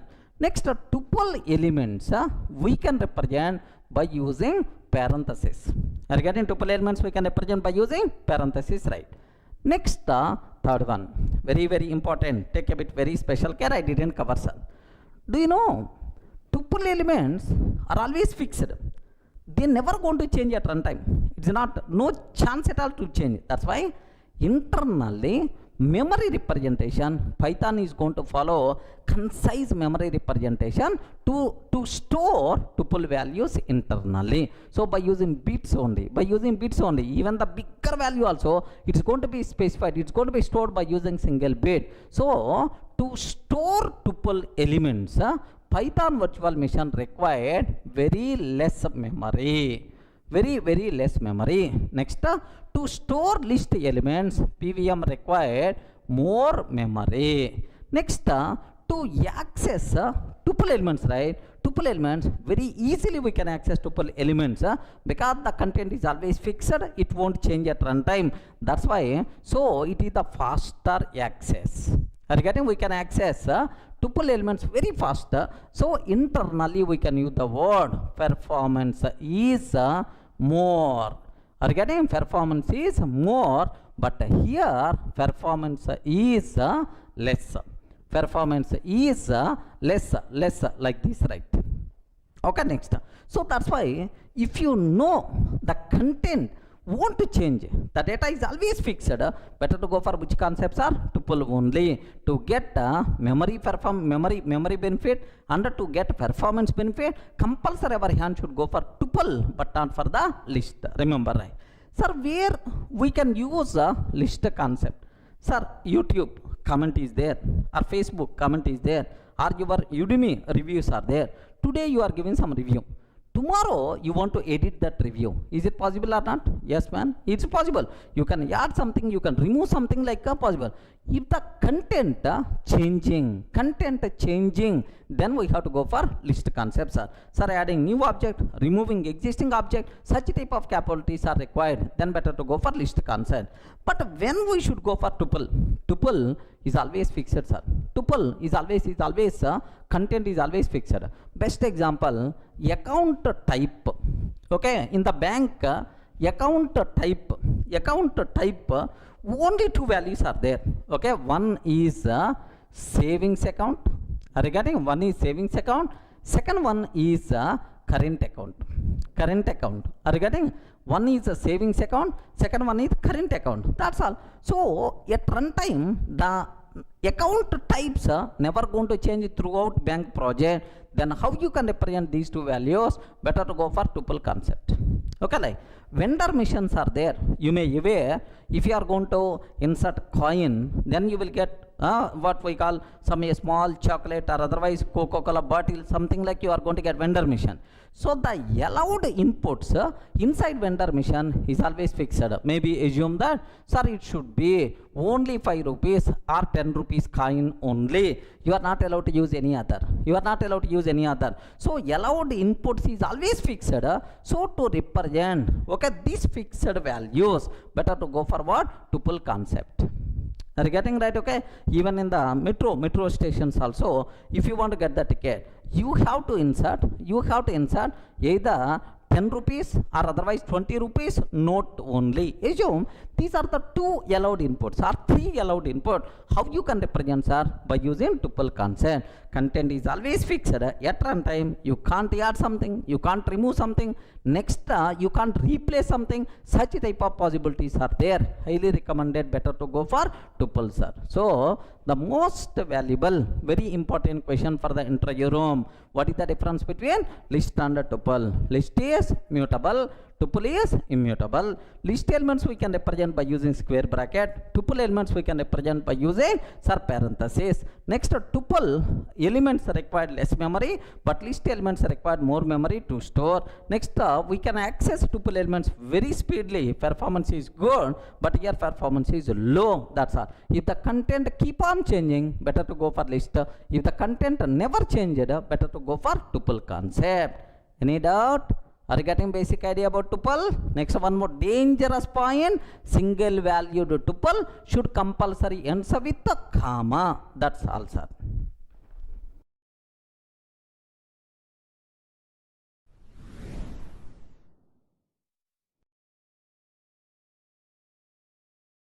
Sir, in the last videos we covered list concept, tuple concept. List and tuple in both order is important, duplicates are allowed. But where is the difference? Tuple immutable, list is mutable. Clear, right?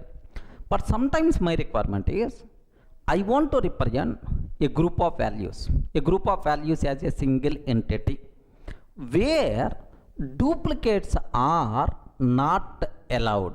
Observe very carefully about this one, sir. Duplicates are not allowed.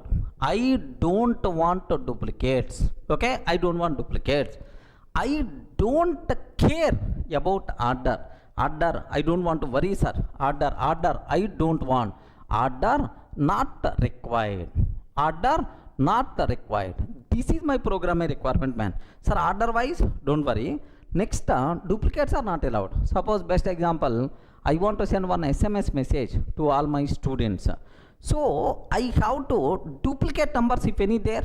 It should be removed. Duplicates are not allowed. So, in any order you can send. But at last for all the students, my message got sent or not. My message got delivered or not. It is very important. So, where order is not required, order is not important. Next, duplicates are not allowed. If you have such a type of requirement, then better to go for set data structure, right?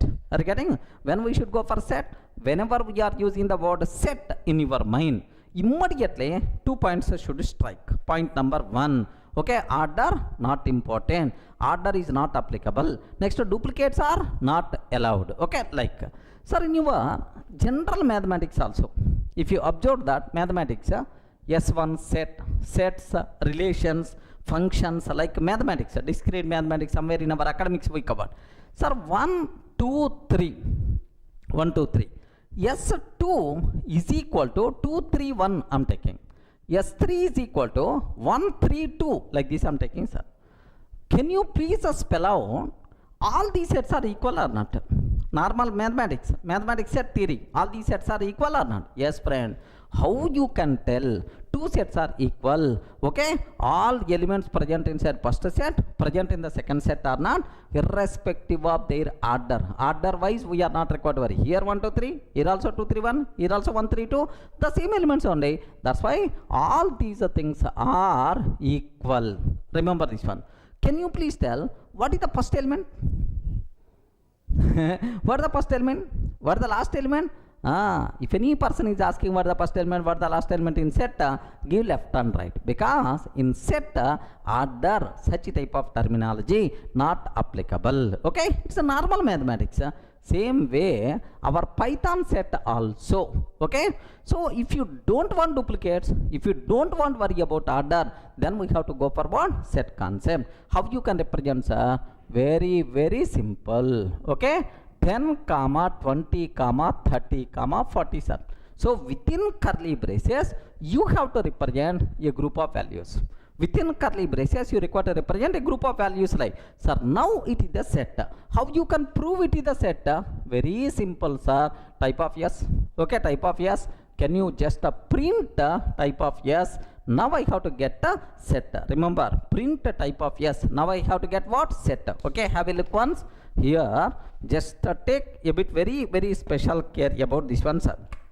Yes is equal to 10, 20, 30, 40 I'm taking. Print type of yes. Print type of yes. What output we are going to get a class set. Is it clear for all of it? It is the set, right? Okay, class set like. Now here there is one small point is there. There is one small twist is there. Observe carefully, right? If I can take my yes is equal to 10, 20. Sir, 10 Durga, 30, 40 like this I'm taking. 10, 20, 10 Durga, 30, 40 I'm taking. If I print yes, what output we are going to get? Can you please spell out, sir? What is the output we are going to get if I print yes? Can you please confirm? What is that output we are going to get in this case? Yes, very simple, sir. 10, comma 20. Sir, 10 is available 2 times, but in the set only once. The remaining duplicate element will be ignored. The remaining duplicate element will be ignored, sir. 10, 20. Next, Durga, 30, 40. Only this is. 10 2 times won't be there. Even you are trying to add 2 times also, but it's always going to consider only once. Duplicates are not allowed. But what is the output? These are the elements, but I can't give the guarantee for the order. Order I don't know, sir. Order I don't know. In the case of set order wise, we can't give the guarantee. That's why. So these elements will come, but in which order I don't know. Okay, this is. Let me cross check, sir. Have a look once. If I can take S is equal to 10, 20, Durga, 10, 20, 10, 10, comma, Durga, 30, comma, 40 is there. Print yes, sir. Print yes, sir. Sir, how many times 10 we are taking? 2 times. 2 times, sir. But still, what is the output we are going to get, sir? Okay, 10 we are going to get only once, sir. 10 we are getting only once, sir. But in which order the output is coming? Our order is 10, 20, 10, Durga, 30, 40. But your output is 40, 10, Durga, 20, 30. We are going to get. So order is preserved or not preserved? Not preserved, man. In the case of set, order, such type of thing is not applicable. Clear for all of you, right? If you don't want to worry about order, if you don't want to duplicate, okay, unique elements only I want, better to go for set concept, right? Next, one more important point, sir. Sir, now I have already set is there. Can you please tell what is the first element? What is the first element? Print of S of 0. Print of S of 0. Python virtual machine will give left and right. Array, there is no order. If there is no order, where is the question of first element? Where is the question of first element, second element like? So immediately we are going to get type error. Index concept not applicable for the set, because order is not there. Indexing is not applicable. Same story applicable for S of 1:4. What is this one, sir? Slice operator. Slice operator. Now also we are going to get, okay, type error saying set is not subscriptable. Like here type error, index is not applicable for set. Next type error, set is not subscriptable. Like we are going to get the error. Observe carefully, right? Sir, what I'm trying to take? S of 0. Here, just I'm trying to take S of 0. S of 0. Observe that. I have already one set is there, sir. S of 0. Like this I'm taking. Okay. Observe carefully. Sir, type error. Set object does not support indexing. Set object does not support indexing. Remember this one, sir. Okay, well, suppose I'm taking S of here 1:4 I'm taking. Slice operator, sir. If I can take slice operator 1:4, slice operator if I can take, what will happen, sir? Set object is not subscriptable. Set object is not subscriptable, like we are going to get. Sir, all the things are very clear for you people, right? You should have clear clarity about this terminology. Any doubt? So can you please tell for the set indexing, slicing applicable or not applicable? Not applicable, man. Now here the third point. Duplicates are not allowed. Order is not required. Next, indexing concept, slicing concepts are not applicable. Okay. Next, heterogeneous objects are allowed, no problem at all. Heterogeneous objects are allowed. Heterogeneous objects are allowed everywhere, sir. Don't worry. In the list applicable, tuple applicable, set applicable, frozen set applicable, dict applicable, everywhere heterogeneous objects are allowed. Okay, well. Sir, next, one more important conclusion is there. Take very special care about this one. Sir, S is equal to 10, 20, 30, 40 is there. Now my requirement is, observe carefully.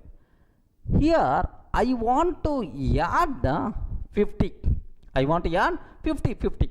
Now immediately you may get the doubt. Sir, append method. Append method applicable for list, but for the set we require to use add method. Add. What is the reason? I will explain, sir.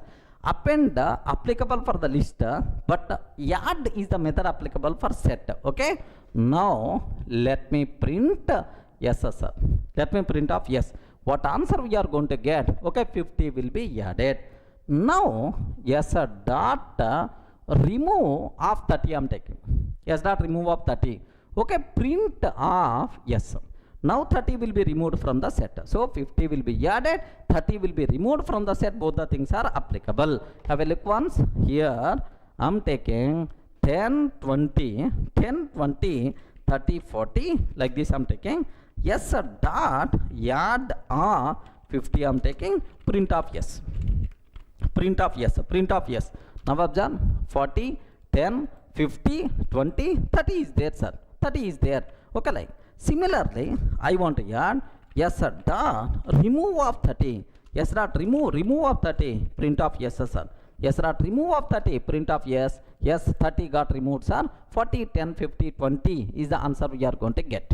Okay, clear, right? So the important point is, once we create set object, happily we can perform changes to that object. Means set is mutable or immutable? Mutable. Set is growable. Set is growable and set is mutable.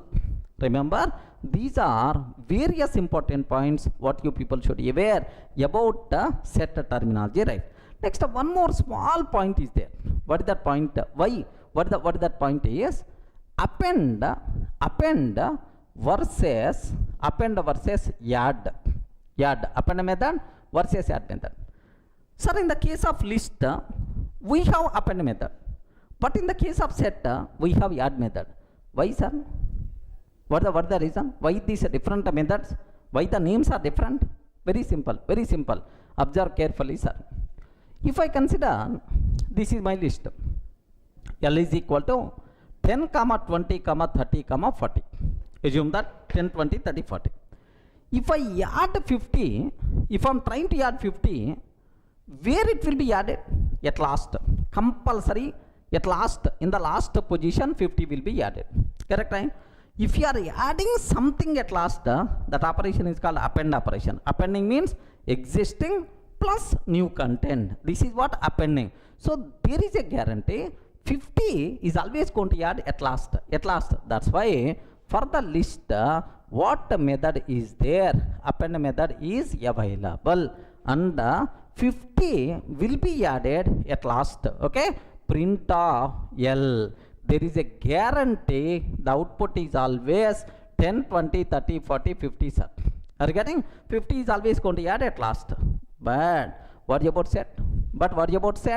If I can take S is equal to 10, 20, 30, 40. Order is not important. In the memory, how these objects are going to be stored, there is no guarantee at all. Maybe 40 will come first. Maybe 40 will come first. We don't know that. Now, if I add 50, where this 50 will be added? Is there any guarantee? Is it always going to add at last? No guarantee at all. That's why append such type of terminology you can't use for the set. Simply we are using which terminologies are add. Observe the difference, right? Why here we are using append? Because this element is always going to add at last. But here there is no guarantee this element is going to add at last. Maybe somewhere in the middle also. That's why simply the method name is add. You should aware. Some students may ask, sir, for the list append you use, for the set add we use. Why, sir? Why these two different names? Based on internal functionality. Two different method names came in the picture. Clear, right? Sir, now I will explain the most dangerous point. Take very, very special care, sir. What is that point is?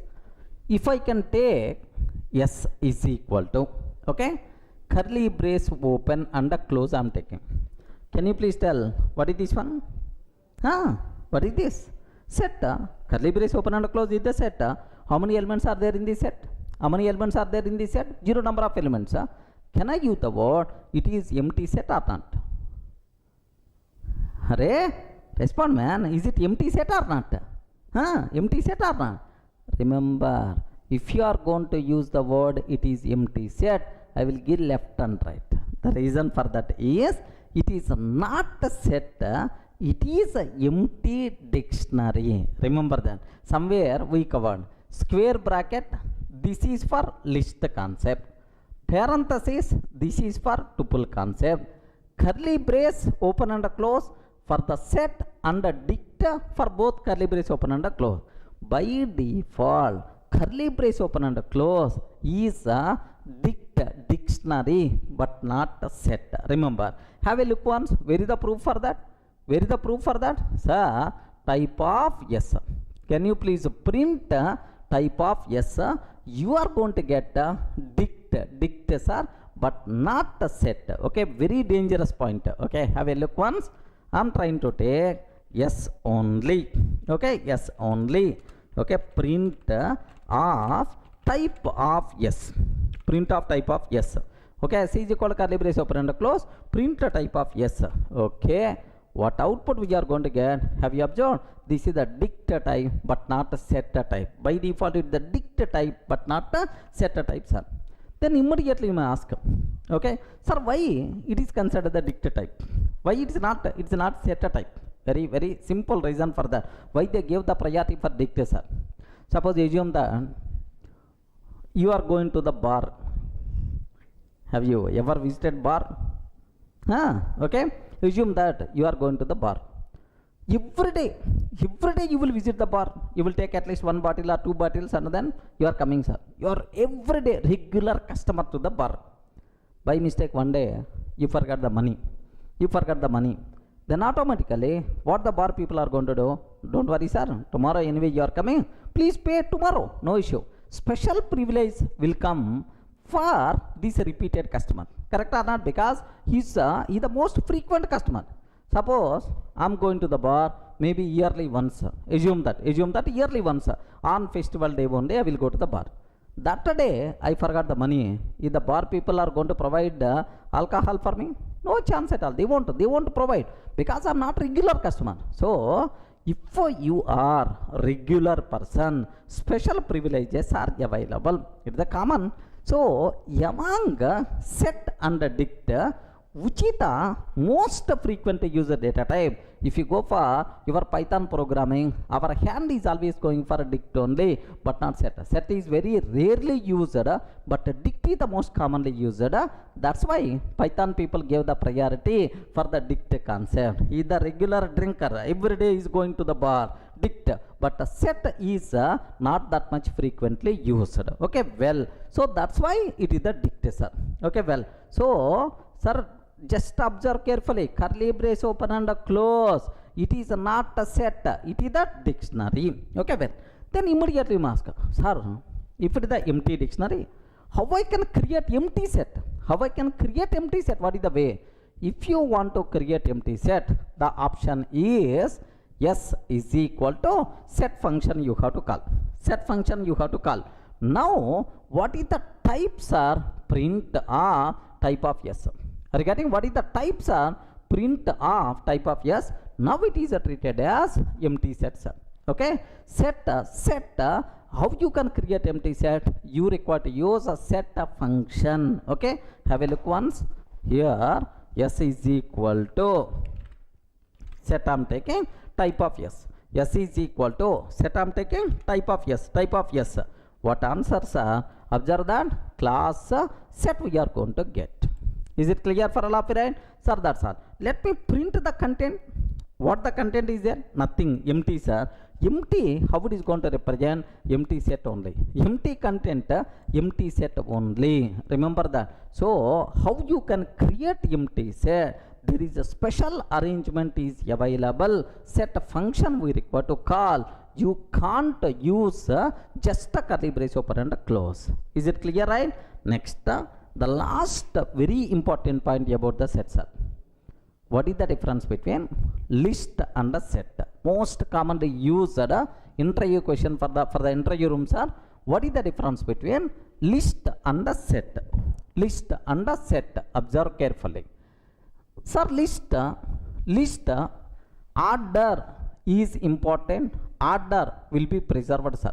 Okay, but for the set order is not applicable, order is not applicable. Second one, sir, duplicates are allowed, but in the case of set duplicates are not allowed. Next, list we can represent by using square brackets representation, but we can represent a set by using curly brace representation. That's all. If any person is asking the question, what is the difference between list and set? In the list, duplicates are allowed, but set duplicates are not allowed. In the list, order will be preserved, but in the set, order is not preserved. Here, curly brace open and close is the representation for the set. Square bracket is the representation for the list, right? These are the things what you should aware. Everyone can get basic idea about list, set, tuple, right? Okay, very, very important. The difference between list and tuple, the difference between list and the set.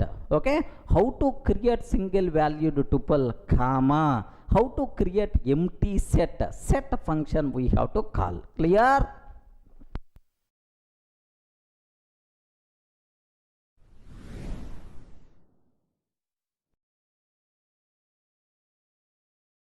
Hi friends, in the last videos we covered already list data type, next tuple data type, next and after that set data type we discussed, sir. I hope you people may remember well.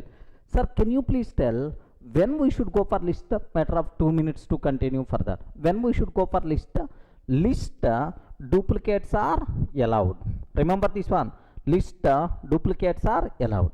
Next, list talks about order, where the order is important. What is the 0th element? What is the first element? Like indexing, slicing, all those things are applicable. Next, for the list, do you know it is the mutable? Once we can create list object, happily we can perform, add some elements, remove some elements, we can replace existing elements, like happily we can do mutable, right? Sir, now the tuple we consider, sir, tuple exactly same as list, except that tuple is immutable. Are you getting? Except that tuple is immutable. Once we create tuple object, we can't perform any changes in the tuple object. It is the just a read-only version of the list itself is the immutable, right? Sir, next, duplicates are allowed, order is important, indexing, all those things are applicable. Okay, now even I covered about set concept, even I discussed about set concepts, sir. Take a bit very special care. In the case of set, duplicates are not allowed.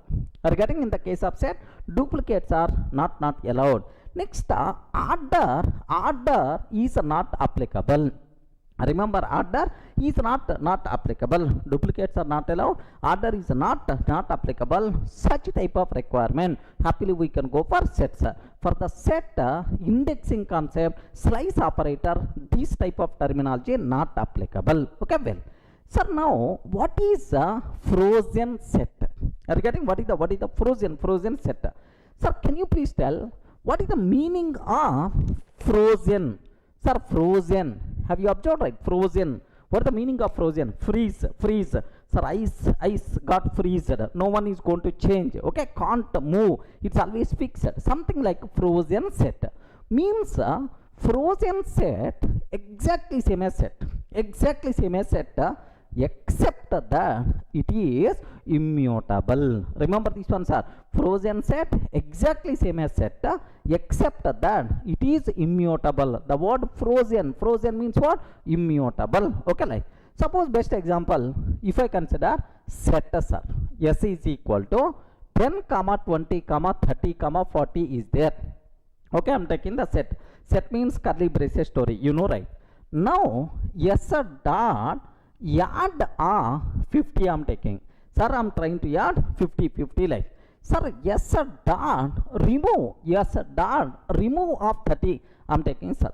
So once we create set object, happily you can add some elements, you can remove elements, because set is always what? Mutable means changeable. Now if I print yes value. What is the output we are going to get, sir?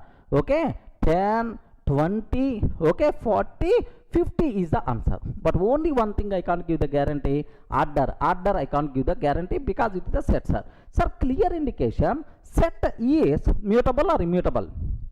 We respond, set is mutable or immutable? Yes, set is mutable. Happily we are allowed to change the content, no problem at all, right? Okay. But the same thing if I can do with the frozen set. How to create frozen set? Next, is it mutable or not? I have to show, sir.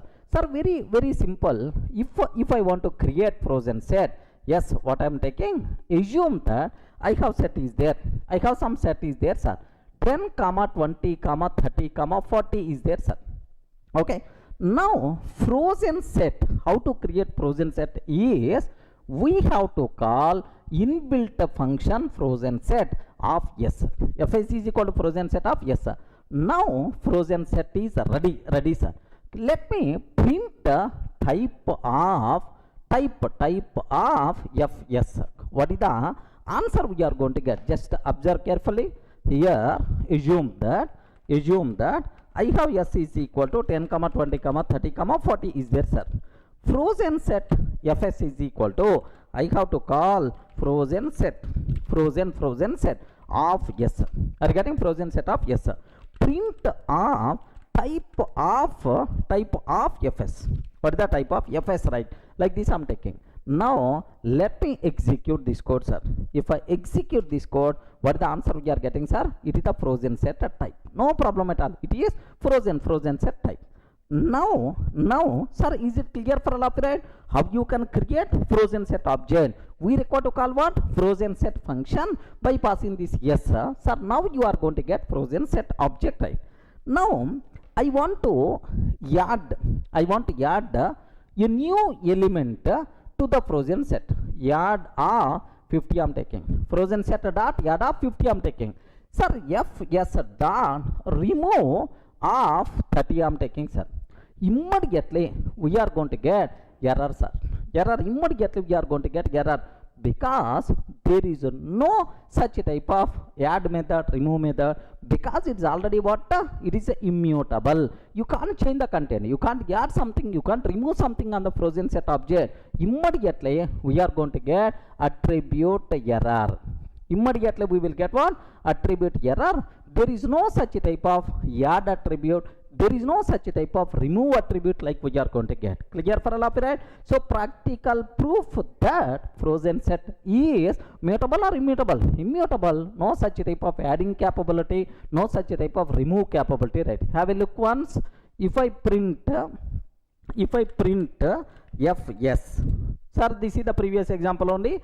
If I print fs, what is the answer we are going to get? Observe that it is the frozen set of 40, 10, 20, 30. Are you seeing, right? Actually I provided 10, 20, 30, 40, but here 40, 10, 20, 30 because otherwise no guarantee at all. Okay, like now fs dot add of 50 I am taking, sir.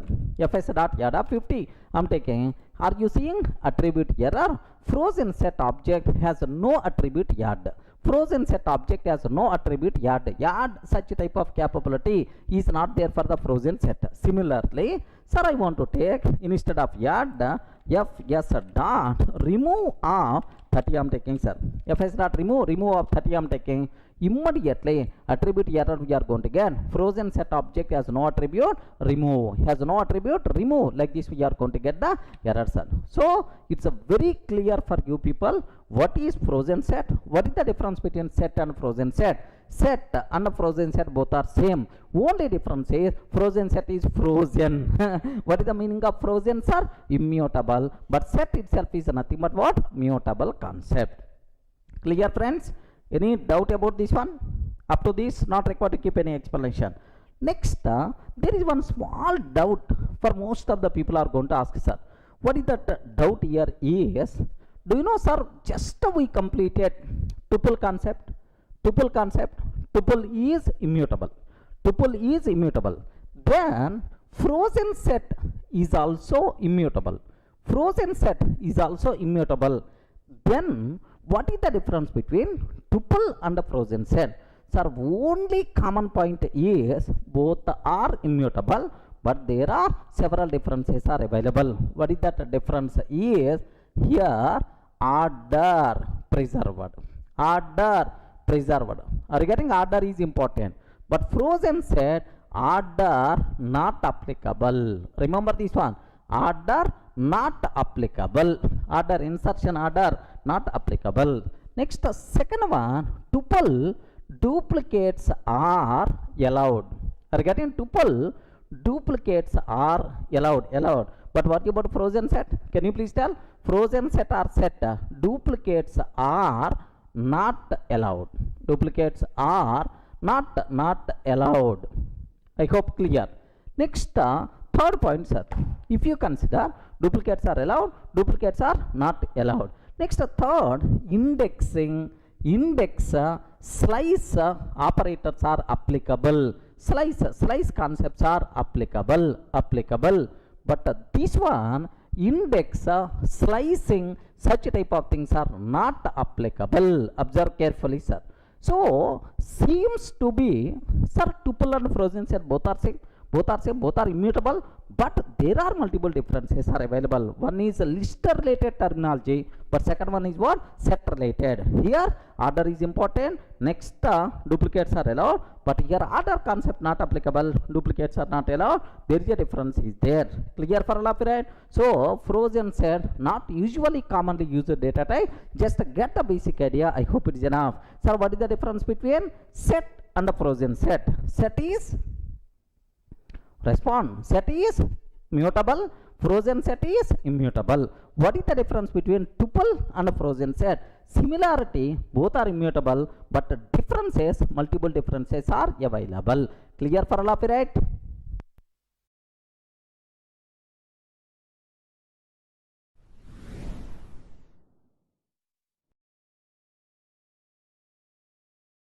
Sir, up to this we covered about list, tuple, set, and then frozen set. Have you remembered? Frozen, these are the 4 data types we discussed, right? But all these data types having some common point. What is that common point is, if you observe, what is this one? Can you please spell out? Immediately you have to tell. Square bracket representation. It is the list, sir. If it is the tuple, if it is the tuple 10, 20, 30, 40 parenthesis. Next, if it is the set 10, 20, 30, 40, okay, like this, right? If it is the frozen set, internally how it is going to represent, sir? Frozen set 10, 20, 30, 40, like this it's going to represent. If you print, this is the style we are going to get. If you observe this, all these data types always talks about a group of individual objects, a group of individual values. Sir, this is the first value, second value, third value, fourth value, like. So all these data types always talks about a group of individual objects. But sometimes my requirement is, I want to represent objects as key value pairs. Regarding I want to represent objects as key value pairs. Something like roll number name related, right? Roll number and the corresponding name. Next, sir, mobile number and the corresponding address. Mobile number and the corresponding address, something like. So if you want to represent a group of objects as key value pair, then we can't use these data types. For that compulsory we should go for next data type. What is that next data type is? Dict data type, right? Are you in the position to understand, right? When we should go for dict data type? If you want to represent a group of objects as key value pairs, then we require to go for dict data type. Okay, well, sir, dict means what? Can you please respond? Dict means what? Dictionary. Dict means what? Dictionary. Okay, dictionary, in our Oxford dictionary, if you go for English dictionary, how the things will be there? Sir, word and the corresponding meaning. Are you getting? Word and the corresponding meaning, correct, right? So key value, the same thing is applicable even in our Python dictionary also. Okay, like, sir, how you can represent? What is the syntax for that, right? D is equal to, sir, curly brace open, key colon value, are getting key K1, sir, colon V1, okay, comma. So first key value, okay, now K2 colon V2, second key value, okay, now K3 colon V3, like you can take any number of key values, which is nothing but what? Dictionary, the most commonly used data type in Python, man. Dictionary is also one of the commonly used data type only. So just let me go for a small chota example. Here I am taking 100 is the roll number and corresponding name Durga, 100 Durga, like. Next 200 I am taking the corresponding name Sunny, okay, like I am taking. Sir, 300 the corresponding name is Chinni, like I am taking, sir. Have you observed? This is a dictionary, itself is a dictionary, sir. 100 Durga, 200 Sunny, 300 Chinni, like. Sir, this is the key, this is the value. 200 is the key, Sunny is the value. 300 is the key, Chinni itself is the value, right? If you want to represent a group of key value pairs, then we require to go for what?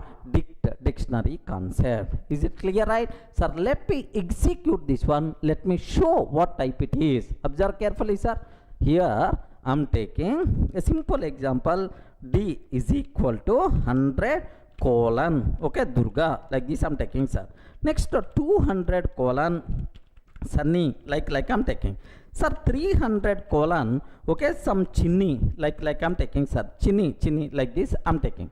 So how many key value pairs are there? 3, sir. First key value pair, observe carefully. This is the first key value pair. Next second key value. Next third key value pair, like total 3 key value pairs are available. Print of type of D.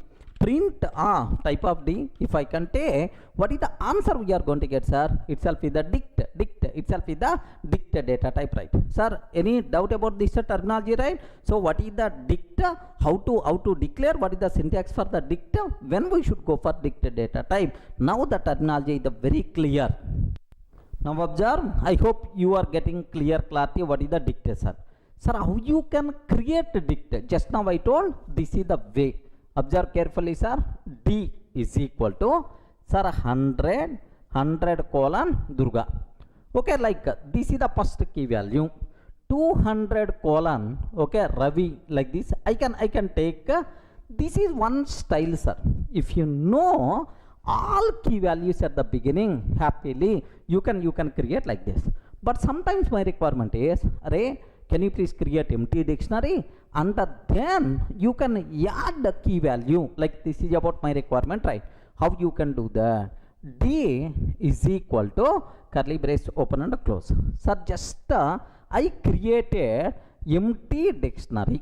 Sir, by default curly brace open and close. What is this type? Dictionary, but not set type. Remember, sir, it is empty dictionary.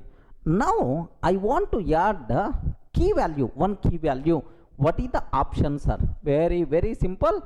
D of sir, key.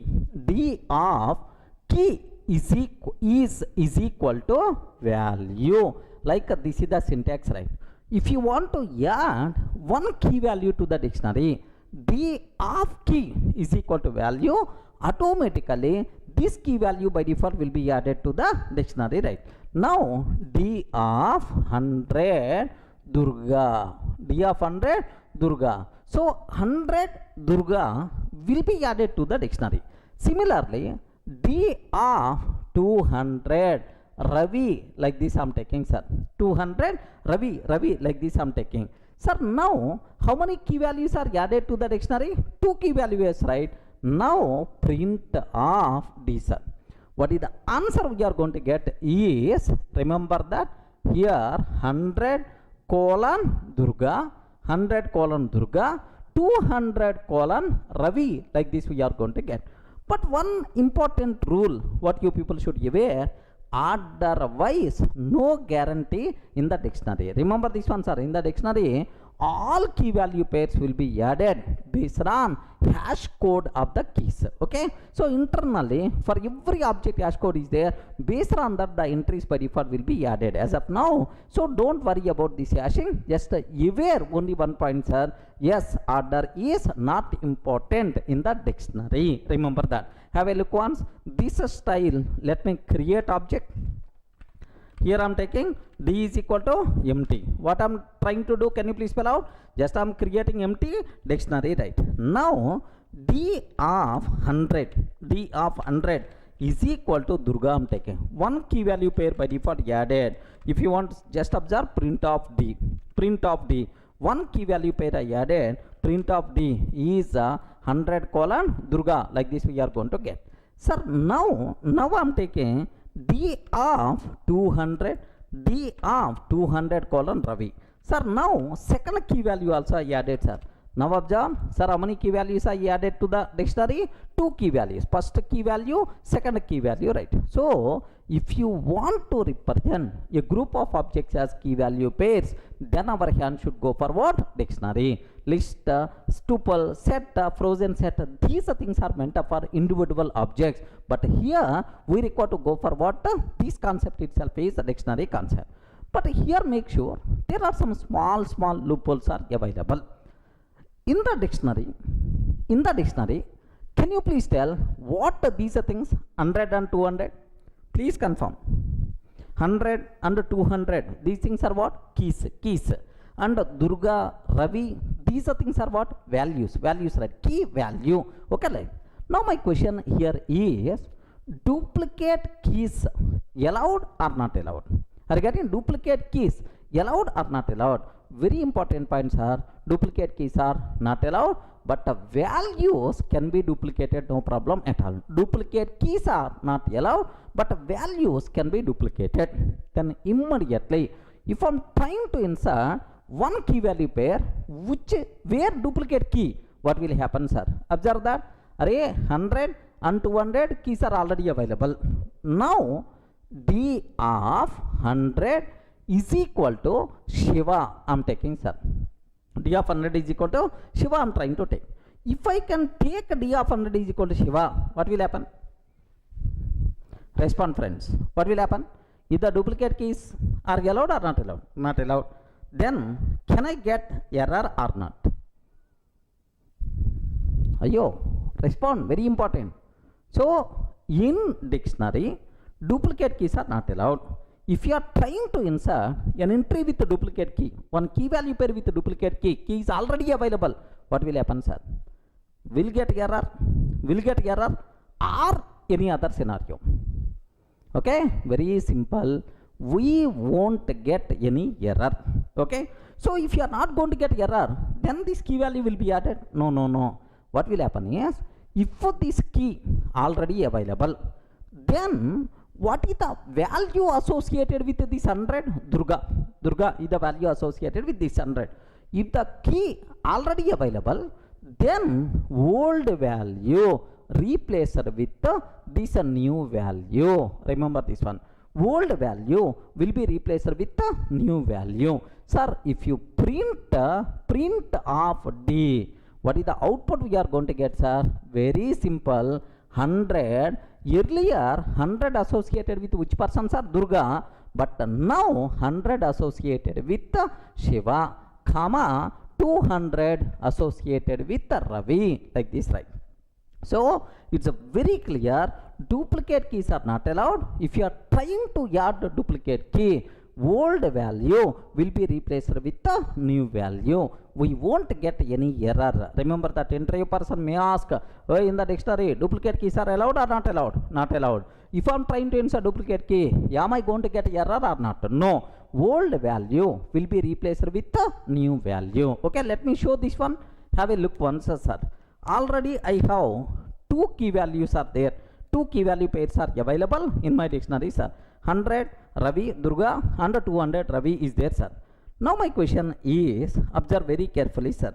I am trying to take d of 100 is equal to Shiva. Like this I am taking. Print of d I am taking, sir. So earlier I'm trying to print, now I'm trying to print. What will happen, sir? Observe the difference. Observe the difference in both outputs, right? First time 100 associated with Durga, but now 100 associated with Shiva. Very, very important point, sir. In dictionary, duplicate keys are not allowed. If you are trying to insert a duplicate key, what will happen? Old value will be replaced with the new value. Friends, everyone got clearly, right? Okay, well, sir, you know this dict concept available in other languages also. Best example, in Java we can use the word map concept in Java, but in Python we are going to use what? Dict concept, right? Sir, next, from this discussion, can you please tell what are various important conclusions about this dictionary, sir? So the first thing, meant for representing a group of key value pairs. If you want to represent a group of key value pairs, then we require to go for dictionary concept. Next, order will be preserved or not? No guarantee at all. Okay, order not applicable. Remember this one. Next, duplicate keys allowed or not? Duplicate keys. Can you please spell out? Duplicate keys allowed or not allowed? Not allowed. But duplicate values allowed or not? Yes, values you can take. Duplicate values you can take, no problem at all. Duplicate keys are not allowed, but values can be duplicated. Sir, where is the proof? How you can feel duplicate values? Observe this. Have a look once, sir. I'm taking here, see this. D is equal to 100 colon Durga. 200 colon Durga. Okay, 300 colon Durga. Sir, how many key value pairs are there? 3 key value pairs. But sir, keys are different. But values are always the same. Values are same. No issue at all, because duplicate values are allowed. But I'm not taking any duplicate keys. Acceptable. Let me execute this code. Yes, 100 Durga, 200 Durga, 300 Durga. Acceptable. Remember this one, sir. So duplicate keys not allowed. Values can be duplicated, right? Next, heterogeneous objects. Heterogeneous objects means different type of objects allowed for both keys and values. Keys should be same type, value should be same type. No such type of terminology. Keys different types you can take, values you can take different types. Acceptable, right? Next, very, very important terminology. Can you please tell, either dict, either mutable or immutable? Your response, is it mutable or immutable? Sir, mutable, because you can add something, you can replace something. All the possibilities you saw already. That's why it is mutable. Next, yes, order is not important. That's why indexing, slicing, these concepts are not applicable for the dict. Remember this one, indexing concept, slicing concept, these things are not applicable, right? Now the terminology is the very clear for you people. Now everyone got the basic idea what is the dict concept. Sir, here this is just a overview, basic idea, but the dict concept we are going to discuss minimum 3 to 4 hours. There we are going to explore API, next dictionary comprehension, like multiple things are available. There we have to discuss in detail with examples. My intention is everyone should get basic idea about all possible data types which are there in the Python. For that I'm talking about this. Any doubt? Clear, right?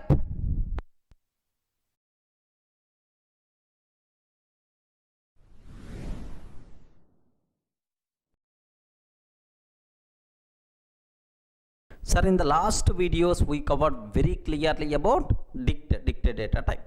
Sir, now the next data type, the most commonly used data type in Python is a range data type, sir. What is that? Can you please spell out, sir? Range data type. Sir, now can you please spell what is a range? Okay, range, a range of numbers, a sequence of numbers. I want to represent numbers from 0 to 10. Assume that, sir. Or I want to represent numbers from 100 to 1000. Okay, like.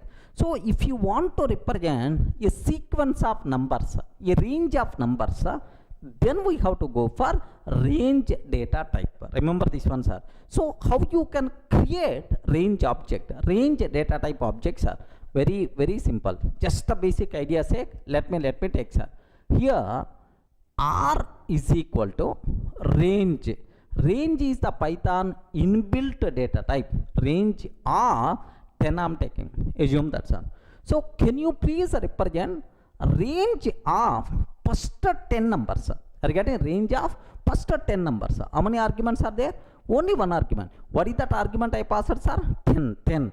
Do you know it represents a sequence of values from 0 to please confirm 0 to, sir, total how many values? 10 values. 0 to 9.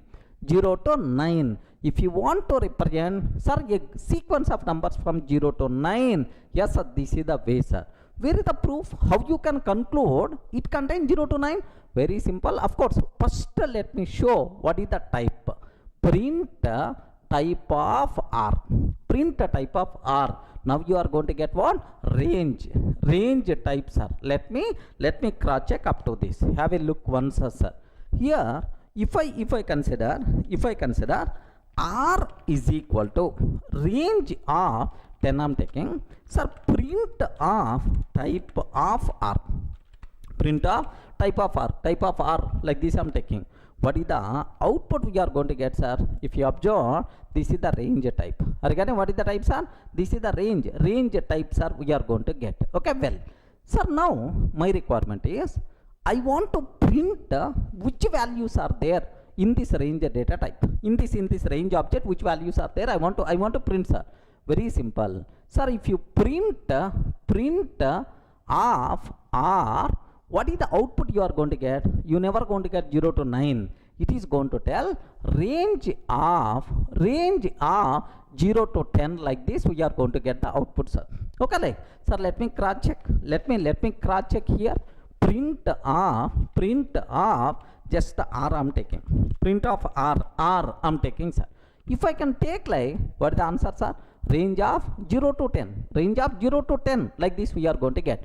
But now my requirement is I want to get the values present inside this range object. How you can get the values present inside? So we have to go for loops concept. Okay, for loop, while loop, like Python having these are things we will discuss in the next level in the flow control. But anyway, just here let me use very simple, sir. For each x value in R. So in this range object, every x value, can you please print every x value? Can you please print? Observe, every x value present inside R, can you please print off that x value? First x value 0, next x value 1, next x value 2. So what is the output we are going to get, sir? 0, 1, 2, 3 and so on. 9 we are going to get. This is the output, sir. Are you getting the point? 0, 1, 2, 3 and so on. 9 up to that we are going to get. Let me cross check. Sir, don't worry. Even you don't know about for loop, I will discuss in detail in the flow control. Just aware, sir, for every x value present inside this R, can you please print x value? Like now, observe, here I'm taking, here I'm trying to take R is equal to, for each x in R, can you please print off R? For each x in R, can you please print off R like this, right? Now observe, what is the, can you please print off x value, not R, x value, can you please print x value, like, sir, observe that, what is the answer we are getting, sir? 0, 1, 2, 3 and so on, up to 9, 0 to 9 we are going to get. So this is nothing but range data type. I hope everyone in the position to understand, right? What is the range data type? Very important point. If you want to represent a sequence of numbers, a range of numbers, then we have to go for what? Range data type. Sir, now how to create range object? How you can create range object? What are various options are available? Okay, very simple, sir. The first option is we use it just now. Whatever the option we are using, this is the first option, sir. Have a look once. Form 1. Observe that carefully. Sir, range of range of n. How many arguments? Only one argument. How many arguments we are passing? Only one argument passing. So it represent a sequence of numbers from 0 to 9. Remember this one. It represents a sequence of numbers from 0 to n minus 1. 0 to n minus 1. Observe very carefully, sir. It represents a sequence of numbers from 0 to n minus 1. Okay, like. Sir, now observe that here R is equal to range of 10. Range of 10. So it represents values from 0 to 9. Okay. R is equal to range of 100. If I can take, it represent values from 0 to 99. Observe like this, right? Sir, this is the first format whatever we used. Just I explain with an example also.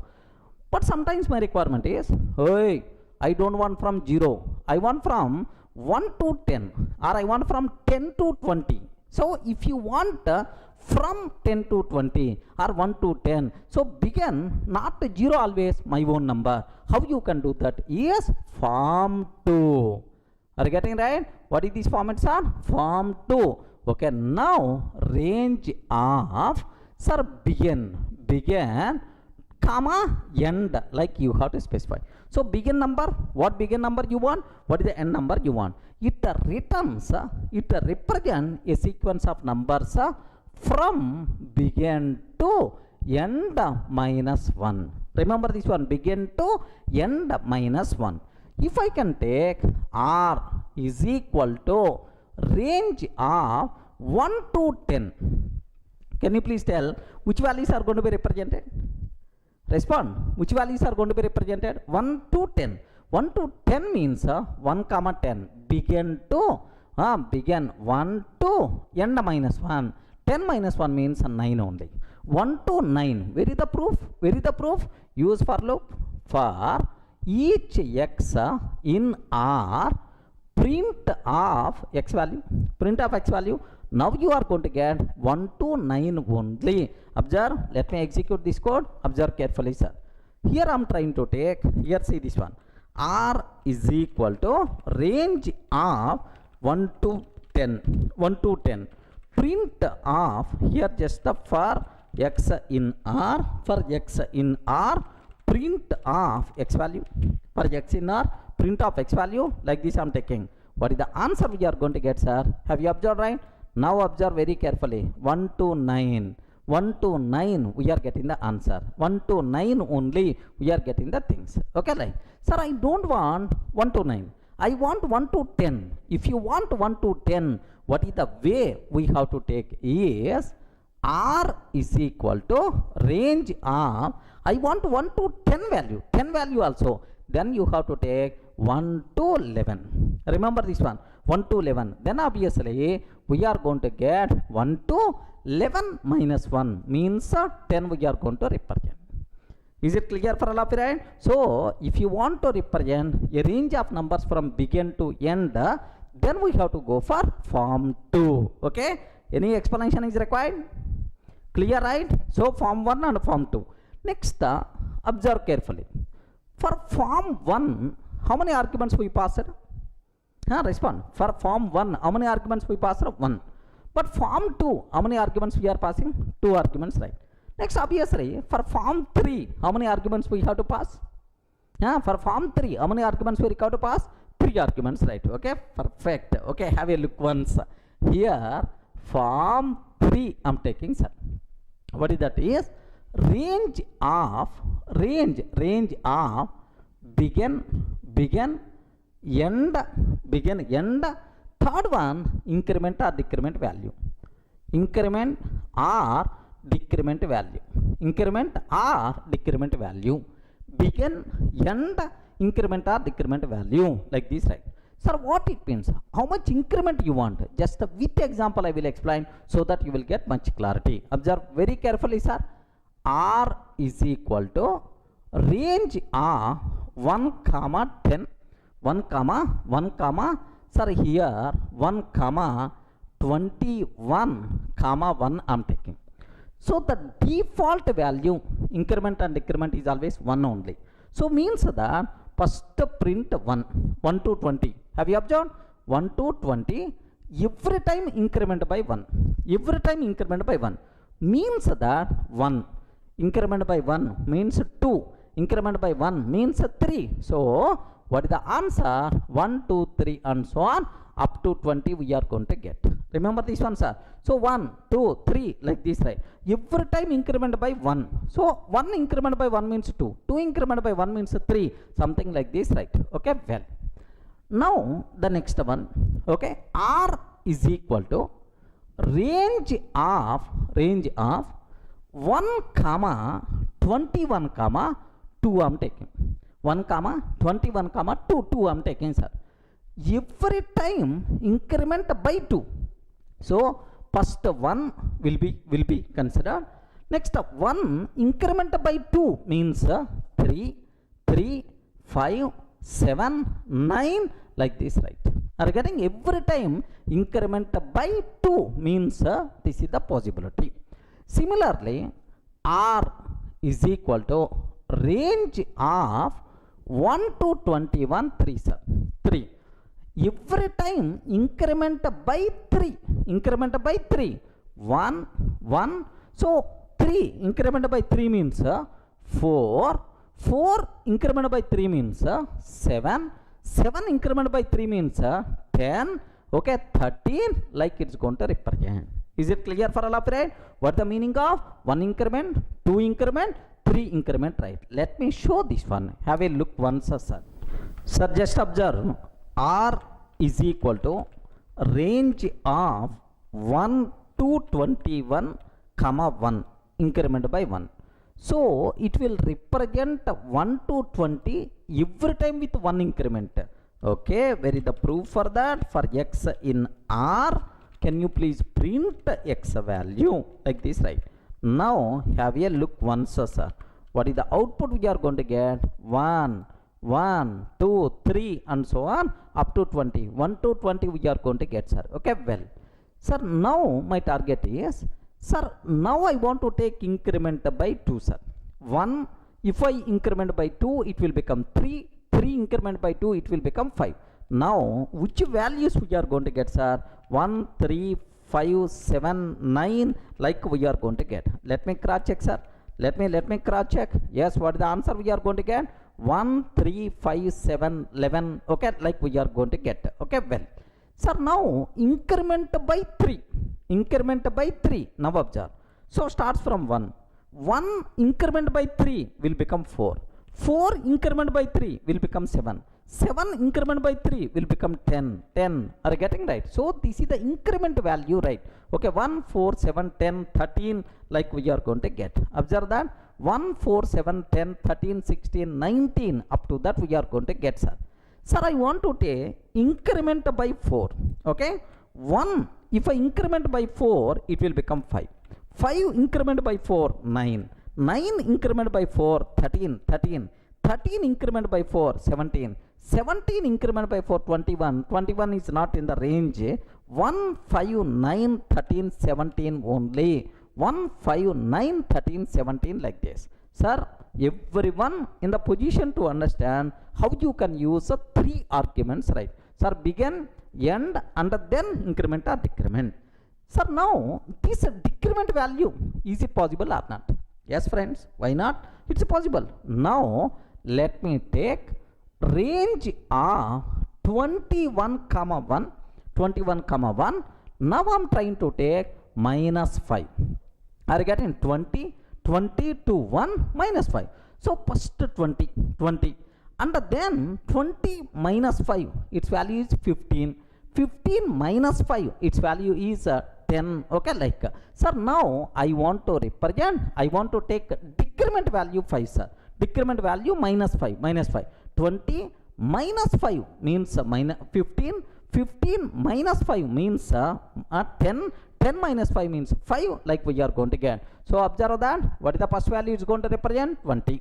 Next, minus 5. Minus 5 means, do you know, sir, 15 minus 5, 10, next minus 5, 5 like we are going to get, sir. Okay, observe carefully. Here what we are going to get here is, sir, here my answer is 20 to 1 I'm taking, 20 to 1, increment or decrement, minus 5 I'm taking, sir.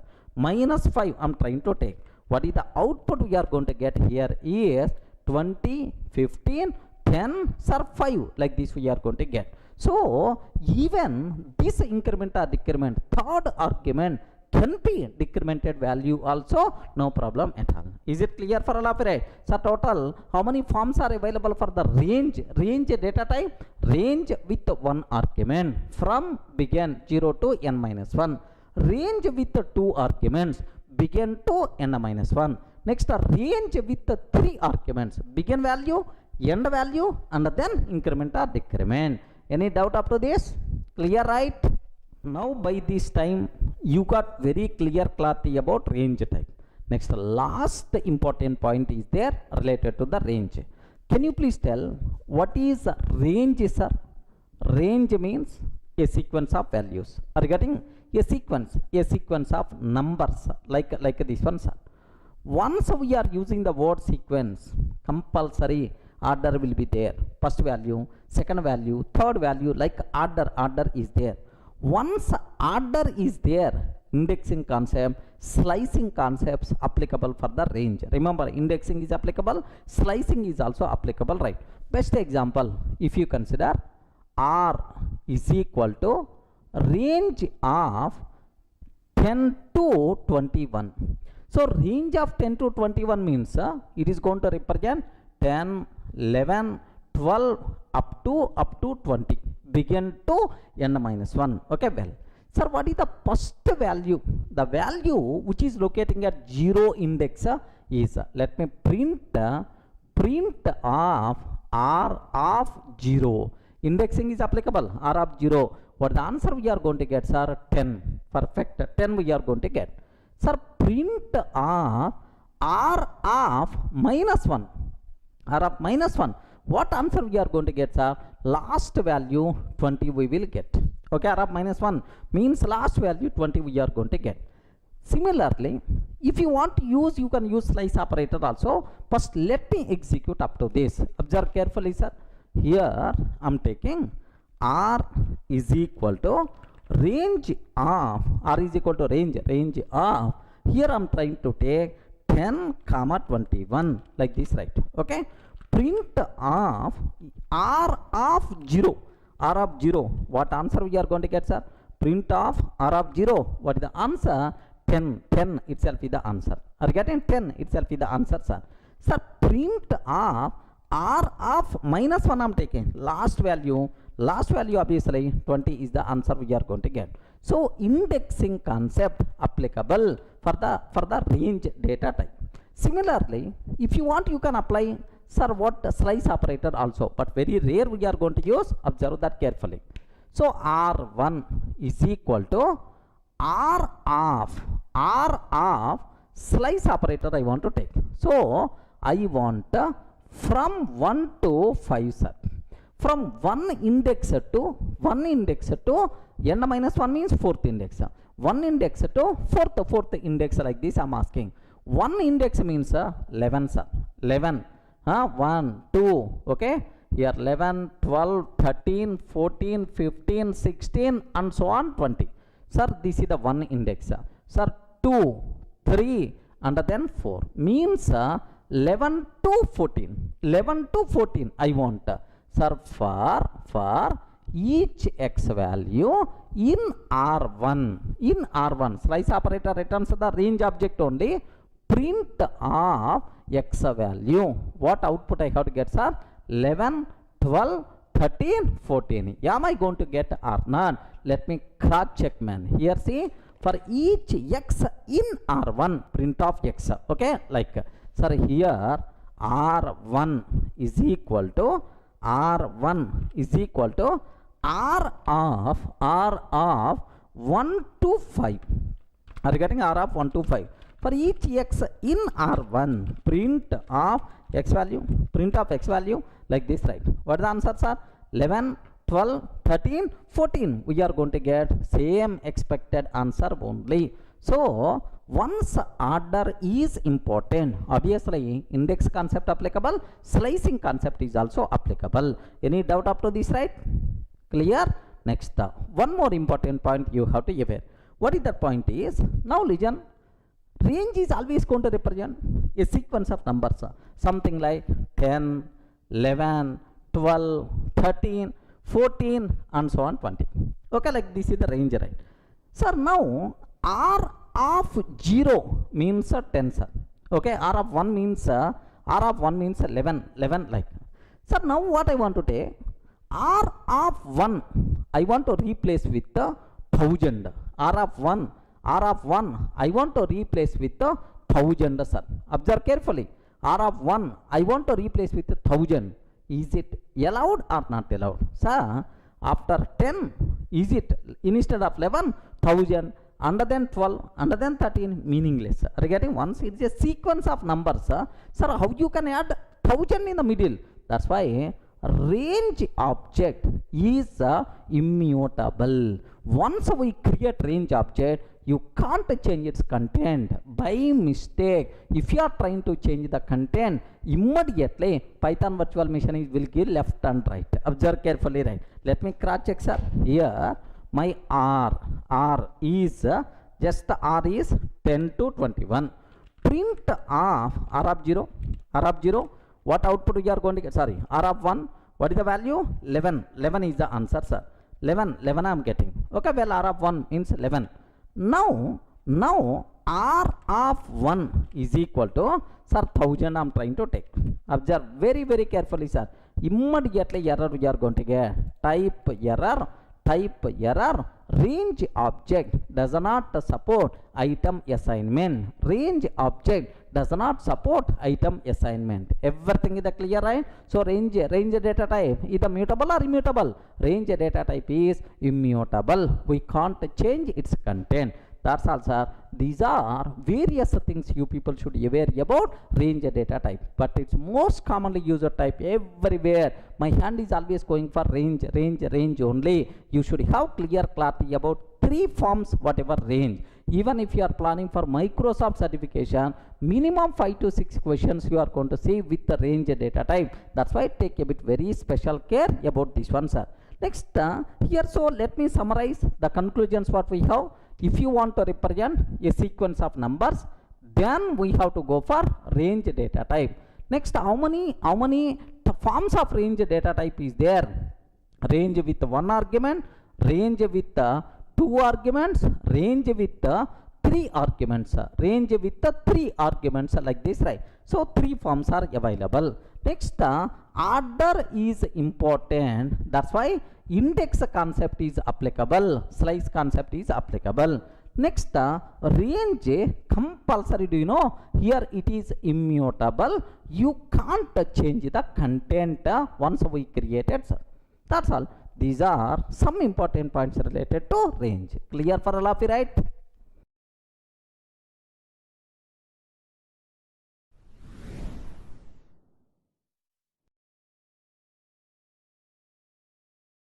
Sir, in the last video we covered very clearly about the range data types. Sir, now the next thing what I have to discuss, bytes data type. Sir, it's not that much frequently used type, but you people should aware very simple data types. If you want to represent a group of byte values, I want to represent a group of byte value, just like arrays concept in other languages. I want to represent a group of byte values. Then we have to go for bytes data type. Sir, how you can create bytes type? What properties are there? Observe very carefully, sir. L is equal to 10, 20, 30, 40 is there. What is the value? L is equal to 10, 20, 30, 40 is there, sir. Now, is it bytes? It is the list. Square bracket convention is there. It is the list, right? Now, B is equal to bytes of L. B is equal to bytes of L. So, if you want to create bytes object, you have to call inbuilt function. What is that function, sir? Bytes of L. Sir, now print of type of B, sir. Print of type of B like this. What is the answer we are going to get, sir? Yes, it is bytes type we are going to get. Let me show this one. Have a look once, sir. Here I am taking L is equal to 10, 20, 30, 40. B is equal to bytes of L. B is equal to bytes of L, sir. Sir, now print of type of B, sir. Print of type of B like this I am taking. What is the answer we are going to get, sir? Have you observed? This is bytes type. Remember this one. This is what type, sir? Bytes type we are going to get. Okay, well, sir, now I want to print all values present inside this B. All values present inside this B, sir. What that option? For each x value in B, sir. For each x value in B, print of x. For each x value in B, can you please print of x like this? What the answers are? 10, 20, 30, 40 by default we are going to get. Just do you know for loops, sir? We will discuss in detail about loops concept in the flow control. There I will explain. Just here for every element present inside B, can you please print that element? Up to that you should aware. Have a look once. Can I get the same thing or not? Okay. For each x in B, can you please print of B, sir? Print of B like this I am taking. Can you observe what is the answer we are going to get, sir? Here not B, I want to print x value, not binary data. I want to print x value, sir. Now here do you know what answers are? 10, 20, 30, 40 by default we are going to get. 10, 20, 30, 40 we are going to get, sir. So it's very clear for you people how you can create bytes object. Okay, like, sir, where this type of data type is very helpful. If you want to handle binary data like images, video files, audio files, like binary data, if you want to handle, compulsory we should go for bytes data type and byte array types. Remember that. But here two important conclusions are there about these bytes types. So how to create, what is the type, how to print it clear. Now just there are two conclusions are available related to this one, sir. First conclusion. Here how many values is represented? 4 values, 10, 20, 30, 40, that's all. So bytes data type can represent values only from 0 to 250, 0 to 256 or 255. Yes, friends? Can you please spell out 0 to 255 or 256? 0 to 255 only. Remember this one. Are you getting? Not 256. Byte, sir, values only from 0 to 255 only. By mistake, if you are trying to add any other value, immediately we are going to get error, sir. Observe carefully. L is equal to 10, 20, 30, 40, 256 I am taking. Sorry, 256 is not allowed value. If I am trying to create bytes of L, I want to convert this list into bytes type. What will happen, sir? Have a look once. Error we are going to get. So here have a look once about this one, sir. Sir, 30, 10, 20, 30, 40, 256 I am taking. Are you getting? 256 I am taking, sir. What will happen is, observe very carefully, sir. 256 I am taking. What will happen is, sir, value error. Bytes must be in the range of, are you seeing right? Range of 0 to 256.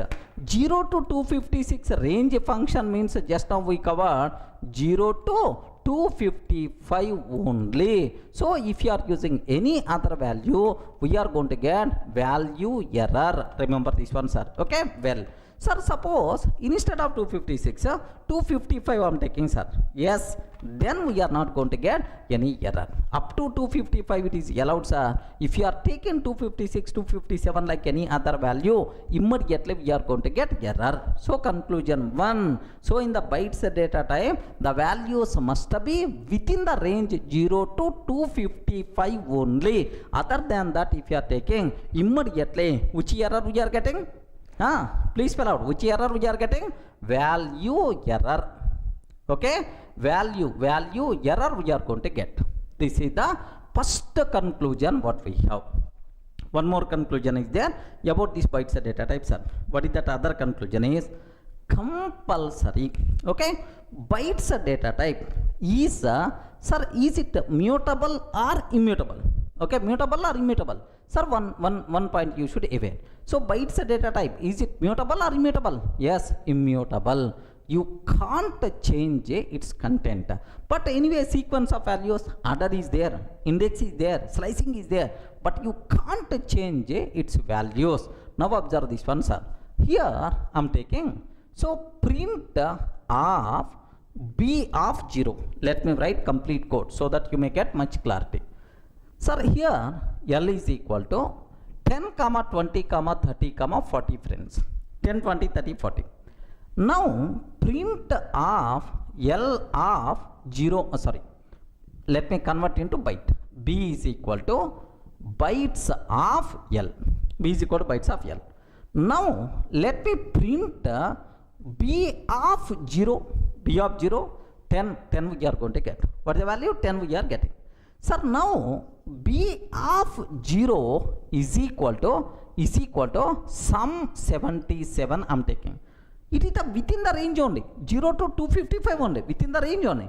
But still, it is not going to be accepted. What is the reason for that? Is bytes data type is immutable. Once we create bytes object, we can't change its content. By mistake, if you are trying to change its content, immediately error we are going to get. Everyone can able to understand, right? Have a look once, sir. Here I am taking just this is bytes type. Bytes type, print of b of 0 I am trying to take, sir. Print b of 0. What the answers are? 10, perfectly 10 we are going to get.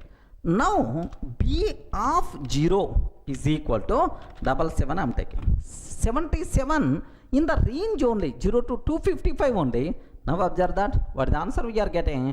Type error. Bytes object does not support item assignment. Are you getting? Bytes object does not support item assignment. Like type error we are going to get, sir. Are you getting? What is this error we will get? Type error we are going to get. So these are the two important conclusions you should aware about bytes type. The valid range 0 to 255 only, allowed elements in the bytes. Next bytes indexing concept, slicing concept applicable, but mutability you can't change it. It is immutable by default. Any doubt? Clear, right? Yes, up to this it's very clear for you people about bytes data type. Now the next data type what we have is byte array, sir. Then immediately you may ask, sir, what is the difference between bytes and byte array? Very simple. Bytes data type, byte array, both are same. Only one difference. What is the difference? Is bytes is by default immutable. Immutable bytes. I want a mutable bytes, then we require to go for byte array. Byte array is mutable, bytes is immutable. Okay, like, sir, now how you can create? Very simple. L is equal to 10, 20, 30, 40 is there. How to create bytes object? By using bytes function. How to create byte array object? Okay, B is equal to byte array. B is equal to byte array of L. So how you can create byte array? By using byte array function, right? Okay, like byte array is there. Now let me print the values present inside this byte array. Okay, very simple. L print of B of 0. What is the answer, sir? 10. Print of B of -1. What is the answer, sir? 40 we are going to get. Observe carefully, right? Now have a look once. I am trying to create. Sir, L is equal to 10, 20, 30, 40, sir. Now B is equal to byte array of L, sir. Okay, let me print the type of B, sir. Let me print the type of B. Observe carefully. What is the type, sir? Byte array. Are you getting what is the type we are getting? Byte array, like this, right? Now, what is the first element in that? Sir, I am trying to take B of 0. B of 0. The answer is 10. Okay, B of 1 minus 1 I am taking. Last elements are 40 we are getting. 40 we are trying to get, sir. So it's very clear for you people how to create byte array like this, right? Sir, now first thing, here the values also should be in the range 0 to 255 only.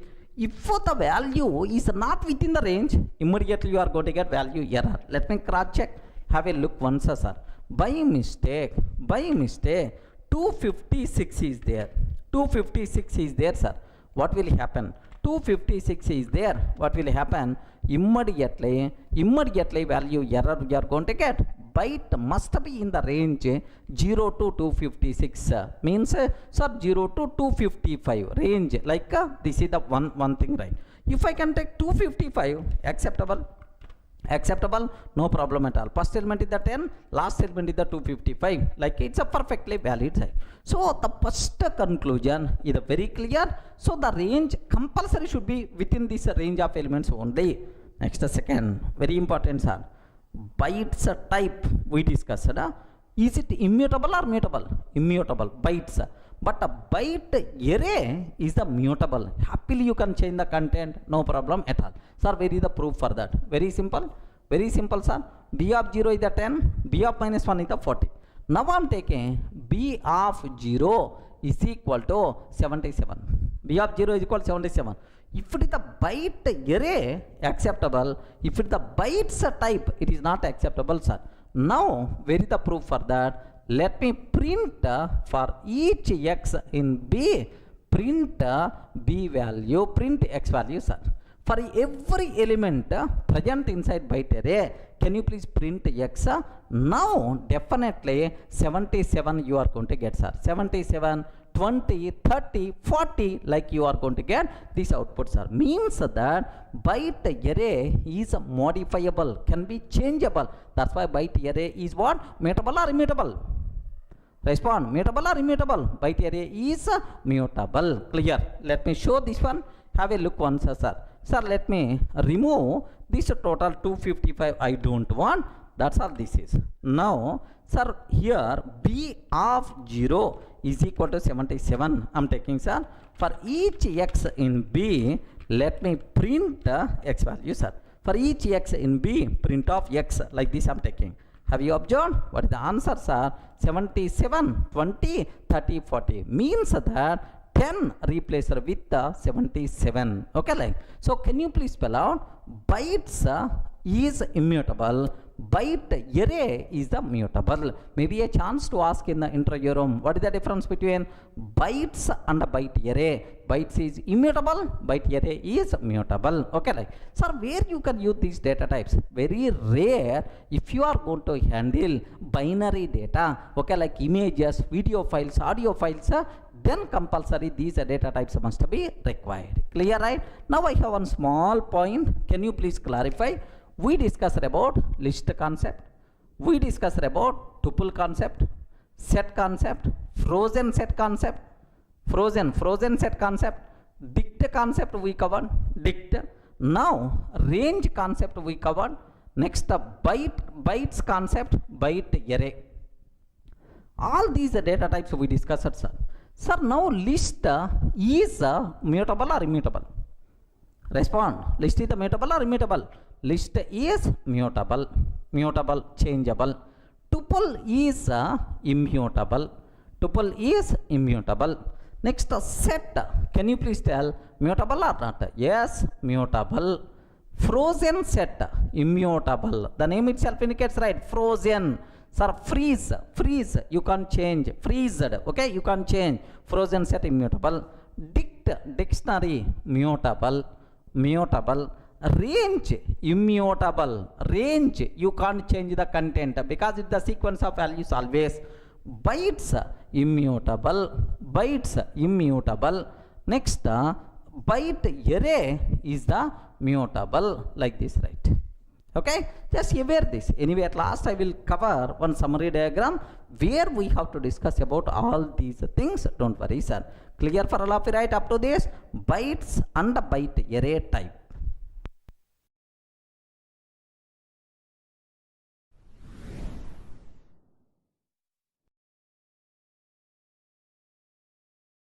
Hi friends, in the last videos we covered very clearly what are various data types present inside Python. Fundamental data types we covered.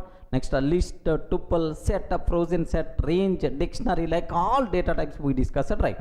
Sir, let me summarize all these data types into a small table form so that you people will get much clarity on the subject. Okay, have a look once, sir. Sir, what fields I included? Sir, first one, data type. Data type, almost around 13 data types just I'm adding, sir. Int, float, complex, bool, str. These things are fundamental data types of Python. Next, list, tuple, set, frozen set, dict, bytes, byte array. Okay, like these things are extra data types what we have. Now description. Next, is it immutable or not? Next, order, insertion order preserved or not, order is there or not. Next, indexing concept, slicing concept applicable or not. Next, duplicates are allowed or not. So with respect to these properties, I want to compare these 13 data types so that I'm sure you people will get much clarity, and even it acts as a revision also. Just observe carefully, sir. Sir, what is the first data type? Int. What is the description for the int type, sir? Just to represent whole values. Are you getting? Just to represent whole numbers or integral numbers, whole numbers, right? The numbers without any decimal point, then we require to go for int. Best example, a is equal to 10. Are you getting? This number not having any decimal point, like, okay, well, sir, is it immutable or not? Yes, observe that all fundamental data types are immutable. That's why it is immutable. Okay, like, sir, order preserved or not? Because fundamental data types represent single value. If multiple values are there, then we have to talk about order, duplicates, indexing, like, but this is a single value. That's why, so order concept, indexing concept, next duplicates are allowed or not applicable. Remember this one. So these things are applicable for collection related data structures, right? Not for fundamental types. Okay, well, sir, now second one, floats. If you want to represent floating point values, to represent floating point values, floating point values, we require to go for float data types, sir. Best example, floating point value means what? The number with the decimal point. Okay, like a is equal to 10.234.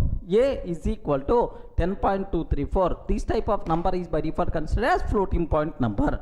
Sir, all fundamental data types are immutable. That's why, so float is the immutable or not? Immutable. Worry about insertion order, not applicable. Indexing, not applicable. Duplicates concept, not applicable, because this is not a collection. It is a single value. Okay, like.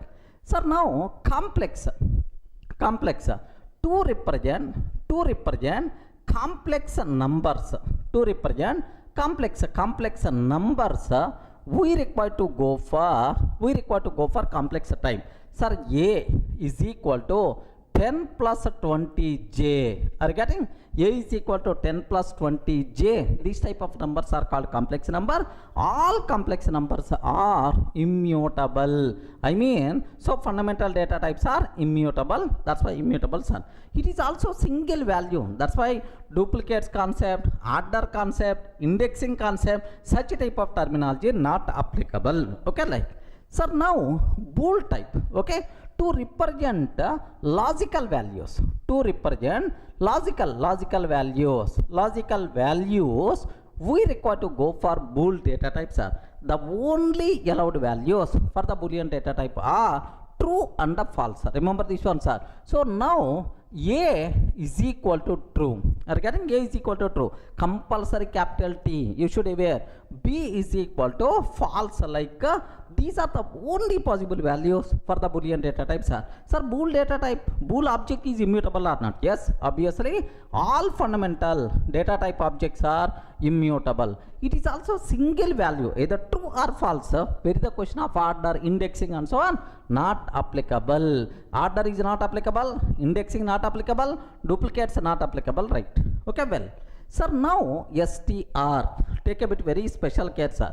To represent a sequence of characters, to represent a sequence of characters, to represent a sequence of characters, we should require to go for str type. Okay, S is equal to Durga, S is equal to Durga, a sequence of characters either within single quotes or double quotes is by default considered as string. Even triple quotes story is also applicable for multi-line string literals concept, right? Okay, well, sir, now is it immutable or not? Yes, it is always immutable. Sir, next it is a single object, that's why order, such a type of terminology not applicable. But indexing in the string, if you want to access characters, first character, second character, like yes, indexing concept applicable, man. Happily you can apply index. String Python provides support for both positive and negative index. Slicing concept is also applicable, that's why it is valid, sir. What about duplicate? Duplicate not applicable, this concept, because it is a single object, not multiple objects. That's why duplicate, such a type of terminology not applicable.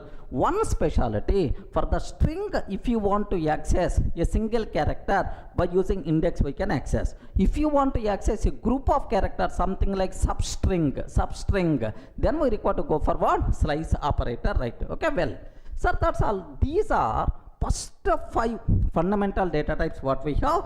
All fundamental data types are immutable. Remember that carefully, sir. Okay, well, now list, sir. When we should go for list? To represent an ordered collection of objects. I want to represent an ordered collection of objects. If you want to represent a group of objects according to order, then we require to go for list. How you can represent, sir? Whenever we are using the list, compulsory square bracket 10, 20, 30, 40, something like within square brackets we can represent it is the list, sir. Sir, list is immutable or not? Once we create list object, happily we can perform any changes in that object. That's why it is not immutable, means it is a mutable. Order preserved or not? Yes. In which order we added elements to the list, same order only inside memory will be stored. That's why insertion order preserved. Remember this one, insertion order preserved, right? Sir, indexing concept, once order is there, which is the first element, second element, like indexing, slicing, such a type of concept applicable. Okay, duplicate objects are allowed or not? Yes, duplicate objects are allowed, no problem at all. So here insertion order preserved, duplicate objects are allowed. So if you want that, then we require to go for what? List concept. Okay, well, sir, what about tuple, sir? So it is exactly same as a list, but only difference is read-only version. That's why a read-only version of list. Read-only version of list. Regarding read-only version of list itself is nothing but tuple, sir. How you can represent a tuple? Okay, 10, 20, 30, 40. Within parentheses we are going to represent. I hope you people are aware. Within parentheses we have to represent, sir. Sir, now is it immutable or not? What the answer you can tell? Is it immutable? Tuple is immutable. List is immutable. Yes, it is immutable. It is the immutable, sir. Next, the order will be preserved or not? Yes. Which is the first element? Which is the second element? Like order concept is applicable. Next, indexing and slicing, sir. Is it applicable or not? Yes, perfectly valid, sir, because order is there, automatical indexing and slicing applicable. Next, is the duplicates are allowed or not allowed? Yes, duplicates are allowed because internally it is the list. Okay, remember that. So this is about the tuple, sir. Sir, what about set? What about set? An unordered collection of unique objects. An unordered collection of unique objects. Unique objects means, sir, where order is not important, next duplicates are not allowed. Unique objects. Then we require to go for set concepts. Sir, what is the example for that? S is equal to within curly brace 10, 20, 30, 40 like this I'm taking. S is equal to 10, 20, 30, 40 like. Sir, now set is mutable or immutable? Set is mutable. Observe very carefully, sir. Mutable. Next, insertion order preserved or not? Sir, order, such a type of concept for the set are not applicable. That's why no such a type of terminology. Sir, what about indexing and slicing? No, sir. No, indexing and slicing concepts are not applicable. Not applicable for the set. Sir, what about duplicates? Duplicates are not allowed. Are getting duplicates are not allowed like this, right? So, what is the main important property of set, sir? Okay, duplicates are not allowed, order is not preserved, then we require to go for set concept. Frozen set means read-only version of set. Okay, read-only version of set. Read-only version of set, sir. So, for the set which is freezed, which you are not going to perform any modifications, such a type of freezed set is nothing but frozen set, sir. How you can get a frozen set? Sir, Fs is equal to frozen set of, you can pass any set. Okay, frozen set of yes, if you pass, now frozen set by default you are going to get. Sir, is it immutable or mutable? Frozen set is always immutable concept. Are you getting? Frozen set is always immutable. Order will be preserved or not? No such type of terminology because it is internally set, sir. Next, indexing, such type of terminology not applicable. Duplicates are not allowed in the frozen set because internally it is the set only. Remember. Are you getting right? So, set, frozen set. What is the difference? Set is mutable, frozen set is immutable. Except that all the remaining are same. What is the difference between list and tuple? List is mutable, tuple is immutable. Remember that. Next, what about dict, sir? Dict, if you want to represent a group of objects as key value pairs, then we require to go for dict. Sir, to represent key value pairs. Are you getting? To represent key value pairs, we require to go for dict concept, right? Sir, how you can write D is equal to 100 colon key colon Durga. Are you getting? Key colon Durga, like key value, comma 200 colon Ravi, like this I'm taking, sir. So, two key value pairs I'm taking. Now, dict is mutable or not? Happily, you can perform any changes, right? No problem at all. Itself is mutable, sir. Okay, like. Next, what about insertion order? Is it preserved or not preserved, sir? Take a bit very special care. Order is not important. Indexing and slicing concepts are not applicable. Next, duplicate, duplicate not possible, but a value duplication is always possible. So, duplicate keys are not allowed, but values can be duplicated, no problem at all. Okay, well. Sir, now, what is the next one? Bytes and a byte array. Bytes is a group of byte values. A group of byte values, right? If you want to represent a group of byte values, then we have to go for bytes type, but compulsory the values should be in the range 0 to 255 only. Remember this one, 0 to 255 only. Next, bytes, is it mutable or immutable? Sir, believe me, this one is what? Immutable. Bytes is immutable. Next, order. Yes, order will be preserved, sir. Order will be preserved. Indexing and slicing is applicable. Next, duplicates are allowed, no problem at all. Duplicates are allowed, no issue at all. So bytes is immutable, order will be there. By using index you can access elements. Next duplicates are allowed or not? Yes, allowed, no problem at all. So now byte array is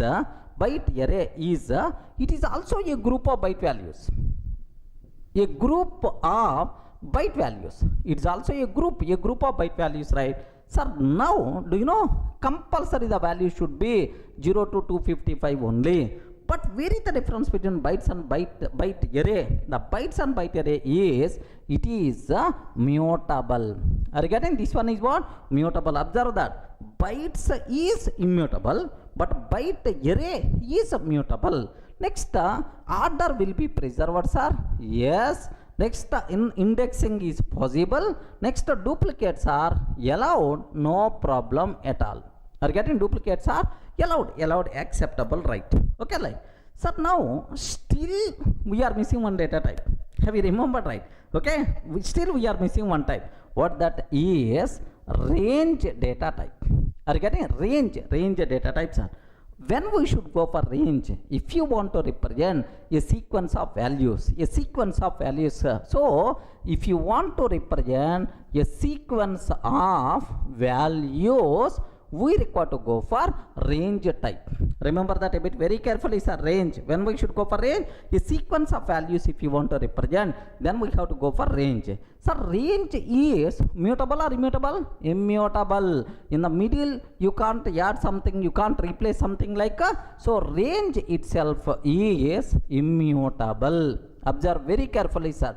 Immutable. Next, order is important or not? Yes, man. Order is important for the range because 0 to 9, 1 to 10 or 10 to 20 order is there. Next, indexing concept applicable or not? Perfectly indexing concept applicable, no problem at all, sir. Next, duplicates are allowed or not allowed? No, not allowed. Duplicates are not allowed in the case of sets, in the case of range. Remember, that's all. These are various data types whatever we have, sir. So better to draft these things into a small note in your notes so that you will get much clarity. But from this, n number of questions may be a chance to ask, sir. What that is? What is the difference between list and tuple? Again, what is the difference between list and tuple? List is mutable, tuple is immutable. Okay, right? What is the difference between set and frozen set? Set is mutable, frozen set is immutable. What is the difference between list and set? List and set. In list, duplicates are allowed. In list, order is important. But in set, duplicates are not allowed. Order is not preserved. Okay, like next, when we should go for a dict and a list? List is a group of individual values, but a dict is a group of key value pairs. Next, bytes and byte array. What is the difference, right? Bytes is is immutable, but byte array is mutable. Like, sir, where we can use bytes and byte array? Very commonly, sir. Bytes and byte array we can use in binary data representation, like video files, audio files, images.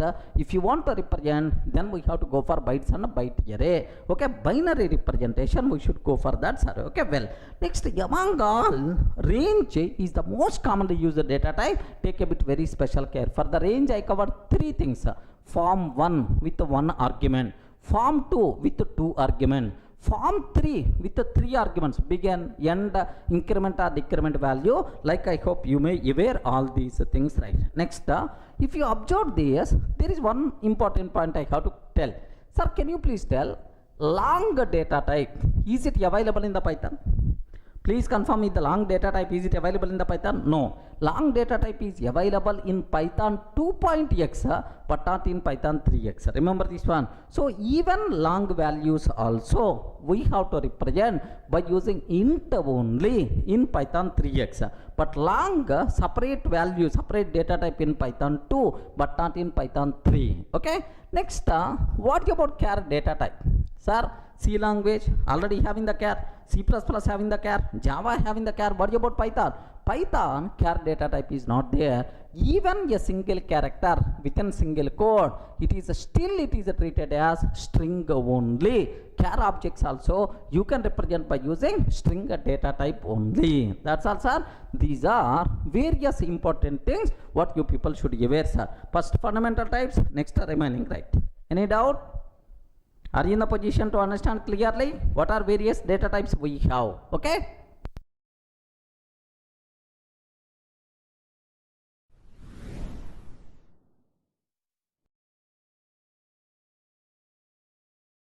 Sir, the next thing what I have to discuss, none data types, sir. Can you please spell out what is none? None means nothing. None means what? Nothing, sir. Okay, like nothing. So no value associated. No value associated like.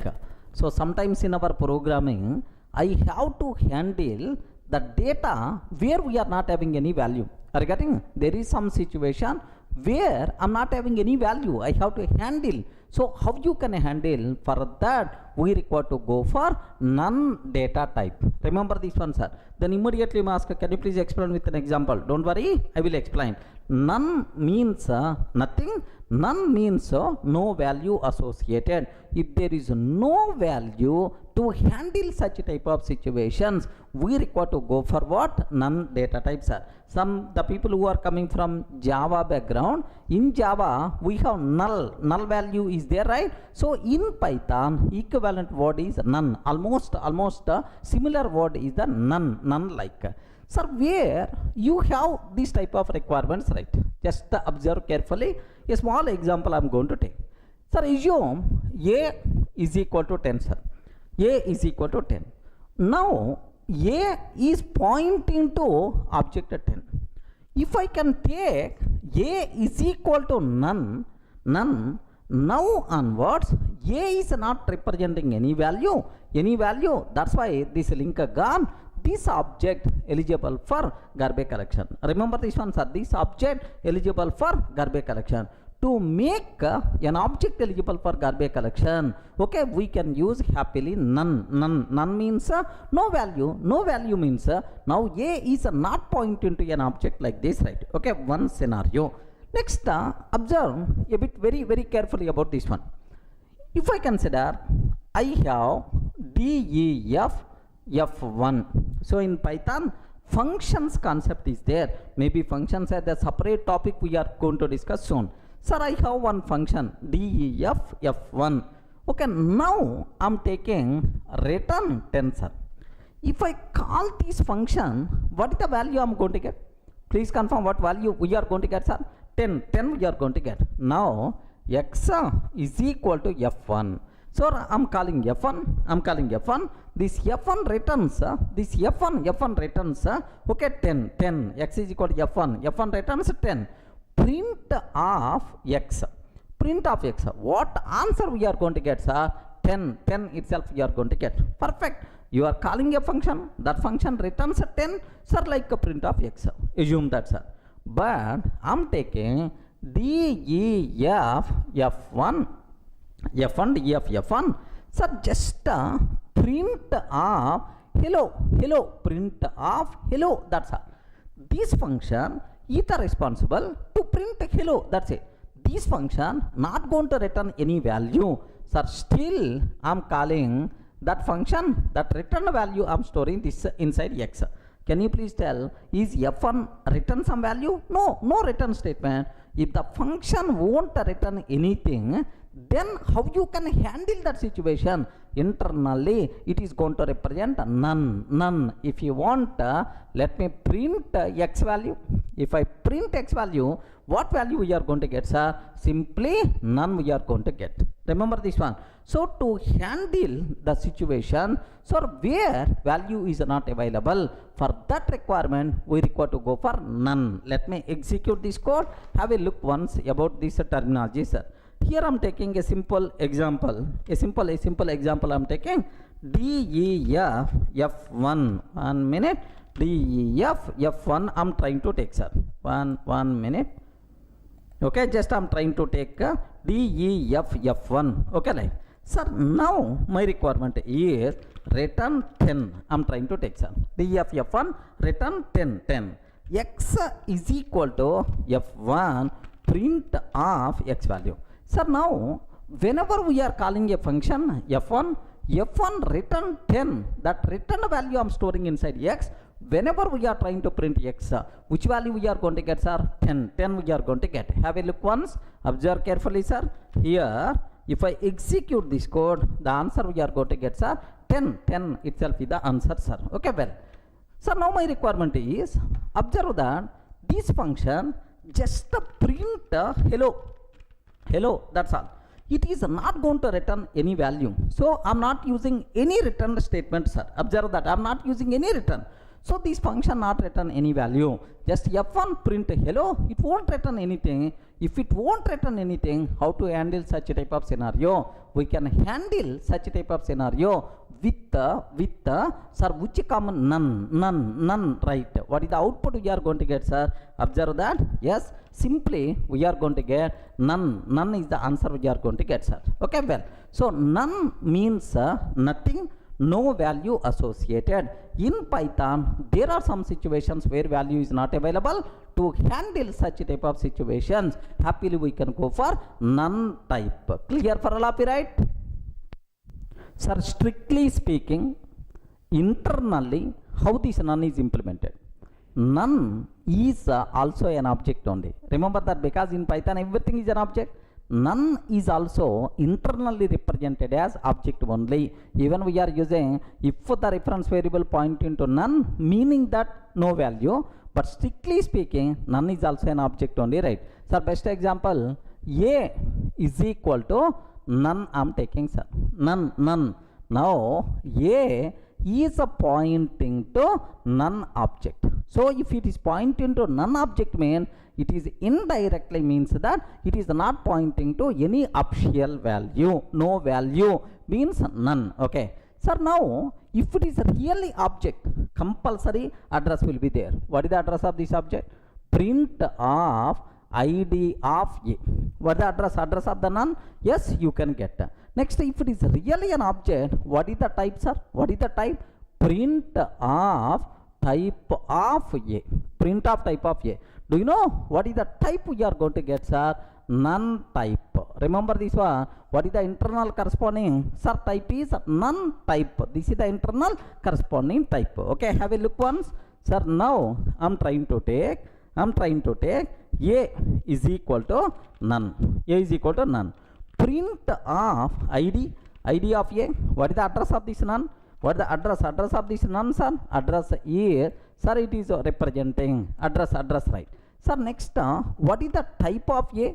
What is the type of A? Like, sir, what output by default we are going to get? Have a look once. Sir, this is the address we are going to get. The type itself is none type. Remember this one. The type itself is none type. Okay. So this is what you people should be aware about the none. Next, one more small point is there. So none means internally it's an object. If a reference variable point into none means no value. But strictly speaking, none is also an object in Python, sir. Okay, well. Next, how many none objects will be created are there in the Python? Remember this one, sir. Throughout the Python. Sir, throughout Python, only one none object is available, sir. Okay, if you are using any number of times none, all the references are pointing to the same object only. So how many none objects will be there inside Python? Inside Python virtual machine, our PVM will create how many none objects? Only one object. Where is the proof for that? Observe carefully. Where is the proof for that? Have a look once. A is equal to none. A is equal to none. B is equal to none. Okay, C is equal to none. A, B, C is equal to none. Next, I'm taking D, E, F, F1. This F1 not having any body, empty body.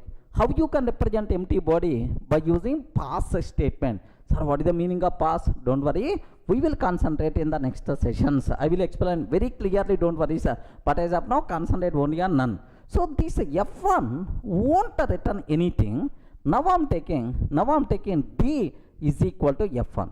So can you please tell which value will be saved inside D? Or D refers which value? None, because F1 won't return anything. So A value none, B value none, C value none, D internally contains none only. So all these things will be pointed to only one none object. A is the none, B is also none, D is also like this. Are you getting right? So how many none objects will be created by the Python virtual machine? Only one object. Where is the proof, sir? How you can conclude like very simple, man. Print of ID of A. What is the address of A? Next ID of B. What is the address of B? Next ID of C. Next ID of D, like this, right? Sir, now A, B, C, D, like 4 variables are available, right? Sir, do you know in Python print statement, any number of arguments you can pass, no problem at all. More flexibility, man. Any number of arguments. What the address of A? What the address of B? What the address of C? What the address of D? What the address? Sir, we are always going to get same value. Because how many none objects will be created internally, sir? Only one none object. Remember, have a look once. Observe carefully, sir. Here I am taking same example. A, B is equal to none, C is equal to none, sir. C is equal to none, like I have. D, E, F, F1 function. Sir, just a pass. Pass means empty implementation. D is equal to F1. I'm calling F1 function. D, I'm calling F1. F1 is not going to return anything. Which value will be there, sir? None by default will be there. Sir, print of A comma B comma C comma D. In all cases, none is the answer. What is the address of this? ID of A. Next and after that, comma ID of B, ID of A, ID of B, ID of C I'm taking. Next ID of D I'm trying to take, sir. ID of A, B, C, D, like this. What is the answer we are going to get, sir? Observe that in all cases none only. Sir, are you seeing? Sir, 976. Sir, 18 last 976.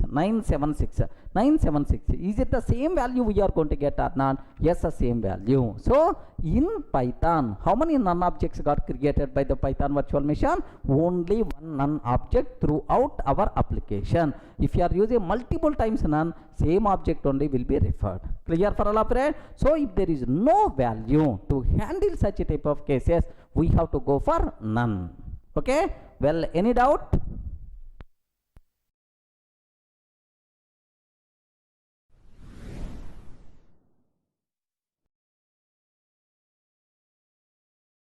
Sir, in the last video, we covered very clearly about none type. Now I have to talk about escape characters. The people who are coming from other languages like C language, C++, okay, Java, you may aware escape characters, right? The character which has some special functionality, such type of characters are called escape characters, right? Sir, now if you have \n, it is one escape character. What it means is new line. I will explain with an example, don't worry, sir. New line, it is the escape character, right? Sir, \t is there. It is horizontal tab character, sir. Tab means a sequence of spaces, okay, like horizontal tab. Sir, r means carriage return,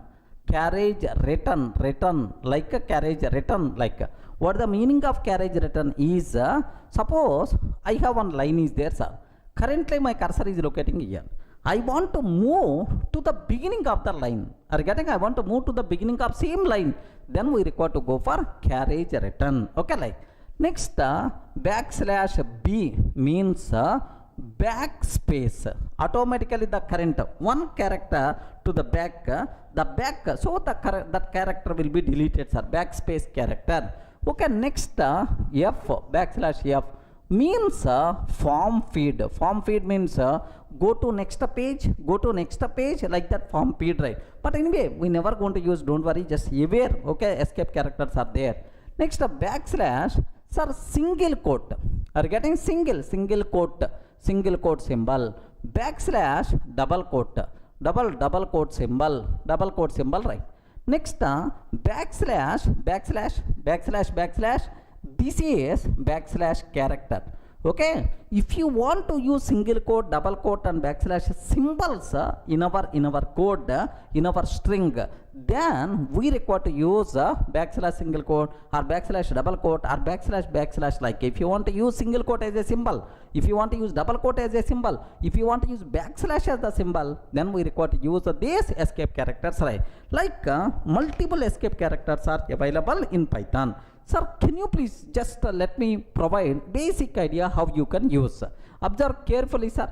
Here, if I can take, sir, print of Durga software, like this I'm taking. Durga software, like. Sir, it's going to print as it is, no problem at all. But if I use print of Durga backslash T, are getting what is this one, son? Backslash T, like this, software, Durga software, like this, right? Backslash T, software, like I'm taking. Sir, do you know Durga and then backslash T itself is tab, space is there. Now if you observe the output between Durga and software, space you can see. Have a look once, just observe carefully, right? Here I'm trying to take, okay, just S is equal to or otherwise directly print of Durga software, like this I'm taking, sir, Durga software. Okay, what the answer we are getting? Simply Durga software is the answer, sir. Now my question is Durga and then backslash T I'm taking. Have you observed, right? A special escape character I used backslash T. What it means? A tab. Tab means what? Spaces like. What the answer? Now are you in the position to see, sir? Yes, perfectly, sir. Like a space is going to come, no problem at all, sir. Okay, now the next one, sir, I want to use backslash n. Are you getting? I require to use what? Backslash n. N means new line character. Instead of backslash T, if I use backslash n, now you are going to get Durga and the software will come in the next line. Remember this one, next line. Have a look once. Backslash n means new line, right? Okay, observe backslash n I'm taking, sir. Backslash n. What the answer? Durga is coming in the first line. Software is coming in the next line. Backslash n, like this, right?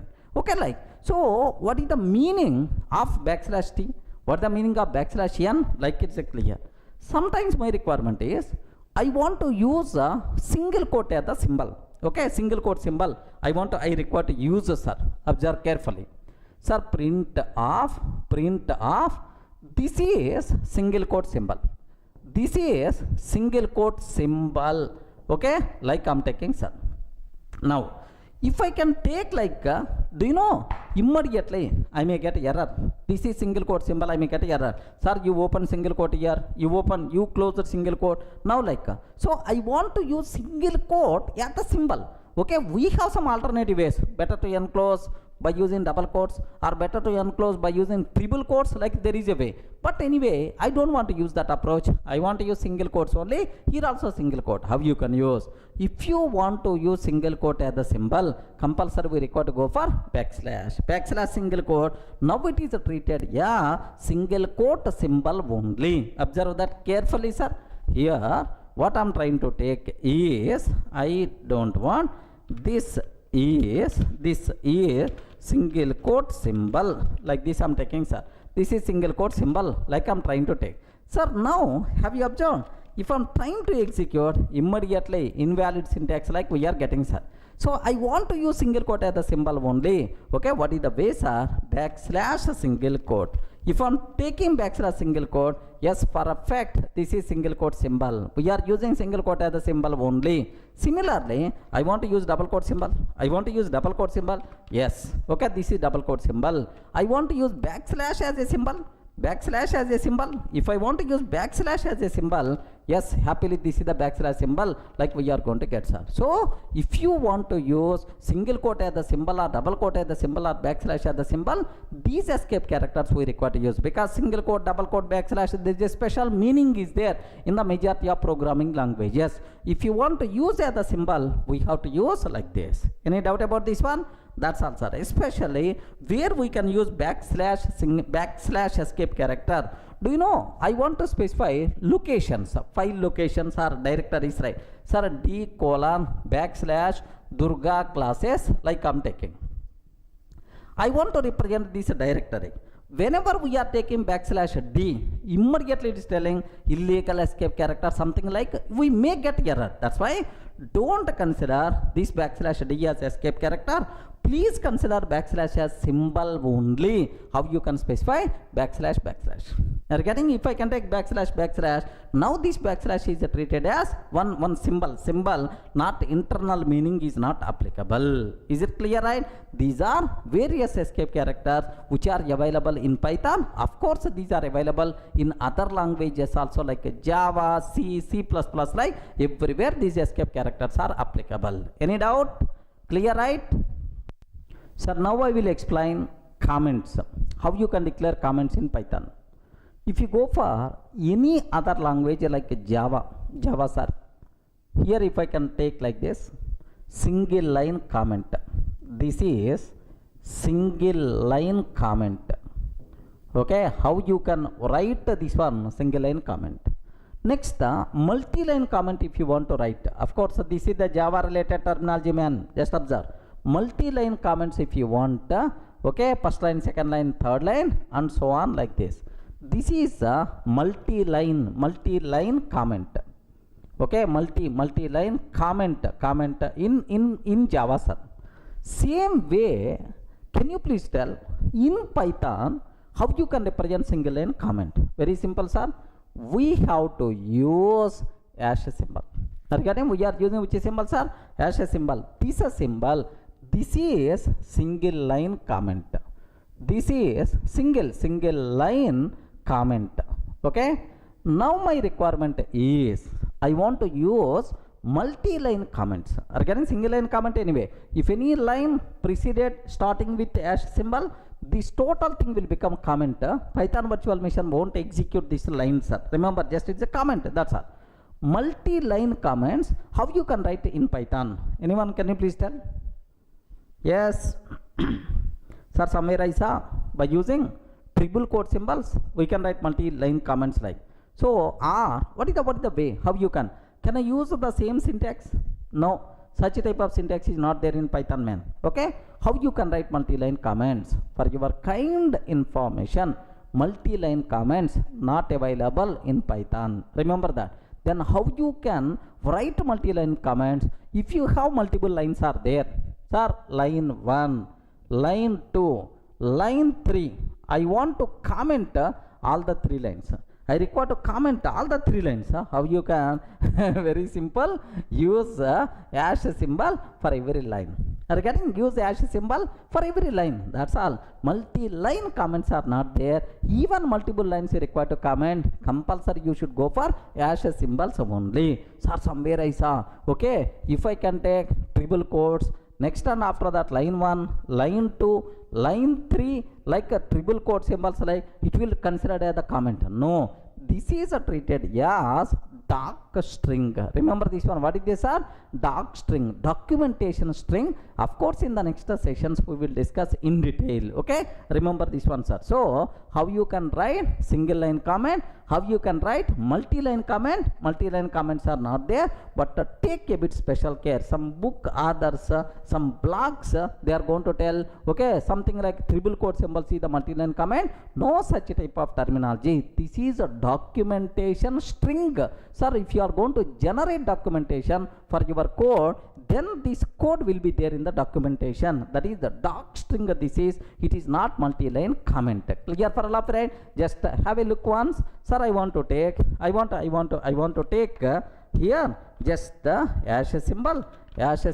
Print this is comment, won't be executed by JVS TVM. Like this I'm taking, sir. This is the comment won't be executed by TVM, like I'm trying to take, sir. Now print this is a comment demo. Regarding this is a comment demo like this. So if I execute this code, what is the answer we are going to get, sir? Only this answer we will get. You never going to get this one as the answer. If you want, have a look once. What the answer, sir? Only one line. Why the first line is not executed? Because it is a comment. Python virtual machine is going to ignore this comment. Suppose I want to take this one also comment, sir. Okay, I want to take this one also comment. Then automatically what output by default we will get? Nothing will be there. So multi-line comments how you can do, single line comments how you can do. That's all. This is the comments story in Python. Clear, right? Sir, I hope the people who are coming from other languages, you may aware constant. Constant means the value fixed, we can't change the value. Best example, sir, in Java.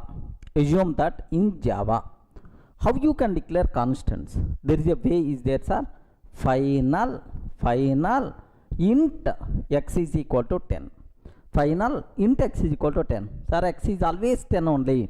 If any person trying to change x value, immediately you are going to get error, sir. Remember, by mistake if I am trying to change x value the 20, immediately you are going to get error. In Java, this is just have a look once. Is it going to be happen or not? So which are called constants. Okay, here I am taking class test. Assume Java code, sir. Don't worry if you don't know about Java. Just for basic idea sake I am taking, sir. Final int x is equal to 10. 10 like. Let me save this code as test.java. Okay, like first we have to compile Java code, Java C test.java. Next we have to run. Perfect, sir. It's a valid compilation. Fine, no problem at all. Sir, now I'm trying to change its value as a 20, sir. Immediately compiler will give left and right. Observe that. Cannot here. Have you observed? Cannot assign a value to final variable x. Regarding immediately error by default we are going to get cannot assign a value to final variable x. Like this we are getting the error, sir. Okay, like sir, same how you can implement in Python. What is the way, sir? Sir, very simple. In Python, modifiers concept is not applicable. Regarding final, static, such type of terminology is not applicable. That's why there is no way to define constants in Python. Remember, constants concept not applicable in Python. Then, but there is a convention. If you don't want to change the value, better to use uppercase characters. Max length is equal to 10. Something like. Now, if you don't want to change the value, just you can take max length is equal to value, something like the variable name. If you are going to take in uppercase character, it is the convention that it is the constant value, but make sure it is simply convention for coding. But if you want, you can change the value also. Just the convention is there, but concept really internally not implemented, right? Okay, so can you please spell out constants concept applicable in Python or not? No, constants concept is not applicable. So in convention, in program, if you don't want to change the value, better to use the convention. Sir, all the variable name should be in uppercase. Okay, let me show this one, sir. Sir, assume here I want to take here. Observe that I'm taking, sir, max value. My intention is this value no one is allowed to change. That's why I'm taking max value like that. Now let me execute this code. Py perfect. It is a valid, sir. Sir, now I'm trying to change the value. I'm trying to change the value, sir. I'm trying to change the value. If I'm trying to change the value, max value is equal to 20. What will happen is, now onwards, max value is pointing to 20. Now onwards, max value is pointing to the 20, like, so it means acceptable. It means acceptable. We won't get any error, sir. Let me print the value of max value. Print, what is the value? Value of max value. If I print, then happily 20 by default we are going to get, sir. Are you getting 20? So constants concept is not applicable in Python, because so we can use the variable. So for different types, different values, that flexibility is already there in the Python. There is no declare a variable. Declaration of a variable concept is not there. That's why so constants concept is not applicable in Python. Clear for all of right? Observe in Java. Here if you observe in Java, you are declaring a variable and then you are trying to change the value. You are declaring a variable and then you are trying to change the value. But in Python, a is equal to 10. No declaration, directly you can use. A is equal to 20.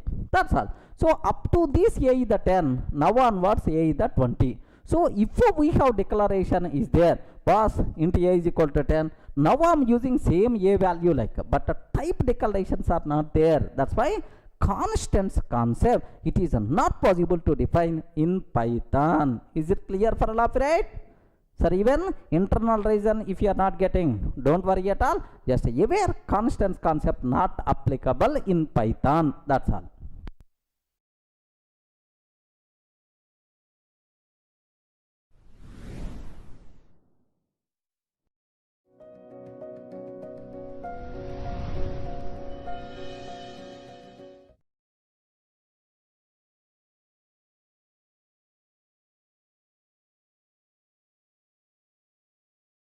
Hi friends, let me start the first topic in our Python, language fundamentals. Okay, so first language fundamentals, next input and output statements, operators, flow control, like almost around 25 topics we are going to discuss, right? But please make sure you people should have clear clarity about one point, sir.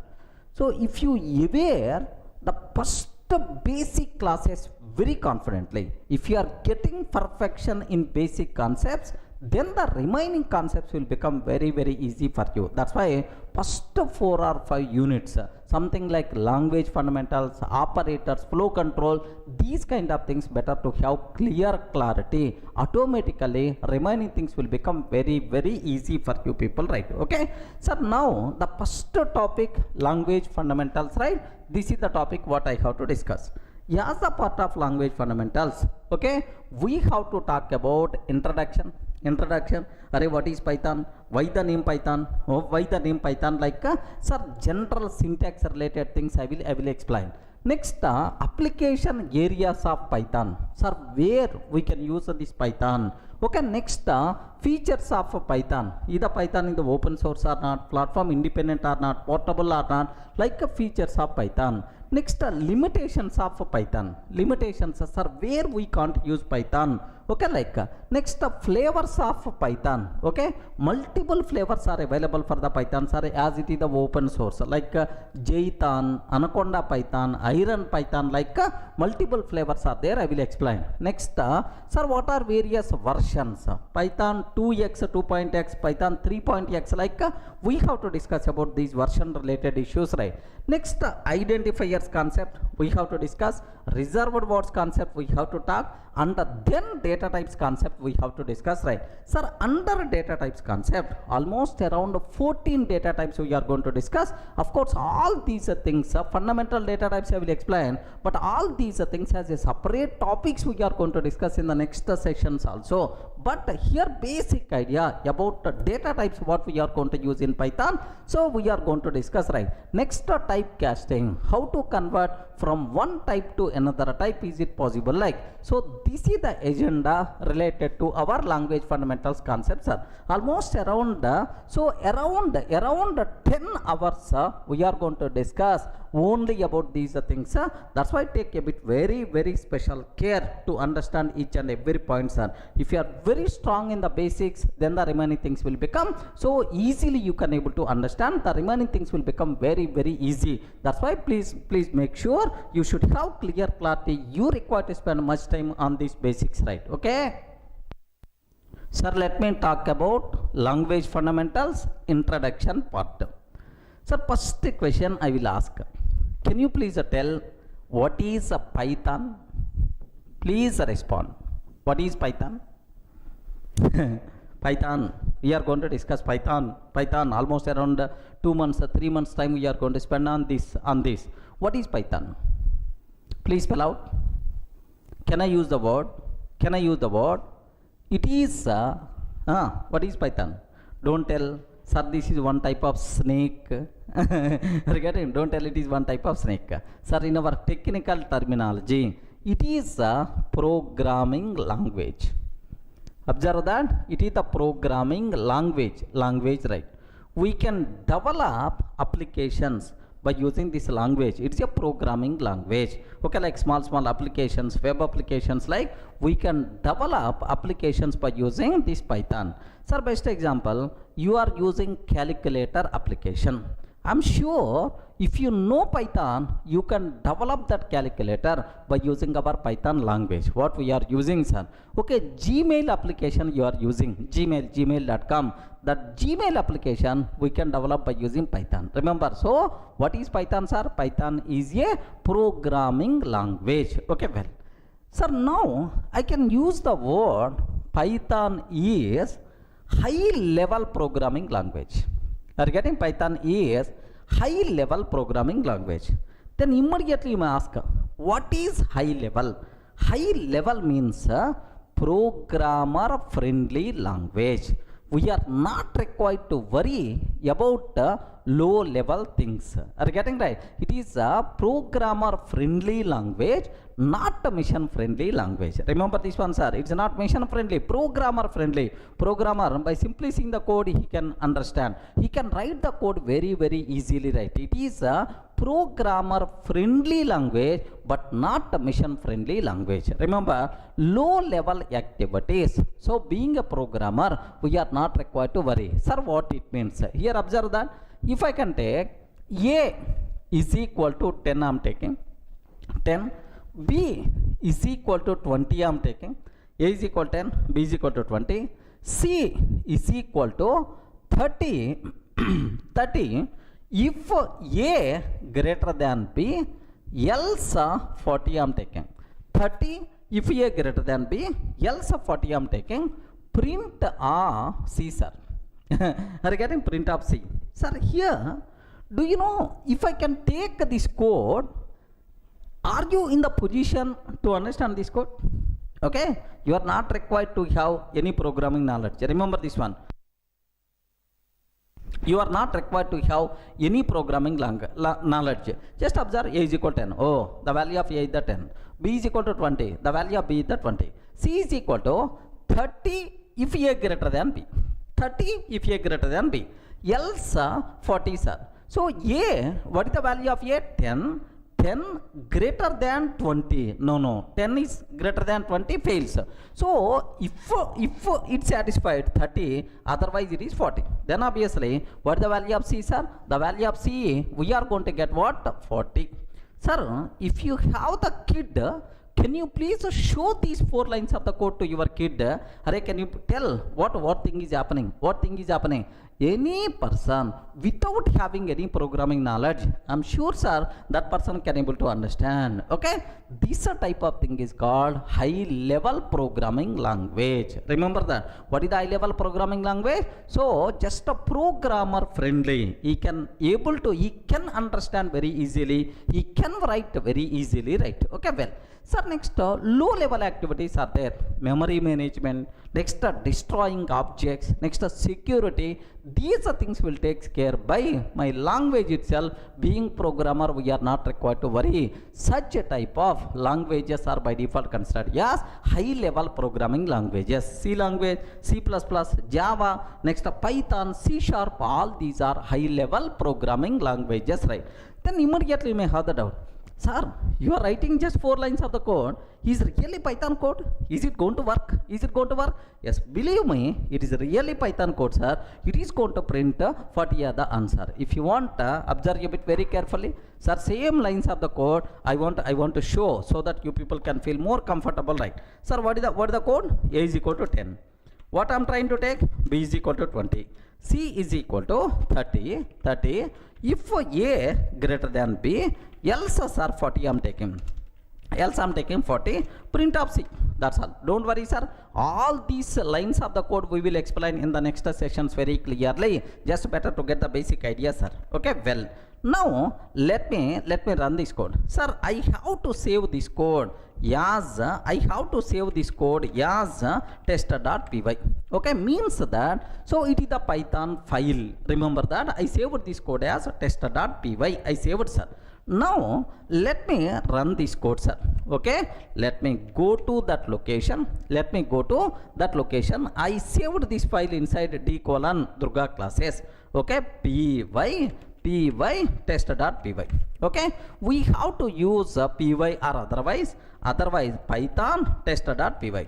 Hey Python, can you please execute my test.py? Python, can you please execute my test.py like this, right? A is equal to 10, b is equal to 20, c is equal to 30, like sir, this is if I execute this code, what is the answer by default you are going to get, sir? Simple 40 itself is the answer you are going to get. Take a bit very special care. So means that don't get shocked, it is perfectly valid code only. Okay, this type of code is called high level programming language code. Programmer can understand very easily, programmer can write very easily. Low level things like memory management, security, these kind of things my Python is going to take care. So this type of language is called high level programming language. Are you in the position to understand, right? Okay, one thing.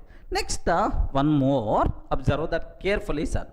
It is a general purpose. It is the general purpose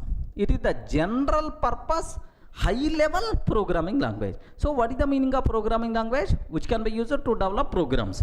Next, high level means programmer friendly. General purpose means, do you know, Python is not specific to particular area.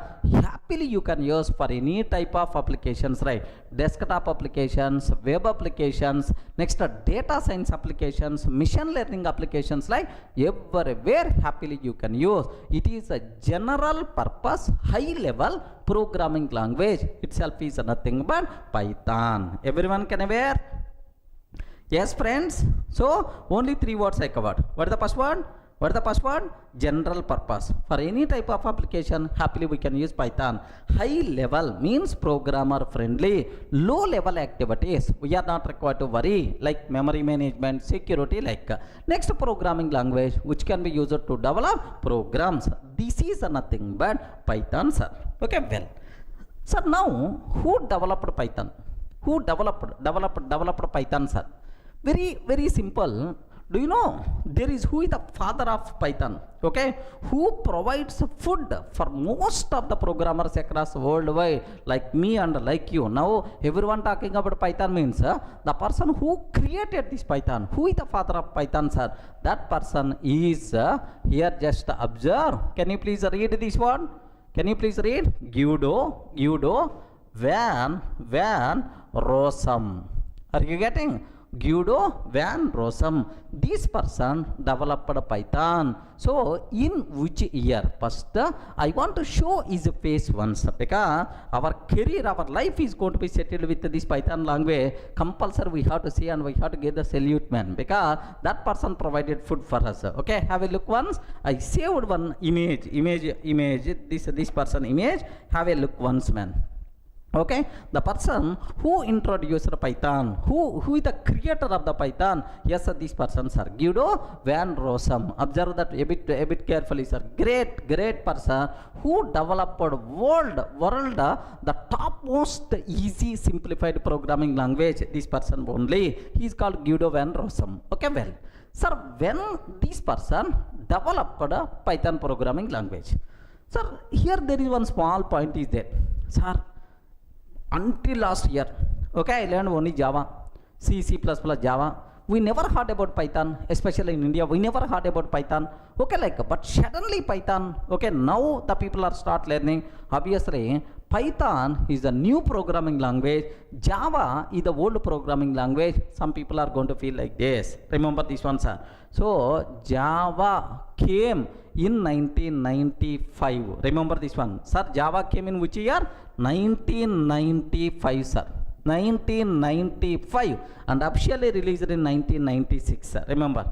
Next, Python when this Python came, sir, 1989 only. Remember this one, 1989 only. So here means that it is the old language even than Java also. Remember, Java came in 1995 or 1996, sir, but Python came in 1989. It is the old language, right? Then immediately you may have the doubt, sir, why suddenly it became popular? Yes, I will explain the reason also. Just observe. So who developed Python language? Guido van Rossum developed Python language. In which year, sir? 1989. Clear, right? Okay. Sir, while working in National Research Institute,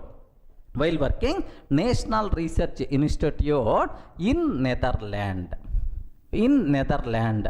So this person Guido van Rossum worked in Netherlands National Research Institute. While working there, he developed a Python programming language. Sir, in which year this was happened, sir? 1989. Remember that. So even it is developed in 1989, but it's not released to the public immediately. In 1991, sir, Python made available to the public. Happily, you can use this programming language, you can develop the programs, right? So officially, Python released into the market in 1991. The official date of birth for Python is February. Okay? February 20th, 1991, the great day when the Python was introduced to the public, introduced to the market. February 20th, 1991, official date of birth for the Python. Friends, is it clear for all of you, right? Who introduced the Python? In which year this Python got developed? Next, officially when it released to the market. So it is developed by Guido van Rossum in 1989 while working in National Research Institute, Netherlands. But officially this Python made available to the public in 1991. February 20th, 1991 is the official date of birth for the Python. Up to this, any doubt? Clear, right? Now, immediately you may have the doubt, sir, Python came in 1989, but suddenly why in the 2019 very popular, sir? Why it became popular? Everyone talk about this, why it became trending language, right? Sir, very simple example I will discuss. The market requirements keep on changing time to time. Market trends keep on changing time to time. Sir, now current market situation is everyone talks about simple language, easy to understand, sir. Simple. I want a simple language which is easy to understand. Regarding easy to understand, I want this type of language.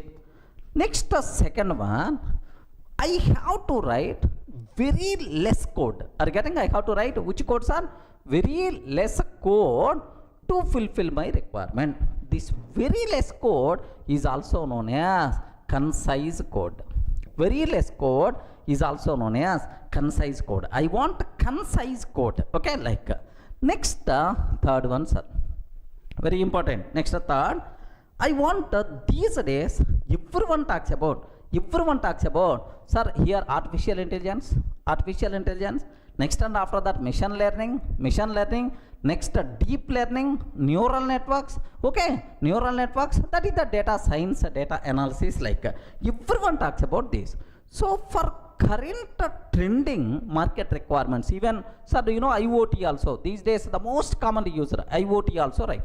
So for these trending requirements, best suitable programming language is the Python, sir. So now for these requirement, current market requirement, so what the best suitable programming language is the Python. That's why these days Python became popular and more popular. Everyone can aware. So you have some diamond is there, but when there is a value for that diamond, yes, if a market requirement is good for that, then automatically this diamond value is growing. Sir, Bitcoin was there earlier. Bitcoin, no one bought Bitcoin, But these days, Bitcoin, cryptocurrency, like everyone talks about that. Automatically, Bitcoin price got raised like anything. Of course, now government's banned, slowly its value is rising down. Okay, so means that current market trending requirements, which language is going to be best suitable? Python itself is the best suitable. That's why Python language became more popular. Everyone can able to understand, right? So 2 points I covered. What is Python? General purpose, high level programming language. Next, who introduced Python? Guido van Rossum introduced Python in 1989 while working National Research Institute in Netherlands. But officially, Sir Python made it available to the public in 1991. Official date of birth for Python, February 20th, 1991. Sir, why suddenly Python became popular? Even it is the old programming language, but current market trending requirements, best suitable compatible language is the Python. That's why it became more popular when compared with other languages. Up to this, any doubt about this?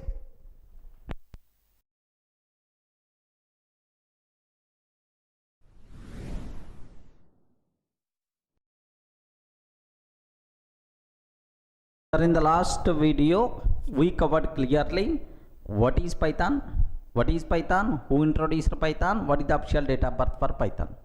Now I will explain. Sir, if you want to learn Python, what are various prerequisites are there? Sir, I don't know anything about programming. Can I learn Python or not? Sir, I know testing. I know manual testing.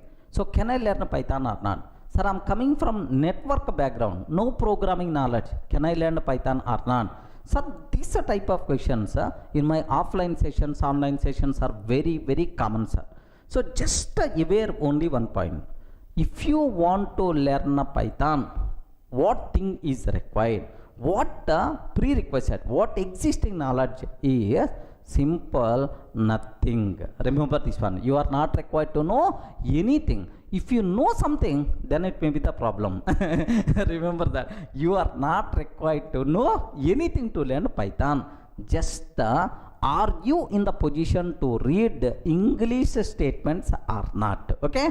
If you can read English, that thing is more enough to learn Python. Okay, that's all. So that's why even school kid also can learn Python, can write programs by using Python. That's why don't worry, sir. If you want to learn Python, if you have the kids, better to bring those kids also. If you are getting some doubt, your kid can clarify that doubt. Okay, that much easy programming language is the Python.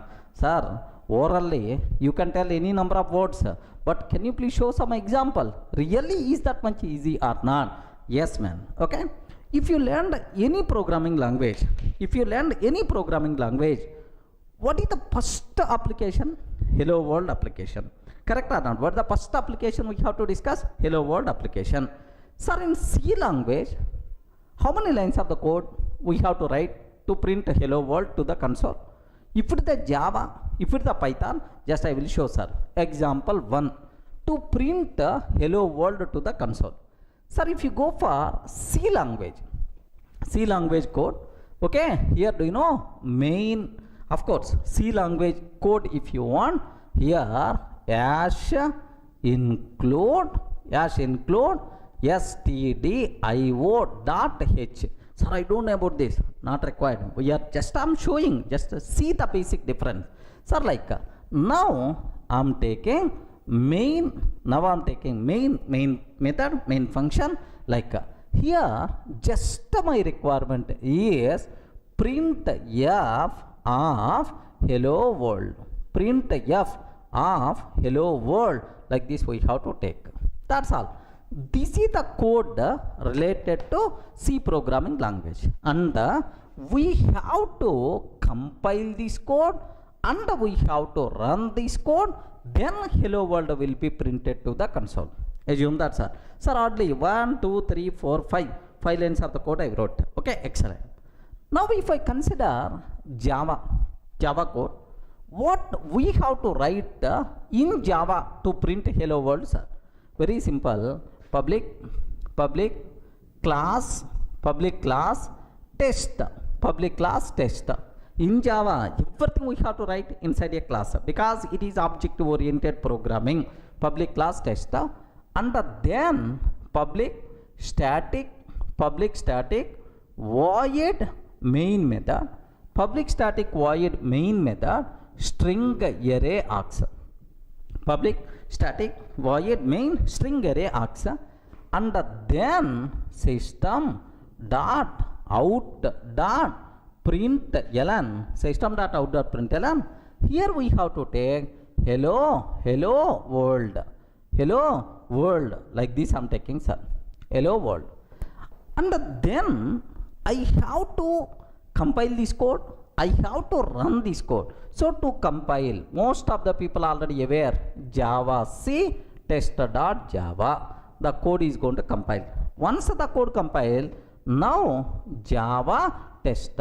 Are you getting? Once the code compile, Java tester, this is now you can see hello world to the console, right? So if this is the Java code, what I have to write? To print hello world. Just let me show, sir. Now instead of writing orally, let me show that output also. Matter of 1 minute. Have a look once. I have to write Java code. Okay, don't worry. Even you don't know Java, I want to teach Java. You are not required to worry, sir. So public class test I'm taking. Next and after that public, okay, static void main method, public static void main, and then string array args. Okay, like now system dot out dot println of hello world, like this I'm taking, sir, hello world, like, sir. Now let me save this code as tester.java, like this I took, sir, tester.java. Now let me go to the console. Okay, Java C tester.java. We have to compile. Yes, the code compiles fine. Java tester. Okay, like happily hello world will be printed to the console. Okay, how many lines of the code we require to write to do this? Almost around 7 lines of the code, 7 or 8 lines of the code we have to write. Okay, well, sir, now if it is the Python, how many lines of the code we have to write? How many lines of the code we require to write? Okay, if it is the Python, sir, can you please guess? If it is the C language, almost 4 or 5 lines. If it is the Java language, almost around 7 lines of the code we wrote. Can you please confirm? If it is the Python, how many lines of the code is required? Only 1 line. Only 1 line. What is that line? Is print of hello world. Are you getting? Print of hello world. That's all. Okay, semicolon is also optional. Print of hello world, like this, right? Only 1 line itself is enough.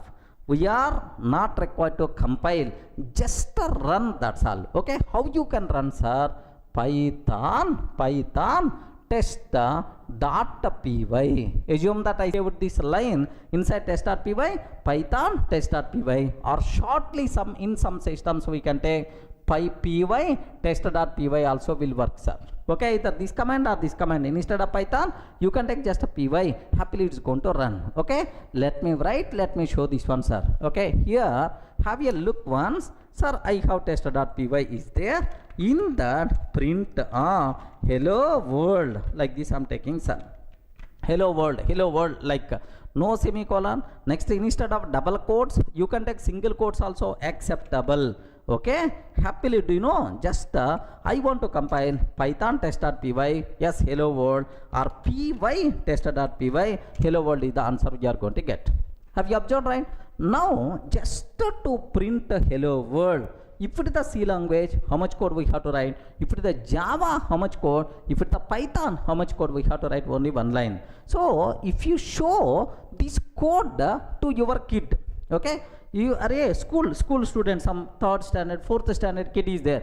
Sir, can you please explain about this code? Like you can ask your kid, Dad, what you are doing? Are you getting? Dad, what you are doing? I didn't get anything. Array, what is public? What is class? What is tester? What is public? Static, void, main, string array? Like he may not.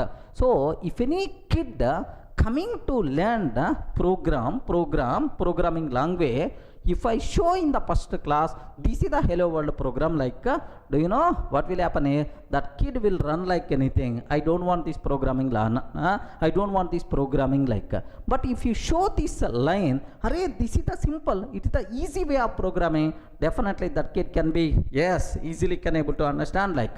So when compared with any other language, either C language or Java language, C++ or your C#.NET, okay, the easiest programming language is the Python language, man. Okay, how many lines of the code we have to write?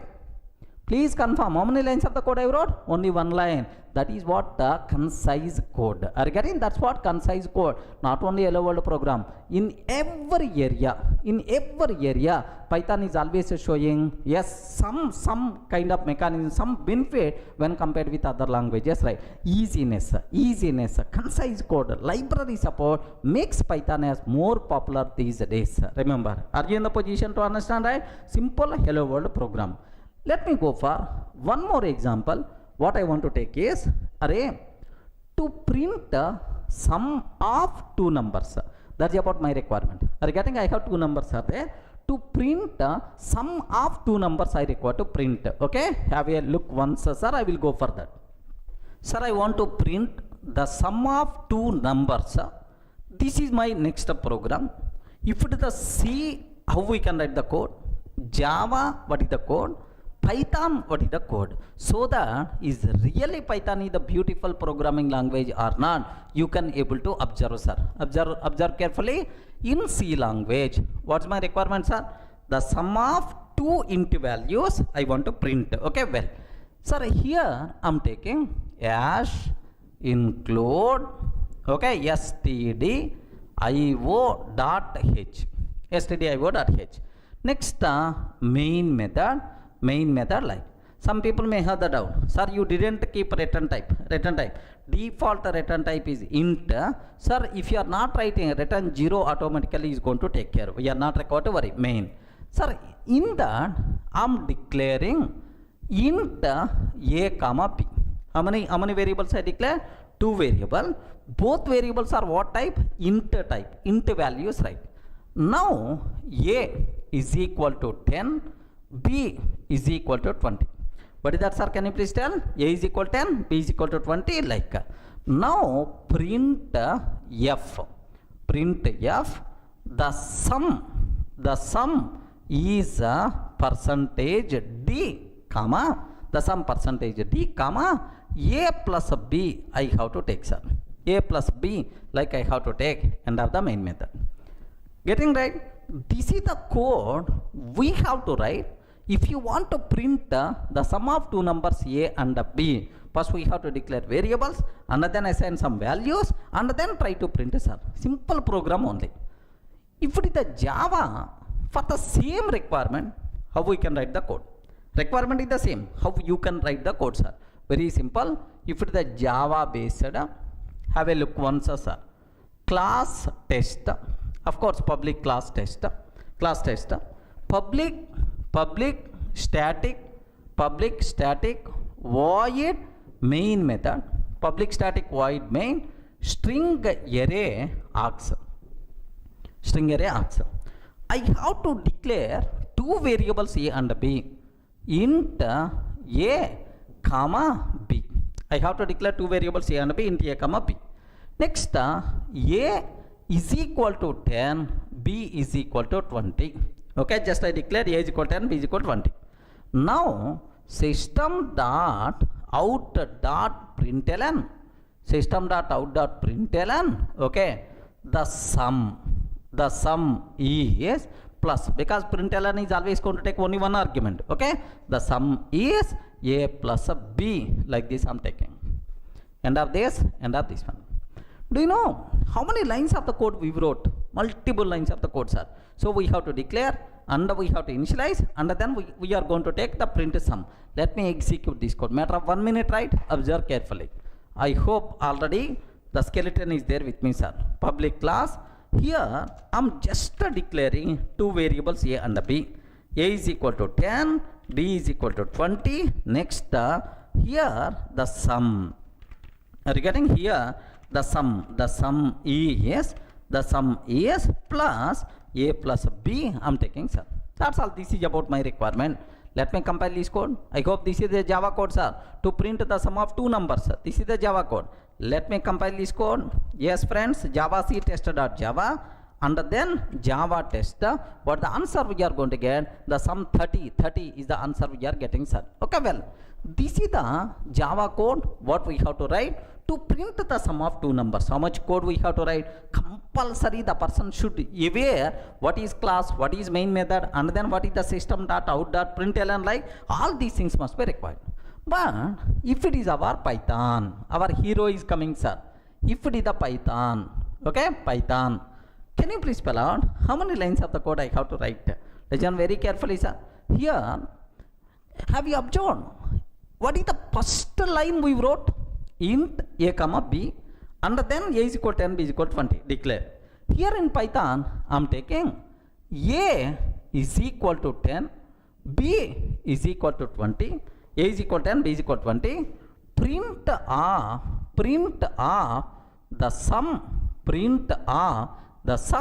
a plus b, I am taking that, sir. A is equal to 10, b is equal to 20, print of the sum a plus b, like this I am taking. That's all. We are not required to write big code. Just only 2 or 3 lines of the code is more enough. Let me execute this one. Have a look once. Here, see this one. Here I am taking a is equal to 10, b is equal to 20, print r the sum, a plus b. Are you getting? Print of the sum a plus b. Let me run this code, sir. Let me run this code. Py test.py.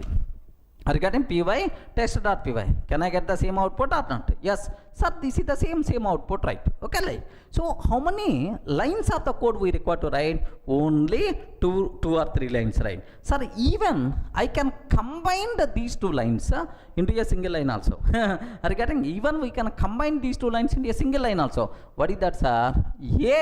A comma b is equal to, observe carefully, a comma b is equal to 10 comma 20. No other language is going to accept this type of syntax like C or C++ or Java. A comma b is equal to 10 comma 20. So this 10 will become value of a, 20 will become value of b. Okay, like, let me do this. Here, observe carefully, instead of a comma b is equal to 10 comma 20. 10 comma 20, that's all. The sum a plus b. Have a look once. The sum 30. You people may feel sorry showing old output only again. Let me change something. 100 comma 200. A value 100, b value 200. The sum a plus b means 300 is the answer we are going to get, sir.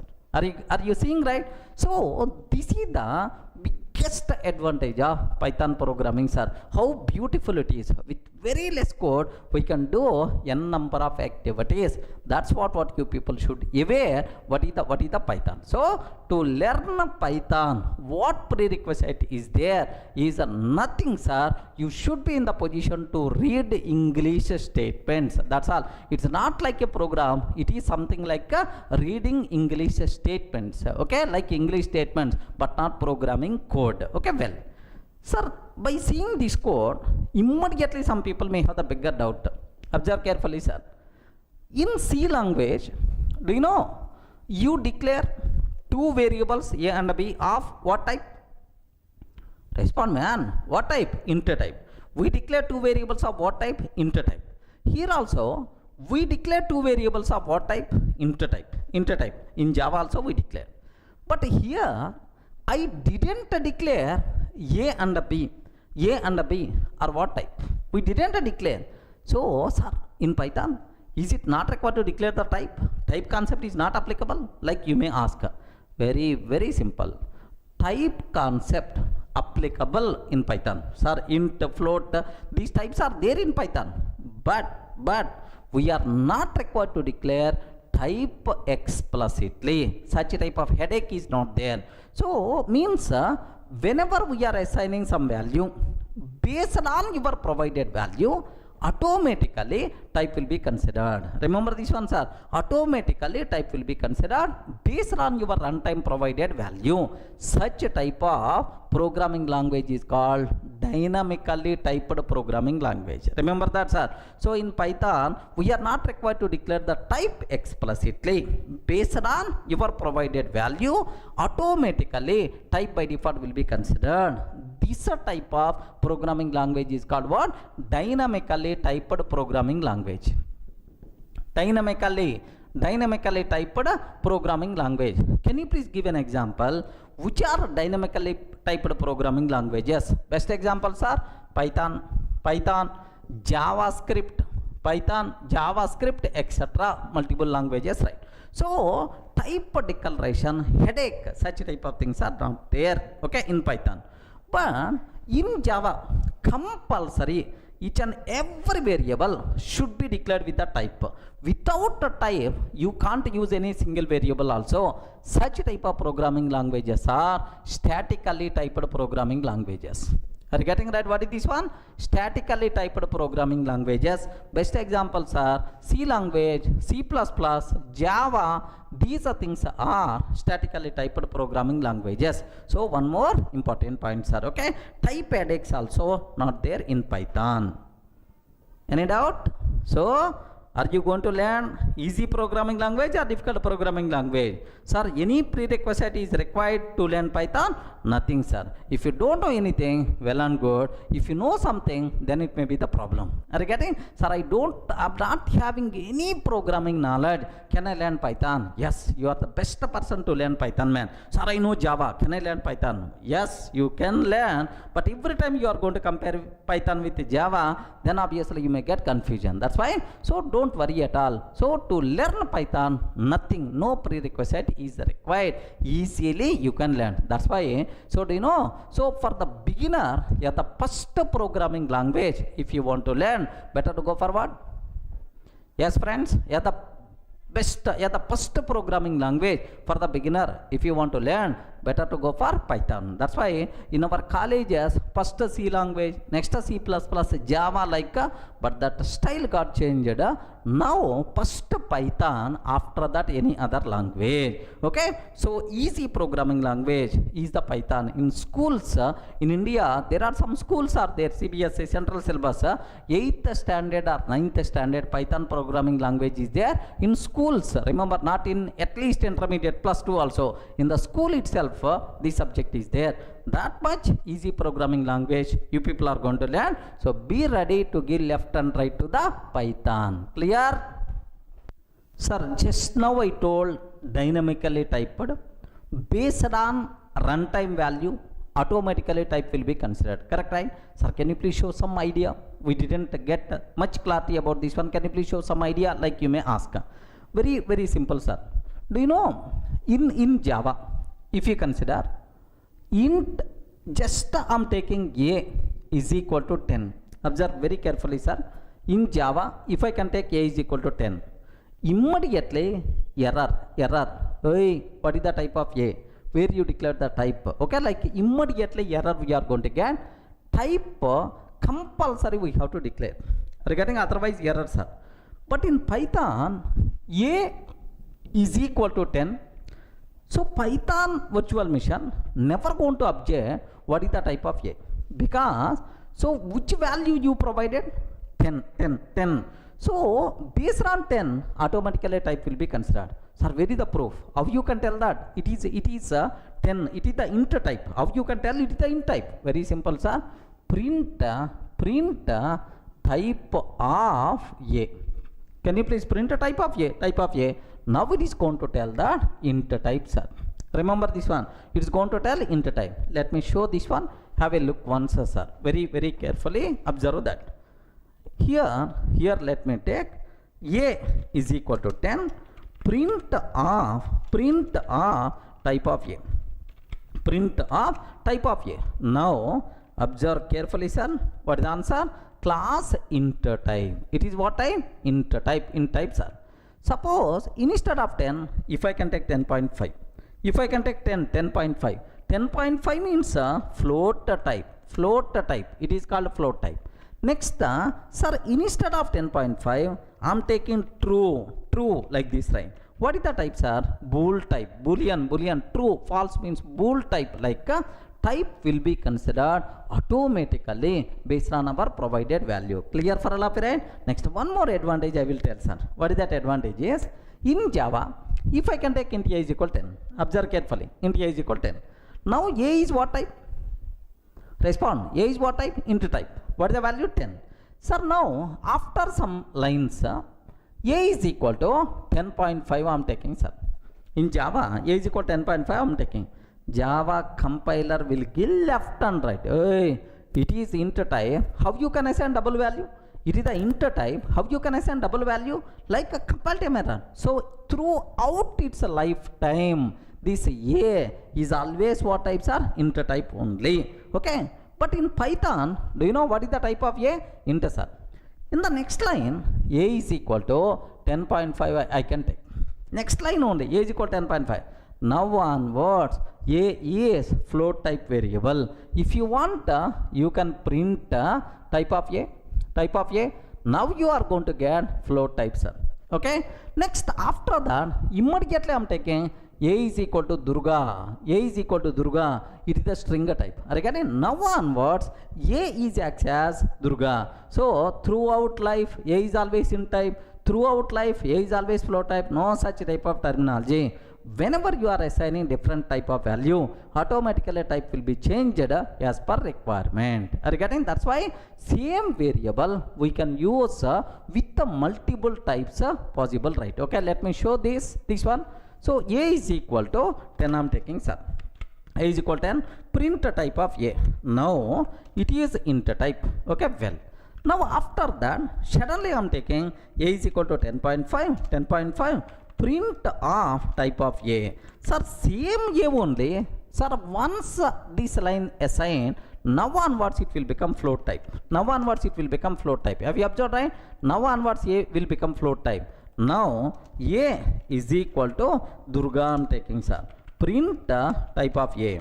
Print type of a. Now onwards it will become string type. Are you getting? str type. Str means what? String type, like this. Of course, all these types I will explain in detail. Don't worry, sir. So this is more easiness, more flexibility to the programmer. Not required to declare the type explicitly. Next, based on our requirement, you can use the same variable with different types also. That possibility is there. This nature is called dynamically typed programming language, which is the more flexible to the programmer. Clear, right?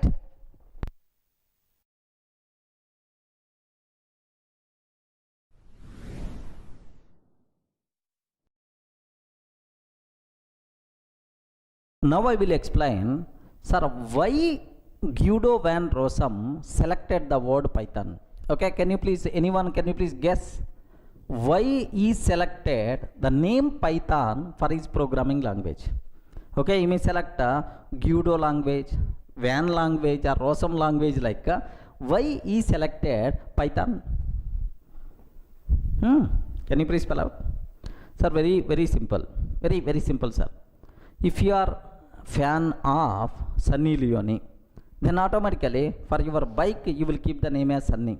Are you getting? Something like if you are the fan of okay, just if you are very much impressed, you got impressed like anything, so maybe you are fan of some heroine or hero, so you are trying to use same names in your passwords, in your user IDs. It's a very common, right? The same way, this Guido also very much impressed with one fun show, comedy show. Okay, in Telugu we have Jabardasti, Extra Jabardasti, like full comedy shows are there. In India, Coffee with Karan, like there are some programs are there, sir. Comedy shows, fun shows in the TV like. So there was one fun show is there. Okay, sir, the name is the complete Monty Python's circus. The complete Monty Python's circus. Okay, like.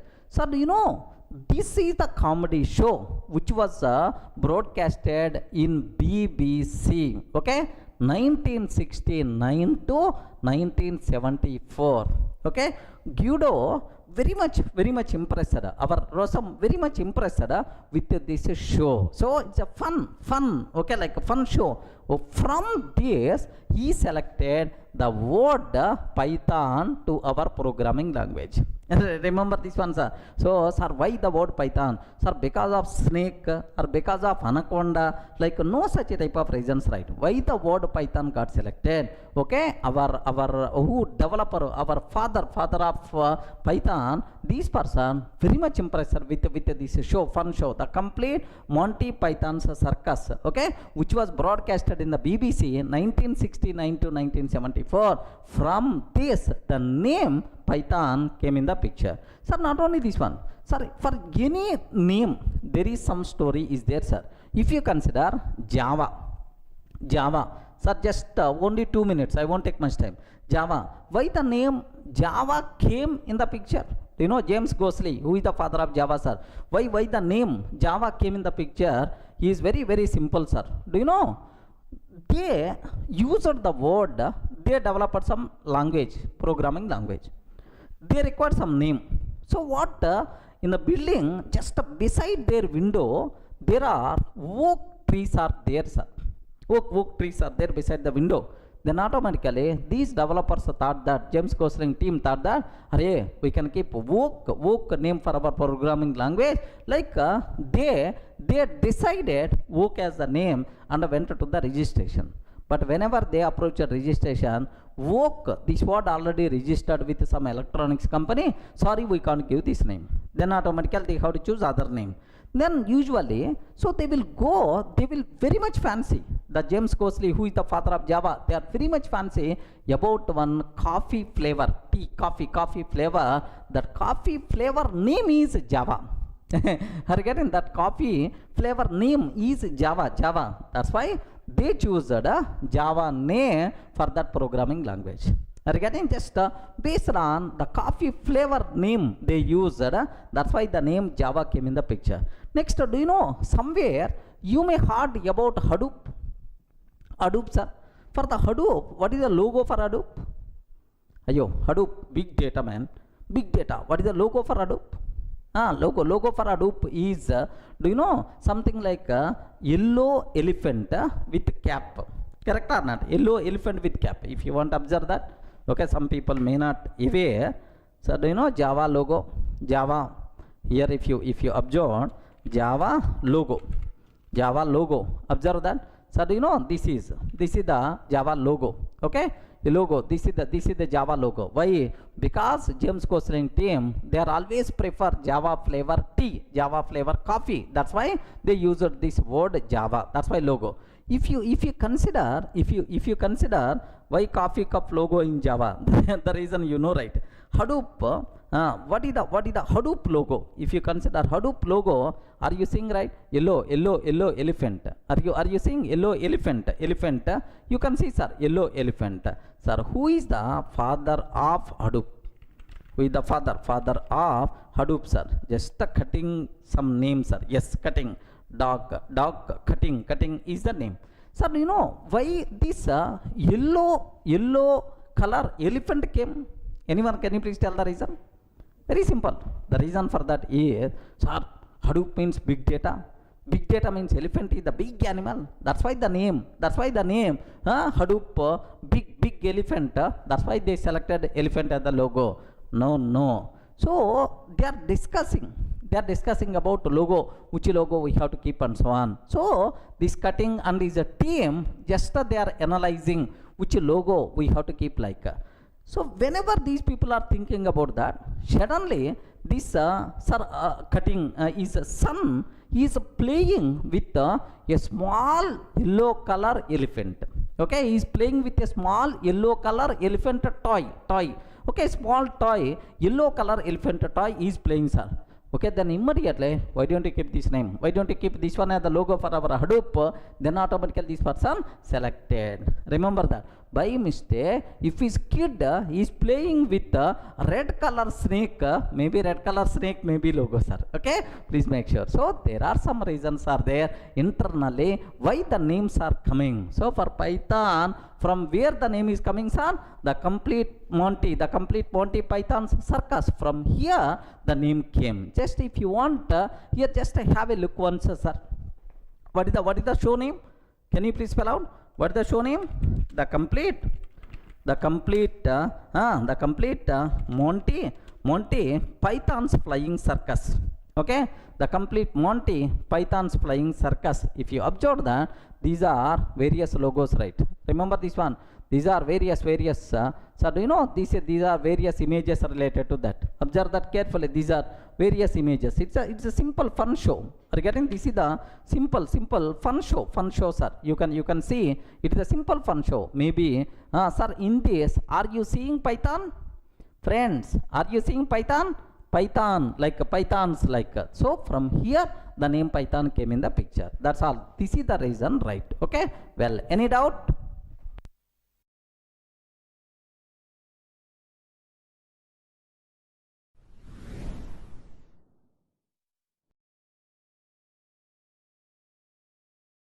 Now I will explain very important special feature of the Python. What is that is? Observe carefully. If you consider C language, if you consider C programming language, can you please tell C is functional programming language? What is this one, sir? Can you please spell out? C is functional programming language. Functional programming language is the C, sir. If you consider C++ and Java, these are object-oriented programming languages, C++ and Java. If you go for Perl, okay, Perl and shell script. If you go for Perl and shell script, these languages are scripting languages. Are you getting scripting languages, right? These are scripting languages. If you go for modular, okay, like these are scripting languages, right? C missing the benefits of object oriented because it is the functional programming language. Next, so if I can ask C, can you please provide support for inheritance, polymorphism, encapsulation, like C person is going to tell what all these things. I don't know, nonsense. I don't know, like. So because this person is not object oriented, it is missing the benefits of object oriented programming. If I can ask a C++ and Java, C++ person, okay, Java person, immediately, yes, I'm object oriented programming language, so I can provide benefits of reusability, inheritance, code inheritance, next polymorphism, encapsulation, like all the things I can talk, like. Array, can you please talk about functional programming, like? If I can ask these people, sorry man, I can't. But slowly Java, slowly lambda expressions, these functional, now these days these people talk, but actually they are not object functional programming languages. Next, scripting languages. These people just a group of lines one by one we have to execute. That's all, like this, right? So every language having its own specific behavior. So that specific paradigm benefits only they are going to get. Sir, what about Python? Is it functional programming, or is it object oriented programming, or is it a scripting language, like you may have the doubt? Okay, sir, very simple. While developing Python, okay, how the Python language, while developing Python, Guido borrowed functional programming features, okay, functional programming features from C language. He borrowed functional programming features from C language. That's fine. So Python is a functional programming language. Okay, well, sir, next he borrowed object oriented programming language features. Object oriented programming language features from, can you please tell, while developing Python, whoops features, object oriented features are borrowed from which programming language? Respond, man. Object oriented programming features are borrowed from which language? Okay, don't tell Java, because at the time of developing Python, Java was not there. Remember, so borrowed from C++. Okay, that's why Python is object-oriented programming language. Next, he borrowed scripting language features. Scripting language features from Perl and shell script. That's why Python is a scripting language. Remember. Sir, next he borrowed modular programming features. Sir, you are not required to worry about this one. It's almost we are not using anywhere, sir. Modular programming features from okay, Modula 3.